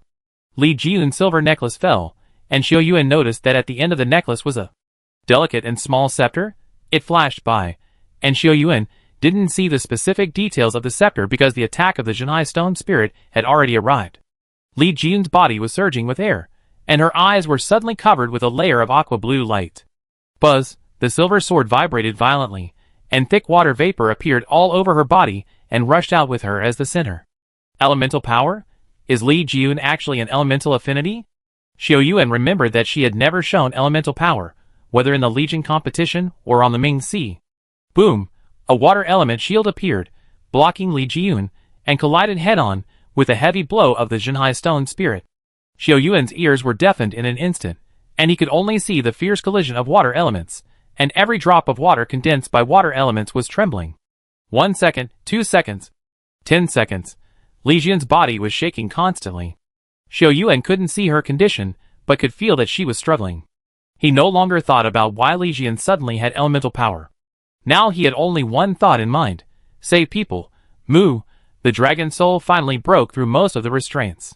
Xiao Yuan broke through the coldness on his left hand. The flames rose, and Xiao Yuan held the white jade scepter. After repeated attempts, Xiao Yuan had completely mastered the use of the white jade scepter, but he also found its drawbacks. The white jade scepter can amplify the power of elements, allowing the user's attack power to increase several times, but if it is not controlled well, it will absorb all the elemental power in the human body. If the elemental power is exhausted, Xiao Yuan will not be able to recover in a short time. If he cannot defeat the enemy with one blow, Xiao Yuan dare not use it easily. It is a matter of life and death. He firmly grasped the scepter with one hand and held Qingqing with the other hand, resisting the chill that had not yet dissipated. Open! With a roar, Qingqing was finally forcibly pulled out by him, and the white jade scepter in his other hand shone brightly. The entire white jade scepter almost turned golden red, releasing all its power just before Li Jian fell. Xiao Yuan flashed in front of her, and put all his energy on the scepter. The physical strength and elemental power in his body quickly dissipated. Rumble! Thunder roared in the white jade scepter, and suddenly a flame as high as dozens of meters was ejected. A faint dragon roar came from the flame, rushing towards the attack of the Jinhai stone spirit. The two collided, and the mist produced by the rapid consumption of water and fire filled the sky above the entire skeleton pit. Xiao Yuan used up all his energy to compete with the Jinhai stone spirit in elemental power. Seeing the flames getting closer and closer to the Jinhai stone spirit, he was delighted, but he didn't expect the Jinhai stone spirit to roar. The mist under it flowed and merged into the elemental power, suppressing the water elemental power that had already fallen into decline. With his mental power close to the limit, Xiao Yuan felt that every breath was difficult. He desperately urged the elemental power to squeeze out all his potential. Hold on a little longer, hold on a little longer, he shouted frantically in his heart. If he fell here, others would die here too. Xiao Yuan gritted his teeth. The dragon soul also felt Xiao Yuan's thoughts, surging from his mind to his body. The power of the dragon soul melted into the scepter instantly after it touched it, and the flame surged again, becoming more blood red. Xiao Yuan vaguely saw a fire dragon swimming and moving in it, and the fire dragon led the flames into the air and rushed straight to the Jinhai stone spirit to kill. The fire dragon, which had gathered all its strength, confronted the Jinhai stone spirit head-on, and the daughter fruit attached to the Jinhai stone spirit finally turned golden. The two signs that were originally deadlocked tilted due to the effect of the daughter fruit. After more than a dozen consecutive battles, the Jinhai stone spirit was defeated by the fire dragon. Its huge body was defeated, and it slowly fell to the ground motionless under the burning of the flames, with only its eyeballs moving around. Ahem. The fire dragon dissipated, and the dragon soul returned. Xiao Yuan took 2 steps back and sat on the ground. Roar! A beast roar came, and the vigorous Jia jumped off the stone pillar, with a snake's head skull in its mouth. Xiao Zheng transformed into her original form, and finally defeated the skeleton snake with the help of Qingyan after a fierce battle. She licked Xiao Yuan's cheek with her tongue, feeling the barbs on her tongue. Xiao Yuan shook his head and smiled bitterly. Stop it, Xiao Zheng. Turning around with difficulty, Xiao Yuan checked the condition of Li Jian and Qingqing. Qingqing's stiffness had eased, but Li Yan was not doing well. Her face was frighteningly pale, her arms were covered with blood, and her breathing was very weak. Every muscle in Xiao Yuan's body was aching. He raised his arm to pick up Li Jian, but found that he couldn't even lift his arm. Xiao Zheng immediately turned into a human form when she saw this. She didn't care too much and quickly changed into a spare set of clothes and picked up Li Jian. Qingqing's body finally returned to normal after continuous efforts. She gasped and said, "The Jinhai Pearl Stone is really powerful. If it weren't for Brother Xiao Yuan, I would have frozen to death here." Xiao Yuan's dry mouth became hoarse. "Qingqing, we have to leave here quickly. Jian needs treatment. Do you have any way to deal with the Jinhai Pearl Stone?" Hearing this, Qingqing smiled knowingly and said, "The power of the Jinhai Pearl Stone has been broken. As long as the Jinhai Stone spirit is defeated, it will naturally have no power." As she spoke, Qingqing reached out and took off a Jinhai Pearl without any hindrance. Woo! As she moved, the Jinhai Stone spirit let out a mournful cry, as if it had a mysterious connection with the Jinhai Pearl Stone. 1, 2, 3. After taking off 3 pearls in a row, Qingqing stopped and asked, "Brother Xiao Yuan, do we need to continue taking off pearls?" Xiao Yuan looked at the depressed Jinhai Stone spirit, and his heart softened. It is not easy for the Jinhai Stone spirit to practice for thousands of years, and taking off 1 more pearl is enough. Don't touch the rest. There are 12 pearls on the Jinhai Pearl Stone, each of which is a treasure that has condensed the spiritual energy of 10,000 years. Qingqing raised her lips and said with a smile, as expected of Brother Xiao Yuan, if it were someone else, they would have picked them all. Xiao Yuan smiled bitterly, and his left hand was cold and numb. Just now, in order to... He suddenly remembered what Li Jian had said to him before. How many secrets does she have hidden? Chapter 504. The candlelight flickered, and the night gradually darkened.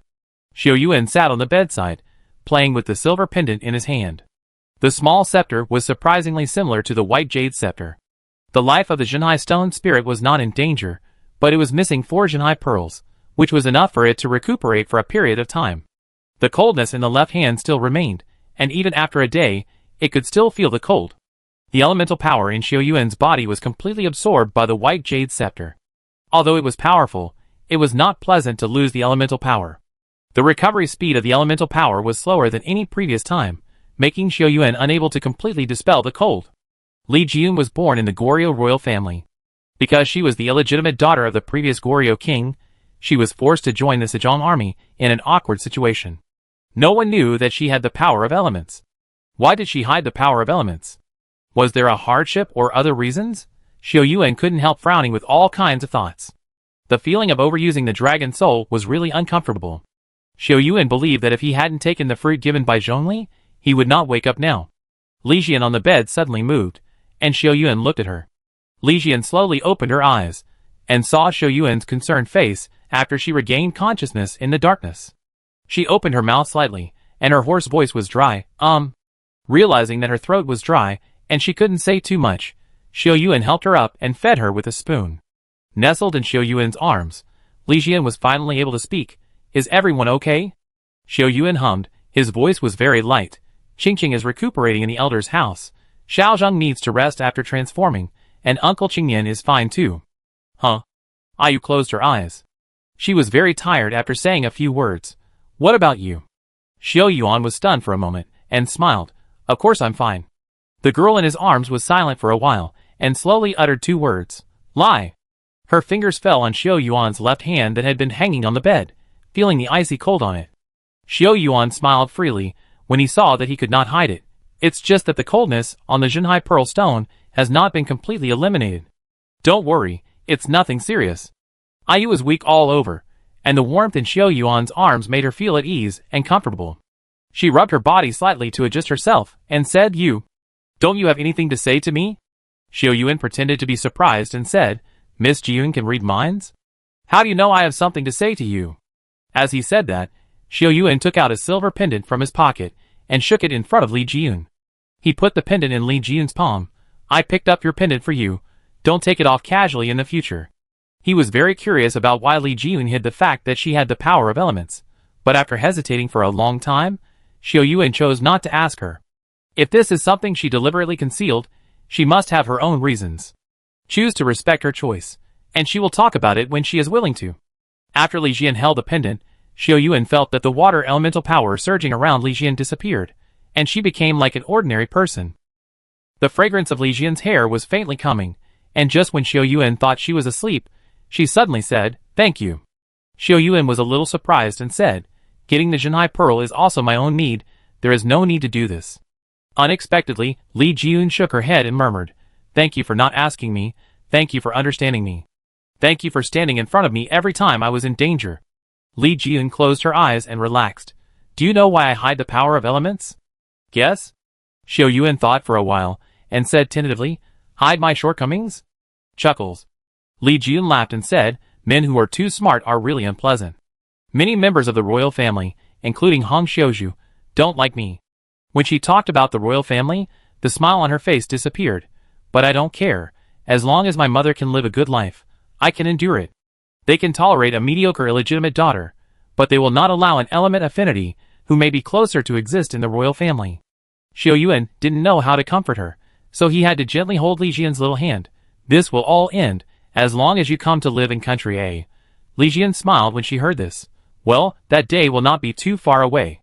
Xiao Yuan suddenly remembered something and asked, Where did your pendant come from? Why is it exactly the same as the white jade scepter left by the high priest? After experiencing life and death together, Li Jian trusted Xiao Yuan more and more. From her, Xiao Yuan learned a history of the Goryeo royal family. The Goryeo royal family was indeed the descendants of the survivors, who migrated to Goryeo from Lihua country. As for the scepter pendant, Li Jian accidentally got it from the Qinghua Palace, which has a high status in Goryeo. The Qinghua Palace is a religious holy place in Goryeo, and has a very high status in the hearts of Goryeo people. Dao Zheng and the old Goryeo king were old acquaintances there, and he met Li Jiyun when she went to the Blue House Palace with the royal family. Dao Zheng sensed the elemental power in Li Jiyun's body in advance, so he gave her the pendant and told her not to leave it easily. With the pendant as a talisman, she had always kept the fact that she had elemental power well hidden. It was not until she faced the Jinhai Stone spirit that her true strength was revealed, and Xiao Yuan could feel the powerful force. But she could not fully control the elemental power, and fainted after being hit. Li Jian's situation is very similar to Bai Feng. Bai Feng is a natural element affinity. Could Li Jian be one too? Xiao Yuan was full of thoughts. He just remembered that the high priest had also said this in his dream. He had long expected that Lihua would have a disaster 100 years later. I just don't know why the surname of the Goryeo royal family changed from Zhao to Hong. Lihua did not perish when Gu Chanfeng and Sheng Rulon lived, and Xiao Yuan didn't know what happened to Lihua later. Dynasties change, and the world changes. Even if the high priest could predict what would happen thousands of years later, he still couldn't save the Lihua kingdom from decline and destruction. The night demon was suppressed, and no longer threatened the Lihua kingdom. Xiao Yuan could only think that the mistakes of the rulers in the later period of the Lihua kingdom regime led to the fall of the dynasty. Li Jian breathed a sigh of relief and murmured, Tell me about country A. I want to hear it. Xiao Yuan leaned against the bed and hugged her. After thinking for a while, he said, Last time we talked about the scenery of Linen City. Let's talk about the Ice City in the north this time. The Ice City, known as Shangjing in ancient times, is covered in ice and snow for more than 3 months every year. The night was dark, and Xiao Yuan's voice became softer until Li Jian fell asleep. Listening to her even and light breathing, Xiao Yuan slowly laid her flat on the bed and covered her with the blanket. Blowing out the candle, Xiao Yuan walked out of Li Jian's room lightly. It has only been half a month since he came to the mermaid world, but Xiao Yuan felt that he had been here for a long time. He looked up at the light above the mermaid world and smiled. No matter what, this trip to the mermaid world is finally coming to an end. The Jinhai Pearl and the Zhenhuan Jade are all in his pocket. As long as he finds the hidden priest's hall in Yanjing, he can completely solve the problem of the night demon. Xiao Yuan can feel that this nightmare of Country A has finally come to an end. Chapter 505. Cold handcuffs and metal walls. Dazzling lights made Bai Xiao unable to help but turn his head slightly. He raised the corner of his mouth and said, "Rangers are affiliated with the government department, and torture is also popular." Humph. Sunya sat behind the table and looked at him, snorting. "Bai Xiao, I advise you to cooperate with us obediently. According to the laws of Country A, your sentence can be lighter." Bai Xiao leaned forward, as if he heard a joke. "Punishment? Team leader Sunya, the punishment you mentioned can fall on me and you. But are you sure it can fall on everyone?" His fake smile made Sunya furious. Sunya clenched his fist and said, "The crime of colluding with the Blood Clan is heavy, enough to send you to jail for the rest of your life." Hee. Bai Zhao's eyes moved away from Sunya and fell on Dongfang Huai. Compared with Sunya, Dongfang Huai was much calmer and did not participate in the conversation between Bai Xiao and Dongfang Huai from beginning to end. Since Bai Xiao was captured for participating in the assassination of Professor Qin Hong, he was sent to the prison of the Ranger headquarters to await interrogation. Dongfang Huai was wearing a black coat, and because of the light, half of his face was hidden in the darkness and could not be seen clearly. Bai Xiao looked at Dongfang Huai with interest and said, "Team leader Dongfang arrested me. Don't you have anything to say?" Silence is more disturbing than noise. Although Bai Xiao and Sunya are arguing with each other on the surface, he is in prison, especially in the notorious Ranger prison among the vampires. It would be a lie to say that he is not uneasy. Dongfang Huai's fingers that were tapping on the table stopped abruptly. He slowly raised his head and looked at Bai Xiao. His sharp eyes seemed to pierce Bai Zhao's skin. "Mr. Bai knows us Rangers very well." He recognized team leader Sun the first time he met. Bai Xiao was stunned for a moment, but soon reacted. "Ranger Group 1 leader Dongfang Huai, Group 2 leader Sunya, Group 3 leader Xiaomin." He said the names of all the leaders of Ranger Group 8 in one breath, and he was a little proud. "I know much more than you think." Dongfang Huai ignored the threat in Bai Zhao's tone. "Since you know us, you should also know the style of Ranger." Speaking of this, Dongfang Huai's tone became a little colder. "As far as we know, your daughter who lives in Chengning Town, Feng Tian, is also a vampire." Bang! Bai Zhao's body shook, and he instinctively wanted to stand up from the chair, but unfortunately he was handcuffed.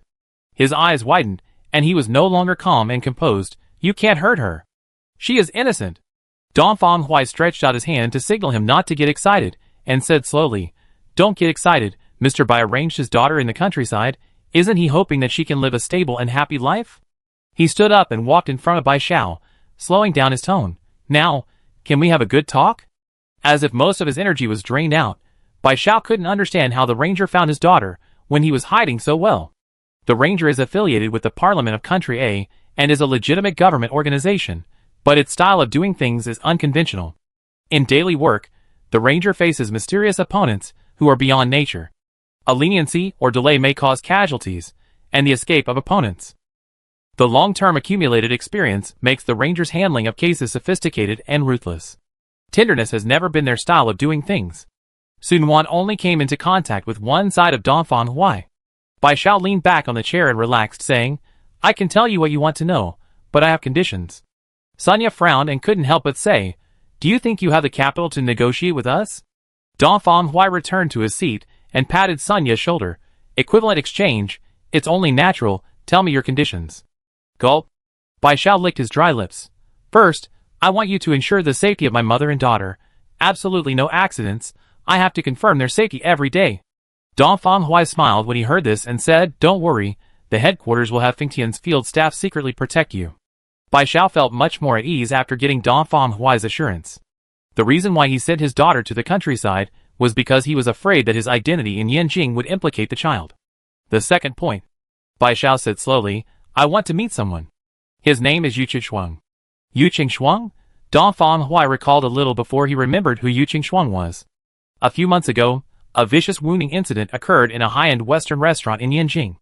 A man named Yu Qingxuang suddenly went crazy and bit his female companion to death. Afterwards, Yu Qingxuang was subdued by Xiao Yuan, who happened to be in the restaurant, and is now imprisoned in the basement of the Ranger prison.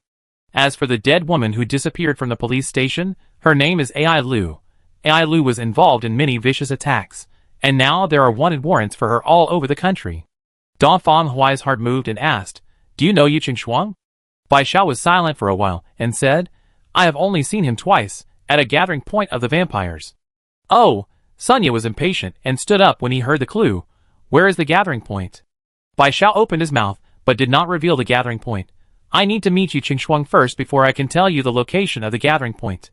He was very defensive against the ranger, and even though Dong Fang Huai had promised, he still wanted to meet Yu Shuang first. Dong Fang Huai didn't know why an ordinary vampire was so important to Bai Xiao. Could it be that he was hiding some secret?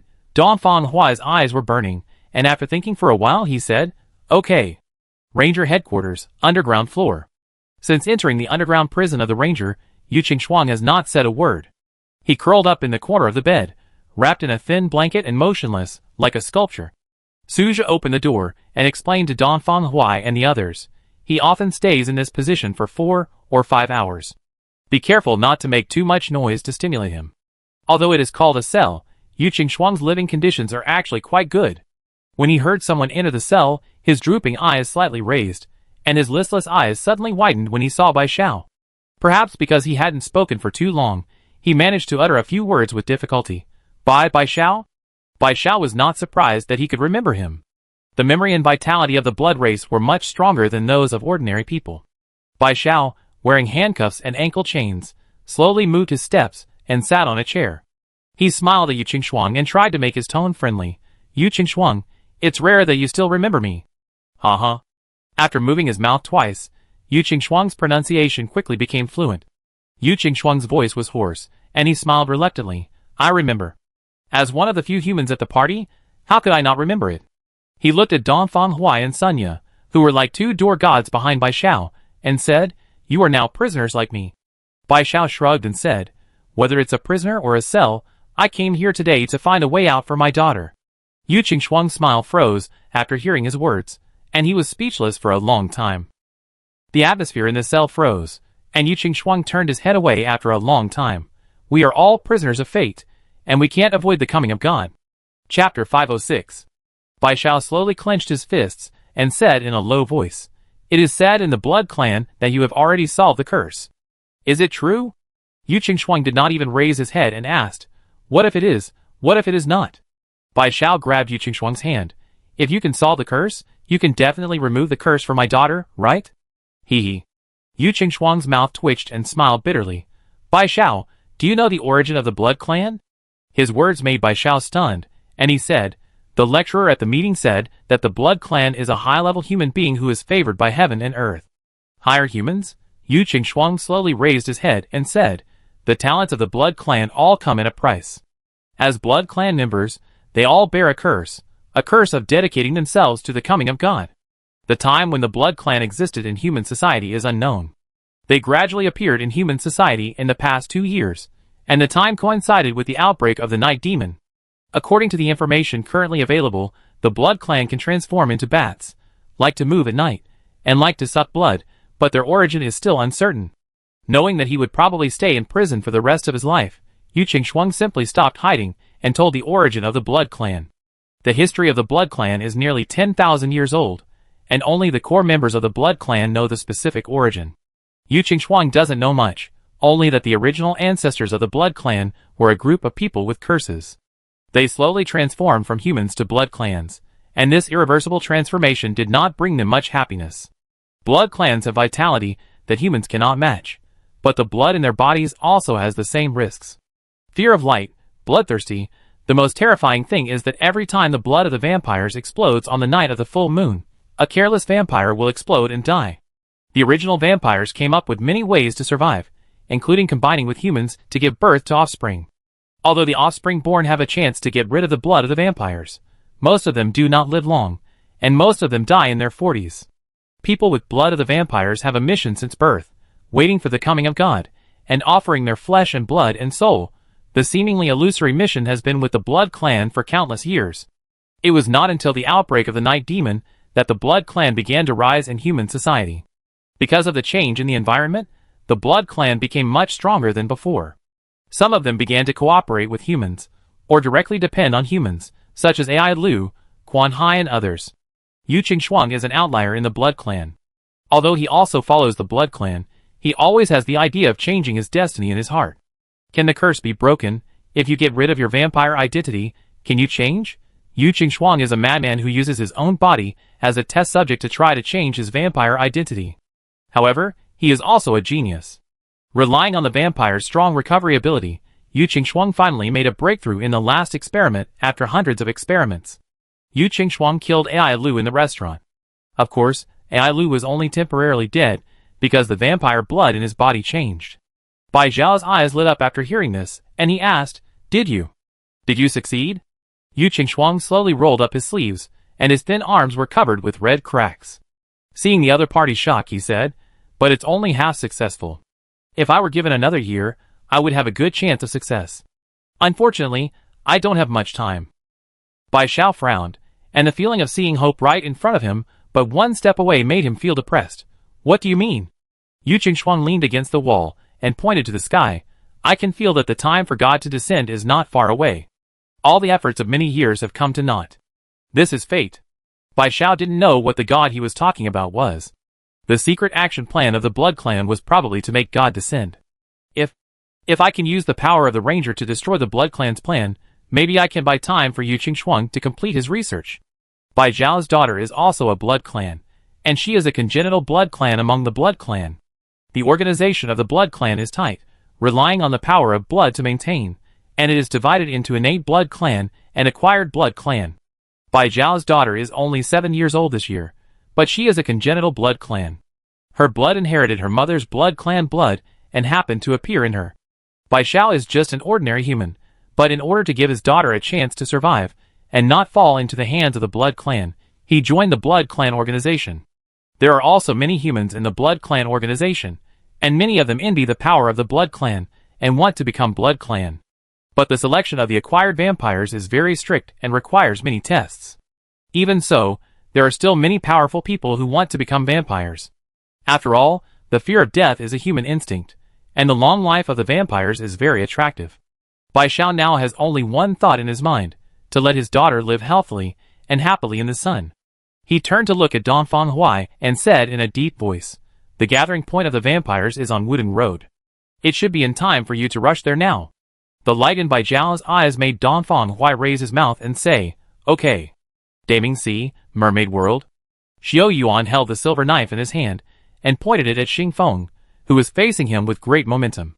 Shua, the long knife raised the fire element and drew an arc, and the blazing attack fell on Xing Feng's body. Xing Feng snorted coldly and did not retreat at all. The top of the steel fork surged with water vapor and attacked Xiao Yuan with all his strength. Bang, bang, bang. After breaking 3 fireballs in a row, he slapped the steel fork, and the elemental power boiled and made a sharp explosion sound. Xiao Yuan held the fork horizontally, and the thin flame collided with the steel fork on the blade. After his body recovered, Xiao Yuan's control over the elements became more exquisite, and the same elemental power could glow with greater power under his control. The two were deadlocked, and Xingfeng suddenly grinned and twisted his hands violently. Click! The steel fork split from the middle, and a faint light shot out from it, and shot straight at Xiao Yuan's face, about to hit his eyes. Whoosh! A ball of fire emerged in front of Xiao Yuan. He was surprised that he could control the silver knife and the 2 elemental powers on his body at the same time. Bang! Before Xingfeng recovered from the shock, he was suddenly hit on the back. The scorching flames burned most of Xingfeng's clothes on his back. Fortunately, Xiao Yuan retracted the flames in time, otherwise Xingfeng would be injured even though he was thick-skinned. Climbing up from the ground with a dusty face, he touched his cold back and said in surprise, You can still control the magic power that I just dispersed?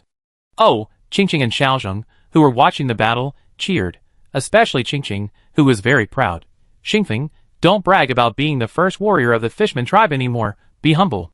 Losing due to inferior skills, Xingfeng's face turned red and he stammered, He is a human warrior, not a warrior of the 2 tribes. Why can't I say anything? Qingqing stood with her hands on her waist and bickered with Xingfeng, and a few words made Xingfeng scream and jump. After the signing of the peace treaty, the 2 tribes gradually eased the relationship. Xingfeng was a battle fanatic who was obsessed with fighting. He came to the inn every few days to find Xiao Yuan to spar, and the relationship between the two became familiar. Chapter 507. Xingfeng put away his harpoon, not understanding why Xiao Yuan's strength had become so much stronger in just a few days. At the Pearl competition, he believed that he could fight Xiao Yuan for dozens of moves without a clear winner, but now he was unable to resist even a few moves. Xingfeng and Qingqing were arguing when a man wearing a helmet and armor walked in from outside the inn. Shuer didn't expect Xingfeng to be stunned for a moment, but he quickly reacted. Xiao Yuan, Elder Zhongli asked you to go to Weiyang Palace. The ceremony is ready. Zhongli's speed was faster than expected. He dared not delay the ceremony in Weiyang Palace, which was related to his life. The ceremony to be held in Weiyang Palace was called the Soul Summoning, which was a secret of the Council of Elders. According to Zhu'er, the last person who accepted the summoning ceremony was 300 years ago, and the person this time was named Zhou Jianli.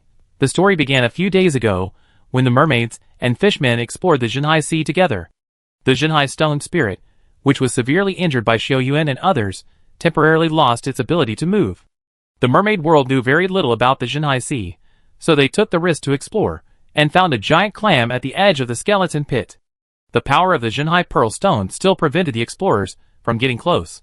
They did not want to return empty-handed, so they worked together to bring the giant clam back to the Mermaid King's city.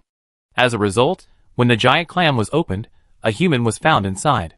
Xiao Yuan, who was watching the excitement at the scene, was shocked. The person in the clam was Zhou Jianli, the father Zhou Fangwei had been looking for many years. Zhou Jianli's body existed in the giant clam, and still had vital signs. After the Elders' Council identified it, it was announced that he had soul separation syndrome. Zhou Jianli, who appeared in the giant clam for some reason, benefited from the unique environment in the Jinhai Sea area.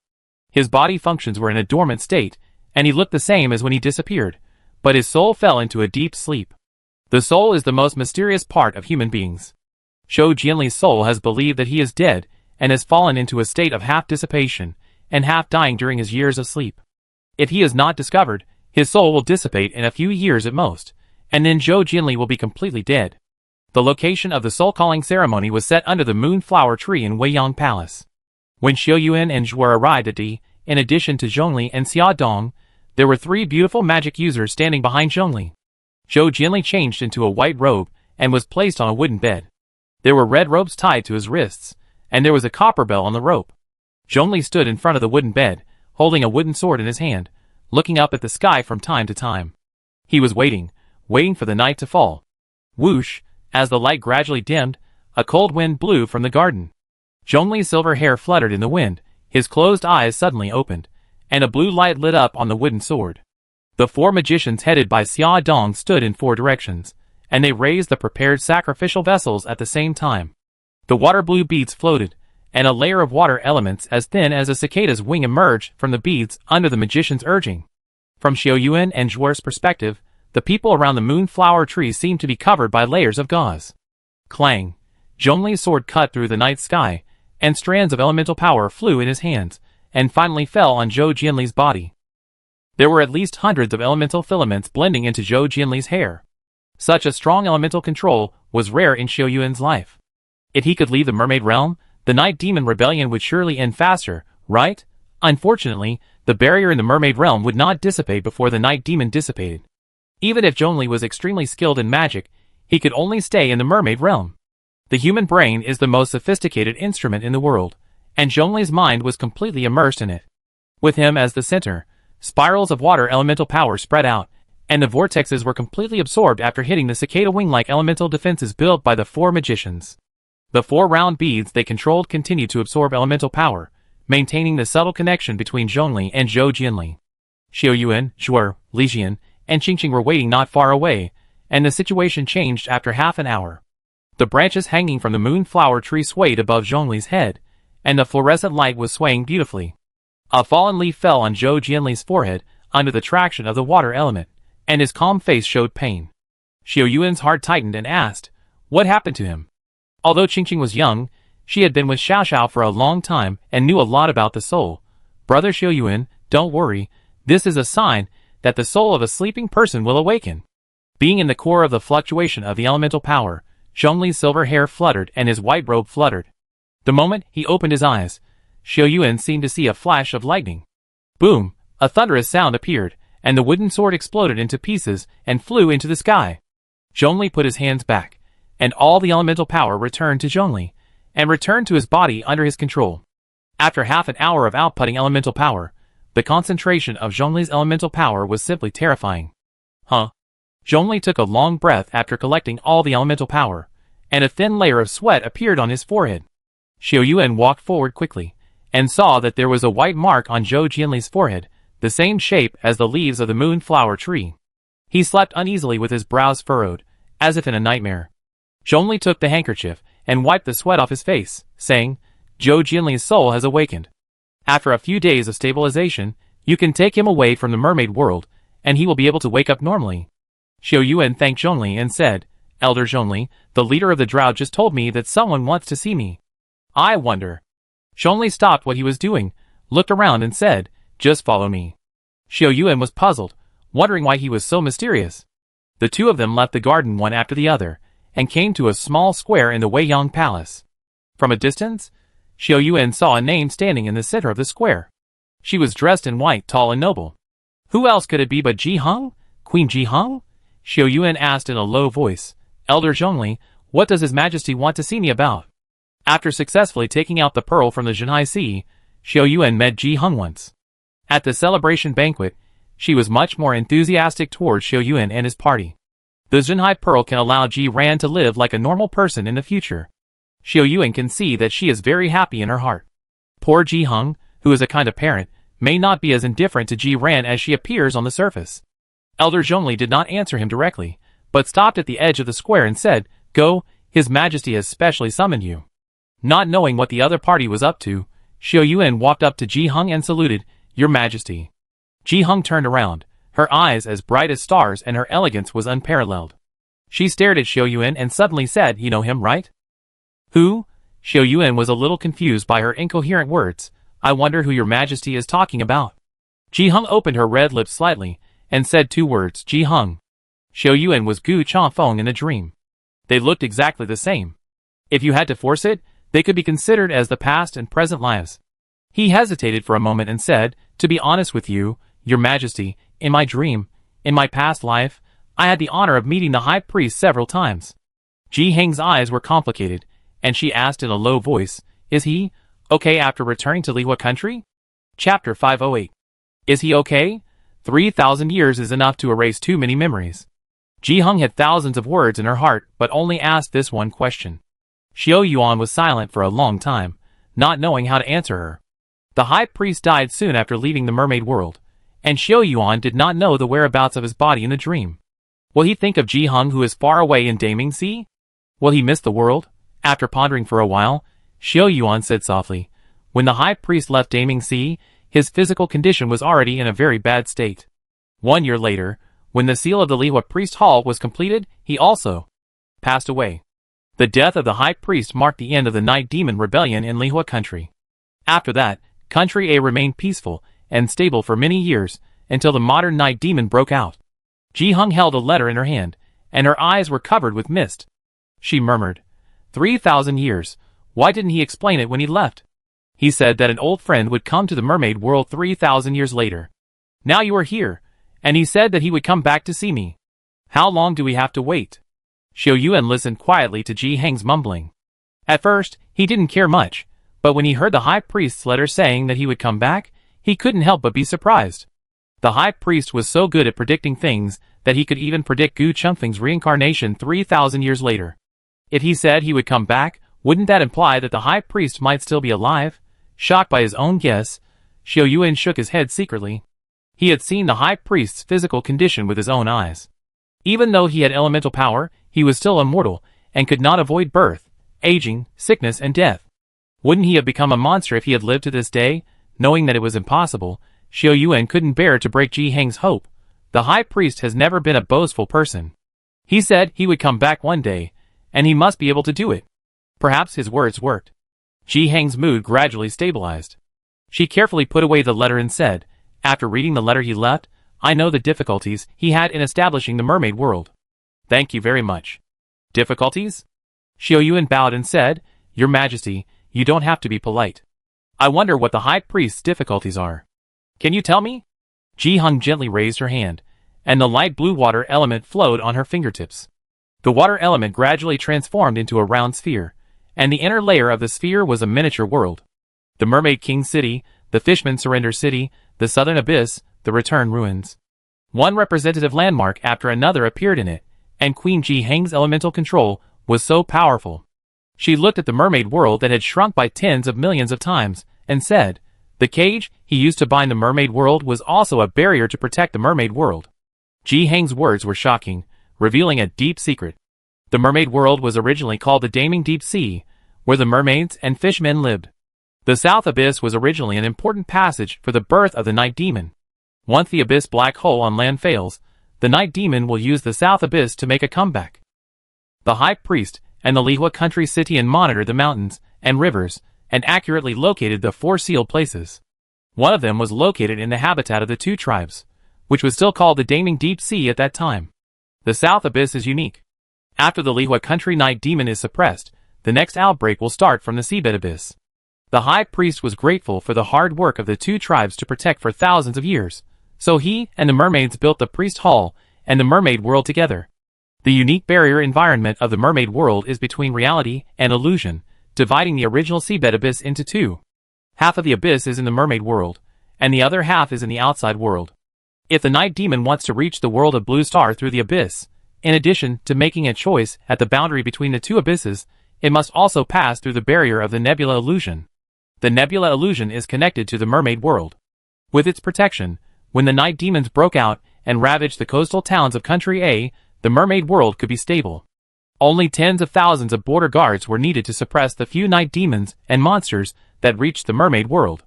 No wonder. The more Xiao Yuan understood the night demons, the more he felt that this group from another world was strange and unpredictable. At first, the number of night demons from the coastal areas was huge, but after that, Shirley gradually turned her attention to the inland areas.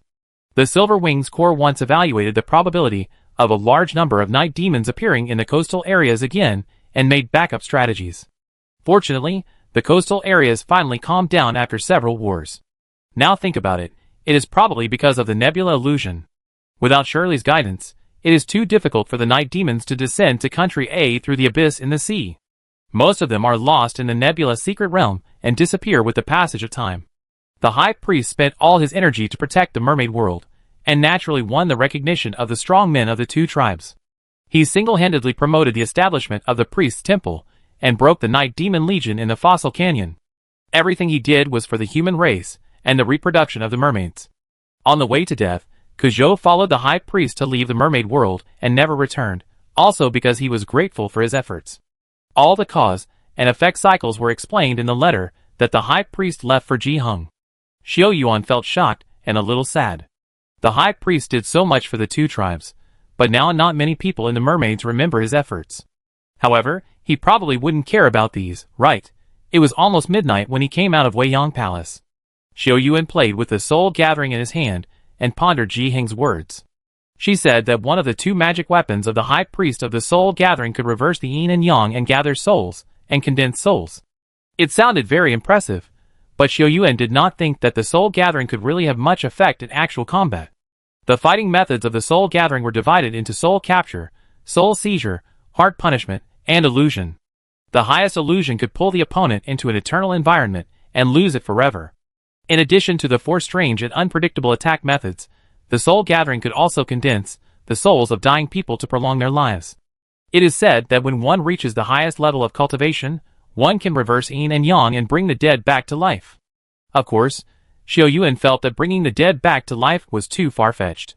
He estimated that the High Priest could not do this, otherwise he would not have died. Soul and spirit are too ethereal. The High Priest has been asking for years that he is just an ordinary person, who is not even half-baked. It is not a short-term effort to use the soul-catching and soul-stealing skills of the soul and spirit, let alone the magical power of reversing yin and yang. When Xiao Yuan and Qingqing walked not far from the Weiyang Palace, they suddenly found a white light shining in the sky above the Weiyang Palace. Thousands of fluorescent lights were flying, and each white light was as light and elegant as a butterfly in the night. Xiao Yuan looked at the leaves in surprise and asked, "Why did the leaves of the moonflower tree fly into the sky?" Qingqing jumped up in surprise when she saw the scene. "Brother Xiao Yuan, the moonflower tree is about to bloom. I heard from Elder Zhongli that all the leaves of the moonflower tree will fly into the sky before it blooms. The moonflower tree is blooming. Can Ji Ren finally return to a normal life? The white leaves in the sky are flying and flowing, illuminating the sky of Weiyang Palace. Xiao Yuan raised the corner of his mouth and felt that the depression in his heart for the high priest was swept away. At least his bloodline has a new beginning. Chapter 509. Xiao Yuan, Li Jian, Xiaozheng, Qingyan, and Qingqing stood on Kuan's back and bid farewell to the people who came to see them off. Zhongli changed into a purple robe for the first time and came to see him off with Zhuer, Xingfeng, and Ma Yu. The moonflower tree is blooming, and Jiran's shackles are about to be untied. His worries are over, he said with a smile on his face. When you completely subdue the night demon and the barrier of the mermaid world is untied, I will definitely go to country A to take a look. Xiao Yuan laughed and said, if Elder Zhongli goes to country A, he can see the changes in the world today. We will definitely treat you well. Mou walked forward with a wooden box in his hand. Emissary Xiao Yuan, your highness is recuperating in Weiyang Palace and cannot see you off. I have been ordered to give you this black crystal blade to thank you for your help. Putting away the wooden box, Xiao Yuan bowed. I will thank your highness after I have done so. If there is a chance, I will invite your highness to come to country A with me. Mou's eyes lit up, and he nodded heavily. For him and Jiran, who have lived in the mermaid world since childhood, it has been their wish for many years to see the outside world. Everyone talked for a while, and Qingqing said softly, the nebula secret realm is open, we should go. Huh, a strong wind blew, and a five-colored light appeared at the entrance of the nebula secret realm. Xiao Yuan bowed and saluted according to the etiquette of the mermaid world. Everyone, see you later. After that, Xiao Xiao flew into the nebula secret realm, and faintly heard Xingfeng's voice in an octave higher. Next time we meet, I will definitely beat you to a pulp. Regardless of whether Xingfeng could hear him or not, Xiao Yuan shouted loudly, I'm waiting, ha ha ha. He set out on his return journey, feeling both excited and inexplicably melancholy.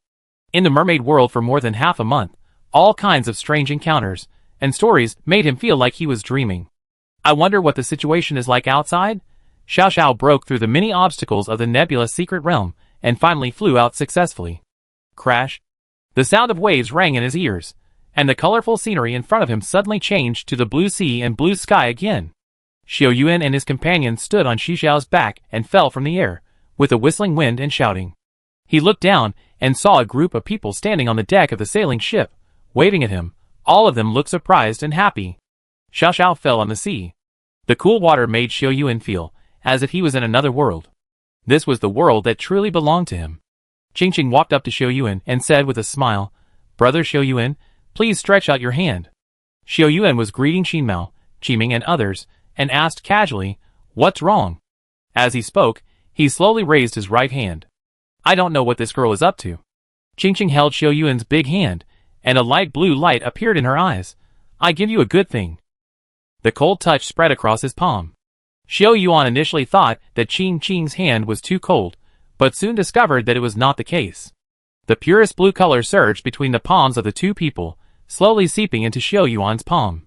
The elemental power in his body suddenly became active when the blue light merged, as if it was forcibly receiving the arrival of the blue light. Moo! The dragon soul roared without Xiao Yuan summoning it, suppressing the restless elemental power. The whole process lasted for more than 10 seconds. When Qingqing let go of his hand, he was already sweating all over and his face was much paler. Li Jian supported Qingqing, not knowing what she was doing just now. Qingqing, are you okay? Chuckles. Qingqing breathed a sigh of relief and said with a smile, It's okay, I just gave Brother Xiao Yuan a portion of the seawater spirit that Xiao Xiao gave me. Seawater spirit? Xiao Yuan felt that Qingqing was not as relaxed as she said, Qingqing, can your body hold on? Why don't you discuss it with me? Qingqing blinked mischievously. Brother Xiao Yuan wants to deal with the night demon. The seawater spirit is a spiritual creature born by Xiao Xiao. It will continue to help your body tap into potential that you don't even know about. Don't worry, I'm still waiting for the mermaid world to be able to enter and exit normally to find you. After the seawater spirit entered his body, Xiao Yuan didn't feel anything special, except that his whole body felt a lot lighter. Qingqing, Xiao Yuan, Li Jian and others said goodbye reluctantly, and finally flew back to the nebula secret realm with Xiao Xiao in the eyes of everyone. As they left, the crystal door suspended in the air gradually disappeared, turning into wisps of steam and dissipating. Bang! His feet landed on the deck. Xiao Yuan opened his arms and hugged Qinmao, Qiming, Lin Lang and others. Qiming shouted loudly, Boss, you are finally back. I thought you had an accident and was worried to death. Xiao Yuan patted Qi Ming's back heavily and laughed. Old Qi's voice is still so loud, haha. Lin Lang rolled his eyes at Qi Ming and complained. Can't you say a few nice words? Xiao Zheng put her hands on her waist and followed suit. That's right. Brother Qi's mouth really can't talk. We must be able to turn danger into safety. Qi Ming scratched his head, a little embarrassed. Hee hee. My fault. I, old Qi, am too happy. The atmosphere on their side was lively. Pang Fei and Gu Jie came forward to greet Xiao Yuan after he finally returned safely, which was in stark contrast to the galley side. Li Ji-un slowly walked to Hong Xiaozhu and her group, and said softly, Miss Hong. Humph. Hong Xiaozhu glanced at her and said coldly, Li Ji-un, you are really lucky? You can come back safe and sound?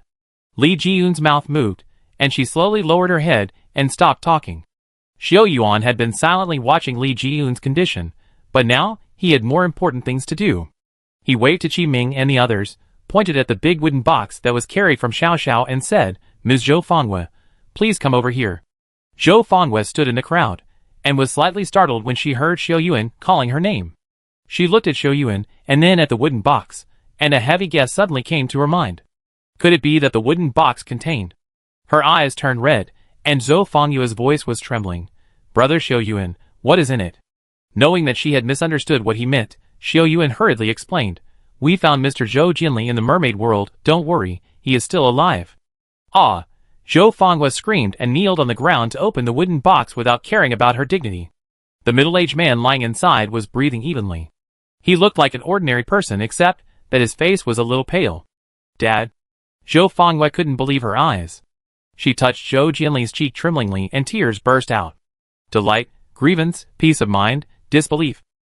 Too many emotions surged in her heart, and made her lie on Zhou Jinli, and cry loudly. No one knew how scared she was, and how many people looked down on her. Zhou Fangwe, who pretended to be strong, finally took off her disguise when she saw her father, and vented all her anxiety. Zhou Chaochuan stumbled out of the crowd, and his eyes warmed when he saw Zhou Fangwe crying. He quickly stepped forward, bowed, and held Xiao Yuan's hand, saying, Thank you, Mr. Xiao Yuan, thank you. The reunion of relatives after many years was touching. Li Jian silently looked at Zhou Fangwe crying with joy, and her eyes were dim. She felt more alienated and indifferent when she returned to this world, as if the noise around her belonged to others, and only loneliness belonged to her. Chapter 510. Yanjing, Ranger Headquarters. As night fell, Dongfang Huai leaned on a leather chair and finalized the capture plan with Xiong Zhong, Kai Jing, and Sun Wan. Number 78 Wooden Road is a secret contact point of the Blood Clan, where 4 Blood Clan members are stationed. Considering the difficulty of capturing at night, and the strength of the Blood Clan, Dongfang Huai contacted Xiao Min, who was carrying out the mission in Yinju. When Xiao Min returned to the headquarters, the chance of successfully capturing the Blood Clan with the strength of the 3 groups would be the highest. After fighting with the Blood Clan many times, Dongfang Huai understood the slippery side of the Blood Clan too well. In the night, the vampires turned into bats and fled, which was difficult to intercept. Only experienced rangers could cooperate with each other. Xiong Zhong flexed his metal gloves and said, Team leader Xiao Min will not be back to the headquarters for another 2 hours. Let's go to eat first. He was tall and strong, and his stomach was rumbling when it was time to eat. Dongfang Huai stood up and smiled. Every time it's time, De Xiong is the most active. The 4 walked out of the meeting room and saw Su Zhi coming. He held a form in his hand and waved to Dongfang Huai, team leader Dongfang, please sign the equipment collection form. Dongfang Huai took the form in confusion and asked, what equipment? Su Zhi was also confused when he heard him say, didn't you and team leader Sunya ask Hong Jin to pick up the equipment half an hour ago? Hong Jin? Sunya's team has 3 members in the foreign war team, Nie Dingyuan, Li Yuanhao, and Hong Jin. Dongfang Huai took a look at the equipment on the list, explosive silver bullets, physical capture nets, micro-trackers. Each piece of equipment is used to deal with vampires. Dongfang Huai's eyelids jumped when he thought of the scene where Sunya and himself argued in the double cell. At that time, Sunya meant to go to the contact point of the Blood Clan immediately, but was dissuaded by Dongfang Huai. To fight against the Blood Clan, you need to keep your footing steady, and every step must be steady. Dongfang Huai was able to escape from several conflicts unscathed, relying on this point. But he ignored Sunya's personality. Sunya was impatient and ambitious, and secretly competed with other ranger groups for a long time. In addition, he believed that speed was the essence of war, and delaying would give the enemy time to prepare, so it was better to move out quickly, which led to the drama of pretending to claim equipment. Not good. Dong Fanghui rushed outside quickly and shouted, "Sunya has taken action and advanced to Wuding Road. Notify Xiaomin immediately." Yanjing, Wuding Road. Wuding Road is located on the edge of the southern city of Yanjing. The environment here is relatively dilapidated, and it is an area where many migrant workers entering Yanjing gather. Sunya, Nie Dingyuan, Li Yuanhao, and Hong Jin stood in the darkness of the alley, with 10 members of the guard force of the Ranger Group 2 behind them. Sunya held the silver spear in his hand, and his right hand, which had lost its little finger, tapped the safety of the silver spear. Click! A mechanical sound came from behind, and the captain of the security team stepped forward and said, "Team leader, the external capture device has been installed." Nie Dingyuan was slightly fat, especially the fat on his face.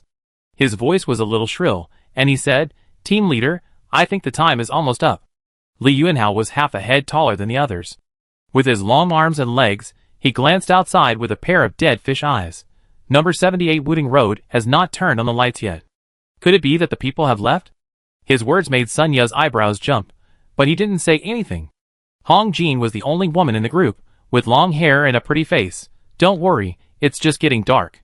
Sunya didn't say anything, and the others gradually stopped talking, until a small light was lit on the 3rd floor of number 78 Wuding Road, and a faint light appeared from the window. Sunya's heart, which had been hanging in the air, finally fell. He had just secretly wondered in his heart whether the other party had evacuated in advance.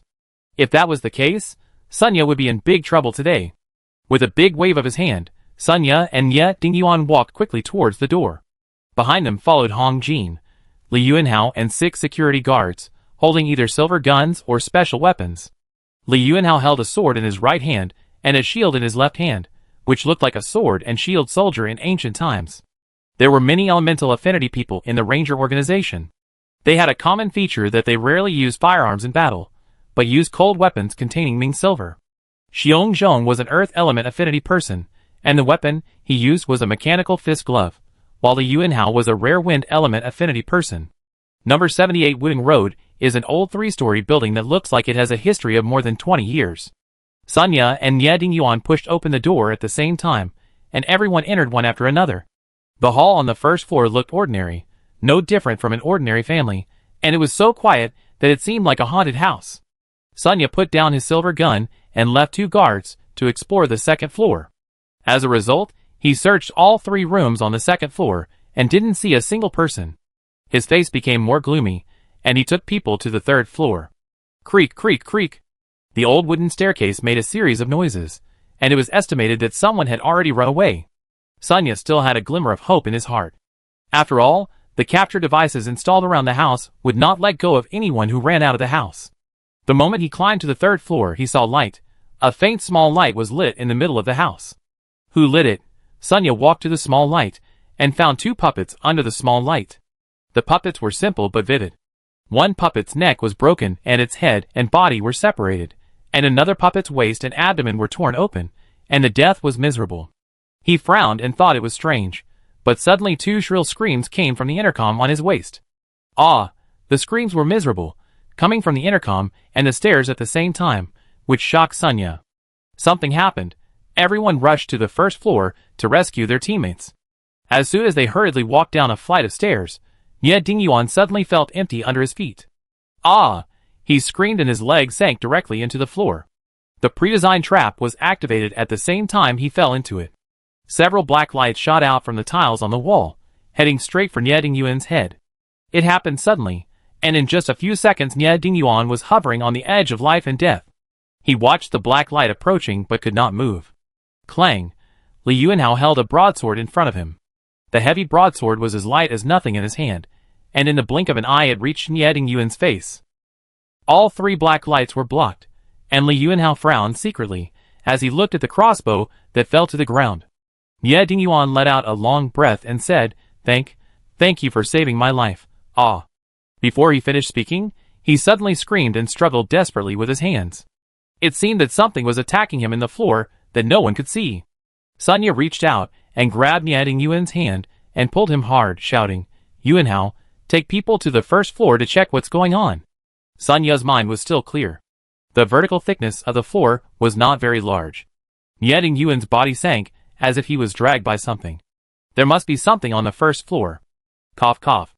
Big mouthfuls of blood spit out from his mouth, and Yeding Yuan's struggle became weaker and weaker. Boom! Li Yuanhao had just gone downstairs when a roar was heard from the first floor, which seemed to be the sound of a wall collapsing. When Yeding Yuan took his last breath and died, the wall on the second floor also cracked and 3 vampires jumped out of it. Sun Ye pulled the trigger with a silver gun in his hand. Due to the close distance, he only had time to fire 2 shots before the opponent came close. Shua! The vampires swung their weapons and rushed towards Sun Ye's head. Sun Ye, Hong Jin and 2 security guards fought fiercely with the vampires. Chapter 511. Boom! Li Yuanhao, who was on the first floor, looked up and saw Yeding Yuan's body stuck on the ceiling, and a vampire was hanging on him and eating him. A big hole opened in Yeding Yuan's belly, and the vampire stuck his face on it and kept sucking and biting, and hot blood dripped onto the floor. Seeing his comrade being killed, Li Yuanhao shouted and rushed up with a sword. The gathering of blue elemental power increased his speed, and the long sword was raised to pierce the vampire's vitals. Feeling threatened, the vampire finally stopped moving. She turned around and showed a pure face. If it weren't for the mouth full of scarlet blood, it would be good.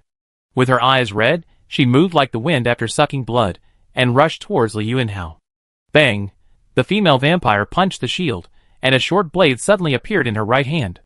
The short blade was only 20 centimeters long, and there was a red mark on the blade, whether it was painted or left by killing too many people. When the short blade and the long sword collided, the red mark shone with red light, which suddenly increased the power of the female vampire. Swish! The short blade bounced off the long sword, and the girl passed by Li Yuanhao, leaving a shallow wound on Li Yuanhao's face. If Li Yuanhao had not used the wind element to push the girl away slightly at the critical moment, Li Yuanhao would have died. In just a dozen seconds, the two had a life and death struggle, and the 2 guards who came down with Li Yuanhao hurriedly raised their silver guns to shoot. The trigger was pulled, and the silver bullet shot out of the muzzle whistled out. The highly rotating bullet left a wound on the female vampire, and the 2 forced the female vampire back and pulled the trigger continuously. The special silver bullets equipped by the ranger have a restraining effect on the vampires, and the girl jumped continuously to avoid them. Boom! Before the 2 men could continue to shoot, the wall broke open, and a ferocious-looking man rushed out from inside. He grabbed the neck of the person closer to him and exerted force with his hands. Snap! The guard died without making a sound. The man had a messy beard and hair, and a strong aura emanated from his whole body. Swish! Li Yuanhao did not retreat but attacked the man and shouted to the guard behind him, "Look outside for the signal, retreat upstairs." The man's attack came in an instant, using both hands as weapons, and the sharp nails glowed red. He fought with Li Yuanhao in the dimly lit first floor. Li Yuanhao, with his sword and shield, fought 2 people alone, holding them tightly at the stairs. Another blow fell, and the shield was almost out of his hand. Li Yuanhao knew that something must have happened upstairs, and the brothers who stayed outside probably also met with an accident. He shouted and repelled the 2 vampires, and hit the shield with his broadsword. The complex pattern on the front of the shield lit up, and the wind element gathered along the edge to the core of the shield. Open! As Li Yuanhao shouted, the green light on the shield was so strong that he turned into a sharp sword and rushed out. Too fast, in the blink of an eye, Li Yuanhao's attack was already in front of him. Even with the speed of the vampires, they still couldn't keep up with his attack frequency. The 3 of them fought quickly from the stairs to the door.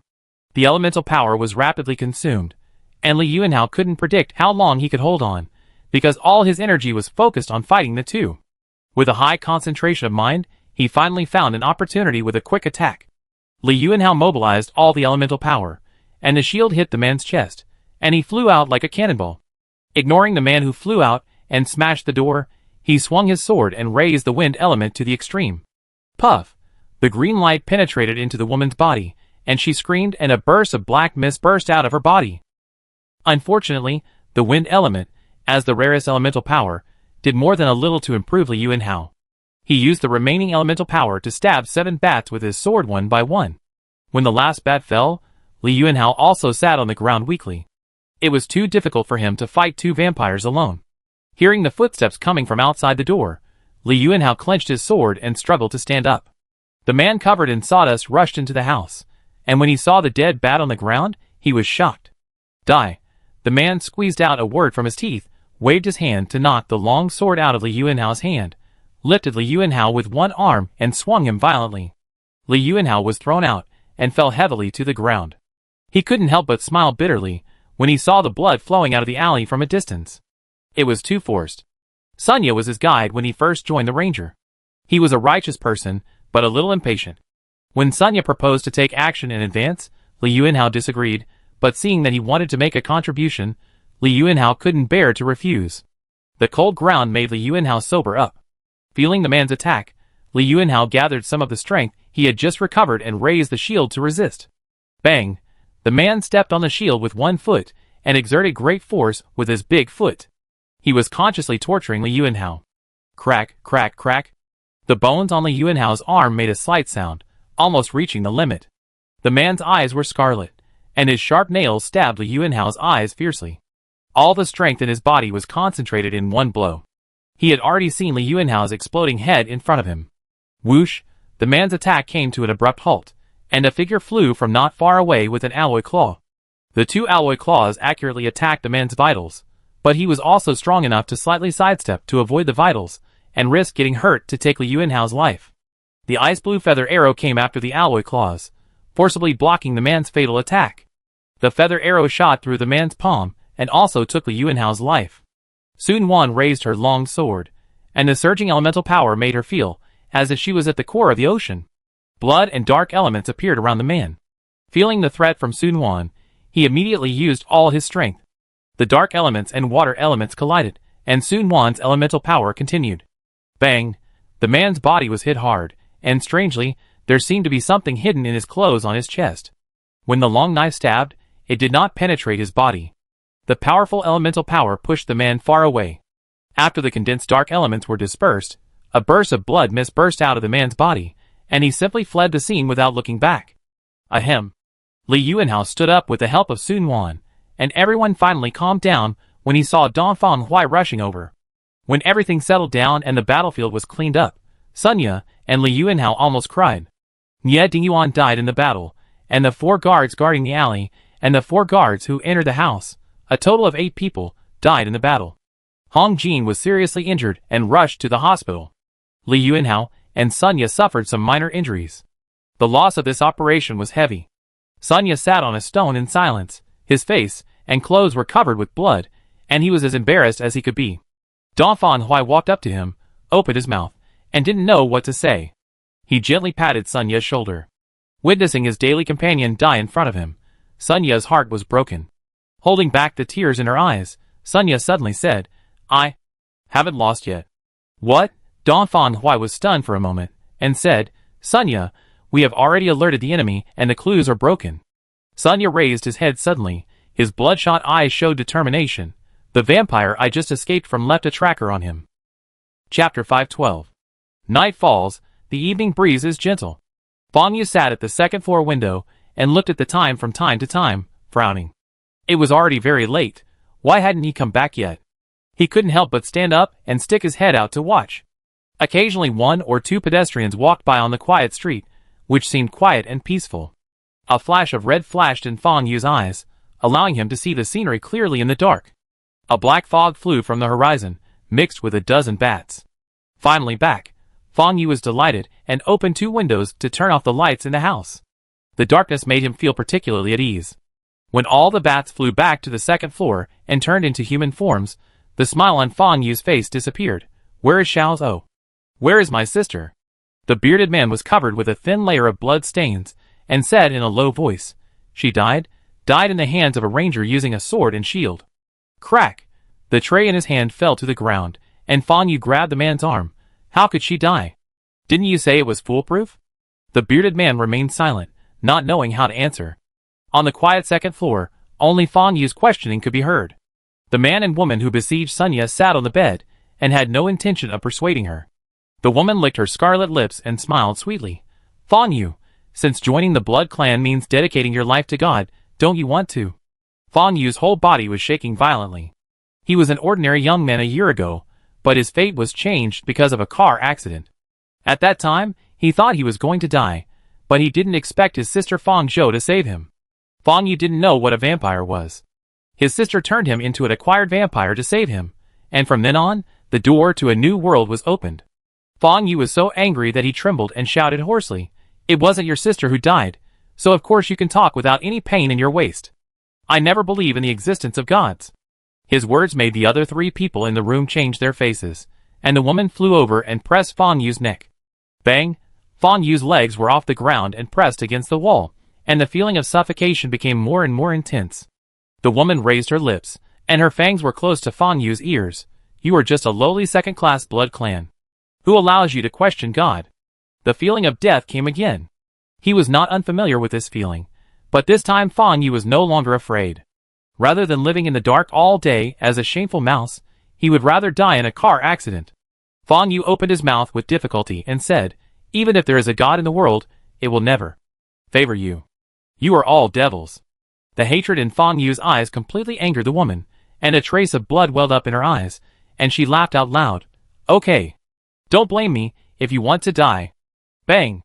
Bang! Bang! 3 explosions sounded around the small second floor where they were at the same time, and the Ranger's special flares illuminated the area as bright as day. The sudden change startled the 4 people including Fang Yu, and then several figures rushed into the house from the window and balcony. Exposed, the woman knew that their whereabouts were being tracked, and there was no time to deal with Fang Yu. She and the bearded man and the other 2 walked together. Before leaving Fang Yu, she did not forget to stretch out her finger and tap Fang Yu's chest. A large piece of blood mist surrounded the 3 people. They knew that the other party must have used some means to track them here. The situation was urgent, and there was no time to remove the tracking device on their bodies. They could only leave here first. Every second was precious to them. After the blood mist filled for 7 or 8 seconds, the bodies of the 3 people suddenly disappeared. Then, a large piece of blood mist broke through the window and went to the sky. The combined blood escape method was extremely exhausting for the 3 people, but compared with their lives, it was nothing. Fang Yu stared blankly at the 3 people who left, but his body could not move. Something seemed to have entered his blood. He could feel that thing constantly wriggling in his blood, destroying his vitality. This strange feeling was so clear that his body was stiff and difficult to move. When Dongfang Huai and Sun Wan entered the second floor, they saw Fang Yu, who looked as pale as death. Carefully approaching Fang Yu, Dongfang Huai stretched out his hand and waved it on Fang Yu's face. "Ho ho!" Fang Yu made a slight sound in his throat, and his eyes followed Dongfang Huai's hand. Xiaomin followed Dongfang Huai and Sun Wan into the second floor. When her eyes swept over Fang Yu, she hurriedly stopped Dongfang Huai from wanting to touch Fang Yu. Xiaomin had short hair and black clothes, and her facial features were neat and tidy. She pointed at the squirming skin on Fang Yu's neck and said, "The strange insects that are not passed on in the blood race can absorb the vitality of low-level blood races within a few minutes. If stimulated by external forces, the strange insects will become more active." Dongfang Huai looked embarrassed. "It's too late to call the medical staff now, Xiaomin. Do you have any good ideas?" Xiaomin sighed and said, "The elemental power of our bear is earth, and Li Yuanhao is wind. Neither of them is suitable for taking out the strange insect for him, unless there is a fire element or a water element." "Ouch," Dongfang Huai said in surprise. "Sun Wan is water element affinity. You quickly tell her a way to save people. Human life is at stake." Xiaomin didn't bother to ask where the overly beautiful girl next to him came from, and the 2 of them treated Fang Yu together. Allowing the elemental force to attach to the human body surface and then invade the blood vessels is a very dangerous and delicate job. Fortunately, the position of the strange insect was special, and Sun Wan, under the guidance of Xiaomin, peeled off the strange insect with one strike. The blood-stained strange insect turned into ashes as soon as it came into contact with the air, so fast that people could not see its appearance. Cough cough. Fang Yu's body shook violently, and he coughed violently. Feeling the return of vitality, he knelt on the ground and gasped heavily, and his face turned pale for a while before he recovered. He simply leaned against the wall knowing that he couldn't leave. You are what they call rangers, right?" Dongfang Huai lowered his body and asked, "Are you a companion of the vampires?" Fang Yu smiled bitterly and said, "Companions? I'm just a waste that they don't care about." He looked at Sun Wan, who saved his life, and forced a smile. "Thank you for saving me, although it doesn't make any difference whether I live or die." Sun Wan became curious about him, and blinked her brown eyes, and said, "You seem to be different from other vampires. Did they abandon you?" Fang Yu shrugged and stood up against the wall.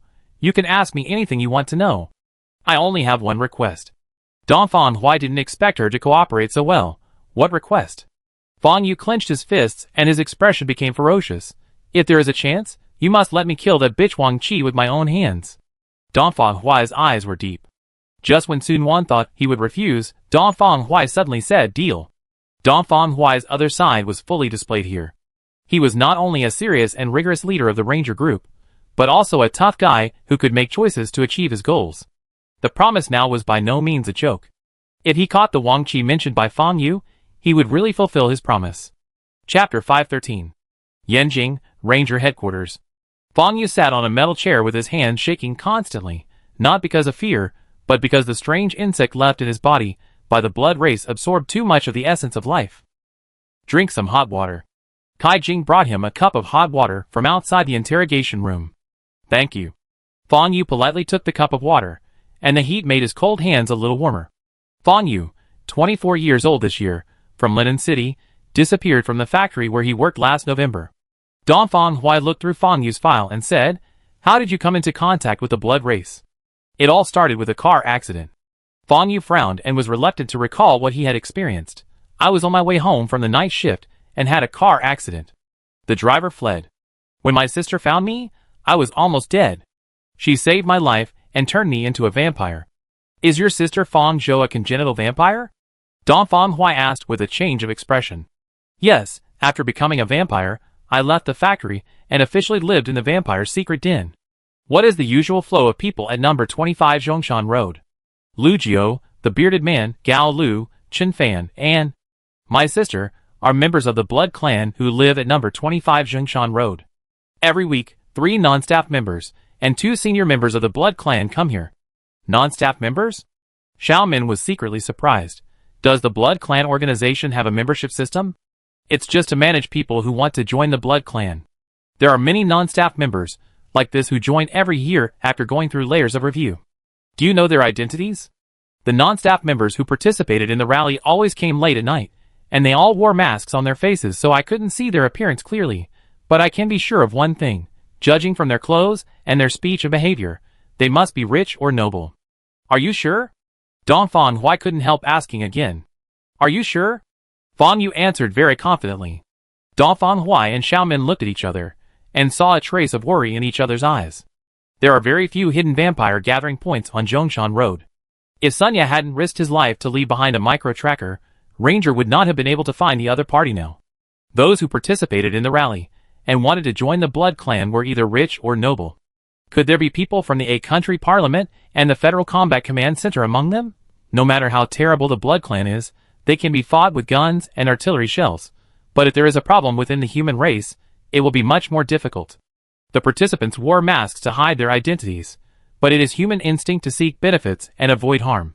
What will they do to completely eliminate the hidden danger? The Ranger is not afraid of direct battles, but is afraid that someone will intervene through administrative means. Who is Wang Qi?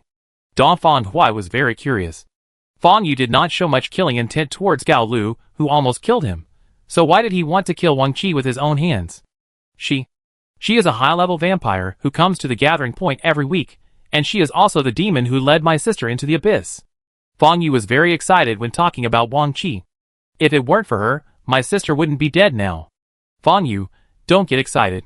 Xiaomin saw his emotional ups and downs and comforted him, telling her details will help us track her whereabouts faster. Wang Qi wears a mask every time she attends a gathering, a white fox mask. Fang Yu clenched his fists. I have always wanted to find out her true identity, but she is really cautious and has never left the slightest trace. So Wang Qi is her alias. Maybe, but I've been preparing secretly, and finally I found the opportunity. Fang Yu panted and smiled happily. The person who came with her 3 months ago was exposed. They thought I was just an ant, and gradually relaxed their guard. I secretly found out the identity of that person. Oh! Dongfang Hui thought Fang Yu could not provide more information, but he didn't expect a sudden turn of events. Lu Qingsong, a middle-level manager of Hongming Group. Hongming Group. Xiaomin didn't expect to hear this name, and explained in a low voice. It's Lu Qingsong of Hongming Group. I will never make a mistake. Fang Yu was even more decisive this time. Dongfang Hui sat upright in the chair, and his heart was already in turmoil. He knew very well how powerful the Hongming Group was. The interrogation of Fang Yu stopped here. Dongfang Huai and Xiaomin walked side by side in the long corridor. Both of them looked worried. Xiaomin was silent for a long time, and suddenly said, Dongfang, you will still investigate, right? The truth behind the Hongming Group, a behemoth, has revealed its clues. It makes her shudder. If it is just Lu Qingsong's personal behavior, it is fine. If he has some connection with the Hongming Group, it is the most terrible. She is more worried because she knows Dongfang Huai's personality. Some things are not something that small people like them can afford to touch. Dongfang Huai smiled on his serious face. The clues are here. I can't stop investigating. Xiaomin seemed a little anxious. Have you forgotten the fate of the previous director? Dongfang, listen to me. Before she finished, Dongfang Huai waved his hand.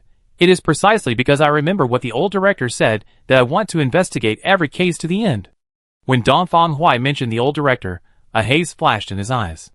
The old director who died in office has always been his guide and role model. Because of this, he will not let go of any case, and will definitely find out the truth. Xiaomin opened her mouth and stopped when she wanted to persuade him. I will return to Yanjiu tomorrow morning. If you need anything, please notify me at any time. Dongfang Huai frowned upon hearing this. So urgent? Can't they handle it? Shrugging helplessly, Xiaomin smiled and said, I'm always worried if I don't see it myself. There are more and more strange things happening in Yanjiu recently. We can't be careless. For some reason, a large number of mentally ill people have appeared in Yanjiu in the past month, and they are very aggressive. Ranger Group 3 has been in Yanjiu for only 2 weeks, and has secretly arrested 7 mentally ill humans. They look like ordinary people, but their behavior habits are completely different from humans, like some kind of beast. Dongfang Huai nodded and said, You haven't eaten yet? Let's go have hot pot together. His sudden invitation surprised Xiaomin, and she walked closer to Dongfang Huai. Team leader Dongfang, are you going on a date with me? Dongfang Huai's old face flushed.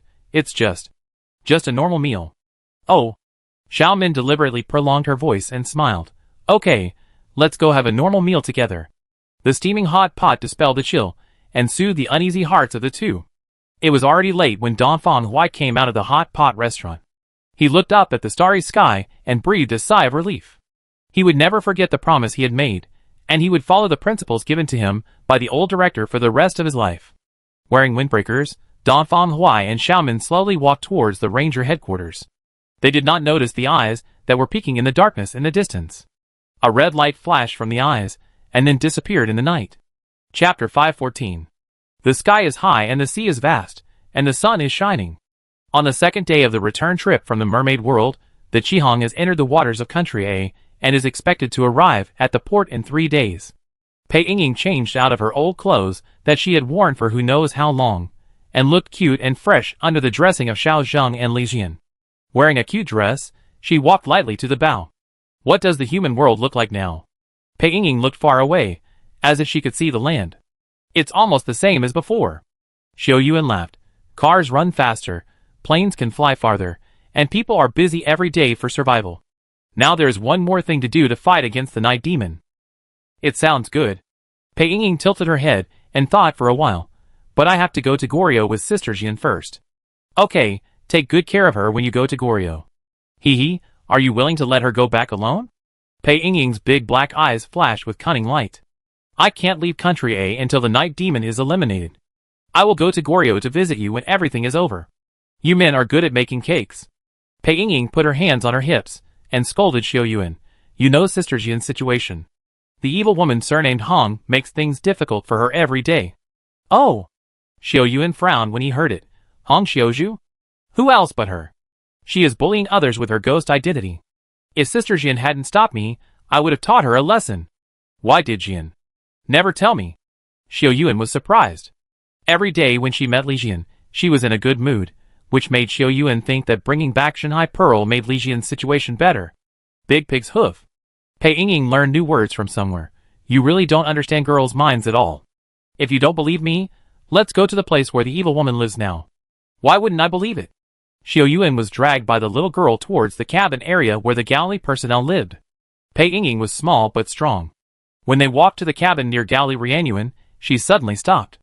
Just when Xiao Yuan was wondering what she was going to do, Pei Yingying had already raised her palm and pressed it against Xiao Yuan.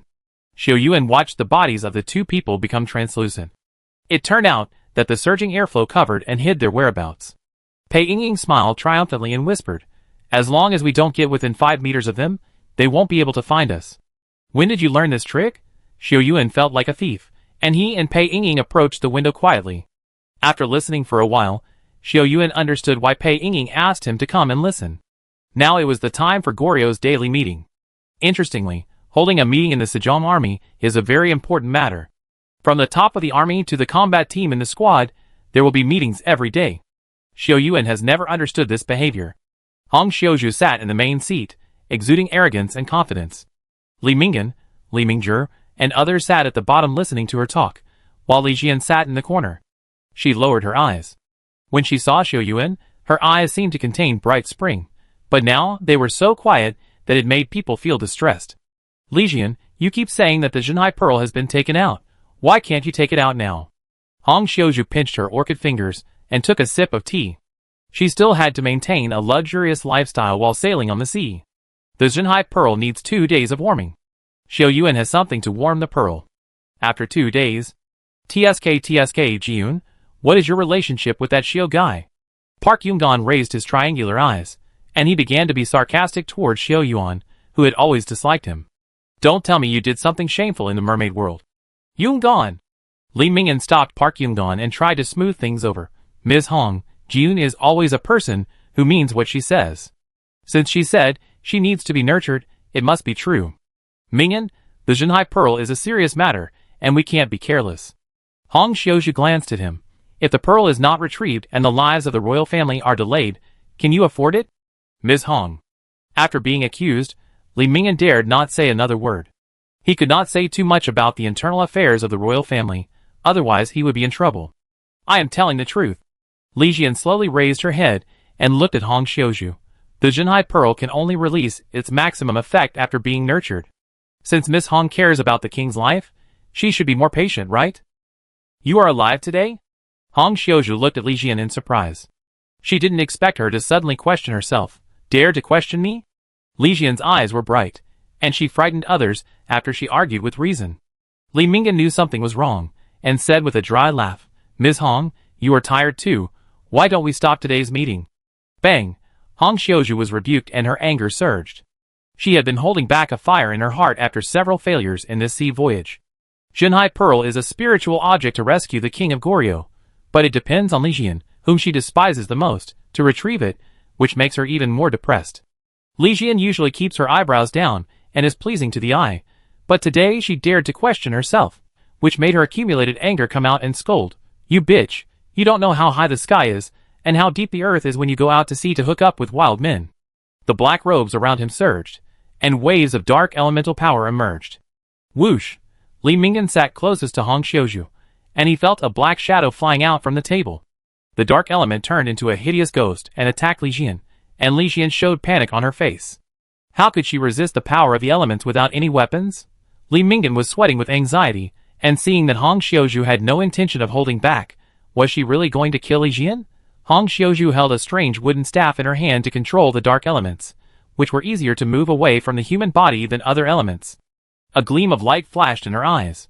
She was really angry and wanted to take it out on Li Jian, but there was a deeper reason behind all the reasons, which was to test Li Jian. She didn't know what the mermaid world was like, but how could someone who could successfully retrieve the Zhenhai Pearl be an easy person? Is Li Jian's strength really as she showed on the surface? Hong Xiaozhu couldn't help but draw a question mark in her heart. Seeing the dark element approaching her, Li Jiyun also retreated to the limit. Should she show her strength? Li Jiyun believed that Hong Xiaozhu would never dare to really kill her, but the pressure brought by the dark element was too great. The cold, dark element rushed towards her, making her feel as if she had fallen into an ice cave and her hands and feet were cold. She protected her palm in front of her and secretly grabbed the pendant. Just as she was about to pull it off, a flame appeared from the door. Whoosh! The burning flame collided with the dark element, and the flame spread all over the evil ghost transformed by the dark element. Xiao Yuan's eyes condensed, and the flame soared into the air and burned all the dark elements directly. He flashed in front of Li Jiyun, and the tunan on his right hand emitted a faint red light, and he faced Hong Xiaozhu. Chapter 515. The dark element quickly dissipated, and the wooden stick in Hong Xiaozhu's hand made a crisp sound. Seeing Xiao Yuan suddenly appear, she raised her eyebrows. "Xiao Yuan, what do you mean by trespassing here without permission?" The elemental collision ended in a flash, and Hong Xiuzhu clearly felt that Xiao Yuan's strength was much better than before. Xiao Yuan put away the map and looked around at the stunned people. Just now, he and Pei Yingying were hiding in the airflow and no one noticed. When Li Jian was in danger, Xiao Yuan appeared, as if he appeared out of thin air. He was quite frank and said, "I know Miss Hong is concerned about Jinhai Pearl. I was afraid that you might be worried, so I came to see it. I didn't expect to see a good show." Park Zhenan and Xiao Yuan had a grudge against each other, and he was furious when he saw him. Pu Zhengan slammed the table and pointed at Xiao Yuan's nose and said, "Stop pretending here. It's your turn to meddle in our own affairs?" Xiao Yuan ignored his roar and sneered, "What's the matter? Brother Zhengan is itching to fight with me."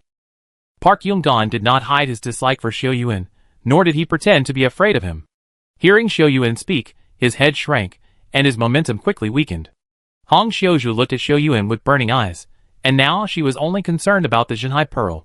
After all, Xiao Yuan and Goryo did not have any friendship. What if he turned his face and refused to recognize him when he arrived at Daning Port in Country A and did not want to hand over the pearl to Goryo? Others did not know how precious the Jinhai Pearl was, but she knew it clearly. Li Jian and Xiao Yuan were good friends, but Hong Xiuzhu did not think it would be of any use just based on the relationship between Li Jian and him. She didn't know Xiao Yuan or Li Jian, so it was inevitable that she would have such worries. Hong Xiuzhu put away the scepter, and the anger on her charming face gradually subsided. "When does Mr. Xiao Yuan plan to hand over the Jinhai Pearl to me?" Xiao Yuan smiled slightly when he heard this. "Don't worry, Miss Hong. Since I promised to give the Jinhai Pearl to Xian, I will not regret it. It's just that the pearl does need to be nurtured, and it can only be completed in 2 days." Xiao Yuan was telling the truth. The Jinhai Pearl has existed in the mermaid world full of sea air for a long time. If the sea air contained in it is not sealed and nurtured first, the effect will be greatly reduced. Noticing the mystery in Xiao Yuan's words, Hong Xiuzhu said softly, "It's the same whether you hand it over to me or to Li Jian." He. Xiao Yuan shook his head and said, "I have sent a message to the Goryo royal family through the headquarters of the Silver Wing Army Corps of Country A this morning. I believe the Goryo king has already known about what happened here." Hong Xiuzhu's smile froze and asked, "What do you mean?" Xiao Yuan raised his eyebrows. If Hong Xiuzhu's eyes could kill, they would have stabbed him to the bone. It doesn't mean anything. It's just a statement of facts. Everyone has contributed to obtaining the Jinhai Pearl. What's wrong with telling the truth? Hong Xiuzhu stood there for more than 10 seconds before she slowly said, "I hope Mr. Xiao Yuan will keep his promise and adjourn the meeting." After that, she shook her long hair and left the meeting room under the gaze of others. Xiao Yuan walked in front, and Li Jian followed behind him. The two came to the deck one after another. The cool sea breeze diluted the strange atmosphere just now. Li Jian leaned on the railing, her voice gentle and pleasant. "Actually, you don't have to be like that. I don't care about the royal family's reward." Hong Xiuzhu was choked by Xiao Yuan's words and adjourned the meeting. She knew it clearly in her heart. Li Jian was the first among the Goryo personnel to obtain the Jinhai Pearl. However, Hong Xiuzhu was the leader of the team, and she was the one who reported the specific situation. Most of the credit for obtaining the Jinhai Pearl would fall on Hong Xiuzhu. Li Jian didn't care. She just wanted herself and her mother to be safe. Xiao Yuan walked to her side, lowered his head slightly, looked at Li Jian's profile, and said, "Jian, turn around." As he said that, Xiao Yuan took out something from his pocket, the Chaos Pearl. Li Jian didn't know what he wanted to do. She instinctively raised her cheek and let the Chaos Pearl stick to her skin. The cool chaos bead rolled, and a wisp of fine black air flowed into it from the skin. Xiao Yuan carefully controlled the speed of the chaos bead, fearing that it would hurt Li Jian by absorbing the remaining dark elements. Ms. Hong seems to take the reward from the Goryo king very seriously. Just now, I saw her face was almost green. Li Jian was amused by his witty words and said, "She has always been like this, wanting to gain more respect." Xiao Yuan gently put the chaos bead close to her other cheek. Just now, Hong Xiuzhu released the dark elements and played a little trick. The dark elements that penetrated into the skin cannot be treated carelessly.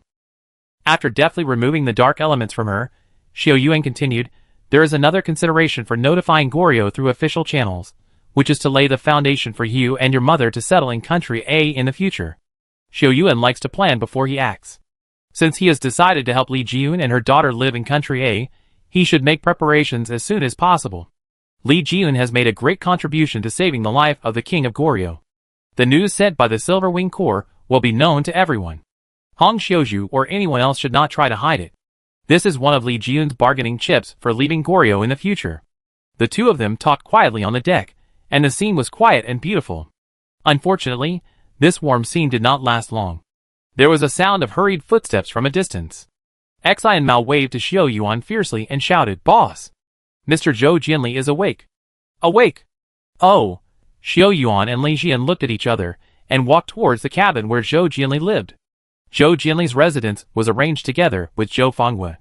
She stayed by her father's side to take care of him after she was lost and found. After a day and a night of recovery, Zhou Jinli finally woke up slowly. When Xiao Yuan arrived, Zhou Jinli was comforting his crying daughter, his pale face full of love. Seeing Xiao Yuan and Li Jian coming in, he struggled to sit up, but Xiao Yuan stopped him and said, "Mr. Zhou, you haven't recovered yet, so take a good rest." "You're welcome." Zhou Jinli took a few breaths, and Zhou Fangwe stopped crying and felt a little embarrassed when she saw someone coming in. She wiped the tears from her face and greeted Xiao Yuan and Li Jian. Xiao Yuan looked at Zhou Fangwe, who was crying like a cat, and smiled. "Mr. Zhou is blessed by heaven. It is not easy to return to country A from the mermaid world." Zhou Jinli had roughly learned what happened from Zhou Fangwe and Zhou Chaochuan. He was grateful when he heard it. "I am blessed by you too, otherwise I would have to lie on the bottom of the sea until I die." After experiencing life and death, Zhou Jinli became more open-minded. He talked with Xiao Yuan and learned a lot about the Night Demon and the new army. When he heard about the situation when humans fought against the Night Demon again and again, he couldn't help but admire it again and again. Zhou Jinli never thought that when he fell into a deep sleep, the human world became turbulent, and the appearance of the Night Demon disrupted the lives of too many people. After learning about Xiao Yuan's background, Zhou Jinli liked him more and more. The two had a good chat, and finally the topic came to Zhou Jinli's last voyage. Zhou Jinli's expedition team encountered a shipwreck, and most of the people died, leaving only one ship to return to Country A. Among the victims were Zhou Jinli, as well as many marine experts from the Mind Research Center and Country A's think tank. Chapter 516. Ocean exploration is no joke, and those who participate in the exploration plan are all elites. Zhou Jinli, Kujia from the Mind Research Center, Zhang Ming from the A Country think tank, and Guan Hongyuan from the Zhui group are the core members of the entire exploration team. The Devil's Triangle area is well known, and Zhou Jinli has always had a strong interest in it. He is fascinated by the various supernatural phenomena that occur there. Kujia and Zhang Ming are also people who are full of strong curiosity about unknown things. The three of them have organized ocean and land exploration activities many times.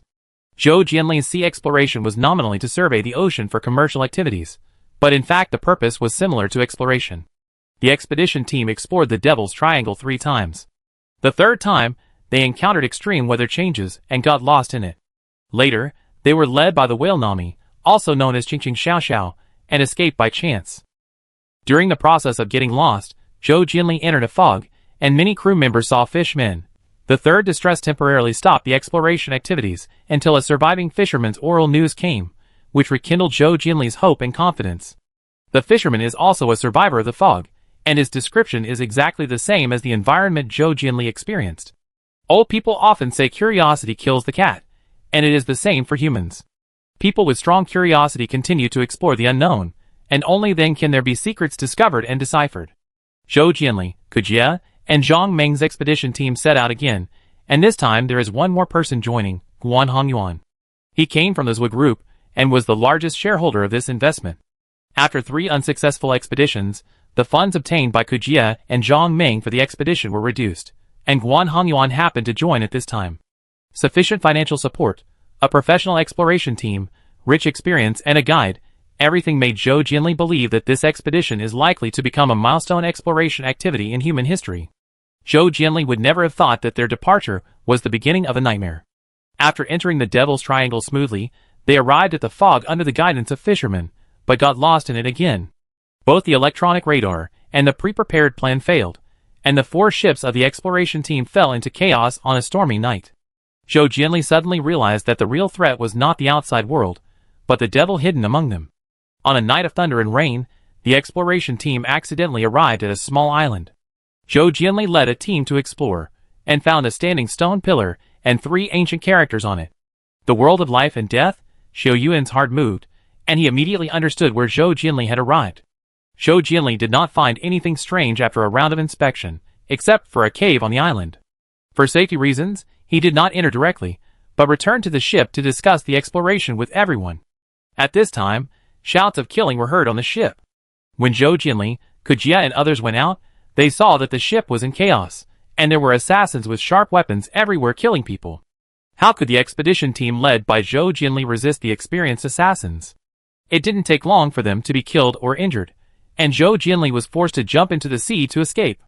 He wanted to swim to the island to hide, but the wind and rain were too strong and the waves were surging, which pushed Zhou Jinli farther and farther. His body drifted farther and farther with the ocean current. Before Zhou Jinli's consciousness disappeared, he felt a strong suction wrapped around his whole body. Zhou Jinli then lost consciousness and woke up on the Qiheng, and several years had passed. Xiao Yuan pondered over his words and estimated that the suction force was the giant clam that swallowed Zhou Jinli, but he couldn't guess how the clam entered the Zhenhai Sea. The ocean is vast and boundless, and the Zhenhai Sea, as a strange place in the mermaid world, hides too many secrets that have not been explored. Perhaps it is a vague area connected to the outside world, otherwise how to explain the giant clam holding Zhou Jinli and appearing there. After finishing his speech, Zhou Jinli sighed. I don't know where the group of thieves came from, but I feel ashamed for harming too many innocent people. Xiao Yuan comforted him. Who can predict natural disasters and man-made disasters? Mr. Zhou, don't blame yourself. Zhou Chaochuan originally stood aside and listened quietly, but he felt more and more that something was wrong. After searching in his mind for a while, he suddenly said, Uncle Zhou, does the Guan Hongyuan you mentioned like to keep a big back hair and have a mole on his chin? Zhou Jinli nodded. Yes, Mr. Guan has an open-minded temperament, because my death is really sad. Zhou Chaochuan looked strange and sad after a while, but Guan Hongyuan is still alive and well, and is the director of the technology department of Hongming Group. Ah! Zhou Jinli's expression became very interesting, stunned, shocked, confused. He blurted out, This is impossible, how could it be? Based on his memory, the killer's methods were neat and cruel, and could not leave any chance for others to survive. With his mind in a mess, Zhou Jinli muttered, Could it be him? Did Guan Hongyuan hide the killer on his ship in advance? Xiao Yuan didn't know much about business people, but Zhou Chaochuan was unlikely to be wrong. If it was really Guan Hongyuan who organized this killing in the deep sea, what was his purpose? Xiao Yuan couldn't help asking, Mr. Zhou, is there anything valuable in the exploration team? Is Guan Hongyuan doing this for it? Zhou Jinli was still immersed in shock and said, No, most of the expedition equipment of the expedition team can be bought, there is no reason for him to do this. Li Xian was sharp and clear, and analyzed, if it's not for valuables, then for this voyage and exploration itself? For example, Guan Hongyuan wants to stop your exploration. Her words made Xiao Yuan's eyes light up. Yes, Xiao Yuan continued with Li Xian's words. Kujia and Zhang Ming are Mr. Zhou's old partners, so there will be no problem. Guan Hongyuan entered temporarily during the last expedition. He must have his purpose. Stopping the expedition team from entering the depths of the fog is the most likely reason. Zhou Jinli knew very little about the mermaid world in the depths of the fog and the 9-story golden crow tree on the sea surface. He had no idea what a magical world it was. Guan Hongyuan. He went to great lengths to stop the expedition team. Did he know what was hidden in the depths of the fog? Even if he didn't know and was just following orders, the forces behind him would most likely know. In order to prevent humans from having any contact with the mermaid world, the more Xiao Yuan thought about it, the more frightened he became. As early as several years ago, someone was secretly acting to cut off the path of humans to the mermaid world. Then the various supernatural events and crude disappearances in the Devil's Triangle may have been caused by human factors. The purpose is clear, just to prevent humans from setting foot in the Devil's Sea. A big net that has been stretched for several years fell, and Xiao Yuan couldn't help but clench his fists. Ren Jichen once said that the area under Hongming Technology Park No. 3 is the area where Mingyin is produced, and Guan Hongyuan is now working in the Hongming Technology Department, and he really wants to be looming on the edge of the water. Could it be Hongming Group? Xiao Yuan asked himself in his heart, how many shameful secrets does Hongming Group hide? He urgently hopes to return to Country A, and Yanjing immediately to personally participate in the process of solving the secrets. Dark clouds appeared on the horizon at some point, and a thunderstorm is about to come quietly. Chapter 517. Country A Daming Port. After nearly a month of sea operations, the Qiheng finally returned to Country A. The moment his footsteps touched the ground, Xiao Yuan felt extremely solid. Humans are land creatures after all, and habits based on instinct can never be changed. Daming Port has been abandoned for a long time since the outbreak of the Night Demon, and it was not until Xiao Yuan and others went out to sea that it was renovated and reopened. The ships from the Goryeo Sejong Corps have been waiting at the port to protect the Jinhai Pearl's safe return to Goryeo. The leaves are green, and the sun is shining. Xiao Yuan took out a wooden box from his bag and gave it to Li Jian, and reminded, the Jinhai Pearl must be kept warm in the wooden box before use, and cannot be exposed to the outside for a long time. Li Jian took the wooden box and responded, I know, to prevent the sea air from dissipating, right? Hee hee. Xiao Yuan smiled and said, Miss Jian is smart, I am too talkative. After a pause, he took out another bead from his pocket, and said in a gentle voice, the sea pearl given to me by Elder Zhongli, you are a water element affinity, and your control ability is still a little lacking. Carrying it with you will enhance your elemental control. The pearl is the size of a fingernail, and is blue in color. When you look at it, you can see a lake in it. Li Jian held the pearl tightly in her palm, with a warm smile in her eyes. I have something to give you too. Xiao Yuan joked, are you going to give me Goryeo's specialty kimchi? Go to hell. She raised her little fist and punched Xiao Yuan in the chest. Then Li Jian took out something. Amulet? Li Jian stood on tiptoe solemnly, and put the amulet on Xiao Yuan's neck. This is the amulet my mother gave me. Remember to wear it all the time. Xiao Yuan was very close to her, so close that he could smell the jasmine scent in Li Jian's hair. His fingers touched the glass-colored amulet, and the corners of his mouth rose. I will always wear it. With Xiao Yuan's assurance, Li Jian felt relieved. She glanced at the Sejong army preparing to set sail in the distance, and her voice became dull. I should go. Xiao Yuan seemed to be blocked in his heart, and he felt a little depressed. Soon, I will go to Goryeo to pick you up after the Night Demon incident is over. Li Jian stopped her steps, and turned her back to Xiao Yuan, so that her expression could not be seen. She was silent for a long time and seemed to want to turn around but suppressed the impulse and said, well, I wait for you. Li Jian's back was beautiful and lonely. I wonder what her life will be like after returning to Goryeo. Xiao Yuan opened his mouth and wanted to call her to say something. His feelings for Li Jian were complicated. He had good feelings and pity for her. She was like a kitten who needed care, and made people want to protect her. Xiao Yuan held the amulet in his hand, feeling lost, and stood under the tree for a long time. Xiaozhong was standing far away, and she came over quietly like a thief after Li Jian left. She looked at Xiao Yuan standing straight, and smiled secretly. Brother Xiao Yuan, don't look at me anymore, I will leave eventually. Xiao Yuan raised his eyebrows and said, what do you know, you little kid? I'm thinking. Seeing him being stubborn, Xiaozhong laughed even louder. Although I'm young, I'm hundreds of years old, and have seen many uncles and aunts in the tribe. They like each other just like you. Xiao Yuan looked at her seriously with a smile and said, don't talk nonsense, I like Xiaowan. Xiaozhong looked puzzled and said, is it strange to like several people at the same time? My second uncle has 3 wives, and he likes them all. Xiao Yuan couldn't explain the love concept of the human world to a mythical beast, so he gave up. The mythological world where Zhe lives is different from country A. In their world, the tradition of polygamy seems to be preserved. Xiao Yuan was annoyed by Xiaozhong's talk, so he could only change the subject. The Goryeo royal family is very uneasy, and I am a little worried about her safety. There have always been many ways to fight for power within the royal family. It is inevitable that Li Jian's achievements will affect the interests of some people. Xiaozhong listened to Xiao Yuan's worries and comforted him. Don't worry, brother Xiao Yuan, Yingying and sister Jian went to Goryeo together. There will be no problem with her. Pei Yingying? The stone spirit of the heart-confusing spirit can protect Li Jian well. Xiao Yuan breathed a sigh of relief, and secretly prayed that everything would go well. Happy to meet, sad to leave. Xiao Yuan didn't like the time of parting, but he had to face it again and again. It was not until the ship of the Sejong army sailed, and slowly disappeared on the sea that Xiao Yuan left with the others. The official who was in charge of receiving Xiao Yuan was named Lang Xing, who was about the same age as Xiao Yuan. Lang Xing had a flat head and acted capable, but he had some disability in his legs and walked with a limp. Xiao Yuan chatted with him for a while, and found out that Lang Xing was actually a retired veteran of the 4th Corps of the Silver Wing Army. During the attack and defense of Sierra City, Lang Xing was seriously injured and hospitalized. After recovering from his injury, he was left with a disability, and could no longer continue to serve, so he obeyed the arrangement to do grassroots work. Lang Xing is now the person in charge of Daming Port Management, responsible for repairs, management, and concurrently the mayor of the town.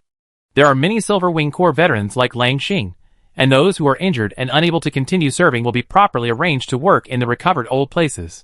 Lang Xing was frank and generous. After learning that he was a comrade of the Silver Wing Corps, he became more enthusiastic and welcomed Xiao Yuan and others to a small town.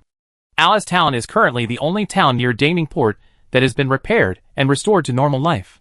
Xiao Yuan sat in the car and drove all the way. Although there were not many pedestrians, it was somewhat popular. It can be seen that Lang Xing has worked hard on the town governance. The street planning is well organized, and the sanitation environment is quite good. The town government is located in the center of the town, and Xiao Yuan and his group settled in the guest house next to the town government. Lang Xing's deputy is called Shi Ming, a thin and small young man. He has a baby face and a very friendly smile. He chatted happily with Xiao Yuan. The dinner prepared by Shi Ming was also very sumptuous. Alice Town is short of vegetables and fruits, but seafood is abundant. Crabs, sea cucumbers, abalone prawns. The rich and delicious food made the people who returned from Daming Hai eat with their mouths full of oil. Lang Xing raised his glass and said, "Brother Xiao Yuan, we are all from the Silver Wing Army. I am so happy to see you here. I toast you a glass." Xiao Yuan clinked glasses with Lang Xing and drank a glass of wine, saying, "Brother Lang Xing, I saw not many pedestrians on the way here, but there were many vehicles. Is it a convoy transporting some supplies?" Lang Xing's face flushed slightly, and it was obvious that he drank too much. Hearing this, he said, "I guess so." Xiao Yuan found his words interesting and asked, "What do you mean by I guess so?" Lang Xing and Shi Ming smiled at each other and explained, "Many of them will deliver supplies according to the requirements of our town, but they are not official people. Alishaozhong is the town closest to the coast. It is a long way from the supply area to here. There are unofficial convoys willing to deliver supplies?" Xiao Yuan's heart moved and said, "Could it be that Brother Lang Xing can pay their high freight?" Lang Xing and Shi Ming's clothes were washed white, and they didn't look like people who could afford the huge sum of money. Chapter 518.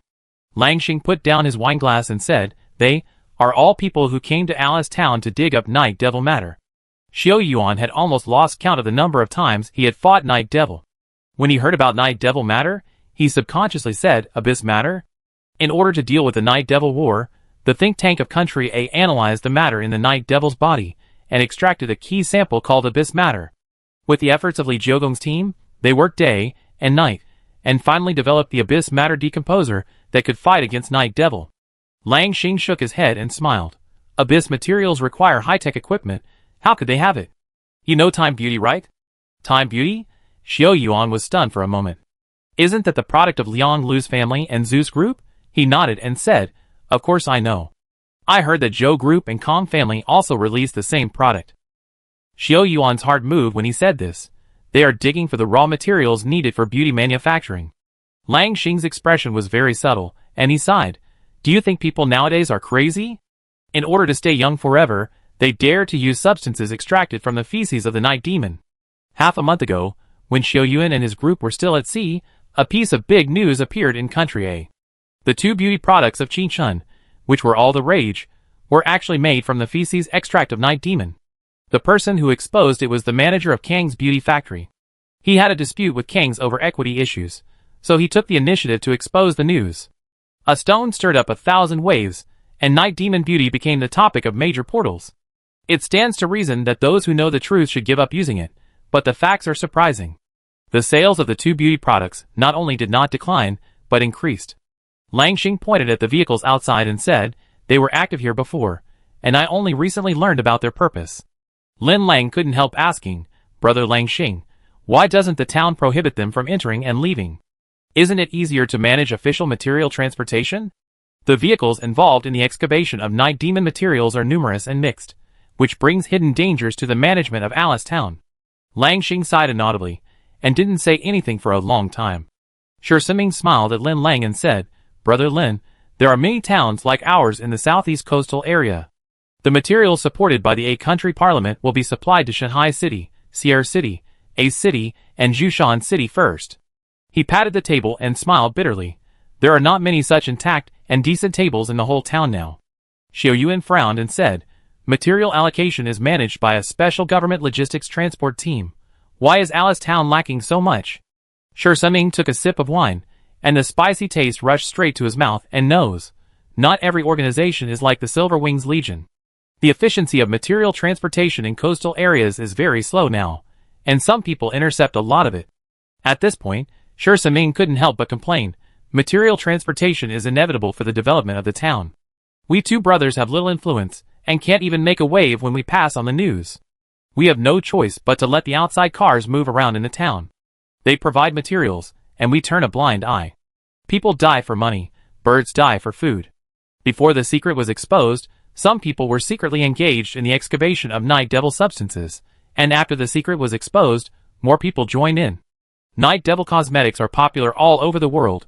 Who wouldn't be jealous of such a profitable business? The night devil substances have become famous on the black market, and their value has increased dozens of times in a short period of time. Now if there is a fermented night devil feces pool in a house, the income brought can be said to be a fortune. Countless excavation teams swarmed in the southeast coastal areas, searching for every possible hiding place, like locusts passing through.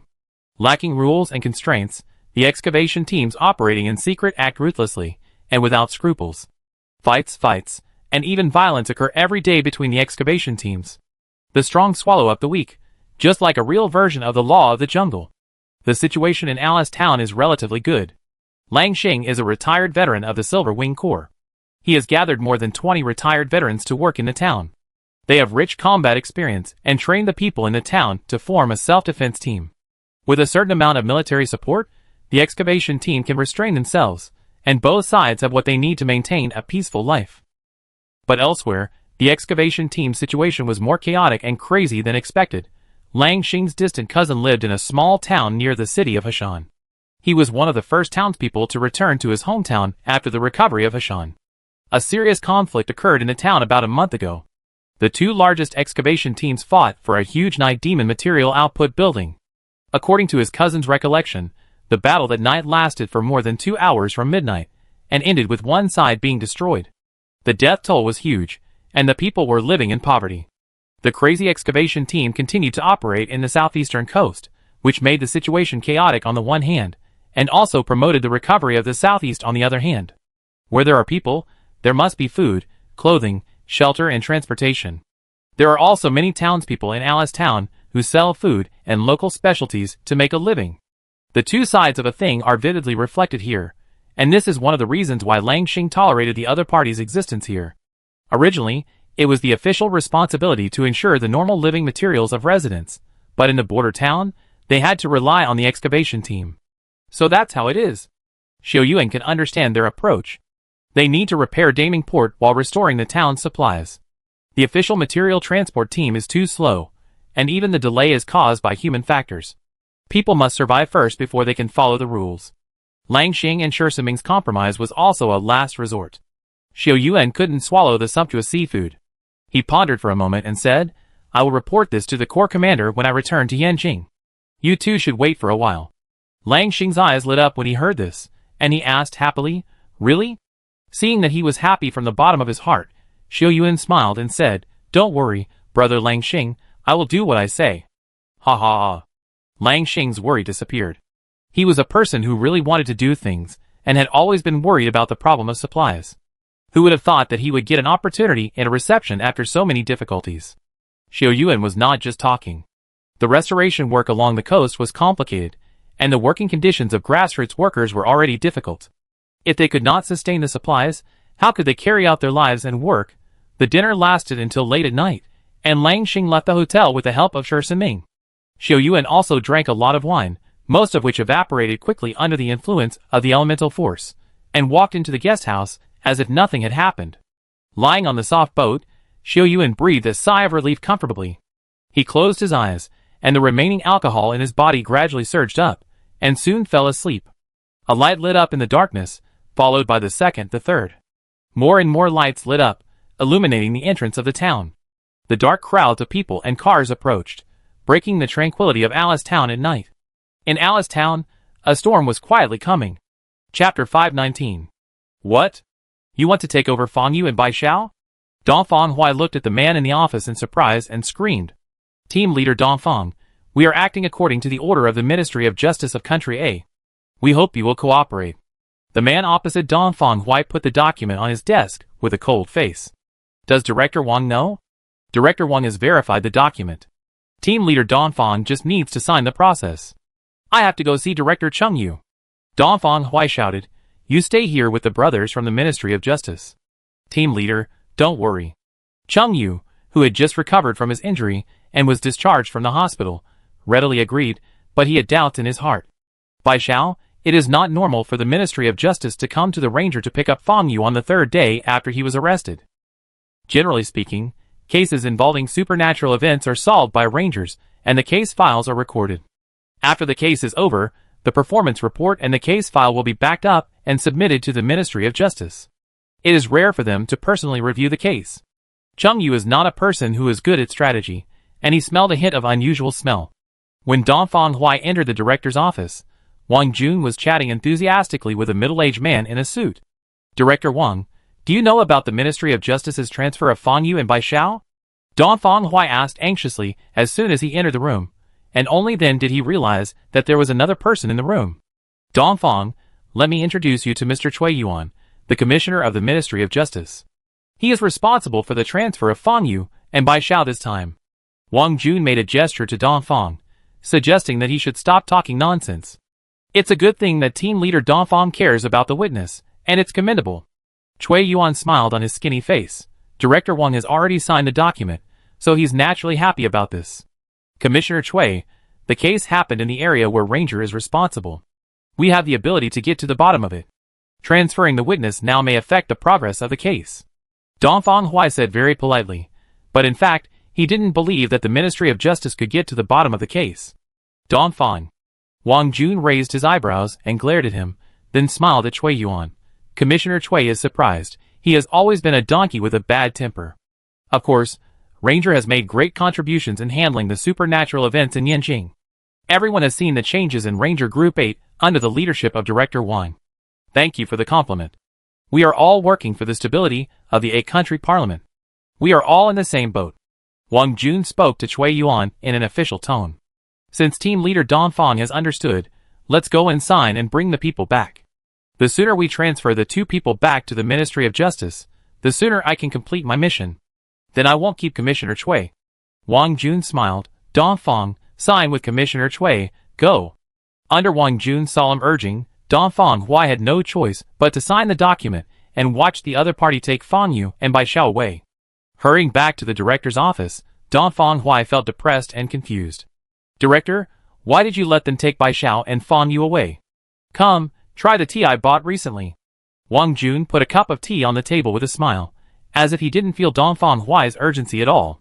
Director Wang, how can I have the heart to drink tea now? Dongfang Hui, a man in his 30s, was as anxious as a young boy. Are you anxious? Wang Jun asked knowingly. No wonder Dongfang Hui was anxious. Bai Xiao and Fang Yu were involved in the Blood Clan, and it was even possible to destroy the Blood Clan's power in Yanjing in one fell swoop. As a result, the witness was taken away just when he had a clue. The document was issued by the Ministry of Justice. Do you think I can get around it? This matter is not as simple as it seems. Wang Jun raised his hand to stop Dongfang Hui from speaking. Rangers are nominally under the jurisdiction of the Ministry of Justice, but don't forget that we are actually a direct department of the 8-country parliament. You mean? I have already informed the 8-country parliament of this matter. There will be corresponding measures the day after tomorrow at the latest. They will ensure the safety of Fang Yu and Bai Xiao. Don't worry. That's good, that's good. Dongfang Hui was most worried about the safety of the 2 people. Now he felt relieved. Director Wang, how is the investigation application for Hongming Group's Lu Qingsong going? It's still under review. Don't worry. Wang Jun took a sip of tea calmly. Why hasn't the investigation we applied for the day before yesterday produced any results yet? Dongfang Hui frowned. Director Wang, tell me the truth, is this matter stuck? You? Wang Jun put down his teacup, and his leisurely expression became serious. Tell me the truth, are you going to investigate this case to the end? Yes. Dongfang Hui answered decisively without a moment's hesitation. You? Wang Jun was so angry at his righteous look that he almost died. This case involves a lot of people. I have already made a report. It is best for us Rangers not to get involved in the things that happened afterwards. Director Wang, I can't let go. Dongfang Hui said in a low voice. The old director died at the hands of the Blood Clan. I must avenge this. Why? Wang Jun could see hatred and persistence in Dongfang Huai's eyes. The death of his mentor, the former ranger director, at the hands of the Blood Clan left a huge shadow on Dongfang Huai, and his obsession was too deep. I will ask my friends in the Ministry of Justice for help. The investigation application will be approved soon, but I will not help you any more after that. Wang Jun made up his mind after a long time. Except for the resources you can mobilize at the headquarters, everything else must rely on yourself. Director Wang, thank you very much. Dongfang Huai stood up and bowed to express his gratitude. It was not easy to get Wang Jun, who was always smooth and never stepped into dangerous situations, to help.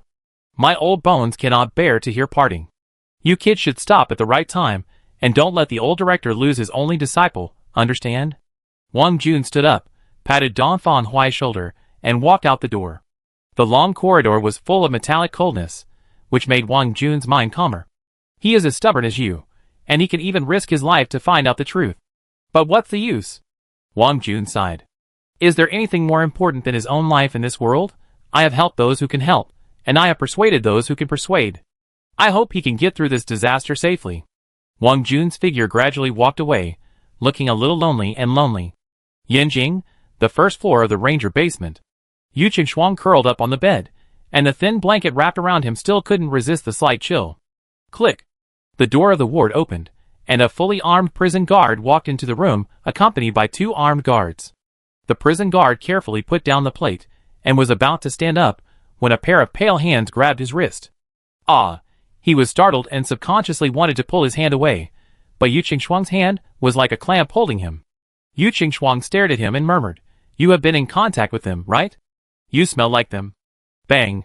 The guards pushed Yu Qingshuang back, and pointed their silver guns at his forehead. If he made any unusual movements again, they would pull the trigger. The prison guard was also scared. He retreated behind the guards with a pale face, and looked at Yu Qingshuang.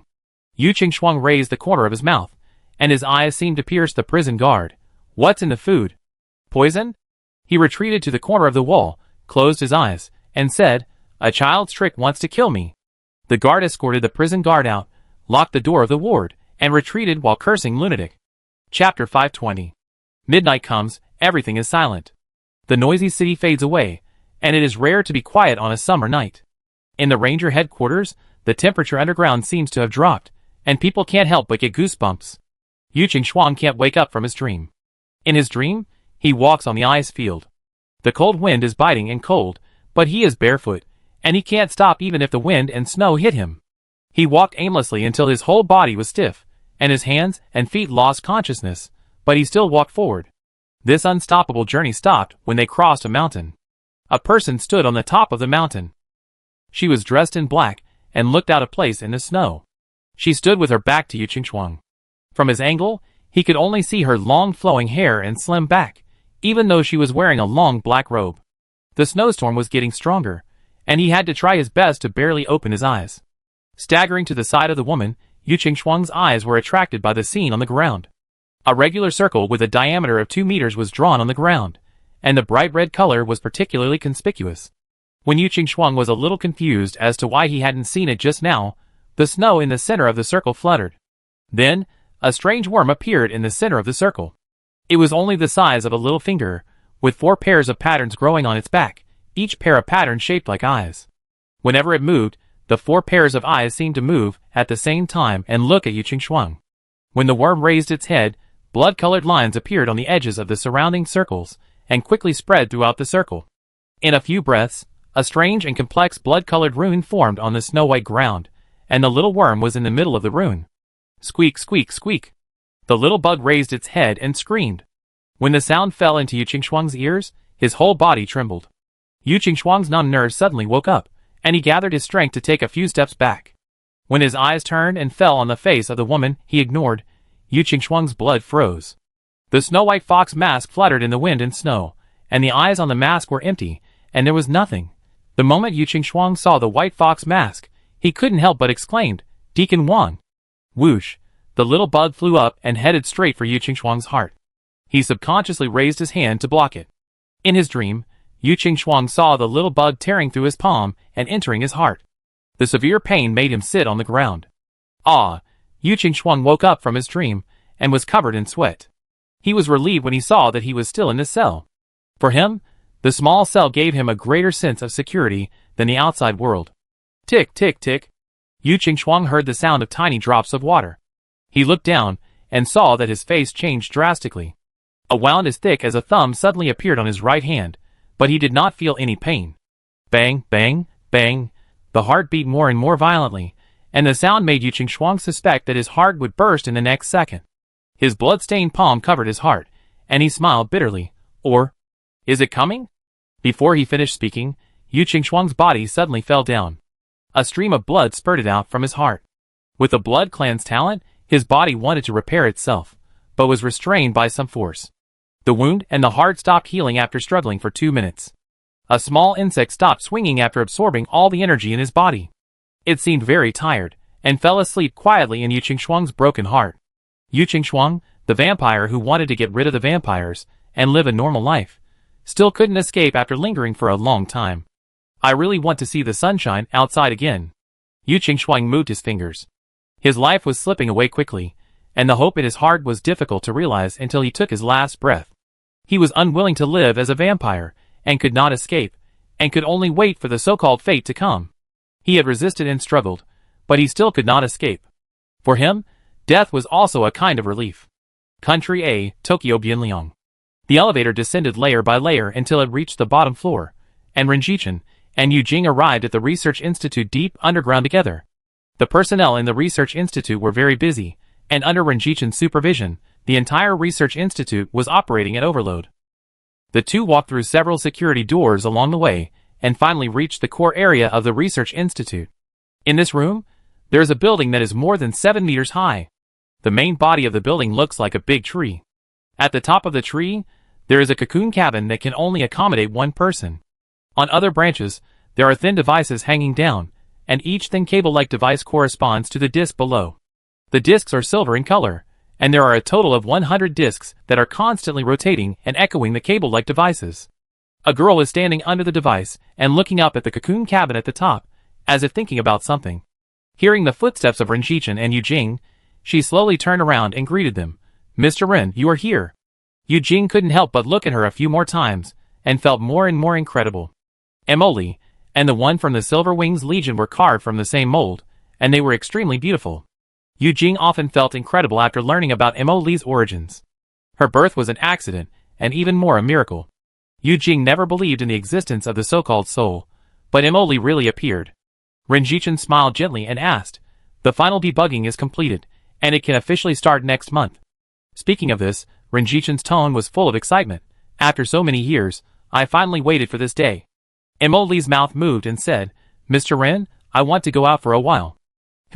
Renjichin still kept smiling, but his eyes were filled with gloom. "It's not peaceful outside recently. What do you want to do?" Emily raised his head and smiled brightly. "I want to see her once, for the last time." The atmosphere became quiet. Yu Jing looked at Renjichin, who was silent, and said, "Ms. Emily, the journey to Yanjing is long, I'm afraid." "Okay." Renjichin waved to Yu Jing, and to Yu Jing's surprise, "Be careful outside, and contact the headquarters immediately if anything happens." Yu Jing was surprised. He knew how important the next month's events were to Renjichin. Renjichin's hope for his wife's resurrection and the entanglement of this life's obsession will all come to an end next month. With Renjichin's extremely controlling personality, it was incredible that he would allow Emily to leave Tokyo Bianliang at this time. Emily was very happy to get the permission, and her eyes curved. "Thank you, Mr. Ren." Renjichin smiled and waved his hand, watching Emily leave happily. Yu Jing couldn't help but say, "Uncle Ren, I'm afraid something will happen when you go to Yanjing." "Why do you?" Renjichin sighed and said, "She can't complete the ceremony with her heart because she has something on her mind. Let the security department protect her secretly. After all, they can only meet once in this life." Including Emily's clones, there are a total of 100 people, and the remaining 99 people have Sun Wan's appearance, but no thinking soul. Only Emily is a unique existence. She is more like a living person. Renjichin looked up at the huge device and slowly clenched his palms. "The moment God descends is when I get what I want, and no one can stop it." Chapter 521. The summer night in Yanjing is particularly refreshing. Sun Wan put down the information brief in her hand, and the corners of her mouth could not help but rise. Lord Yuga lazily lay on the bed and asked, "Where are Xiao Yuan and the others now?"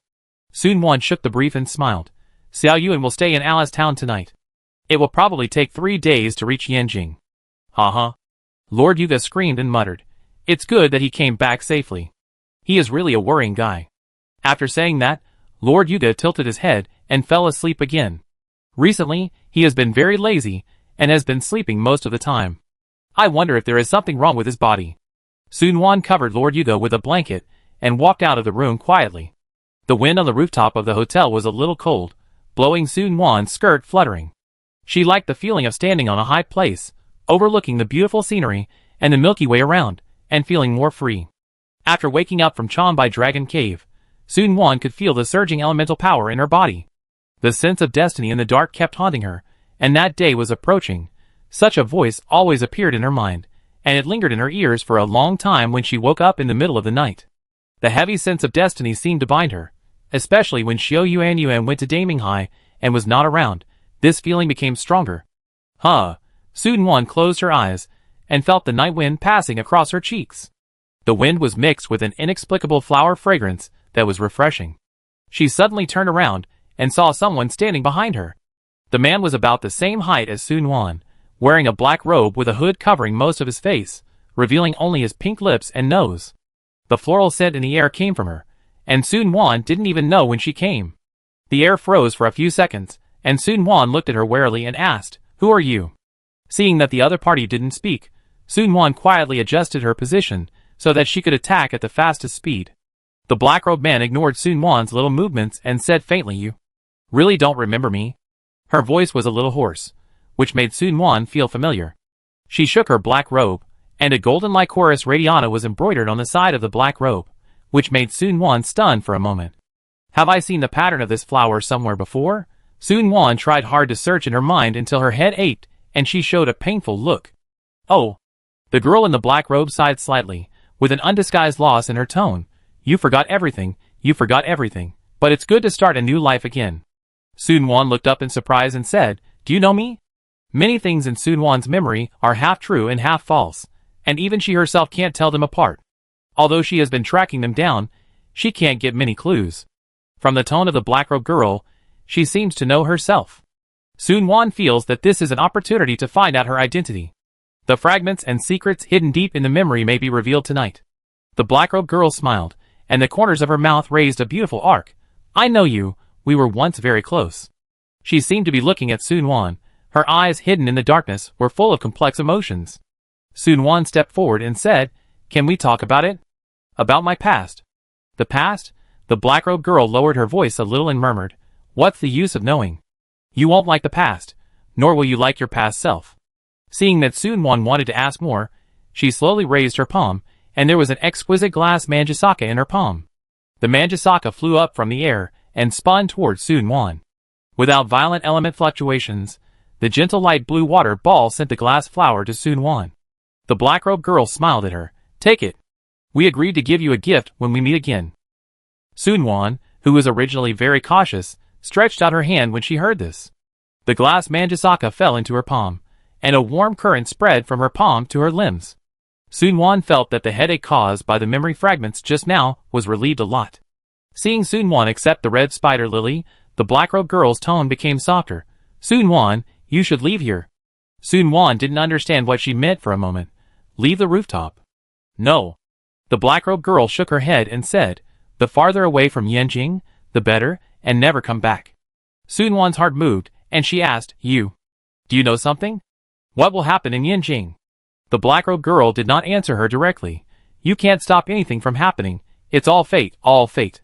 The black robe fluttered around her, and the girl's voice became more and more ethereal.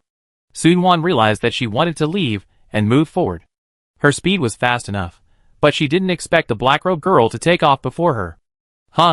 The whistling sound of the wind danced in the night sky. Sun Wan grabbed a corner of the black robe and pulled hard. The black robe fell off the girl, but she flew straight to the edge of the rooftop, her body hanging in the air with her long hair flying. The light was dim, and Sun Wan froze when he vaguely saw the girl's face. Her eyebrows and eyes, her appearance were exactly the same as Sun Wan's. The only difference was the lingering melancholy between her eyebrows. The girl smiled at Sun Wan and said in a clear voice, "Remember my name, Emily." After saying the last sentence to Sun-won, Emily fell from the edge. "Ah!" Sun-won exclaimed and rushed to the edge of the rooftop. When she looked down, she found nothing. Emily, a living person, disappeared in a few seconds. Emily. Who is she? Why does she look exactly like me? Sun-won felt that her whole body was immersed in ice water, and it was freezing cold. She told me that she must know what was going to happen when she left Yanjing. Sun-won secretly regretted that she had missed a good opportunity just now. Her mind was in a mess. Emily looked the same as herself. Could they be twin sisters? Sun-won shook her head to get rid of this conjecture. According to the household registration information and her fragmentary memory fragments, she has been an only child since childhood, although the accuracy of the household registration information needs to be examined. Yanjing is the most important core city of Country A, and it is also the headquarters of Country A's parliament and the federal command center. If Yanjing suffers a major blow, the entire Country A will fall into chaos. Sun-won was still thinking about the cause and effect when Kai Jing called. Sun-won was surprised that Kai Jing had not rested so late, and asked casually, "Xiao Jing, what's the matter so late?" Kai Jing said in a heavy tone, "Nuan, did I disturb your rest?" Sun-won's heart sank when she heard her voice and said, "No, did something happen?" There was silence on the other end of the phone for a while, and then her voice came. Yu Qingshuang, who was imprisoned in the prison of the ranger headquarters, was just found in the cell. Dead. How could it be? Sun-won couldn't help but blurt out, "How did he die?" Kai Jing's side was a bit messy, and you could hear that many people were busy. The specific reason is very complicated. You should come to the ranger headquarters. Team leader Dongfang has something to discuss with you. After hanging up the phone, Sun-won took a deep breath, and an unusual atmosphere began to spread in Yanjing. Thinking of Emily's words, she quickly left the rooftop, but a strange thought arose in her mind. Has it started? Chapter 522. Boom! The sound spread over the whole Alice town, and Xiao Yuan woke up instantly. He dressed quickly and walked out of the door, running into Shi Siming, who was in a hurry. Shi Siming saw him as if he had seen a savior, and shouted loudly, "Captain Xiao, it's bad! It's bad!" Xiao Yuan opened the safety of the anti-gravity maneuvering device and said, "Tell me slowly what's going on outside." Alice town was in chaos at this time, with shouts of killing and calls for help, and flares flying into the sky from time to time, making the town a mess. Shi Siming said urgently, "Several excavation teams should unite and rush into the town and kill anyone they see. There are more than 70 of them, and the security team can hardly hold them back." More than 70 people? An excavation team usually has about 10 people, and those with more than 20 people are considered larger. What did the other side want to do by gathering more than 70 people? Xiao Yuan's mind raced, and he felt that something was wrong. However, there were shouts of killing outside, and saving people was the most important thing now. Xiao Yuan called out to Qi Ming, Lin Lang, Xian Mao, Gu Jia, and Pang Fei, who came out of the room and ran towards the direction where the battle was most intense. As for Xiao Zheng, she stayed behind to take care of Zhou Jinli and the others. After all, they were ordinary people who were powerless. Boom! Boom! Xiao Yuan flew up from the courtyard wall, and 2 incendiary bombs exploded not far away. The incendiary bombs should be specially made. In addition to the strong flames, they can also release billowing black smoke to spread. The black smoke filled the town and blocked the vision, making the Alice town at night even more chaotic. In an old house, the mother and daughter who depended on each other were pulled out by the diggers, and their clothes were torn with a hiss. The digger's eyes turned red as he looked at the woman's white skin, and he rushed forward with a strange cry. The steel knife in his hand was still covered with blood, like a wild beast in heat. Before they broke up with Alice Town, they could still maintain restraint, but now they took the initiative to attack, which was completely out of touch with history, and acted perversely and cruelly. Swish! A silver light flashed, and the dark silver knife slashed across the digger's neck, and Xiao Yuan killed the big man cleanly and neatly. The scarlet blood fell on the mother and daughter, scaring them to cry and scream. He took off his cloak and put it on the woman, and whispered, "Hurry back to the house, and find a place to hide. Don't come out if the shouting and killing outside don't stop." After that, he didn't care about the reactions of the 2 people, and walked out of the yard and closed the door. Woo, woo, woo! Alice sounded the alarm and saw from a distance that the diggers were holding sharp weapons, and killing Xiao Yuan without holding back. He flew into the air and rushed along the roof of the town to the east, and saw a convoy from a distance. The convoy lined up in a long queue of more than 10 meters, surrounded by a dark crowd of people. They were all holding sharp blades, and some were even holding guns. There was a car in the middle of the crowd that was particularly eye-catching. The man in the car had white hair and was wearing gold and silver, looking very majestic. In his arms was a young girl. The girl had a hot and slender figure, wavy hair, and charming eyes. His eyes stayed on her for only a second before he looked away with a frown. He roughly estimated that the number of the other party was no less than 100, not including the diggers scattered in the town. Sure, Sinming's information is wrong. Xian Mao and Qi Ming are by Xiao Yuan's side now, and the other three have gone to other directions to organize the military and civilians in the town to fight against the diggers. The other party has guns in hand, and he and Qi Ming can still say that they have elemental power to protect themselves. But Xian Mao's wind elemental power is not well controlled, and if he is hit by a stray bullet, his life will be in danger. He thought quickly, and a plan took shape in his mind. Xiao Yuan whispered to the two of them, and then stopped procrastinating. He would never hesitate after making a plan. Whoosh! A bright flare rose in the sky and lit up above the convoy. When the advancing convoy was attracted by it, two sounds of breaking wind were heard in front. Then a figure fell from the sky and rushed towards the convoy. He was the tall and strong Qi Ming, holding a silver knife and a white shield.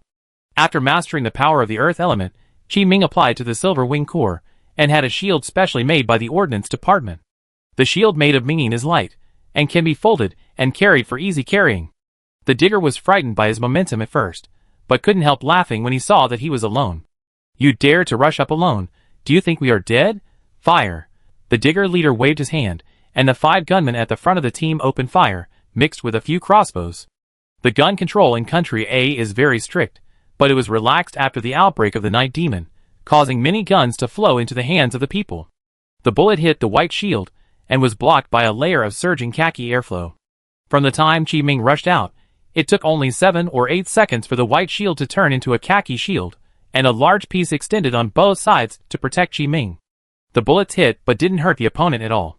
The little leader couldn't help but swallow his saliva secretly. Element affinity? I had only heard of the reputation of element affinity before, but I didn't expect it to be so terrifying. Bang! Qi Ming hit the people in front of him heavily, knocking down the digger thugs who were blocking in front, and Ming's knife swung and injured 4 people instantly. The tight formation became chaotic because of Qi Ming's attack. Many people crowded forward to support, while the people in front retreated and pushed each other in chaos. The white-haired man snorted coldly, and picked up the special spear beside him. The spear was smooth and cold, and it felt great in his hand. He took the gun and aimed it in one go, pulling the trigger in an instant. Boom! The huge recoil of the spear almost made the man lose his balance. This gun, which was specially used to deal with elemental affinity, was extremely powerful. It was indeed a weapon that cost a lot of money to make. I always thought it was flashy and useless. After all, what kind of capable people could there be in a border town? As luck would have it, he took a business and asked them to attack the town at night, which just came in handy. Attacking Alice Town is very dangerous. Once the authorities know about it and investigate, they will be beheaded. However, the other party's reward is too generous, so generous that the money from completing this order is enough for him to spend in 2 lifetimes. Under the temptation of huge rewards, he still chose to take the risk. After success, he can retire and stay away from the daily fighting. He stared at Qi Ming, waiting for him to be shot through the chest. Qi Ming was still charging in the crowd, and suddenly felt that danger was approaching. The experience and intuition of walking on the edge of life and death for hundreds of times saved him. Qi Ming slightly turned his body to block the white shield in front of him. The silver bullet hit the white shield, and the powerful impact broke the earth element right on the white shield. Qi Ming's body flew backwards, and it was unknown whether he was dead or alive. Whoosh! Just when the white-haired man and others focused their attention on Qi Ming, a figure jumped out from the roof on the other side. Xiao Yuan's feet were entangled with a green airflow, and he used a mobile device to kill him. He stretched out his arms like a strange bird, and with the help of the Xinmao wind element, he was like an arrow from a string, and instantly appeared in front of the white-haired man. The long sword was raised, the attack was fierce, and the flame stretched for several meters, and cut through the night sky, opening the prelude to the counterattack. Kill! Chapter 523. The white-haired man focused all his energy on Qi Ming, and was completely unaware of Xiao Yuan's surprise attack. 3 meters away, he could feel the heat and destructive power of the flame on the blade. The man subconsciously raised his spear, aimed at Xiao Yuan's head, and pulled the trigger to force him back. Boom! sparks flew, and the silver bullet hit the white shield that appeared out of thin air and reflected into the sky.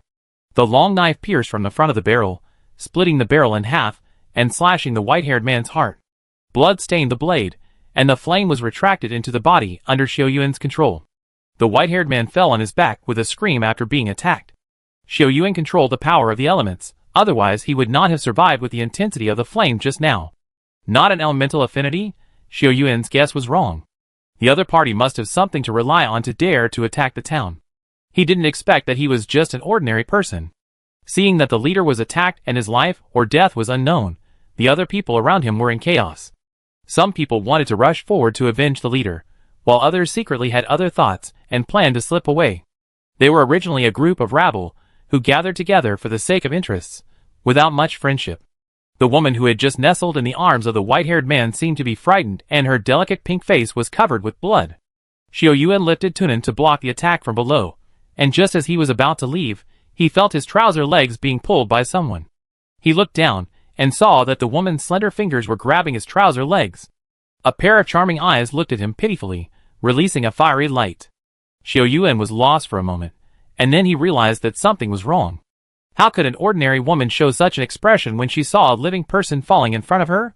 Xiao Yuan paused for only a few seconds, and when he woke up, the attacks from all directions were in front of him. He swung his knife to knock away 2 crossbow arrows, and activated the maneuvering device. Whoosh!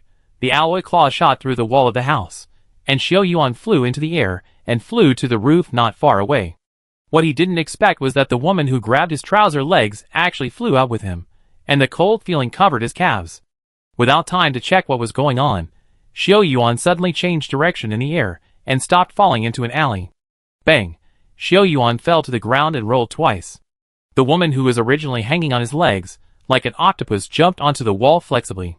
She licked her scarlet lips and giggled. "It's great to wake up from my charms so quickly, but can you still run?"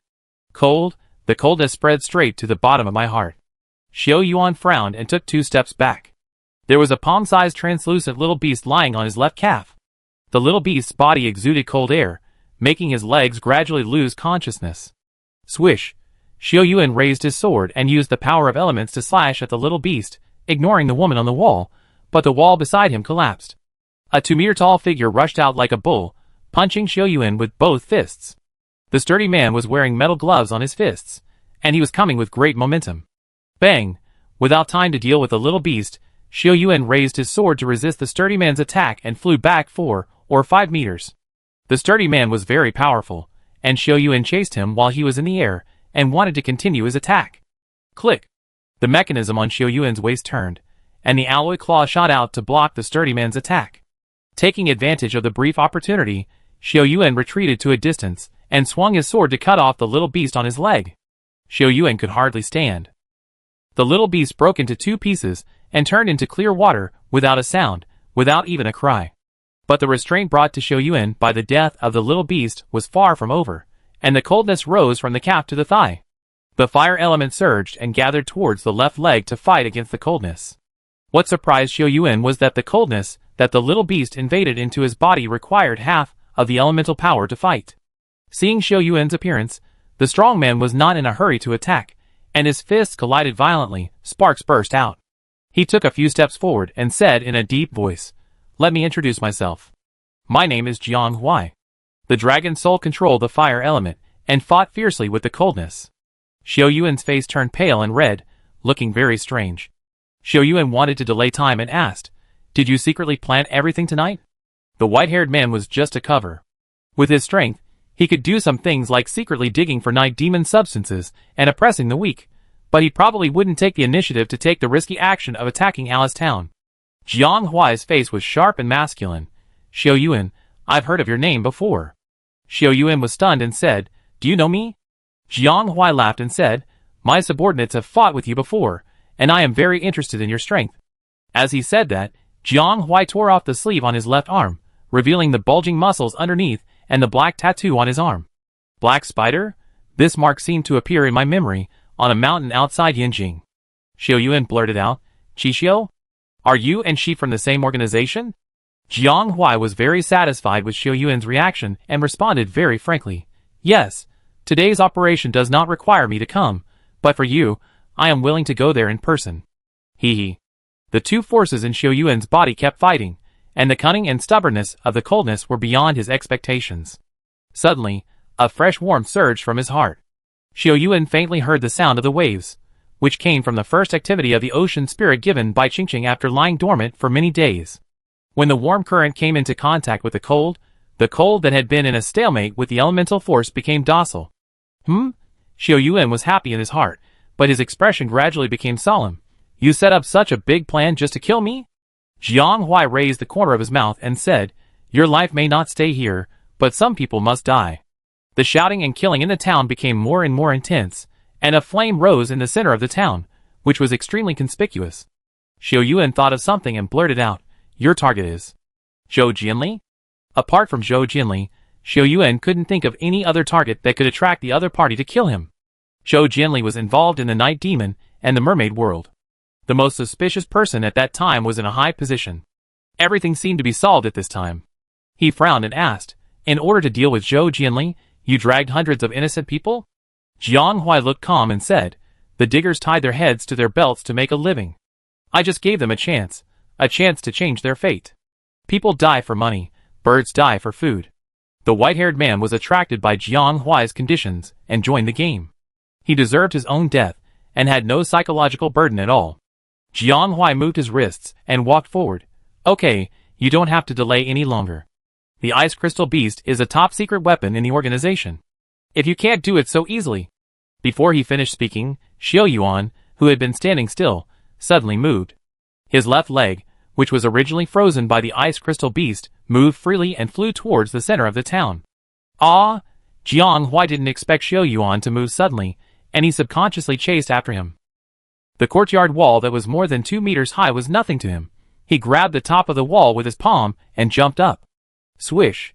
A flash of cold light rushed straight to Jiang Huai's neck, and Xiao Yuan, who climbed over the high wall but hid behind, made a strange and tricky move, and his move was a killing move. Chapter 524. Clang! Jiang Huai reacted very quickly, stretched out his hand to block the silver knife, and fell from the wall. He and Xiao Yuan fell into a courtyard and fought. The earth element surged and solidified into a huge fist along the silver gloves. Both fists fell on Xiao Yuan. Xiao Yuan was hit in the chest, and 2 nen flew out and shot at Jiang Huai. Bang! Xiao Yuan flew backwards and hit the courtyard wall, shaking it into dust. Jiang Huai was also in trouble because 2 nen cut his arm, and blood splattered on the spot. Jiang Huai was not angry when he saw the blood, but laughed and rushed forward again. After more than 10 moves, seeing that his fists and feet could not defeat Xiao Yuan, Jiang Huai used all his elemental power to attack. The rising flames collided with the huge khaki boxing gloves, and the airflow fluctuations made the hair of both of them stand on end. Bang, bang, bang!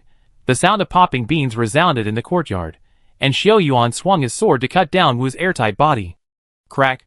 There was a burst under his feet, and then the ground under Xiao Yuan's feet suddenly collapsed. When Xiao Yuan reacted, he found that not only his body, but the ground of the entire yard was cracked. The ground in the yard of more than 30 square meters was all broken, and the palm-sized pieces of soil were surging as if alive. Hey! Jiang Huai roared, veins popped in his arms, and his boxing gloves made a buzzing sound. The broken soil on the ground flew up into the air at the same time, gathered above Jiang Huai's head, and the dense soil pieces began to spin. Jiang Huai's elemental control power has reached this level, and he can control the surrounding land with extraordinary power. Xiao Yuan looked at the gradually rotating earth block and also exerted his full strength. Unlike Jiang Huai's big and powerful moves, Xiao Yuan's dark silver knife was covered with a layer of flames. After the elemental control power reached a higher level, the same elemental power could have greater power in his hands. Clang! The dark silver knife slashed on a rotating earth block, making a sound of metal clashing. The flames burned the earth block into powder, and then the thousands of earth blocks above Jiang Huai's head rushed towards him. In the courtyard, only flames were seen rolling, and groups of earth yellow powder were left around Xiao Yuan. Gradually, the powder surrounding Xiao Yuan wrapped him into a huge earth cocoon. From the outside, only the sound of collision and occasional sparks could be heard.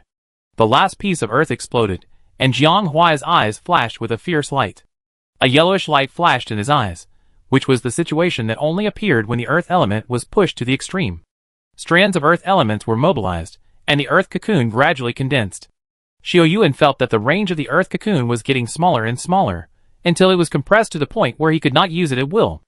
Jiang Huai actually wanted to trap him to death in the earth cocoon, and he pushed with all his strength. Huh! Fire rose around Xiao Yuan, and the dragon soul mobilized more and more flames to resist the compression of the earth element. The originally contracted earth element and soil gradually became stiff due to the high temperature, and they were at a stalemate. Jiang Huai's forehead was covered with sweat. Since he awakened the elements, he had never met anyone who could confront him head-on. All the elemental power was drawn out, and a crisp crackling sound came from the earth cocoon. As time went by, Jiang Huai's face became paler and paler, until the flame inside the earth cocoon suddenly went out. It's over? Jiang Huai's move will turn the earth element inside the earth cocoon into thousands of sharp earth blades. If Xiao Yuan can't resist it, he will turn into a pool of blood. He was delighted to see the flame inside go out, and the sweat on his body evaporated and rose under the heat. Crack, crack. A crack appeared in the middle of the earth cocoon, and then cracked. Jiang Huai's eyelids jumped, and he didn't dare to relax to maintain the remaining earth element until he smashed the earth cocoon with one fist. The soil shattered and fell, revealing Xiao Yuan's scarlet eyes. The flames ignited again, completely shattering the soil pupa. Xiao Yuan stabbed Jiang Huai in the chest with a sword in the flames. Puff! The fire element entered Jiang Huai's body, and he flew backwards, with most of his clothes shattered. He relied on his strong body and the remaining earth element to resist most of the power, but was still seriously injured by the remaining power. The blood evaporated before it was spit out of his mouth, and the fire element contained in Xiao Yuan's sword began to wreak havoc in his body. Sand.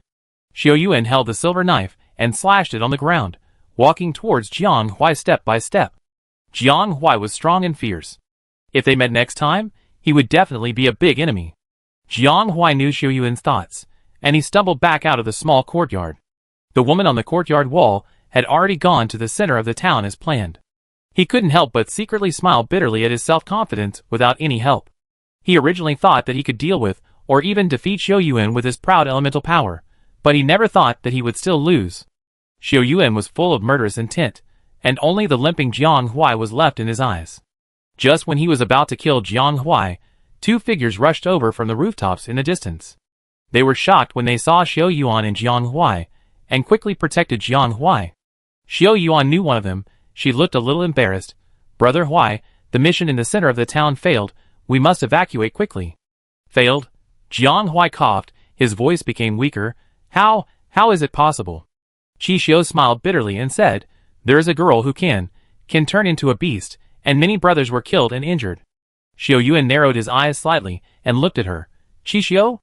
Qi Xiu didn't want to reminisce with Xiao Yuan. She knew how strong Jiang Huai was. If even Jiang Huai was defeated, how terrifying must Xiao Yuan be? You know, Jiang Huai is the second in command of the Black Spider Society, and a warrior known for his martial arts. It's only been half a year since he fought Xiao Yuan last time. How could he grow so fast? Qi Xiu looked at Xiao Yuan in fear, and she and another person grabbed Jiang Huai's arm and quickly evacuated. It wasn't until they left Xiao Yuan's sight that they breathed a sigh of relief and gave the retreat signal. Xiao Yuan stared at the other party and took 2 steps back, leaning against the wall. He didn't want to let Jiang Huai go, but the consumption of elemental power and physical strength was too great. He could defeat Jiang Huai, but it would not be easy. Under the attack of thousands of earth blades, Xiao Yuan had more than a dozen wounds on his body. The wounds attacked by elemental power will have some elemental power entering the body. The reason why Jiang Huai was so weak was because the fire element entered his body and disrupted his internal balance. It took Xiao Yuan a few minutes to recover, put away his weapons, and walk towards the town. He was now exhausted and could not use the anti-gravity maneuvering device. The shouts and screams in Alice Town gradually faded away. Xiao Yuan subdued 3 or 5 diggers while walking on the road. The fire in the center of the town had spread far away, and many people were fetching water to put out the fire. At this time, in the courtyard of the guest house next to the town government, Xiao Zheng had just changed back to human form and changed clothes. The Black Spider Society's strategy was clever. First, they incited the diggers to attack the town, and then took advantage of the situation to attack. Jiang Huai personally took charge to contain Xiao Yuan. The strongest combat force was missing, so this plan should be foolproof. Unfortunately, they ignored Xiao Zheng's existence. Xiao Zheng was born with the power of a divine beast that could transform into a human form to fight. One person was as powerful as more than a dozen people. When the Black Spider Society launched a large-scale attack, she joined forces with the security team to resist the enemy and showed her divine power. Qixio and others suffered a great loss at the hands of Xiao Zheng. Chapter 525. Bang! The courtyard door was suddenly slammed open, and Lang Xing, covered in burning dust, rushed in. He was relieved when he saw that everyone in the courtyard was safe, and said, "Everyone, have you seen Captain Xiao Yuan?" Xiao Zheng stepped forward quickly and said, "Brother Xiao Yuan has led the people out. How is the situation outside, Mayor Lang?" Lang Xing looked miserable enough. As the mayor, he had always led the guard team to resist the enemy and organize the people to protect themselves. Hearing Xiao Zheng's words, Lang Xing said in a steady tone, "Most of them have been wiped out, and a small number are still roaming around. Now the main thing is to put out the fire." Zhou Chachuan was originally supporting Zhou Jinli. Hearing this, he walked out of the crowd and said, "Brother Zhai and I will help everyone put out the fire." Lang Xing nodded, and was about to speak when he heard footsteps outside. Xiao Yuan walked in quickly. Xiao Zheng couldn't help laughing when she saw Xiao Yuan's appearance. He looked really miserable now. The clothes on his body were covered with black ash. They were burned so black that it was almost impossible to see his original appearance. His face was also black and white, and it was barely recognizable as Xiao Yuan. Xiao Zheng stepped forward quickly and said with a smile, "Brother Xiao Yuan, why are you in such a mess?" Xiao Yuan was stunned for a moment and said, "It's just a rage. Is Mr. Zhou okay?" As he said that, Xiao Yuan looked into the courtyard and his eyes lit up when he saw Zhou Jinli. Zhou Jinli coughed twice and walked up with the support of Zhou Fengwei, saying, "I'm fine, Miss Xiao Zheng was just very brave." It took him a long time to come up with 2 words to describe it. After all, it was unbelievable to see Xiao Zheng transformed into a monster. "Oh!" Xiao Yuan walked quickly, and when he arrived in front of Zhou Jinli, he spoke softly, "I'm relieved that Mr. Zhou is fine." Swoosh! Unexpectedly, a knife went straight to Zhou Jinli's heart. No one expected Xiao Yuan to attack at this time. He used all his strength in his hands, and was about to kill Zhou Jinli. A slender hand blocked Xiao Yuan's attack, and clamped Xiao Yuan's hand tightly. Xiao Zheng blinked playfully and whispered, "I was wondering why Brother Xiao Yuan suddenly smelled of rouge and powder. Could it be that he took advantage of the rescue time to secretly meet the girl?" Zhou Jinli stepped back repeatedly as if awakened from a dream, pointing at Xiao Yuan and saying in surprise, You are not Xiao Yuan?" Chuckles. Xiao Yuan suddenly laughed, and a layer of grease appeared on his slippery skin when he stepped back. Xiao Zheng stood between him and Zhou Jinli and asked, "Who is it? Why are you playing tricks?" Xiao Yuan's originally clear voice became soft and charming, and his appearance was extremely strange. He looked at Zhou Jinli hiding in the crowd with pity. "Mr. Zhou, you are lucky, but people's luck will not always be so good. If you can avoid this time, there will be the next time." After saying that, Xiao Yuan showed a charming smile and flew away from the wall. Fearing that the other party had a backup plan, Xiao Zheng did not dare to chase him, but stayed in the courtyard to protect Zhou Jinli. She also understood that the other party had gone through such a big circle, and even pretended to be Xiao Yuan just to kill Zhou Jinli. Unfortunately, the first wave of killing was blocked by Xiao Zheng, and the second wave of pretenders also made her suspicious because of the smell, so she finally saved Zhou Jinli. It was not until the flames were mostly subsided that Xiao Yuan slowly walked into the courtyard. When he stepped into the courtyard, everyone in the courtyard looked at him with suspicion and distrust. Xiao Yuan raised his eyebrows and said, "Why are you looking at me like that?" Zhou Jinli subconsciously took 2 steps back. The assassination by the fake Xiao Yuan was still vivid in his mind, and he dared not be careless. Xiao Zheng walked up suspiciously, and sniffed around Xiao Yuan, making Xiao Yuan feel uncomfortable. "Paw!" Xiao Zheng clapped her hands and breathed a sigh of relief. "No problem, it's the real brother Xiao Yuan." Xiao Yuan was confused by her and said with a smile, "Who can tell me what's going on?" 7 or 8 minutes later, Xiao Yuan sat on a wooden chair in the yard to rest and learn everything. It was beyond Xiao Yuan's expectation that someone could turn into his appearance. After thinking about it, Xiao Yuan couldn't remember that he had ever seen such an opponent. Could it be her? There was a woman when he and Jiang Hui fought, but she was not seen when they decided the winner. The Black Spider Society's plan was so sophisticated that it was linked together.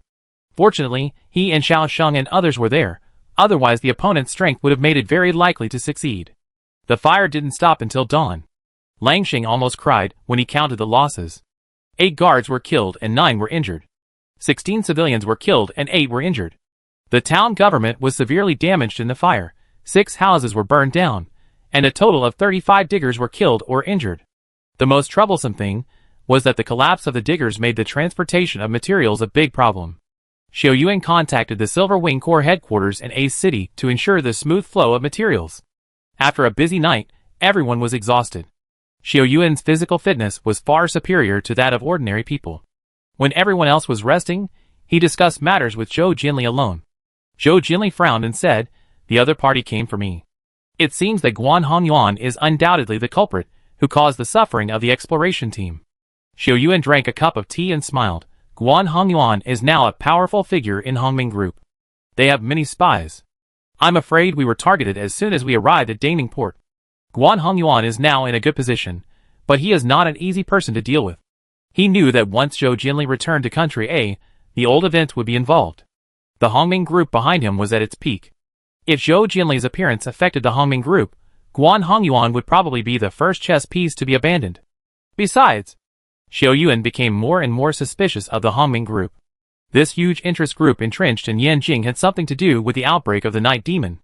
Under the Hongming No. 3 Science and Technology Park, which has never been open to the public, is buried the priest's temple left by the Lihua country. When the soul-calming jade returns to the priest's hall, the Night Demon rebellion will officially end. But will everything really go so smoothly? The big network that has been woven with great effort affects Country A, and even Blue Star. The people who planned all this will definitely not let them get what they want. A game that concerns everyone's future is unfolding. Will they win? It was already noon when Xiao Yuan walked out of the room. He stretched his muscles and felt a little tired. Zhou Jinli will go back to Yanjing with him directly. He has a clear distinction between the importance of things. Although he missed his father whom he had not seen for several years, as long as Guan Hongyuan's problem was not resolved, his crisis would not be resolved and it might affect Mr. Zhou Shen. Lying on the bed, Xiao Yuan tossed and turned for a long time before falling asleep. In his dream, he saw Sun Wan, whom he missed day and night. She stood in the sun and smiled at him. Her smile was warm, just like the warm spring sun that makes people feel peaceful. A gust of wind blew past her, and she gradually went away. No matter how Xiao Yuan called, she would never look back and leave him a familiar back. Chapter 526. Ding! Xiaomin held the metal rod and gently inserted it into the tiny hole of the transparent protective cover. The metal rod made a crisp sound when it touched the bug and was ejected. She put away the metal rod and sealed the protective cover, saying, "We found it from the heart of Yu Qingxuang's body.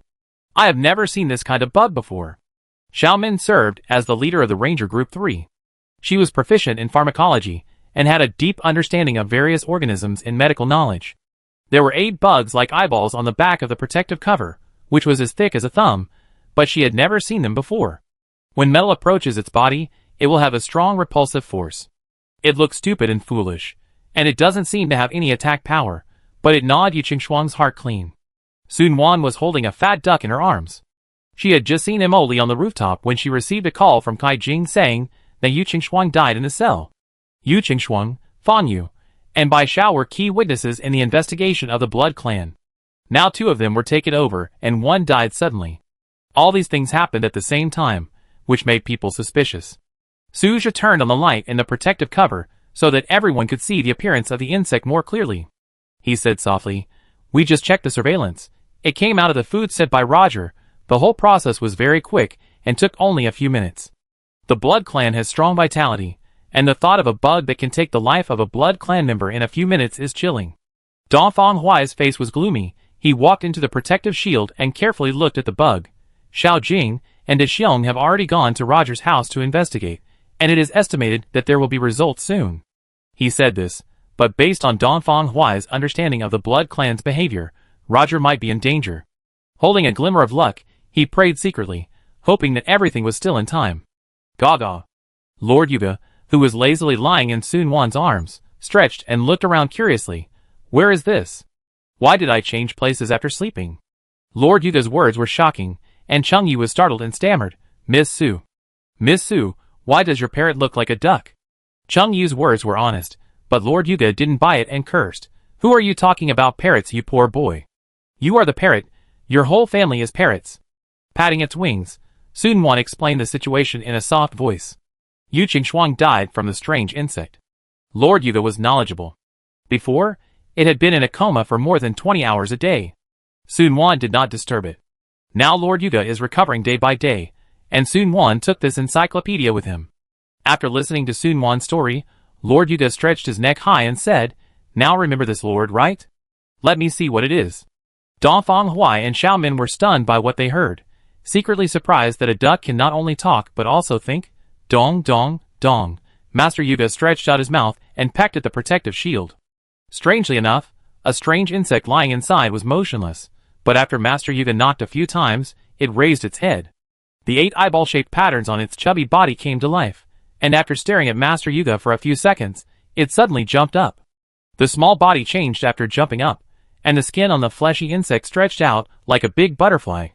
In the end, it actually filled the space inside the protective shield, and tiny holes on the inner wall could be clearly seen sucking food continuously. Lord Yuga looked at it for a while, and nodded, knowing what was going on. Seeing that everyone else was looking at him, he knew that the opportunity to show off had come again, so he held his head high and looked very proud. Sun Quan knew that the matter was done by looking at its appearance, and asked softly, "Lord Yuga, do you recognize this insect?" Lord Yuga was waiting for this sentence, and said, "It's just an 8-eyed poisonous insect, sir. I will kill it one by one." "One by one?" Chung Yu grinned and couldn't help saying, "You are just a duck. How dare you brag? It can even kill vampires." As soon as he spoke, Lord Yuga became unhappy. "Scumbag, since you don't believe it, why not open the protective cover and see if I will eat it?" Dongfang Huai grabbed Chung Yu and told him not to speak, walked up and said with a smile, "Lord Yuga. Lord, please tell me the origin of the 8-eyed poisonous insect."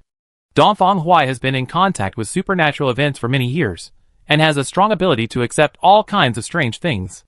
Lord Yuga looks like an ugly fat duck, but he can recognize the origin of the poisonous insect at a glance, which must be extraordinary. Lord Yuga was in a good mood after receiving the compliment, and said, "The body of this 8-eyed poisonous insect is just an ordinary tropical poisonous insect. Take 100 of them, and put them in a jar. After 100 days, when they have killed each other and only one is left, take it out." Xiaomin frowned slightly and said, "What you said is very similar to raising a goo." Lord Yuga nodded and pointed at the poisonous insect in the protective shield. The remaining poisonous insect must be fed with the blood of the vampires. It must be fed with fresh blood and flesh on the 1st and 15th day of every month. It will take 8 months to complete. It smacked its lips. When it officially comes out, it needs to feed on the hearts of living people. The younger the better. Chung Yu got goosebumps all over his body when he heard this, and when he looked at the silly bug, he couldn't help but feel a chill on his back. How much blood and life did it take to get to this point? Dongfang Huai listened attentively and continued to ask, "Is there any way to use it to find its owner?" Lord Yuga pondered for a while and said, "Yes, but the method is complicated and may not guarantee success." "Oh?" Dongfang Huai showed a happy expression and said hurriedly, "It's always good to have a chance. Please tell us the method, Lord Yuga, so we can try it." The method, Lord Yuga said, was indeed complicated and required several days of preparation. Despite this, Dongfang Huai and others were still actively preparing. If they could rely on the 8-eyed poisonous insects to find the source of the owner, they would definitely be able to deal a heavy blow to the Blood Clan. The mountain wind was howling, and the moon and stars were sparse. Shirley walked out of the cave, with a warm halo lingering all over her body. She was like the focus under the night sky. Wei-Yin was standing on a huge rock to keep watch. He turned around when he heard the sound.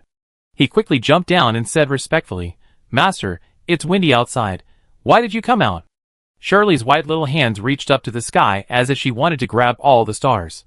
She curled her lips and said, "My strength has recovered by half. It's time to set off." Wei-Yin's body trembled and his head lowered even more. He understood what Shirley meant by set off. A gamble would unfold between her and humans. The closer you get to Shirley, the harder it is to understand her. She is the culprit who caused the disaster on Blue Star, but she talks innocently all day long. Only when she is angered or talking about serious matters will she show her side, as the leader of the Night Demon. Sometimes Wei-Yin thinks that if it weren't for the goal she mentioned, maybe Shirley could coexist peacefully with humans.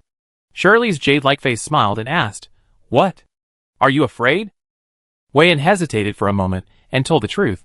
"It's not fear, but the thought of facing the old people makes me feel mixed emotions." Hee. Shirley didn't get angry but laughed.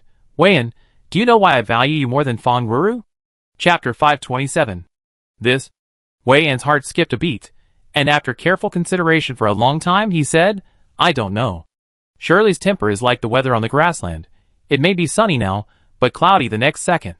She is willful and smart, and doesn't like others' deception. Wei Yan just said that he was afraid of meeting old people, and had mixed feelings. Shirley didn't feel unhappy when she heard it, but was a little more happy. Her unpredictable nature is also reflected in many aspects, such as her attitude towards Wei Yan and Feng Ruru. Feng Ruru is more like a night demon than Wei Yan. She does not hide her desire for power. She worships power and killing, and never shows mercy to humans. In a way, Feng Ruru has already left the category of human beings, except for the human skin on the surface. But Shirley treated Feng Ruru very strangely, without much favoritism. Shirley jumped lightly onto the rock, and walked around on it with her little feet. Wei Yan, what do you think is the difference between humans and animals? Wei Yan was stunned. He didn't expect her to ask this question suddenly. You must be skilled in making and using tools, and have your own wisdom and emotions. Shirley raised her lips, and said with a little more emotion, yes, human emotions are too complicated. They are several times more complicated than me passing through the 3-star barrier, and the divine beast defense line. She waved at Wei Yan, and put her finger on Wei Yan's forehead. This action made him tense up all over. He didn't know what Shirley wanted to do. Hee. Shirley was amused by Wei Yan's nervousness. Don't be nervous. I just want to know what human emotions and human nature are, and why Lady Shabu would rather travel through several worlds to possess them. 3-star barrier, divine beast defense line, Lady Shabu. Wei Yan didn't know what Shirley was talking about, so he had to bite the bullet and continue with her words. Emotions are difficult to explain, too complicated and too profound. Yes. Shirley retracted her fingers and smiled bitterly. Feng Ruru is too much like me. Unlike you, you are more like a human in my eyes. Shirley has been trying to understand what human nature and emotions are, and her perception of Wei Yan has changed because of this. Unfortunately, she has never figured it out during this period of recuperation, and perhaps she will never understand it no matter how long it takes. Her life is infinitely long, and there are too few emotions left in the countless years. After a long silence, Shirley spoke.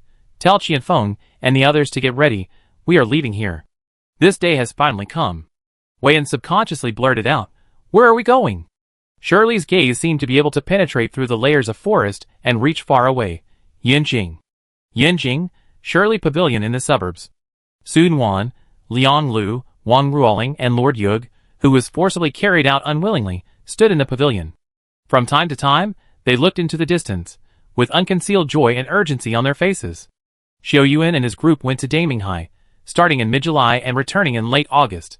So many things happened in more than a month, and the return of their comrades and friends, who fought side by side, gradually calmed their originally uneasy hearts. Gaga. Master Yuga yawned and muttered, Master, I'm sleeping soundly, why do you have to call me? Liang Lu stroked its feathers and teased with a smile, Master, you are lazy and eat all day, are you really not afraid of high blood pressure? Master Yuga snorted and did not forget to quibble, long hair but short knowledge, Master, how can I have high blood pressure with a body of steel and iron? Sun Wan kept looking into the distance, and heard the bickering between Master Yuga and Liang Lu. Xiao Yuan left Yanjing, and lost the signal contact shortly after entering Daminghai. She was always uneasy.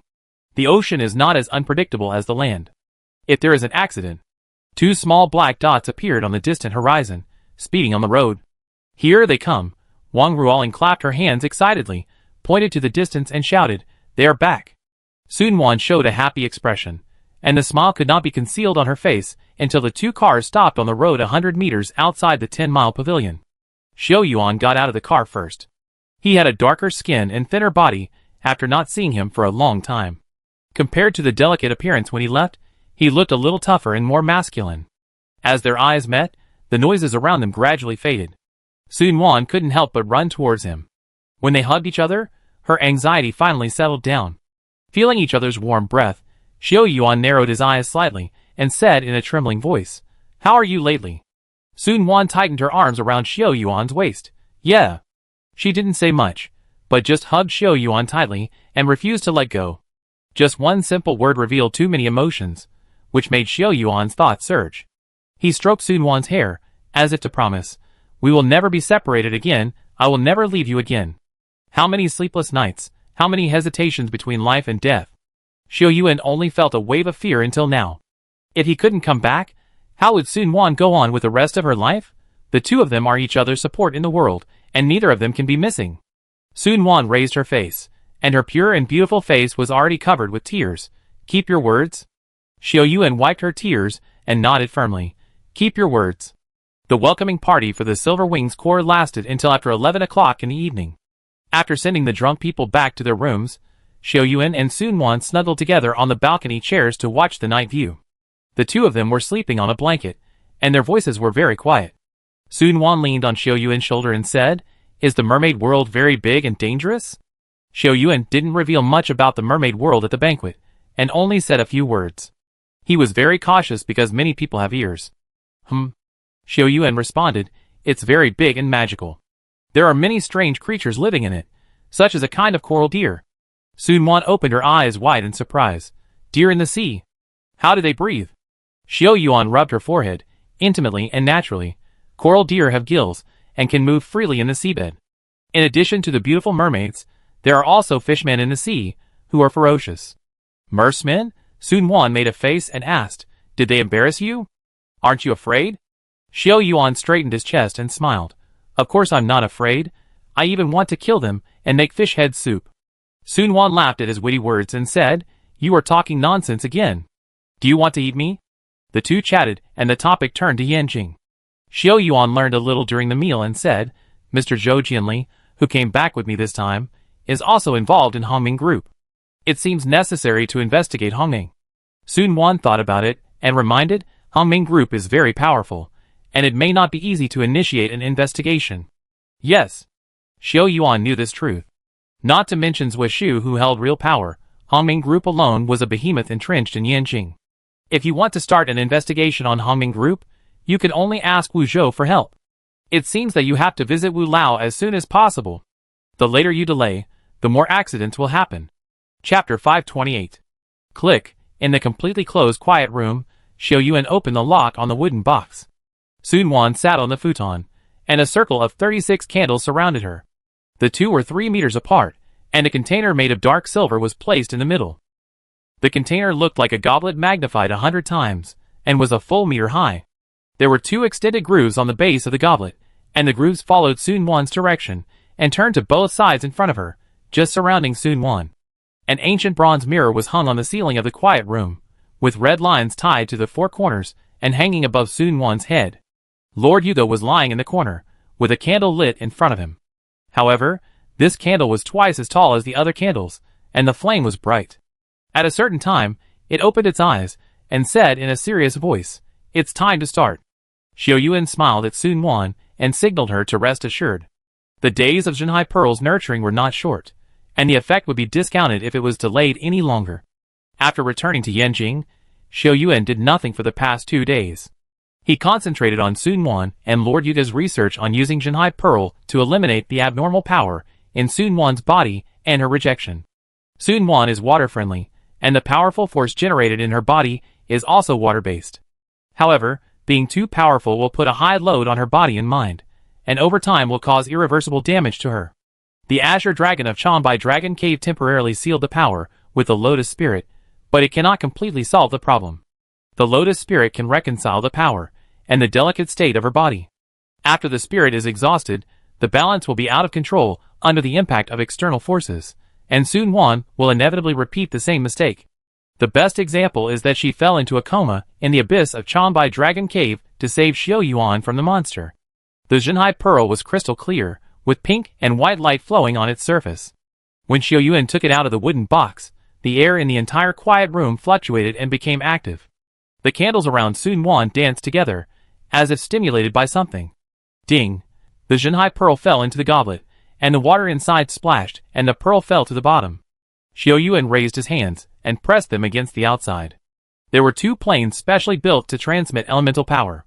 Strands of fire elements merged into it, and a layer of paint that displayed the temperature on the edge of the device gradually turned red. Xiao Yuan's eyes were fixed on the Zhenhai Pearl, until the fire elements he released just lifted the Zhenhai Pearl. The Zhenhai Pearl rolled up and down in the water, and stimulated by the fire elements, the surface released a light pink color that merged into the water. The water merged by the Jinhai Pearl turned into strands of spiritual water flow, and flowed along the groove below under the traction of Sun Wan on the opposite side. The groove was covered with transparent glass. After the light pink water flowed around, Sun Wan's body began to change. Water vapor flew out through the holes in the glass cover and danced around Sun Wan, like a fairy in a movie. More and more pink air masses rotated around her, and later Xiao Yuan and Lord Yuga could not see Sun Wan's body. Lord Yuga watched Sun Wan's situation intently, not daring to relax a bit. At its signal, Xiao Yuan stopped activating the fire element, but kept its transmission within a balanced range. Time passed by minute. Xiao Yuan put all his heart and soul into the front. For half an hour, his forehead was covered with sweat, until the flames around Sun Wan jumped. The small flames jumped slightly, and then all the flames began to jump, drawing strange arcs. Damn it, Xiao Yuan's heart sank. The 36 candles specially made by Lord Yuga could detect the balance of energy in Sun Wan's body. When the candles jumped together, it meant that Sun Wan's energy and body were repelled. The Jinhai Pearl is a rare treasure, and the device and method designed by Lord Yuga and Qinglong are the most stable and gentle. The container device slowly refines the essence of the sea air contained in the Jinhai Pearl, and fills Sun Wan's body with the essence. In this process, the sea air and the power continue to merge until the source of the power is transformed to make it coordinated and unified with Sun Wan. After success, Sun Wan can gradually adapt until he fully controls the power. Gaga! Lord Yuga screamed, and its fat body instantly flew up with gorgeous wings extending from its wings. After the golden red fire pattern appeared, Lord Yuga flapped his wings and 2 feathers fell.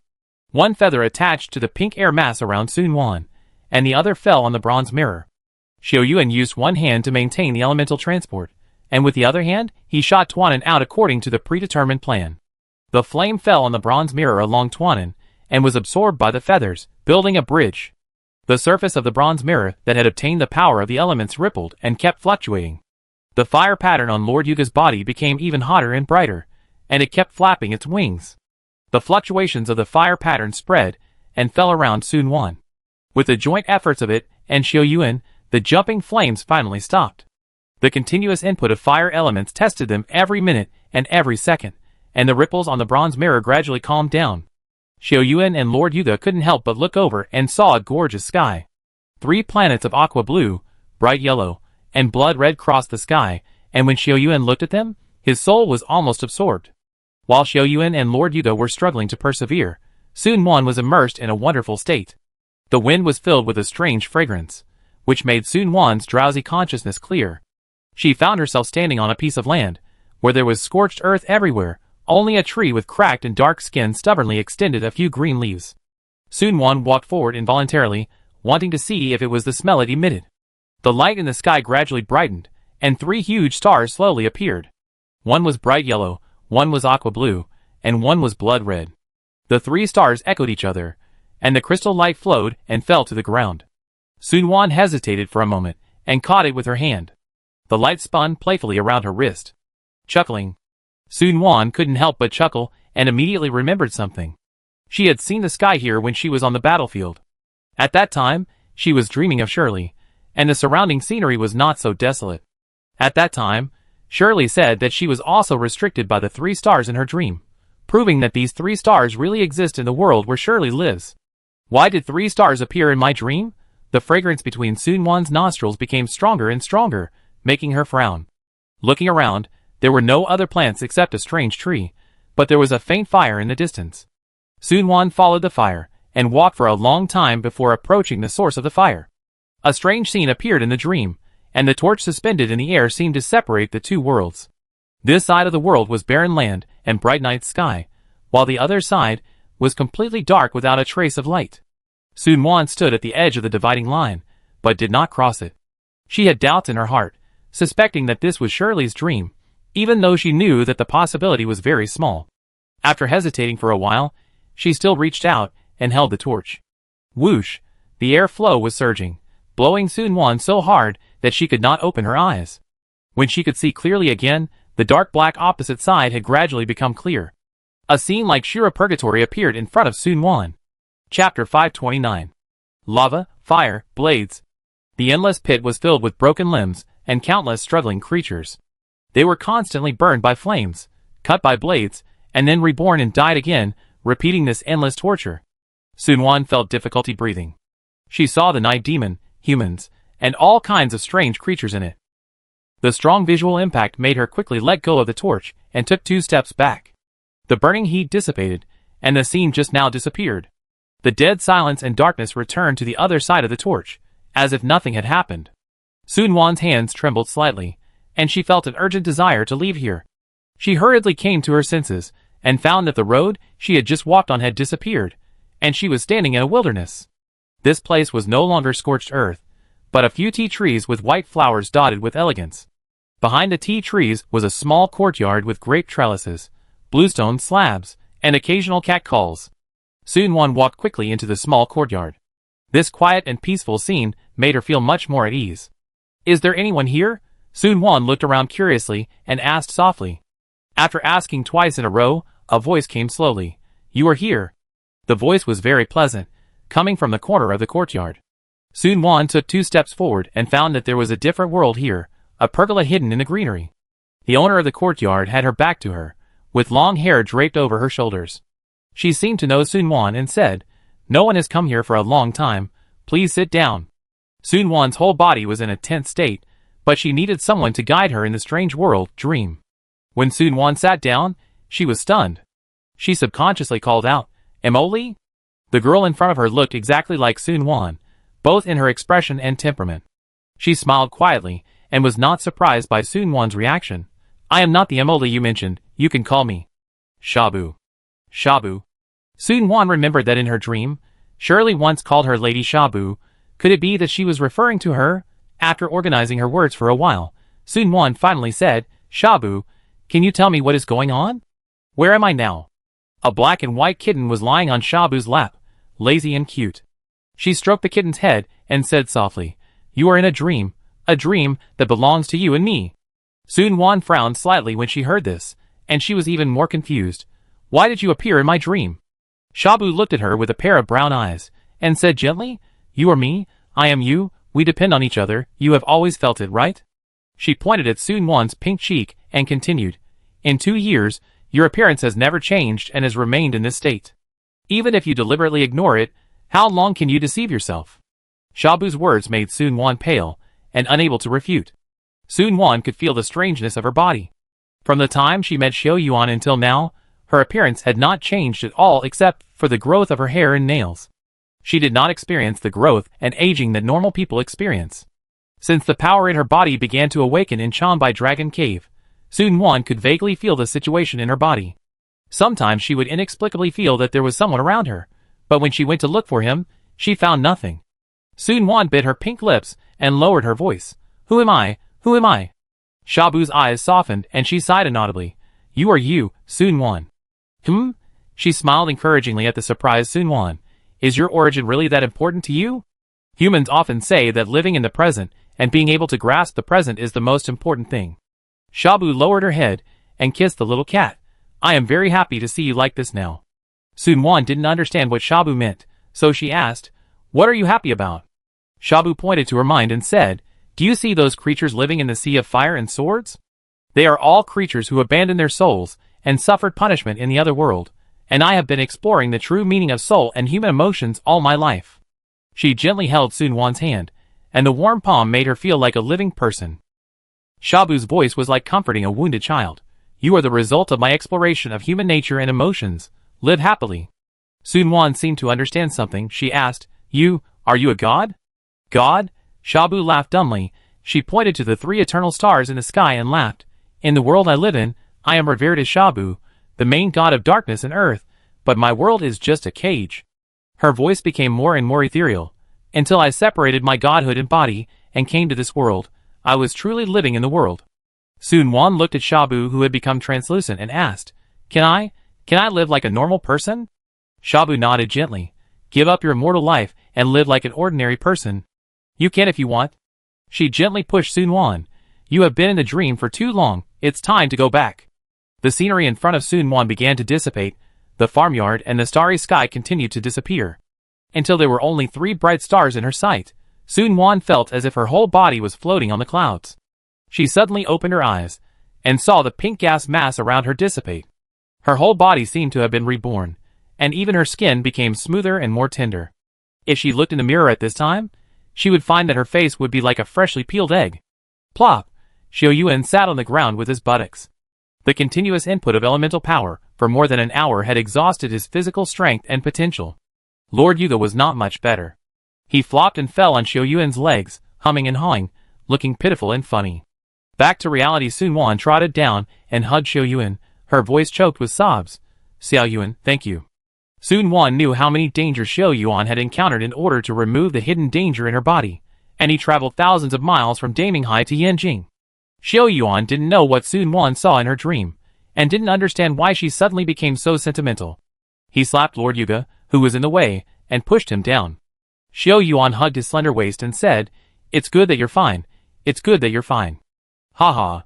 The two of them whispered gently but left Lord Yuga aside, which made him angry and yelled, "Xiao Yuan. You called me little sweetheart when you asked me for help, but you don't care about me after you've done the job?" Ha ha. Xiao Yuan laughed loudly upon hearing this and said, "Don't worry, sir. I have prepared buttermelon seeds and tea water for you." Really? Master Yuga stood up and shook his head. "If you dare to lie to me, I will peck your dog head." Sun Wan hugged the mighty Master Yuga and complimented him. "Thanks to your help this time, you are worthy of it." Master Yuga proudly puffed out his chest and looked very proud, of course. Its eyes swept across the futon where Sun Wan was sitting, and he breathed a sigh of relief in his heart. "This is the last favor I can do for you, Master Shabu. Can she really survive the upcoming disaster?" Chapter 530. Yanjing, Wu family mansion. Xiao Yuan sat on a wooden chair, waiting for Wu Zhou with Li Jin. "Brother Li Jin, have you and Sister Mu Shi set a wedding date?" Xiao Yuan asked after taking a sip of tea. "Next month on the 9th, Li Jin said a little embarrassedly, with a rare blush on his face. "Fortunately, I came back quickly, otherwise I would have missed your wedding with Sister Mu Shi." Xiao Yuan was shocked when he first heard the news of Li Jin's marriage, but then he felt happy for him. Li Jin and Wu Mushi love each other, but unfortunately their social status is very different. Li Jin was appointed as the commander of the Silver Wing Legion to stop the Night Demon. In addition to defending his country, he also wanted to gain fame. Fortune and wealth are sought in danger, and it has been so since ancient times. The defense of A City, the attack and defense of Sierra City, the great victory in the northwest, and the recovery of important coastal towns, a series of military exploits made Li Jin successful. He and Wu Mushi also came together naturally. Except that the wedding was a little cramped, there was nothing wrong with it. However, there is a reason that Li Jin can't say, but Xiao Yuan knows a little bit about it. Zhuo Ling, the eldest son of Hongming Group, has always been in love with Wu Mushi and has spent a lot of money on her. Unfortunately, the flowers have feelings, but the water is ruthless, and Wu Mushi's heart has always been on Li Jin. The Night Demon War is stable, and it will take another year or two for the Night Demon Rebellion to subside. Wu Mushi and Li Jin discussed holding the wedding first to avoid more trouble. The two were chatting, and Wu Zhou walked in from outside the hall accompanied by Wu Mushi. The old man's face was rosy, and he looked very good. His laughter could be heard from afar. "Xiao Yuan, I heard that you went to Daminghai a few days ago. Did you have a smooth journey?" "Thanks to you, the trip to Daminghai went smoothly, and the things to deal with the Night Demon were successfully brought back to Country A." "Good. Good." Wu Zhou said two good words in a row. The position of Deputy Commander of the First Corps of the Silver Wing Corps is vacant. The A Country Parliament has already passed the study, and the appointment order will be issued in a few days. "Uncle Wu, Xiao Yuan came here today to talk to you about Hongming Group," Li Jin said softly. "Hongming Group?" Wu Zhou was keenly aware of the complexity of the situation. "Mushi, go and ask Wu Jiao and the others to guard outside, and don't let irrelevant people get close to this side." "Yes." Wu Mushi agreed, winked at Li Jin playfully, and walked out of the hall. "Tell me, Hongming Group has a lot of things going on recently." Wu Zhou sighed. Fang Yu's involvement in Lu Qingsong's matter has not been settled yet, and now Xiao Yuan has also found out something related to Hongming Group. I also rescued someone when I came back from Daminghai this time. His name is Zhou Jianli, the third son of Zhou Shen, the president of Southeast Zhou Group. The Zhou Group helped the Silver Wing Army during the defense of A City, but later gave up when they saw the situation was not good. Li Jin still complained about Zhou Shen. I have heard of him. He is also an entrepreneur who has been in the business world for many years. Seeking profit and avoiding harm is in line with his character. Wu Zhou said with a smile. "Xiao Yuan, go on." If you want to suppress the night demon, you need to first obtain something from the mermaid world in the Daming Sea, but Zhou Jinli's expedition team encountered a gang of pirates when they were about to approach the entrance of the mermaid world. Water bandits? Li Jun frowned when he heard this. The Devil's Triangle in Daming High is notorious. How could there be water bandits going there? Brother Li Jun and I think the same. The leaders of the Mine Research Center and the think tank of Country A, who went there with Zhou Jinli, all died in Daming High, but one investor has remained safe and promoted to a higher position. Who is it? At this point, Wu Zhou didn't understand Xiao Yuan's meaning. Water bandits were a fictitious thing, and it was just someone who robbed and killed on the way. Guan Hongyuan, director of the technology department of Hongming Group and director of the No. 3 Technology Park. What's more interesting is that the Central Plain seal involving the Lihua Kingdom seal is likely to be located underground in Hongming No. 3 Technology Park. With so many coincidences put together, Hongming Group and the Night Demon seal are probably related.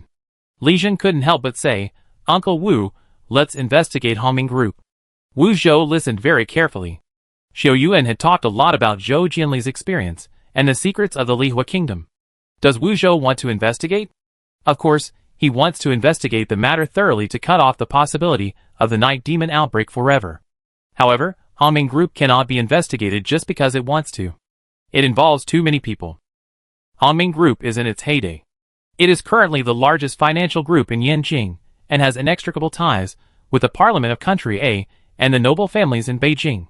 If you want to investigate Hongming Group, you will first encounter many obstacles, and secondly, key evidence must not be missing. Wu Zhou is very clear about the other party's actions, and he sees it much more clearly than the two juniors. When dealing with Hongming Group, we must strike directly at its vital points, otherwise we will be in a passive position if the other party takes a breath. After carefully calculating in his mind for a while, Wu Zhou had a clear idea in mind. Don't tell anyone else about this matter, I will handle it. Wu Zhou instructed, don't alert the enemy before launching an investigation. The Parliament of Country A will launch an investigation into Hongming within 3 days at the latest. As for you, Wu Zhou said to Li Jun with a serious face, the wedding will be held in less than half a month. You must go around and see if it is perfect and thoughtful. Do you understand? Uncle Wu, don't worry, Li Jun assured with a smile. The wedding will be held at the TNT Hotel in Yanjing. The owner there is my former comrade in arms. He promised to turn down all business on that day just for us. It was already afternoon when he came out of the Wu family mansion. Xiao Yuan couldn't help but sigh that time passed too quickly while walking on the road. It was only 2 years since he left Sheer City, and his life had changed dramatically. From a poor boy with no money to the deputy commander of the first corps of the famous Silver Wing Legion, the dangers and adventures there were enough to write a thick novel. Xiao Yuan hummed an unknown tune, and saw a figure peeking out of the corner of his eye. He frowned and shouted helplessly, Jiang Shui. Where are you running to? Jiang Shui, who was hiding in the corner of the street, knew that she couldn't run away, so she had to walk out dejectedly. She greeted him confidently, Xiao Yuan? What a coincidence. What's a coincidence? Xiao Yuan almost laughed at her appearance, pointed at the SLR camera hanging around her neck and said, Are you a paparazzi? Why are you following people and taking pictures all day long? Jiang Shui put her hands on her waist and said, You should have evidence when you speak. How can you slander someone out of thin air? Not wanting to talk nonsense with her anymore, Xiao Yuan pretended to snatch her camera. Don't. Jiang Shui smiled and begged for mercy. I just took a few photos. We are old acquaintances. Give me some face. Hey. Don't. She protected the camera and said helplessly, I can treat you to a delicious meal. Xiao Yuan raised his eyebrows and smiled. Are you sure you want to treat me? In order to protect the valuable information in the camera, Jiang Shui gritted her teeth. Sure. Chapter 531. Pa. Xiao Yuan finally put down his chopsticks, looking at the table full of dishes and Jiang Shui, whose face was becoming increasingly stiff. He touched his belly and said with a half smile, I'm 70% full, that's enough. Jiang Shui's mouth twitched, and she wanted to cut open Xiao Yuan's belly to see where all the food he had eaten went, otherwise why would he be starving like a ghost? Afraid that Xiao Yuan would continue to eat, she quickly changed the subject. I promised to treat you to a meal, can I leave now?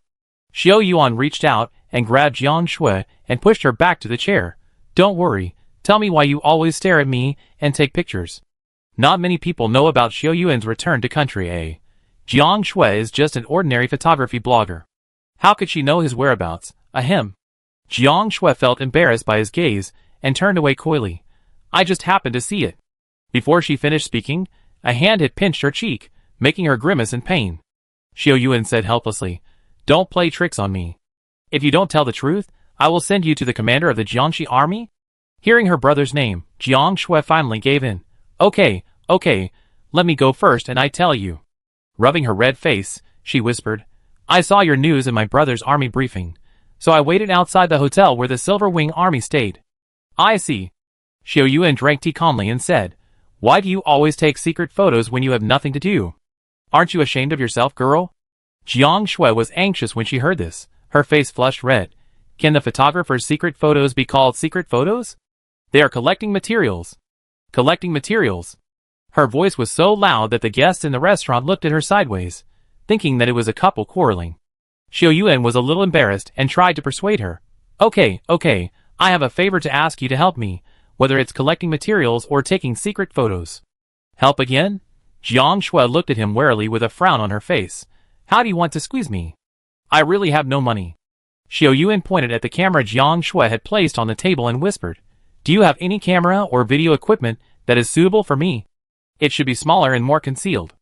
Jiang Shui looked at him strangely for a while, and the corners of her mouth slowly rose.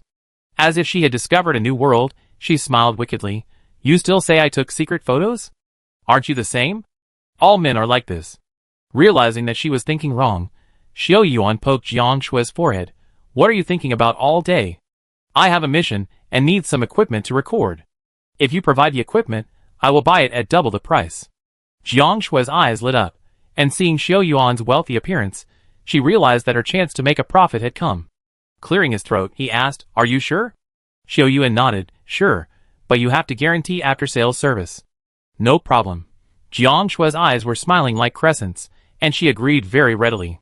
Yanjing, Parliament of Country A. Wu Zhou sat upright in her chair, and nodded to the deacon standing in front of the conference table. The young deacon understood, and said loudly, This meeting will discuss the investigation of Hongming Group Lu Qingsong's involvement in endangering public safety and participating in supernatural events. After the young man finished speaking, he put a copy of the prepared materials on the table of each person, including Wu Zhou, for a total of 8 people. Conway sat opposite Wu Zhou. He picked up the information and looked at it for a few seconds before saying, Lu Qingsong is a small supervisor of Hongming Group. His participation in the Blood Clan is a personal behavior. Would it be too much of an overreaction to investigate the entire group? A middle-aged man who participated in the meeting had a fair face.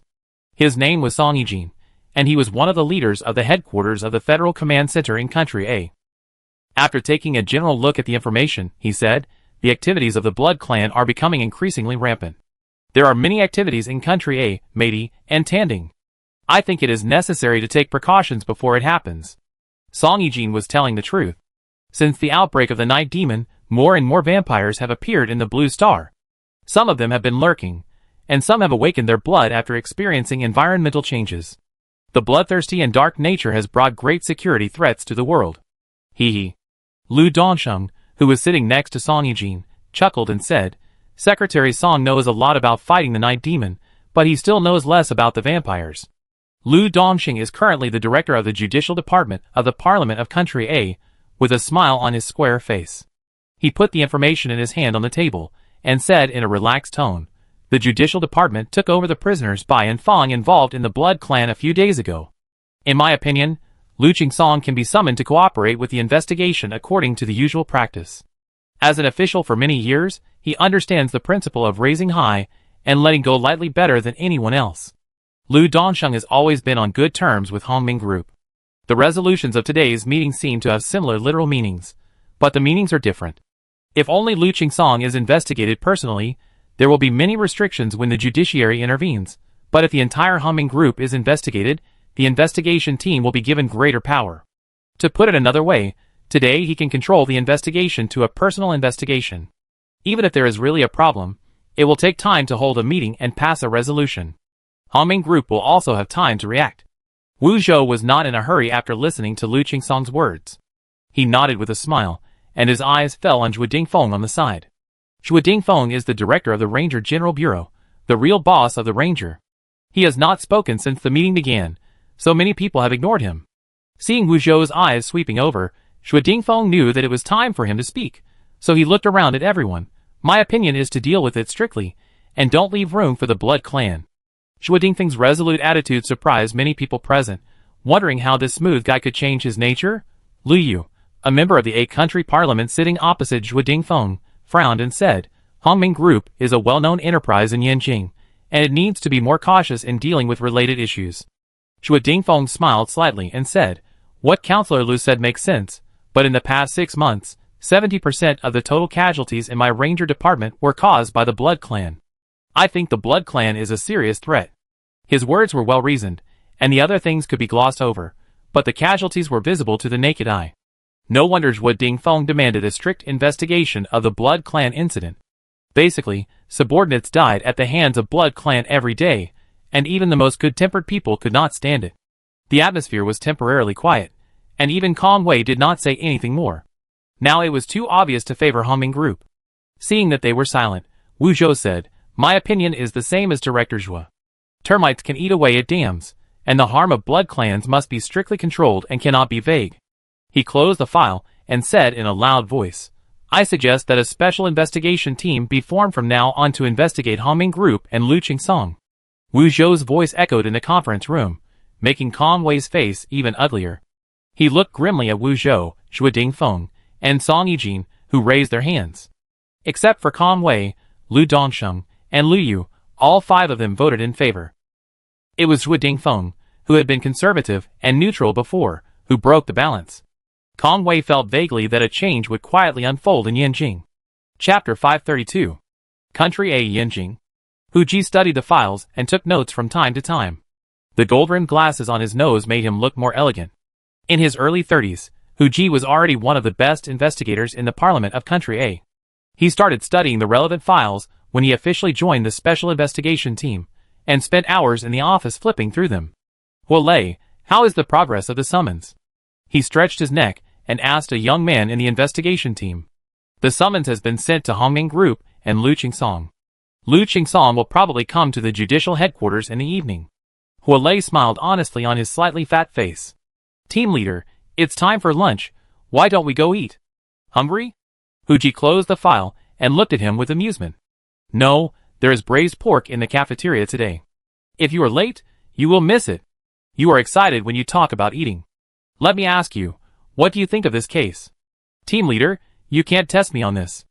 Lei chuckled and said, Lu Qingsong is just a small leader of Hongming Group. He probably has some private connections with the Blood Clan, but it's not a big problem. Then what? Hu Ji continued to ask. Then the case was closed after investigating his problem. Lei said subconsciously. That's the problem. Hu Ji frowned and analyzed. Why would a small case alarm the country parliament to hold an emergency meeting? I think Lu Qingsong may just be a cover. Lei felt that his brain was not enough. Team leader, what do you mean? First use Lu Qingsong to obtain the right to investigate, and there may be big fish hiding in the future. Hu Ji's mind and strategy are outstanding in the judicial department, and he is also the one who takes one step and looks 3 steps ahead when doing things. When this task fell, Hu Ji had already seen the trick inside. In the game between the high-level officials of Country A, it is obvious that the investigation faction gained the upper hand and set up a special investigation team. If he guessed correctly, the files about Fang Yu and Bai Xiao were not all that the other party had. Another file involving important figures was the focus of the investigation faction. It must be said that Hu Ji was really smart, and he actually guessed what Wu Zhou and others were planning. Using Lu Qingsong as a stepping stone, the special investigation team obtained the right to investigate, but the final target of the investigation was Guan Hongyuan. Even if Kong Wei's faction wanted to protect Hongming Group, they had to find a legitimate reason. Just as Hu Ji and Lei were talking, there was a knock on the door, and a young lady pushed the door open. The girl had long hair, a melon-shaped face, and charming fox eyes. The girl's name was Pan Hui, and she was a member of the special investigation team. Although she was beautiful, she was not a vase. She was a serious top student with a photographic memory. 24 or 25 years old was the best time. She said to Hu Ji, Team leader, there are rangers outside who want to see you. Rangers? Hu Ji's heart moved when he heard this, and he knew that the topic was coming. Please let them in. Hu Ji has been in the Justice Department for nearly 7 years, and has come into contact with many of the Yanjing Rangers. He is familiar with Dongfang Huai, Sunya, Xiaomin and others. Dongfang Huai is still wearing the same black windbreaker, with Kai Jing and a man and a woman beside him. Hu Ji's eyes stayed on the two of them for a while, and suddenly remembered their identities. Aren't they from the Silver Wing Corps? How did they get involved? Captain Hu, we meet again. Dongfang Huai greeted Hu Ji politely after meeting him. I remember the last time we met was at the beginning of last year when we were dealing with the Yinju haunted house case. Hu Ji and Dongfang Huai and others sat down and said with emotion, we are usually too busy with work, and it has been more than a year. Yes. Dongfang Huai also shook his head. If it weren't for this evil vampire case, we don't know when we will meet again. I have read the files, and Lu Qingsong's problem is not difficult to handle. The case can be closed in a week at the shortest and half a month at the longest. Hu Ji said with ease, but his eyes were fixed on Dongfang Huai. Team leader Hu, we are acquaintances, so let's not beat around the bush. Actually, we came here for other things, which are also about Hongming Group. Hu Ji was secretly surprised. He didn't expect Ranger to act so quickly. He had just taken over the work in the morning and Ranger came at noon. It seemed that the matter was indeed urgent and difficult. On second thought, it was right.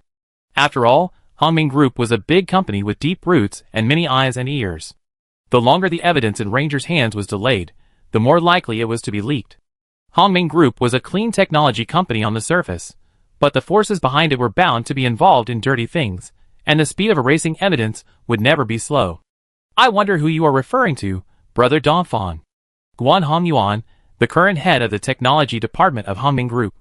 Guan Hongyuan. Hu Ji's surprised expression flashed across his face, and he said, Brother Dongfang, are you sure you have detailed evidence?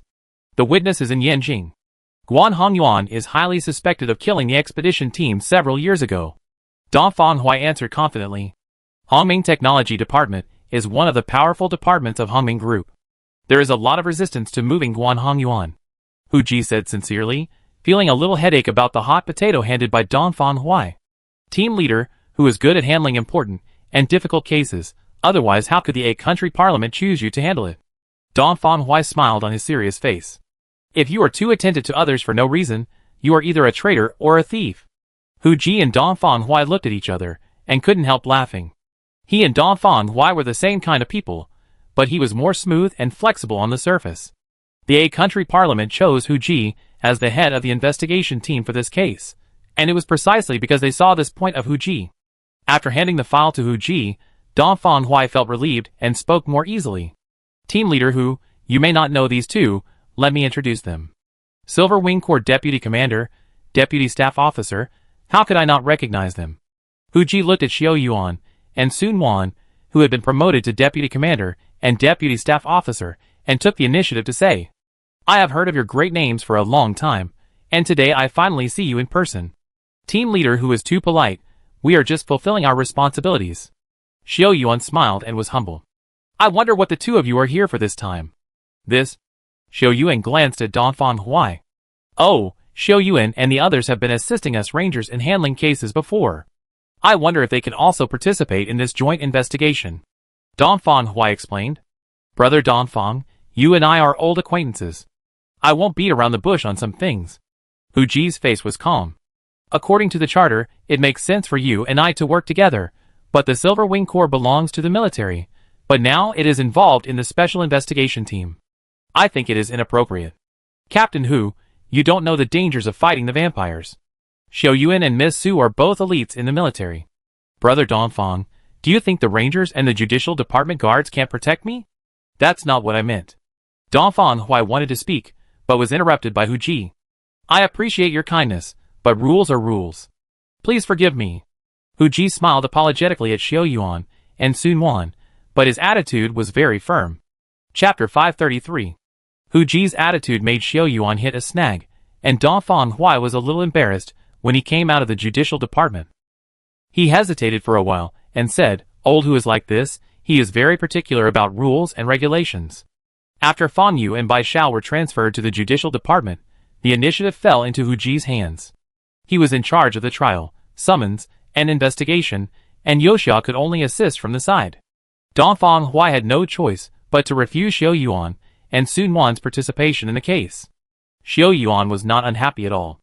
Hu Ji refused the two of them because they were in different camps. Xiao Yuan and Sun Wan were born in the Silver Wing Corps, and their identities are sensitive. Judicial interrogation is complicated, and once multiple parties are involved, Hu Ji will most likely be constrained in handling the case. Rather than being tied up at that time, it is better to refuse in advance to save trouble later. Xiao Yuan smiled and said, "It is a good thing that team leader who has his own ideas when handling the case, but the vampires are ruthless, so team leader Dongfang needs to pay more attention to his safety." After saying goodbye to the judicial department, Xiao Yuan and Sun Wan came to the Yanjing training base together, where Lord Yuga had been waiting for a long time. The headquarters of the Silver Wing Army is located in A City, and a branch has been established in Yanjing. Every month, a group of Silver Wing Army goes to Yanjing for exchange and study. Over time, the Yanjing training base has specially allocated an area for the Silver Wing Army to use. Xiao Yuan's RV has also been parked in the base, and is well protected. "Sir, what is going on so mysteriously?" Xiao Yuan walked into the garage, and patted the door of the RV and asked. "You are mumbling about why there have been no new tasks released. In fact, the hidden tasks have been completed." Lord Yuga smacked his lips. "Hidden mission completed, the RV unlocks some new features, very special." "How special?" Xiao Yuan couldn't help asking. If even the knowledgeable Lord Yuga said it was special, it must be extraordinary. Of course. Lord Yuga still couldn't change his arrogant character. Under Lord Yuga's guidance, Xiao Yuan found the newly appeared room, the Amplification Armament Laboratory. After entering it, the space was extremely wide. Xiao Yuan estimated that this laboratory should be more than 2,000 square meters. There were all kinds of strange devices in the bright laboratory.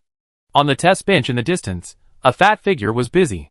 Xiao Yuan walked up and found that it was his old acquaintance, Penguin Motor. "Motor, aren't you taking care of the botanical garden? Why are you here?" Sun Wan couldn't help asking when she saw Motor's busy figure. "Planting trees is just a little trick. My real identity is the great forging master of the Protoss." Motor pulled the small scarf around his neck with pride. "Do the Protoss you are talking about live in Antarctica?" Xiao Yuan was amused by his arrogant look. He was just a penguin pretending to be profound. "I tell you solemnly, kid, this is just my primary form on Blue Star. If I restore my true body, I will be completely. Alright, this is the best you can do in this world. How do you want to jump around?" Lord Yuga patted his belly. "How is the amplification weapon?" "It's still under testing. After all, there are many places that need to be modified to fit the environment of this world." Penguin Motor pressed the button on the table with his claws. Buzz, a display screen rose on the table where it was, and a set of metal armor appeared in the center of the screen. The armor was silver white, and each piece of armor glowed with crystal white. If it weren't for the obvious metallic luster on the hand armor, Xiao Yuan almost thought it was a set of jade armor. 3 round stars were drawn on the chest of the armor, echoing each other. Sun Wan's heart skipped a beat when she saw the 3 stars. The position of the stars was somewhat similar to what she had seen in her dream. Xiao Yuan's full attention was on the screen, and he didn't notice her abnormality. He couldn't help but take 2 steps closer and asked, "What is the function of this set of amplified weapons?" Amplified weapons can bring out the potential in your body to the extreme, and increase the destructive power of elemental power to 5 to 10 times the original. So powerful? Xiao Yuan grinned secretly. The ability of the scepter left by the High Priest was also weakened after leaving the mermaid world. The amplification ability was far less than in the mermaid world. The peak value of the amplified weapons was actually equivalent to the scepter. It's just an estimate. After I adjust it for a year or so, it can be used 15 to 20 times. Then, can I try it now? Xiao Yuan felt itchy. The RV provided a device to increase combat power for the first time. How could he miss it? I'm afraid it won't work. Mada lowered his head. The armor needs time to adjust. If you use it rashly, it will break in the elemental state of this world. Ah? Xiao Yuan was dumbfounded. Did you just brag for so long? Why are you looking at me like that? Mada glared with his black eyes. Give me a year, no, half a year. I will definitely adjust the armor to a state suitable for this planet. Come on. Sun Wan made a gesture of effort to Mada, and walked out of the amplification weapon laboratory with Xiao Yuan and Lord Yuga. Xiao Yuan was amused by Mada. He thought that RV gave him a magic weapon, but he didn't expect it to be a semi-finished product. The second newly appeared secret room introduced by Lord Yuga was called Hall of Heroes. The Hall of Heroes is one of the secret rooms at the core of the RV, and it is also the highest level RV secret room that can be opened with the elements and resources of Blue Star. Due to the special setting of the Hall of Heroes, only Xiaoyuan, the owner of the RV, and Yuga, who originally belonged to the RV, can enter. Xiaoyuan hugged Yuga and walked into the passage leading to the Hall of Heroes. Cold and lonely, the walls and the ground on both sides are all paved with blue square bricks. There is a light every 2 meters on the spotless wall, so that Xiaoyuan will not lose the sense of distance. Unlike other RV secret rooms that are slowly becoming technologically modern, this one is more like an archive that has gone through countless years. After walking past dozens of lights, Xiaoyuan stopped and looked at the wall. There was a painting there, with 3 bright stars hanging in the sky. One was bright yellow, one was aqua blue, and one was blood red. They occupied most of the sky, and in the eyes of the painter, they were like the masters of heaven and earth. Xiaoyuan used 2 nan to illuminate the painting and murmured, "The 3 stars are the same as the ones on the chest of the armor. Are they some kind of worship of the creator of the RV?" Lord Yuga snorted coldly upon hearing this and said, "Worship? Worship is true, but this worship is also a shackle that traps thousands of lives." After the RV's hidden mission was completed, Lord Yuga's memory and abilities were partially restored, and his speech became even more strange. Xiaoyuan walked and chatted with it, hoping to get some words out of it, but it was stubborn and refused to reveal a word no matter what he said. They walked out of thousands of lights, and finally reached the end. A stone door, with countless handprints on its surface, stood in front. There was a huge eyeball carved right above the stone door, which suddenly opened when Xiaoyuan and Yuga approached, staring at them straight. Chapter 534. Xiaoyuan felt as if his body had fallen into an ice cave, and he felt cold from head to toe.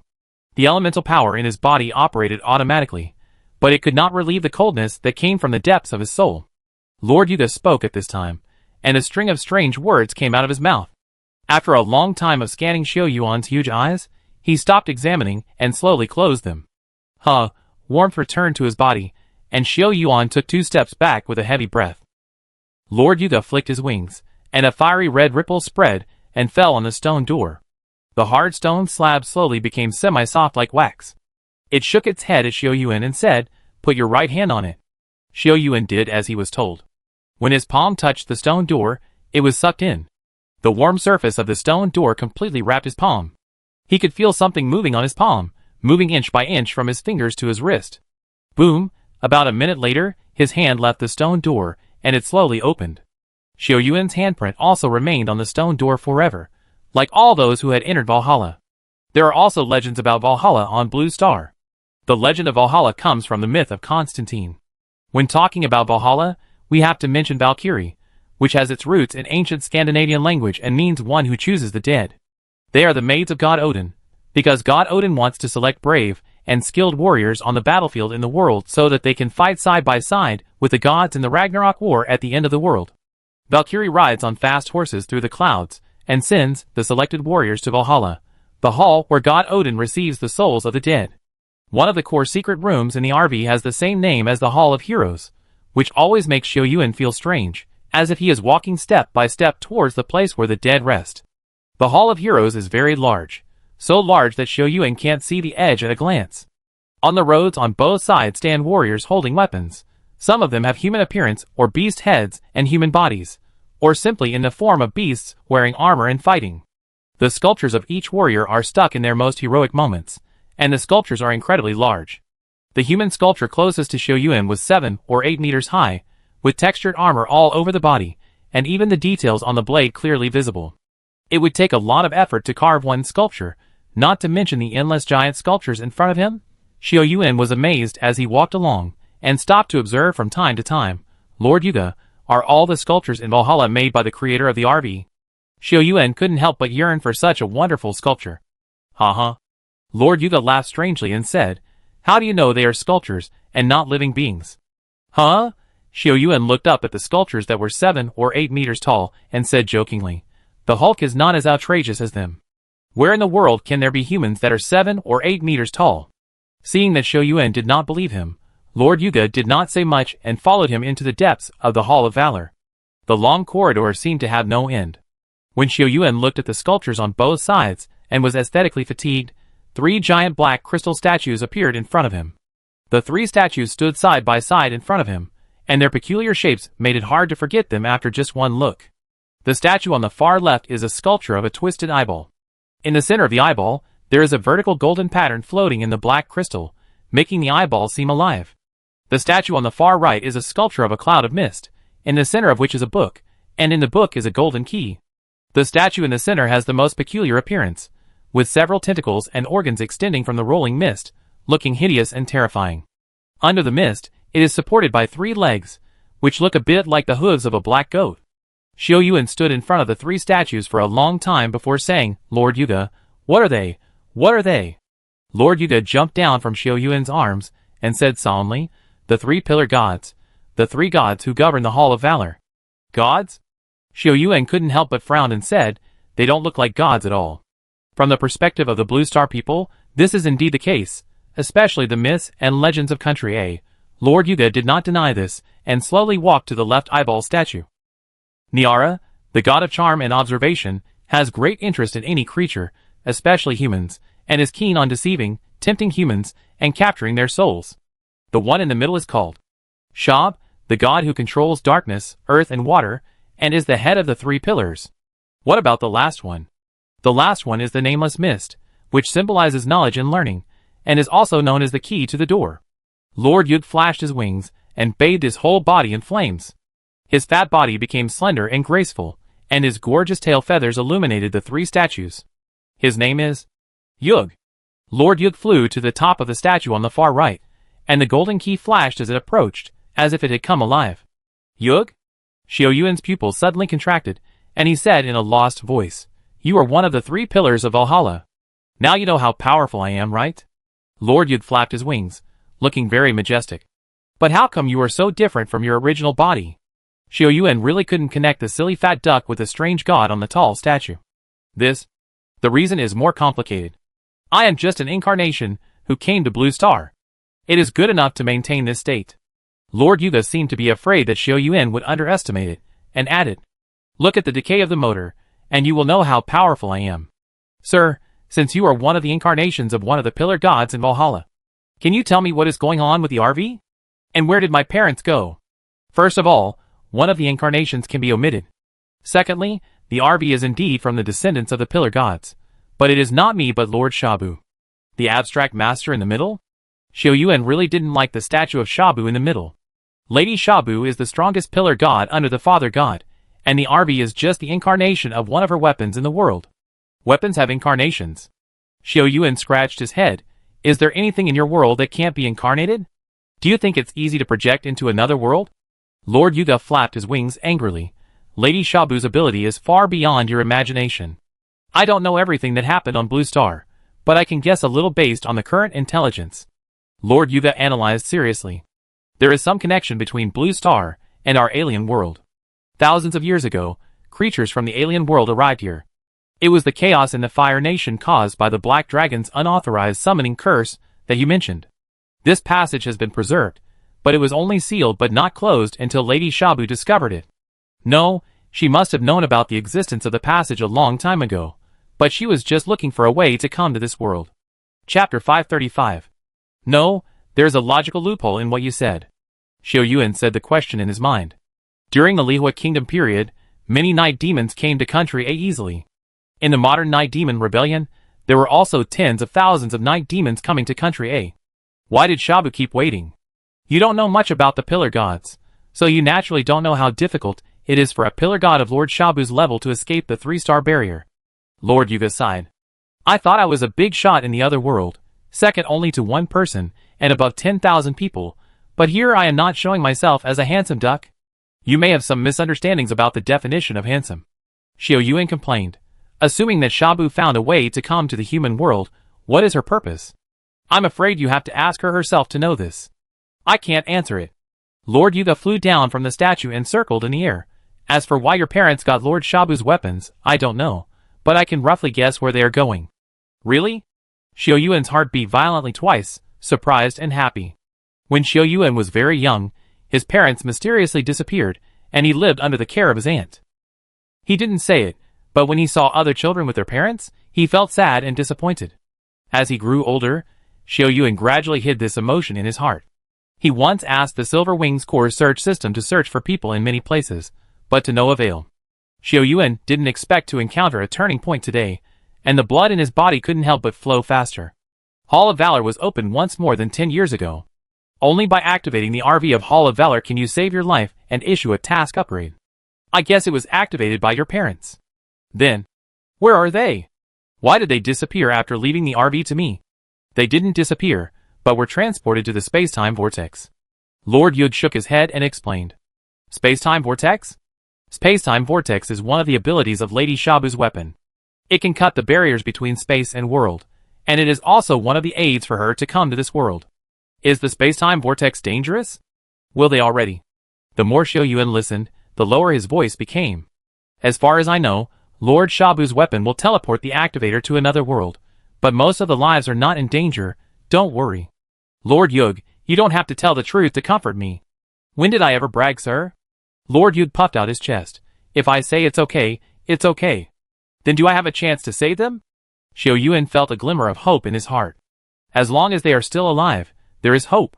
Haha, when you have Lord Shabu's ability, you can control the core ability of the weapon, and then you will have a chance. With my current ability, when can I control it? Wake up. Don't think about those unrealistic things.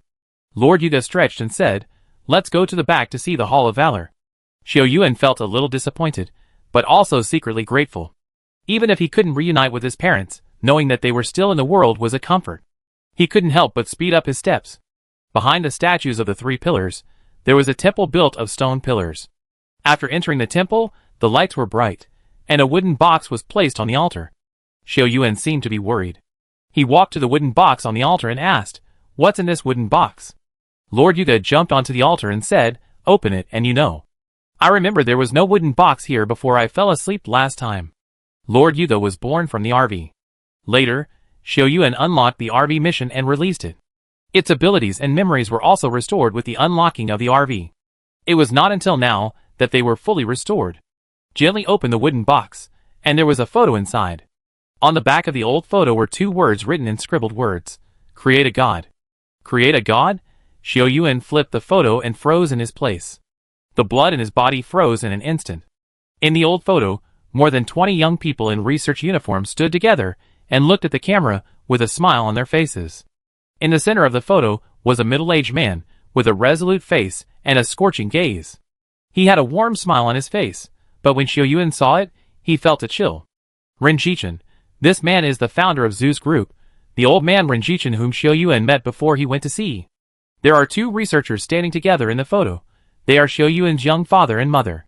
Parents and Renjichin know each other? Xiao Yuan feels that the things he has experienced in his heart are connected. Renjichin once joined forces with the consortium in Yanjing to explore the seal of the Central Plains. The once prominent Lin family also declined because of Lin Yoji's sudden death. The Lin family was miserable. At that time, Renjichin said that Lin Yoji's sacrifice prevented the tragedy from happening. He was grateful and ashamed and kept this matter in his heart. He cleared himself of all charges, and it seemed that he had not gotten any benefits. Seeing his sincerity, Xiao Yuan and Li Jin believed his words. Now it seems that things are not that simple. His father and mother are ordinary scientific researchers. How could they have access to RVs? Xiao Yuan's strange things became clear at this moment. They participated in a plan formulated by Renjichin, so they could have access to RVs. It is very likely that Shabu's weapon was not an RV at that time, but another strange form. The researchers at that time left Zeus for some reason, which led to the subsequent events. It is unknown whether they took the weapons away from Zeus on purpose. A simple photo disrupted Xiao Yuan's plan, and he was a little dazed after coming out of the RV. What does creating gods mean after the photo? Is Renjichin's plan to create gods? The appearance of Renjichin emerged in his mind. How much does he hide despite his humble and polite appearance? You can't know a person's heart by his appearance. It seems that he needs to go to Tokyo Bianliang City again. Sun Wan didn't know what happened, and waited until he finished speaking before saying, I will go to Tokyo Bianliang City with you. Xiao Yuan smiled and patted her hand, saying, there are many ordinary people in the Yanjing Special Investigation Team. It may be difficult for them to stay and protect them when facing the vampires. Knowing Sun Wan's thoughts, he said softly, I promise you that I will never act rashly, don't worry. Lord Yuga flapped his wings and flew to Xiao Yuan's head. Don't worry, Nanyuan, it won't be dangerous for me to go with him to do this. This trip to Tokyo Bianliang, Xiao Yuan can only go to investigate as a private person. He is good at killing enemies in battle, but his methods for investigation alone are still a little lacking. Lord Yuga's methods are endless, helping him to capture easily.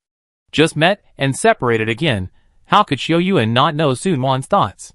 He gently hugged Sun Wan's shoulders, and the two looked at the figure of the Silver Wing recruits training hard in the distance for a long time without leaving.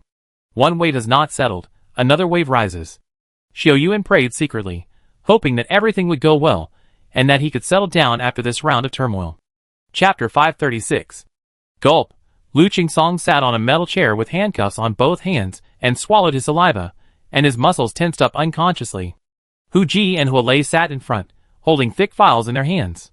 The atmosphere in the interrogation room was quiet, and the other party's silence brought a heavy sense of oppression to Lu Qingsong psychologically. The special investigation team was very fast. When the summons was issued to Hongming Group, they sent someone to invite Lu Qingsong back. The silent atmosphere lasted for 5 or 6 minutes before it was broken by Hu Ji. Mr. Lu, do you know why you were asked to come here? I don't know. Lu Qingsong looked up and met Hu Ji's eyes, and felt that his eyes were frighteningly bright. Mr. Lu, do you know this place, number 25 Zhongshan Road? I don't know. Don't deny it yet. Hu Ji smiled at him and said, in the past 3 months, there were surveillance records showing that your car appeared near Zhongshan Road. I wonder what you were doing at that time. I just happened to pass by there. You can't just arrest people just because my car appeared on Zhongshan Road? Then please explain the confession of the vampires at number 25 Zhongshan Road. Hu Ji winked at Huolei. Huolei stood up and put part of Fang Zhou's confession in front of Lu Qingsong. Lu Qingsong insisted that he had never entered number 25 Zhongshan Road, but his face became more and more ugly after seeing Fang Zhou's confession. The damn guy actually secretly investigated my identity? Lu Qingsong had no impression of Fang Zhou. He only remembered that he was a thin and small low-level vampire, who didn't talk much, but was very capable. Hu Ji had been secretly observing Lu Qingsong's expression, and continued to interrogate him after seeing his uncertain expression change several times. Mr. Lu, we promise to ensure the safety of you and your family on the premise that you cooperate with us. Safety? Lu Qingsong smiled when he heard this, and asked back, why do you think you can protect the safety of me and my family? Because I am confident that I can destroy the Blood Clan in Yanjing, and even uproot them. Hu Ji's tone revealed a strong sense of confidence. Team leader Hu, I like your confidence and your innocence even more. But you can't do it. Do you have evidence to convict me with just a confession? Lu Qingsong still had hope in his heart with just a confession. Of course not with a confession. Hu Ji smiled slightly. But if your saliva sample is in our hands, we can confirm your identity with just one test. Saliva sample? Lu Qingsong's smile froze on his face. Recalling the scene of drinking tea at number 25 Zhongshan Road, he couldn't help but clench his fists. Evidence, material evidence, are all in our hands. Do you still think you can't be convicted? You, Mr. Lu, you know that colluding with the Blood Clan is enough to be sentenced to life imprisonment. Hu Ji's voice was like the whisper of a devil. Cooperating with us is your only way to get a reduced sentence. You don't know their power. If I tell my family, they will die. Lu Qingsong hugged his head and gradually collapsed. I don't want to die. I really don't want to die. From the time you were summoned to the judicial department, there was no turning back. Now even if you walk out, do you think the Blood Clan will let you and your family go? Hu Ji's analysis was thorough. We must cooperate with the Department of Justice to find the Blood Clan behind the scenes, and uproot them to completely protect everyone's safety. Mr. Lu, who has been in the business world for a long time, will not be unable to figure this out. Lu Qingsong lowered his head, and fell into a difficult struggle. He joined the Blood Clan gathering for his own purpose. His 8-year-old child had a congenital disease, and would not live long. Lu Qingsong and his wife sought medical treatment from many places, but to no avail. Seeing their child becoming thinner and thinner, they were powerless until he met a person. Wearing a white fox mask, she showed incredible power, which could make a dying person reborn and become a vampire. Lu Qingsong was like a drowning person who saw a life-saving straw, desperate to grasp the hope of life. Even if you seek the skin of a tiger, you need to be cautious, let alone the mysterious vampire. Lu Qingsong was forced to join the game. In a year, he invested all his financial resources and resources into the vampire organization, and finally entered the party held by the vampire deacon. Entering the vampire party means that it is not far from obtaining the qualification to become a vampire, and Lu Qingsong also saw the hope of curing the child. His heart was now full of contradictions and pain, and it was very complicated. On the one hand, he wanted to save the child's life, even though he knew what life would be like after becoming a low-level vampire. On the other hand, he knew the nature and methods of the vampires, and understood that he, an ordinary person, would sooner or later be used and abandoned by them, and the ending would not be very good. The intervention of the judicial department interrupted his plan, but it was also an opportunity to completely get rid of them. Hu Ji understood that Lu Qingsong was struggling with his conscience, so he was not in a hurry. His fingers tapped the table lightly, making a soft sound. Lu Qingsong was a smart man. After weighing the pros and cons, he would definitely cooperate with his side. If I cooperate with you, can you really completely eradicate the Blood Clan in Yanjing? Lu Qingsong raised his head, his eyes full of scarlet bloodshot. I promise you, I can do it. Hu Ji smiled, knowing that today's matter was done. Okay, ask whatever you want to know, I tell you everything, but I need you to send someone to protect my family. Please rest assured, we have sent a team of guards and a group of rangers to your home to protect your safety. Hu Ji opened the file and said, let's start with the vampire steward you mentioned. Her name is Wang Qi, right? Do you know her? I know her a little bit. Please continue. She usually wears a white fox mask. Judging from her voice, she is not very old, about 20 years old. However, the growth cycle of vampires is very slow, so the exact age cannot be determined. I usually meet her once a month, and we always go to Zhongshan Road to attend a party. Do you know anyone who attended the party? No, they all wore masks to hide themselves well, but I was keeping an eye out and secretly observing Wang Qi. What did you find? Hu Ji asked eagerly. Wang Qi has long hair and a very strange fragrance on her body, like the smell of Time Beauty makeup, but more intense. The smell of Time Beauty makeup? The kind of beauty makeup extracted from the feces of the night demon? Yes. Are there any other characteristics? Hu Ji continued to ask. Wang Qi's identity could not be traced by smell alone. She likes to wear a pair of red high heels. There is a small scar on the surface of her left foot. She always wears a bracelet on her left wrist, a red bean bracelet. Fragrance, scar, red bean bracelet. Hu Ji frowned. It's too slow to find someone with these clues. Are there other places where the Blood Clan gather? I don't know where else to go, but there's one place that might have a clue. Lu Qingsong tried to search his memory. Every time I go to number 25 Zhongshan Road, I see an old man standing in front of the store looking at me. What store? A resupply store near Zhongshan Road. Chapter 537. The night deepened, and dark clouds covered the moon. After a busy day of work, Hu Ji strolled on the way home, thinking about today's interrogation in his mind.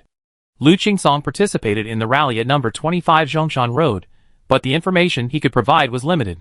The Blood Clan's awareness of prevention was much stronger than expected, and they did not reveal any flaws in several rallies. Fragrance, scars, red bean bracelets.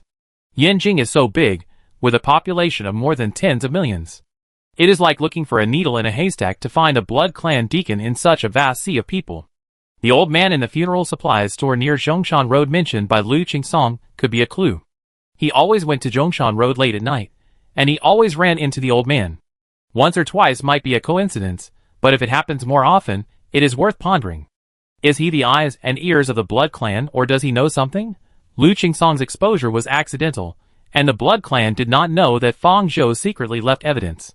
If we continue to investigate along the line of Lu Qingsong, we may not find anything too core. Guan Hongyuan. Hu Ji has carefully studied Guan Hongyuan's resume. He is not only a prosperous elite of the Hongming Group, but also a model of public welfare. The interrogation of Guan Hongyuan will not be easy, and may even lead to a very difficult tug-of-war. Hu Ji couldn't help but take a deep breath. This battle has just begun. After walking through an alley, the residence is not far ahead. Hu Ji suddenly heard a crisp sound of footsteps, and the sound of high heels stepping on the ground was audible. He didn't take it seriously, but after a while, he realized something was wrong. The high heels seemed to follow his steps. If Hu Ji took a step faster, the footsteps would be faster. If he took a step slower, the other party would also be slower. Hu Ji put his hand into his pocket and stopped. The footsteps behind him also stopped abruptly, leaving Hu Ji with a silent back, and only the cold wind whistling past. Click! There was a sound of a mechanism starting in his pocket, and Hu Ji turned around suddenly. He used a lot of willpower to suppress the urge to shout, and covered his body with a black robe. The other person had his back to him, and his whole body was covered in black. The most eye-catching thing was the pair of red high heels. The blood-like color was dazzling in the night. With a jolt in his heart, Hu Ji took 2 steps back and stared at the other person. Black robe, red shoes. She turned around slowly, and when her cold eyes met Hu Ji's, his heart twitched. What a beautiful pair of eyes! They shone like the blue lake water on the plateau close to the sky. The white fox mask depicted a half-smile expression, and the oil paint was evenly painted and vivid, giving Hu Ji a strange feeling that the mask also had life and consciousness. Hu Ji slowly clenched his hands in his pockets and gradually stepped back. Wang Qi. The woman didn't say anything. She raised her hand and waved at Hu Ji. A large black mist spread from under her robe. The dark element was released. Has her strength reached this level? Although Hu Ji was not an element affinity person, he knew a lot about the power of elements. The release of elemental power was a further demonstration of elemental control. It is true that the dark element is easier to control than other elemental powers, but people who can release it are still rare. The dark elements rushed over and surrounded Hu Ji in the blink of an eye, pretending to invade his body. A strong light emerged from Hu Ji's pocket, and a large number of dark elements dissipated in the strong light, and he was also proud to escape. Seeing the opportunity, Hu Ji ran away, and the weapon he took out of his pocket was still in his hand, a precise metal ball. A strong light flashed, and the dark elements eliminated most of the woman without being hurt. Her face hidden under the mask showed a playful look, and she moved her feet and chased after him. With the help of the dark elements, her speed was extremely fast, and she was ahead of Hu Ji in just a few breaths. Hu Ji was startled and stopped moving to hold the metal ball tightly. He secretly groaned in his heart. The metal ball in his hand could dispel the dark elements that could harm the vampires. It was a self-defense weapon specially equipped by the Justice Department for civilian staff. The strength of the vampire deacon was terrifying, beyond the range of the weapon. Knowing that there was no hope of escape, Hu Ji took a few breaths and said, "You are very fast, faster than I thought." Wang Qi did not speak, but stared at Hu Ji. Hu Ji narrowed his eyes and asked, "Are you dumb?" There was a strong fragrance on her body, and the strange fragrance was very obvious at close range, as if the whole person had been immersed in night demon beauty makeup. Wang Qi suddenly smiled, and she grabbed Hu Ji's neck and lifted him up. The seemingly slender fingers easily lifted the big man of more than 140 kilograms, and the black mist went up from the fingers. The dark element was like a winding venomous snake, approaching Hu Ji's neck step by step. After hesitating for a moment, it suddenly launched an attack, heading straight for Hu Ji's vital artery. The dark element was integrated into the human body, and without the countermeasure of other elements, it could quickly destroy the human body's functions. The symptoms of death were similar to organ failure. Watching the weak struggling in his hands, and walking towards death step by step, Wang Qi's eyes flashed with a light of pleasure. Unfortunately, her smile did not last long and was replaced by surprise. When the dark element touched Hu Ji's neck, a layer of hidden film appeared on the surface of his skin. Boom! The dark element dissipated, and the metal ball exploded between Hu Ji and Wang Qi. Wang Qi retreated 4 or 5 meters before stopping, and then he saw that Hu Ji was not in good condition and flew far away. Most of his clothes were torn in his belly, revealing the close-fitting protective clothing hidden inside. Although the protective clothing cushioned the impact of the explosion, he still felt as if his whole body was falling apart. In his hand was a small instrument like a pair of small scissors, on which was retained the blood sample that had just been cut from the other party's hand. In order to obtain this sample, Hu Ji risked his life. Wang Qi was obviously irritated by Hu Ji's attack, and after a short pause, she flew over. She looked like she wanted to tear Hu Ji to pieces. Bang! Bang! 2 gunshots came from the roof of a 2-story building, and Hualei stood on the roof with 2 guns in his hands. The silver bullet forced Wang Qi back, and she looked up at Hualei and then at Xiongzhong, who had walked out from Hu Ji's side and stopped attacking. Xiongzhong's huge metal gloves collided violently, and he laughed. "I knew that the incidents in various places in Yanjing tonight were premeditated, but I didn't expect them to be waiting here." The Blood Clan committed crimes in various areas of Yanjing at the same time at night, with the purpose of dispersing the power of the Rangers. Hu Ji and Dongfang Hui had guessed before, but were not sure, and they didn't expect the other party to take action so quickly. Xiongzhong was tall and strong, like a wall between Wang Qi and Hu Ji, protecting Hu Ji. Wang Qi was not in a hurry when he saw this, and slowly said, "A mantis trying to stop a chariot." This was the only sentence she said tonight. Xiongzhong frowned and said in a muffled voice, "Who do you say is the mantis?" Huh! Wang Qi ignored his self-talk and was shocked. A large amount of black fog gushed out, mixed with blood-red fog and spread in the alley. Xiongzhong snorted coldly, and the fog spread quickly. When Xiongzhong rushed out 2 meters, it was already in front of him. Both fists came out, and Xiongzhong suddenly felt the pressure on his body increase. What happened? He looked around in surprise, and found that he was already in a sea of blood mixed with black and red. Chapter 538. Ah! Xiongzhong was startled, and then he saw Wang Qi had taken advantage of his distraction to kill him. In the sea of blood, Xiongzhong was a beat slower, and when Wang Qi's attack arrived, he could only passively fight back. She formed a shield with earth elements, and took Wang Qi's attack head-on. Her hands were wrapped in a layer of black and red mist, turning her originally slender and white fingers into claws of a fierce ghost. Bang! Xiongzhong took 2 steps back and barely stood on his feet, and Wang Qi's follow-up attacks came like a tide. The black figure in the alley was like a ghost, attacking Xiongzhong frantically. Relying on the power of elements, Xiongzhong constantly adjusted his position to protect him and Hu Ji, and the sound of metal collision became one. Xiongzhong became more and more frightened as Wang Qi's current moves were too weird. In the blood mist area, his attack speed became slower and slower while the opponent was like a fish in water. No! If this goes on, I will be hurt by her sooner or later. Secretly spreading the power of elements on his legs, Xiongzhong shouted and grabbed one of Wang Qi's hands with both hands. Cold. The cold feeling from the metal gloves made him get goosebumps. Bang! Bang! On the roof, Wale took advantage of the short time when Wang Qi was controlled to shoot, and the silver bullet flew out from the muzzle. The strange thing was that when the silver bullet entered the blood mist area, its speed slowed down. He watched the highly moving bullet slow down, and finally rushed to Wang Qi's heart. Wang Qi seemed to know the trajectory of the bullet. The black air in her hand burst and broke the gloves in the bear. Then, Wang Qi kicked Xiongzhong, and he turned over in the air to avoid the bombardment of the silver bullet. Xiongzhong was delighted to see her take the initiative to avoid, and the elemental power that had been prepared for a long time burst out. In an instant, the earthy yellow light was bright, and he felt his legs lighten, as if he had been training for many years, and was as light as a swallow after unloading the burden on his legs. Xiongzhong grabbed Hu Ji's shoulders, and stomped his feet hard to fly out of the range of the blood mist. Huh? The elemental power was consumed a lot, and Xiongzhong couldn't help but take a few deep breaths. The strategy of the Blood Clan tonight was still useful. It dispersed the Ranger's power, and left a vacancy in the manpower protecting Hu Ji. Sending a powerful Blood Clan deacon to attack was a sign of respect for Hu Ji. Be careful. Hu Ji hid behind Xiongzhong and exclaimed. Wang Qi, who had just flown out, attacked again. A group of small bats flew out of her wide black robe and rushed upstairs with a whistle.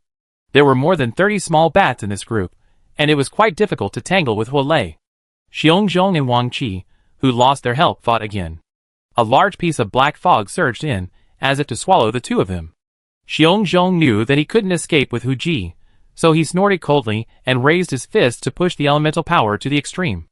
A large khaki shield appeared, blocking him from the attack of the dark element. Under Wang Qi's command, the black gas circled in the air and attacked the shield fiercely. Boom! Boom! Boom! The elemental forces attacked each other with a roar, and Xiongzhong retreated repeatedly in the constant collision, but his speed was very steady. While Wang Qi was commanding the elemental attack, he was observing the opponent's state. Seeing that Xiongzhong could still resist, she slashed her left arm with her right hand. Her sharp nails cut through her skin, and blood splashed out and merged with the black air. The originally dark mist changed because of the integration of blood, not just in color. Xiongzhong suddenly felt that the attack slowed down, and before he could react, the mist gathered in one place launched another attack. Boom! Boom! This attack was several times more fierce than before, and the frequency of the attack became faster and faster. The sound of popping beans rang out in the alley, until a crack appeared in the earth element shield in front of Xiongzhong. Black air rushed in and rushed to his face, and Xiongzhong felt a breath of difficulty. Hu Ji was dumbfounded. He had never thought that humans could produce such power. Seeing the battle between 2 human elementalists could make him feel it more directly. Xiongzhong's defense was broken, and he flew out upside down and rolled into a ball with Hu Ji. The weight of the huge body was more than 100 pounds. Hu Ji, a scholar, suffered a lot under Xiongzhong's body. But he didn't care about that now. After defeating Xiongzhong, Wang Qi paused for a moment and attacked again, targeting Hu Ji, who couldn't move. The surging dark elements rushed towards him, and for the first time, Hu Ji felt that death was so close to him. Ah! Hu Ji instinctively raised his arms to block in front of him, trying to protect himself as much as possible. The cold breath spread to his body, and Huji was surprised to find that the feeling was quite comfortable. He looked up, and didn't know what happened, and saw a girl falling from the sky. She held a hard bow in her hand. The ice blue bow was very eye-catching in the night, and her whole body was bathed in the light blue elemental power. Bang! Sun Wan fell to the ground, and the crisp sound of the mechanical device retracting the alloy claws fell into Huji's ears, which was particularly familiar. He had rejected Xiao Yuan and Sun Wan's kindness before, and now he was filled with mixed feelings when he saw her again. The Blood Clan was so crazy that they dared to assassinate the leader of the Special Investigation Team and openly confront the 8-country parliament. Cough cough. Xiong Zhong coughed hard twice and said, "Be careful, her dark element is very powerful." The dark elements that had invaded his body had not yet been completely exhausted, and Xiong Zhong really felt the opponent's means. Sun Wan raised the longbow, and the sharp blade at the end pointed directly at the opponent's nose. Wang Qi's cheeks under the mask twitched, and her face became solemn. The opponent's tenacity and difficulty were beyond her expectations. The longer the time dragged on, the more disadvantageous it would be for her. Wang Qi clasped her hands together with an idea. She finally made a strange sound, as if she was whispering something. Swish! Sun Wan suddenly launched an attack, and the sharp blade pierced the opponent's heart. The aqua-blue elemental power wrapped around the blade, and finally collided with the dark element summoned by Wang Qi. The thick black fog exploded. When Wang Qi raised her head again, blood-red patterns appeared on her mask. Ouch! Wang Qi's voice was sharp, and a large amount of dark elements burst out, instantly wrapping Sun Wan in it. This was a real wrapping, leaving no gaps. Xiong Zhong struggled to stand up, but unfortunately the dark element entered his body, and he could not move at all for the time being. This is also due to the characteristics of the elements. The earth element has strong defense, but is too slow to eliminate the elemental power that invades the body. The fire element is overbearing and powerful.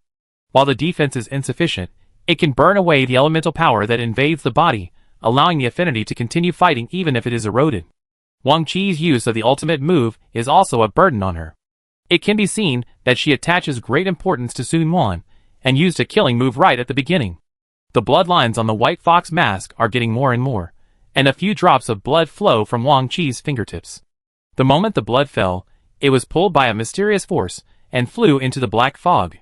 Sun Wan was in the black fog, and after the blood was absorbed, a dense red spider web was formed. "Kill!" Wang Qi shouted, and all the elemental power in his body was absorbed into it. The spider web tightened, and Sun Wan's living space was gradually reduced, which made Xiong Zhong and Huji terrified. Is it going to end? Huji felt a chill in his heart. There was nothing more painful than the shattering of the hope he had originally had. His whole body went limp, and he almost fell to the ground. Then he heard a crack. A crack appeared on the spider web, and then the crack gradually expanded to all the black fog. Boom! The water blue light broke through the restraints, illuminating the surroundings brightly. Sun Wan flew up, and the ice blue arrow pointed directly at Wang Qi's face. Wang Qi didn't expect the other party to break free from her killing move, and subconsciously wanted to retreat to avoid it. When she wanted to leave, she found that her feet were already a field composed of water elements. Water Field. Chapter 539. When the power of elements is exerted to an absolute height, a domain will be formed, and everyone in the domain will be bound by the rules. What she used to imprison the bear, just now, was a dark element domain that had begun to take shape. The ice blue arrow was sharp and chilling. Wang Qi's whole body was in the water domain and moved slowly. He saw the sharp blade fall on his forehead. The dark elements retreated in the domain, and Wang Qi screamed and his eyes were no longer calm as before. She looked at Sun Wan angrily, and then her whole body shook violently. A large blood mist appeared, temporarily offsetting the restraint of the water domain, and her body disappeared under the black robe. Dozens of bats surrounded the white fox mask and flew out of the domain, fleeing far away. Whoosh! Another feather arrow streaked through the night sky, but after a click sound, the feather arrow hit the mask and fell back to the ground. The vampire who performed the shape-shifting technique was extremely fast and disappeared from Sun Wan's sight in a moment. It was difficult to capture the shape-shifting vampire without professional equipment, but Wang Qi was not feeling well either. Every time a vampire transforms, their vitality is greatly damaged. She lost her vitality, and her white fox mask was damaged, so she won't be active for a long time. Huji, who had escaped death, was still in shock.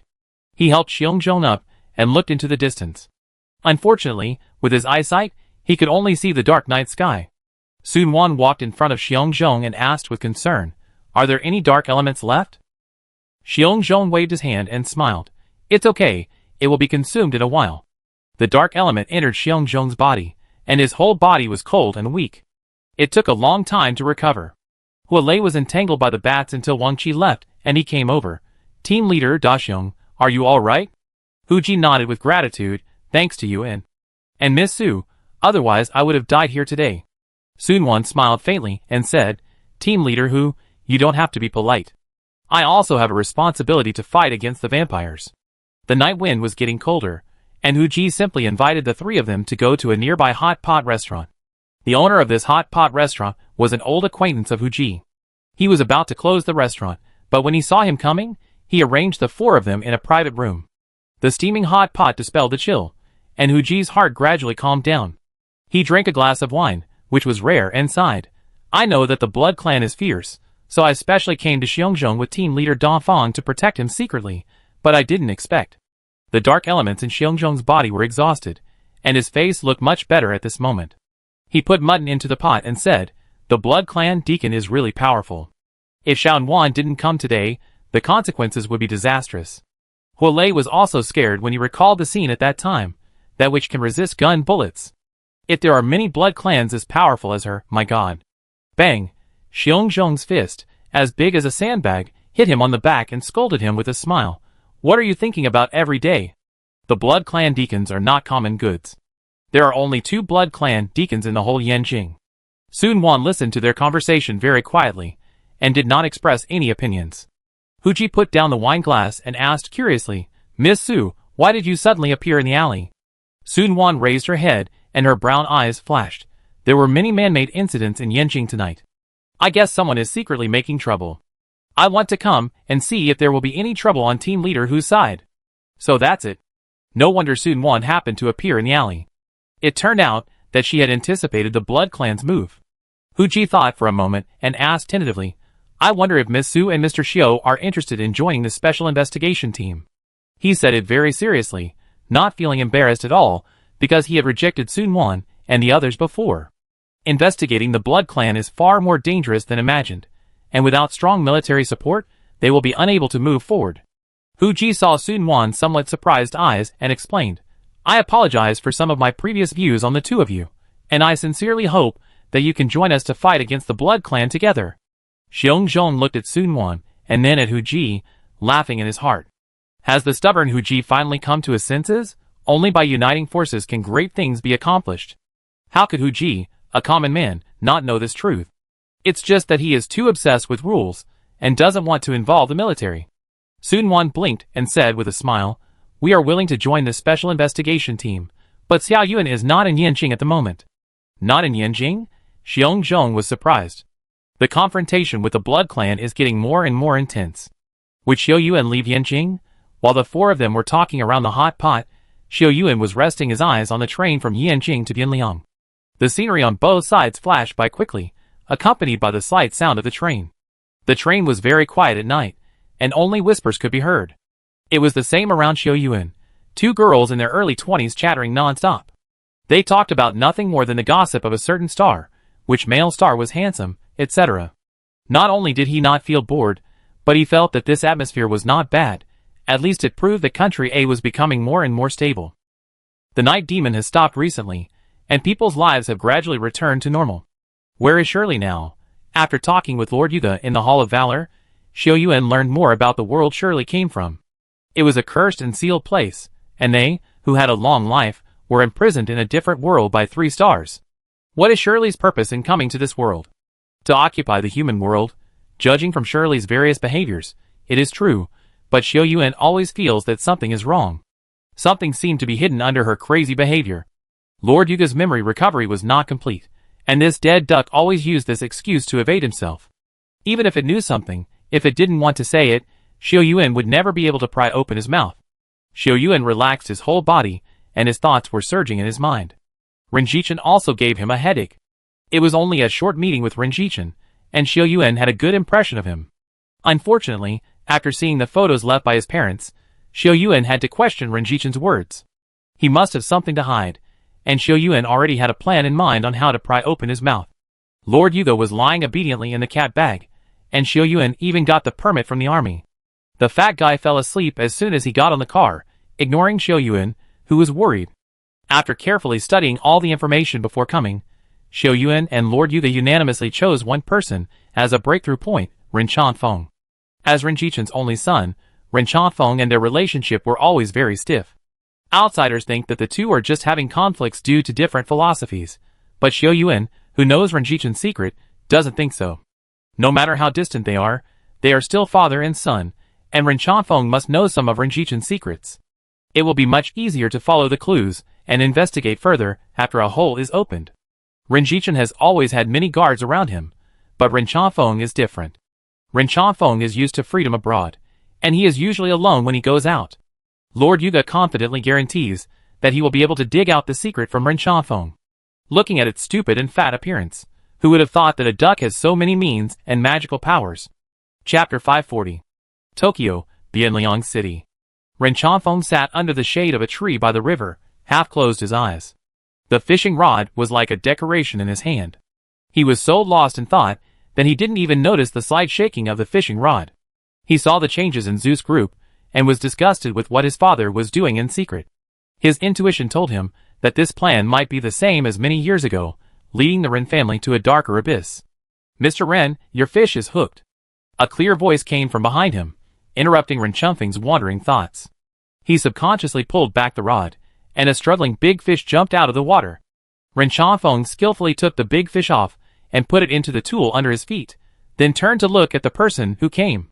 He was about 24 or 25 years old, with black hair and black eyes, slightly long bangs reaching his eyebrows, and dressed in casual clothes like a college student. Ren Chanfeng looked around and wondered how he got in. Ordinary people were not qualified to enter this private fishing place. "Who are you?" Ren Chanfeng looked at the young man sitting 2 meters away from him and asked. "Xiao Yuan." The young man smiled at him, showing his white teeth harmless. "Xiao Yuan, did you come here to see me on purpose?" Ren Chanfeng understood why the other party came here in such a large venue. "Mr. Ren has a sharp eye, so I feel better. I came here to see Mr. Ren today because I want to ask you to solve some old things." "Old things?" Ren Chanfeng raised his eyebrows and said, "This is our first meeting. Don't you think we are talking too much?" "Indeed." Xiao Yuan nodded seriously. "I have something urgent to do, and I really can't wait too long. Please forgive me, Mr. Ren." Xiao Yuan's humble attitude made Ren Chanfeng's guard drop a lot. The other party's unknown origin is indeed suspicious, but what can a young man with the appearance of a scholar do to him? Ren Chanfeng put bait on the hook again and said, "If you want to hear the answer to my doubts, you must first tell me your origins, right?" Xiao Yuan's appearance time is strange. "I haven't been out for many days. How come he found me as soon as I went out?" I think Xiao Yuan must be keeping an eye on the Ren family. Telling him or not is one thing. Ren Chanfeng also wants to find out Xiao Yuan's details. Xiao Yuan put down the cat bag in his hand, opened it, and a fat duck walked out of it. Xiao Yuan, Deputy Commander of the 1st Corps of the Silver Wing Corps. Silver Wing Corps? Ren Chanfeng's eyelids jumped. He looked at Xiao Yuan carefully, and he was 70% similar to the person he saw in the media. "Why do you Silver Wing Corps want to see me?" "Mr. Ren, please don't misunderstand me. I came to Bianliang as a personal person. I have 2 old stories to tell you." "Are you interrogating me?" After knowing Xiao Yuan's identity, Ren Chanfeng became very alert and looked at him without blinking. "The Silver Wing Corps does not have the right to interrogate privately, so how could I? How about I tell you the first thing first, Mr. Ren?" Xiao Yuan smiled and said softly, "Many years ago, Zeus Group was not as big as it is now. The founder Ren Jichen once started a mysterious plan. He gathered more than 20 young scientific research geniuses to study together, but the research was later terminated. Mr. Ren should know about this plan, right?" Xiao Yuan looked at Ren Chanfeng, whose face was stiff, and asked, "Please tell me what happened back then, Mr. Ren. I don't know what you were talking about." Ren Chanfeng stood up suddenly, pointed at Xiao Yuan's nose and shouted, You are talking nonsense. Be careful of getting into a lawsuit." "I know I am talking nonsense, Mr. Ren. Are you sure you are not telling the truth?" Xiao Yuan looked at Ren Chanfeng, who was in a panic again, and snapped his fingers. Snap! Ren Chanfeng was packing his things with his head down, and when the snap sounded, he was looking down at the fish in the bucket. The big fish's tail swayed, stirring up circles of ripples, which seemed to have some kind of magic that attracted his sight. He looked through the water, and the big fish disappeared, leaving only the boundless wilderness. The wind was light, and the clouds were light in the wilderness, and the air was filled with a breath of natural clarity, until he saw a person. The woman looked gentle, holding a child in his early teens in her hands. The little boy looked chubby, and he was very happy to be accompanied by his mother. The laughter of the mother and son spread far away, making Ren Chongfeng's eyes soar. "Mom!" he blurted out, wanting to get closer to them. He ran tirelessly in their direction. Xiao Yuan looked at Ren Chongfeng, whose eyes were dull, and there was a flame pattern on his forehead. Lord Yuga was spreading his wings, maintaining the function of the flame pattern. "You can ask anything you want now, but you only have about 5 minutes to be quick." "What's your name?" "Ren Chongfeng." Ren Chongfeng stared straight ahead, speaking very slowly. "How much do you know about Ren Zhichen's plan many years ago?" "God-making plan? It destroyed my family and ruined many people's lives and lives." "What is the core of the God-making plan? Do you know?" Xiao Yuan asked anxiously.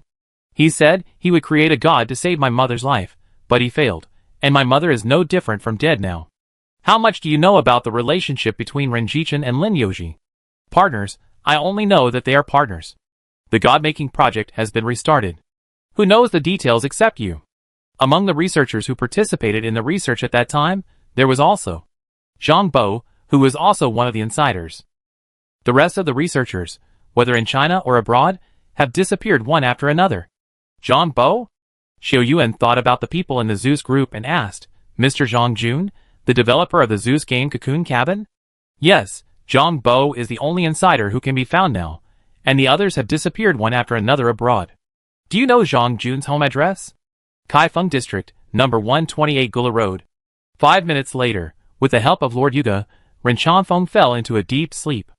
After Xiao Yuan settled Ren Chongfeng, he couldn't help asking, will forcibly erasing his memory have any effect on his body? Quack!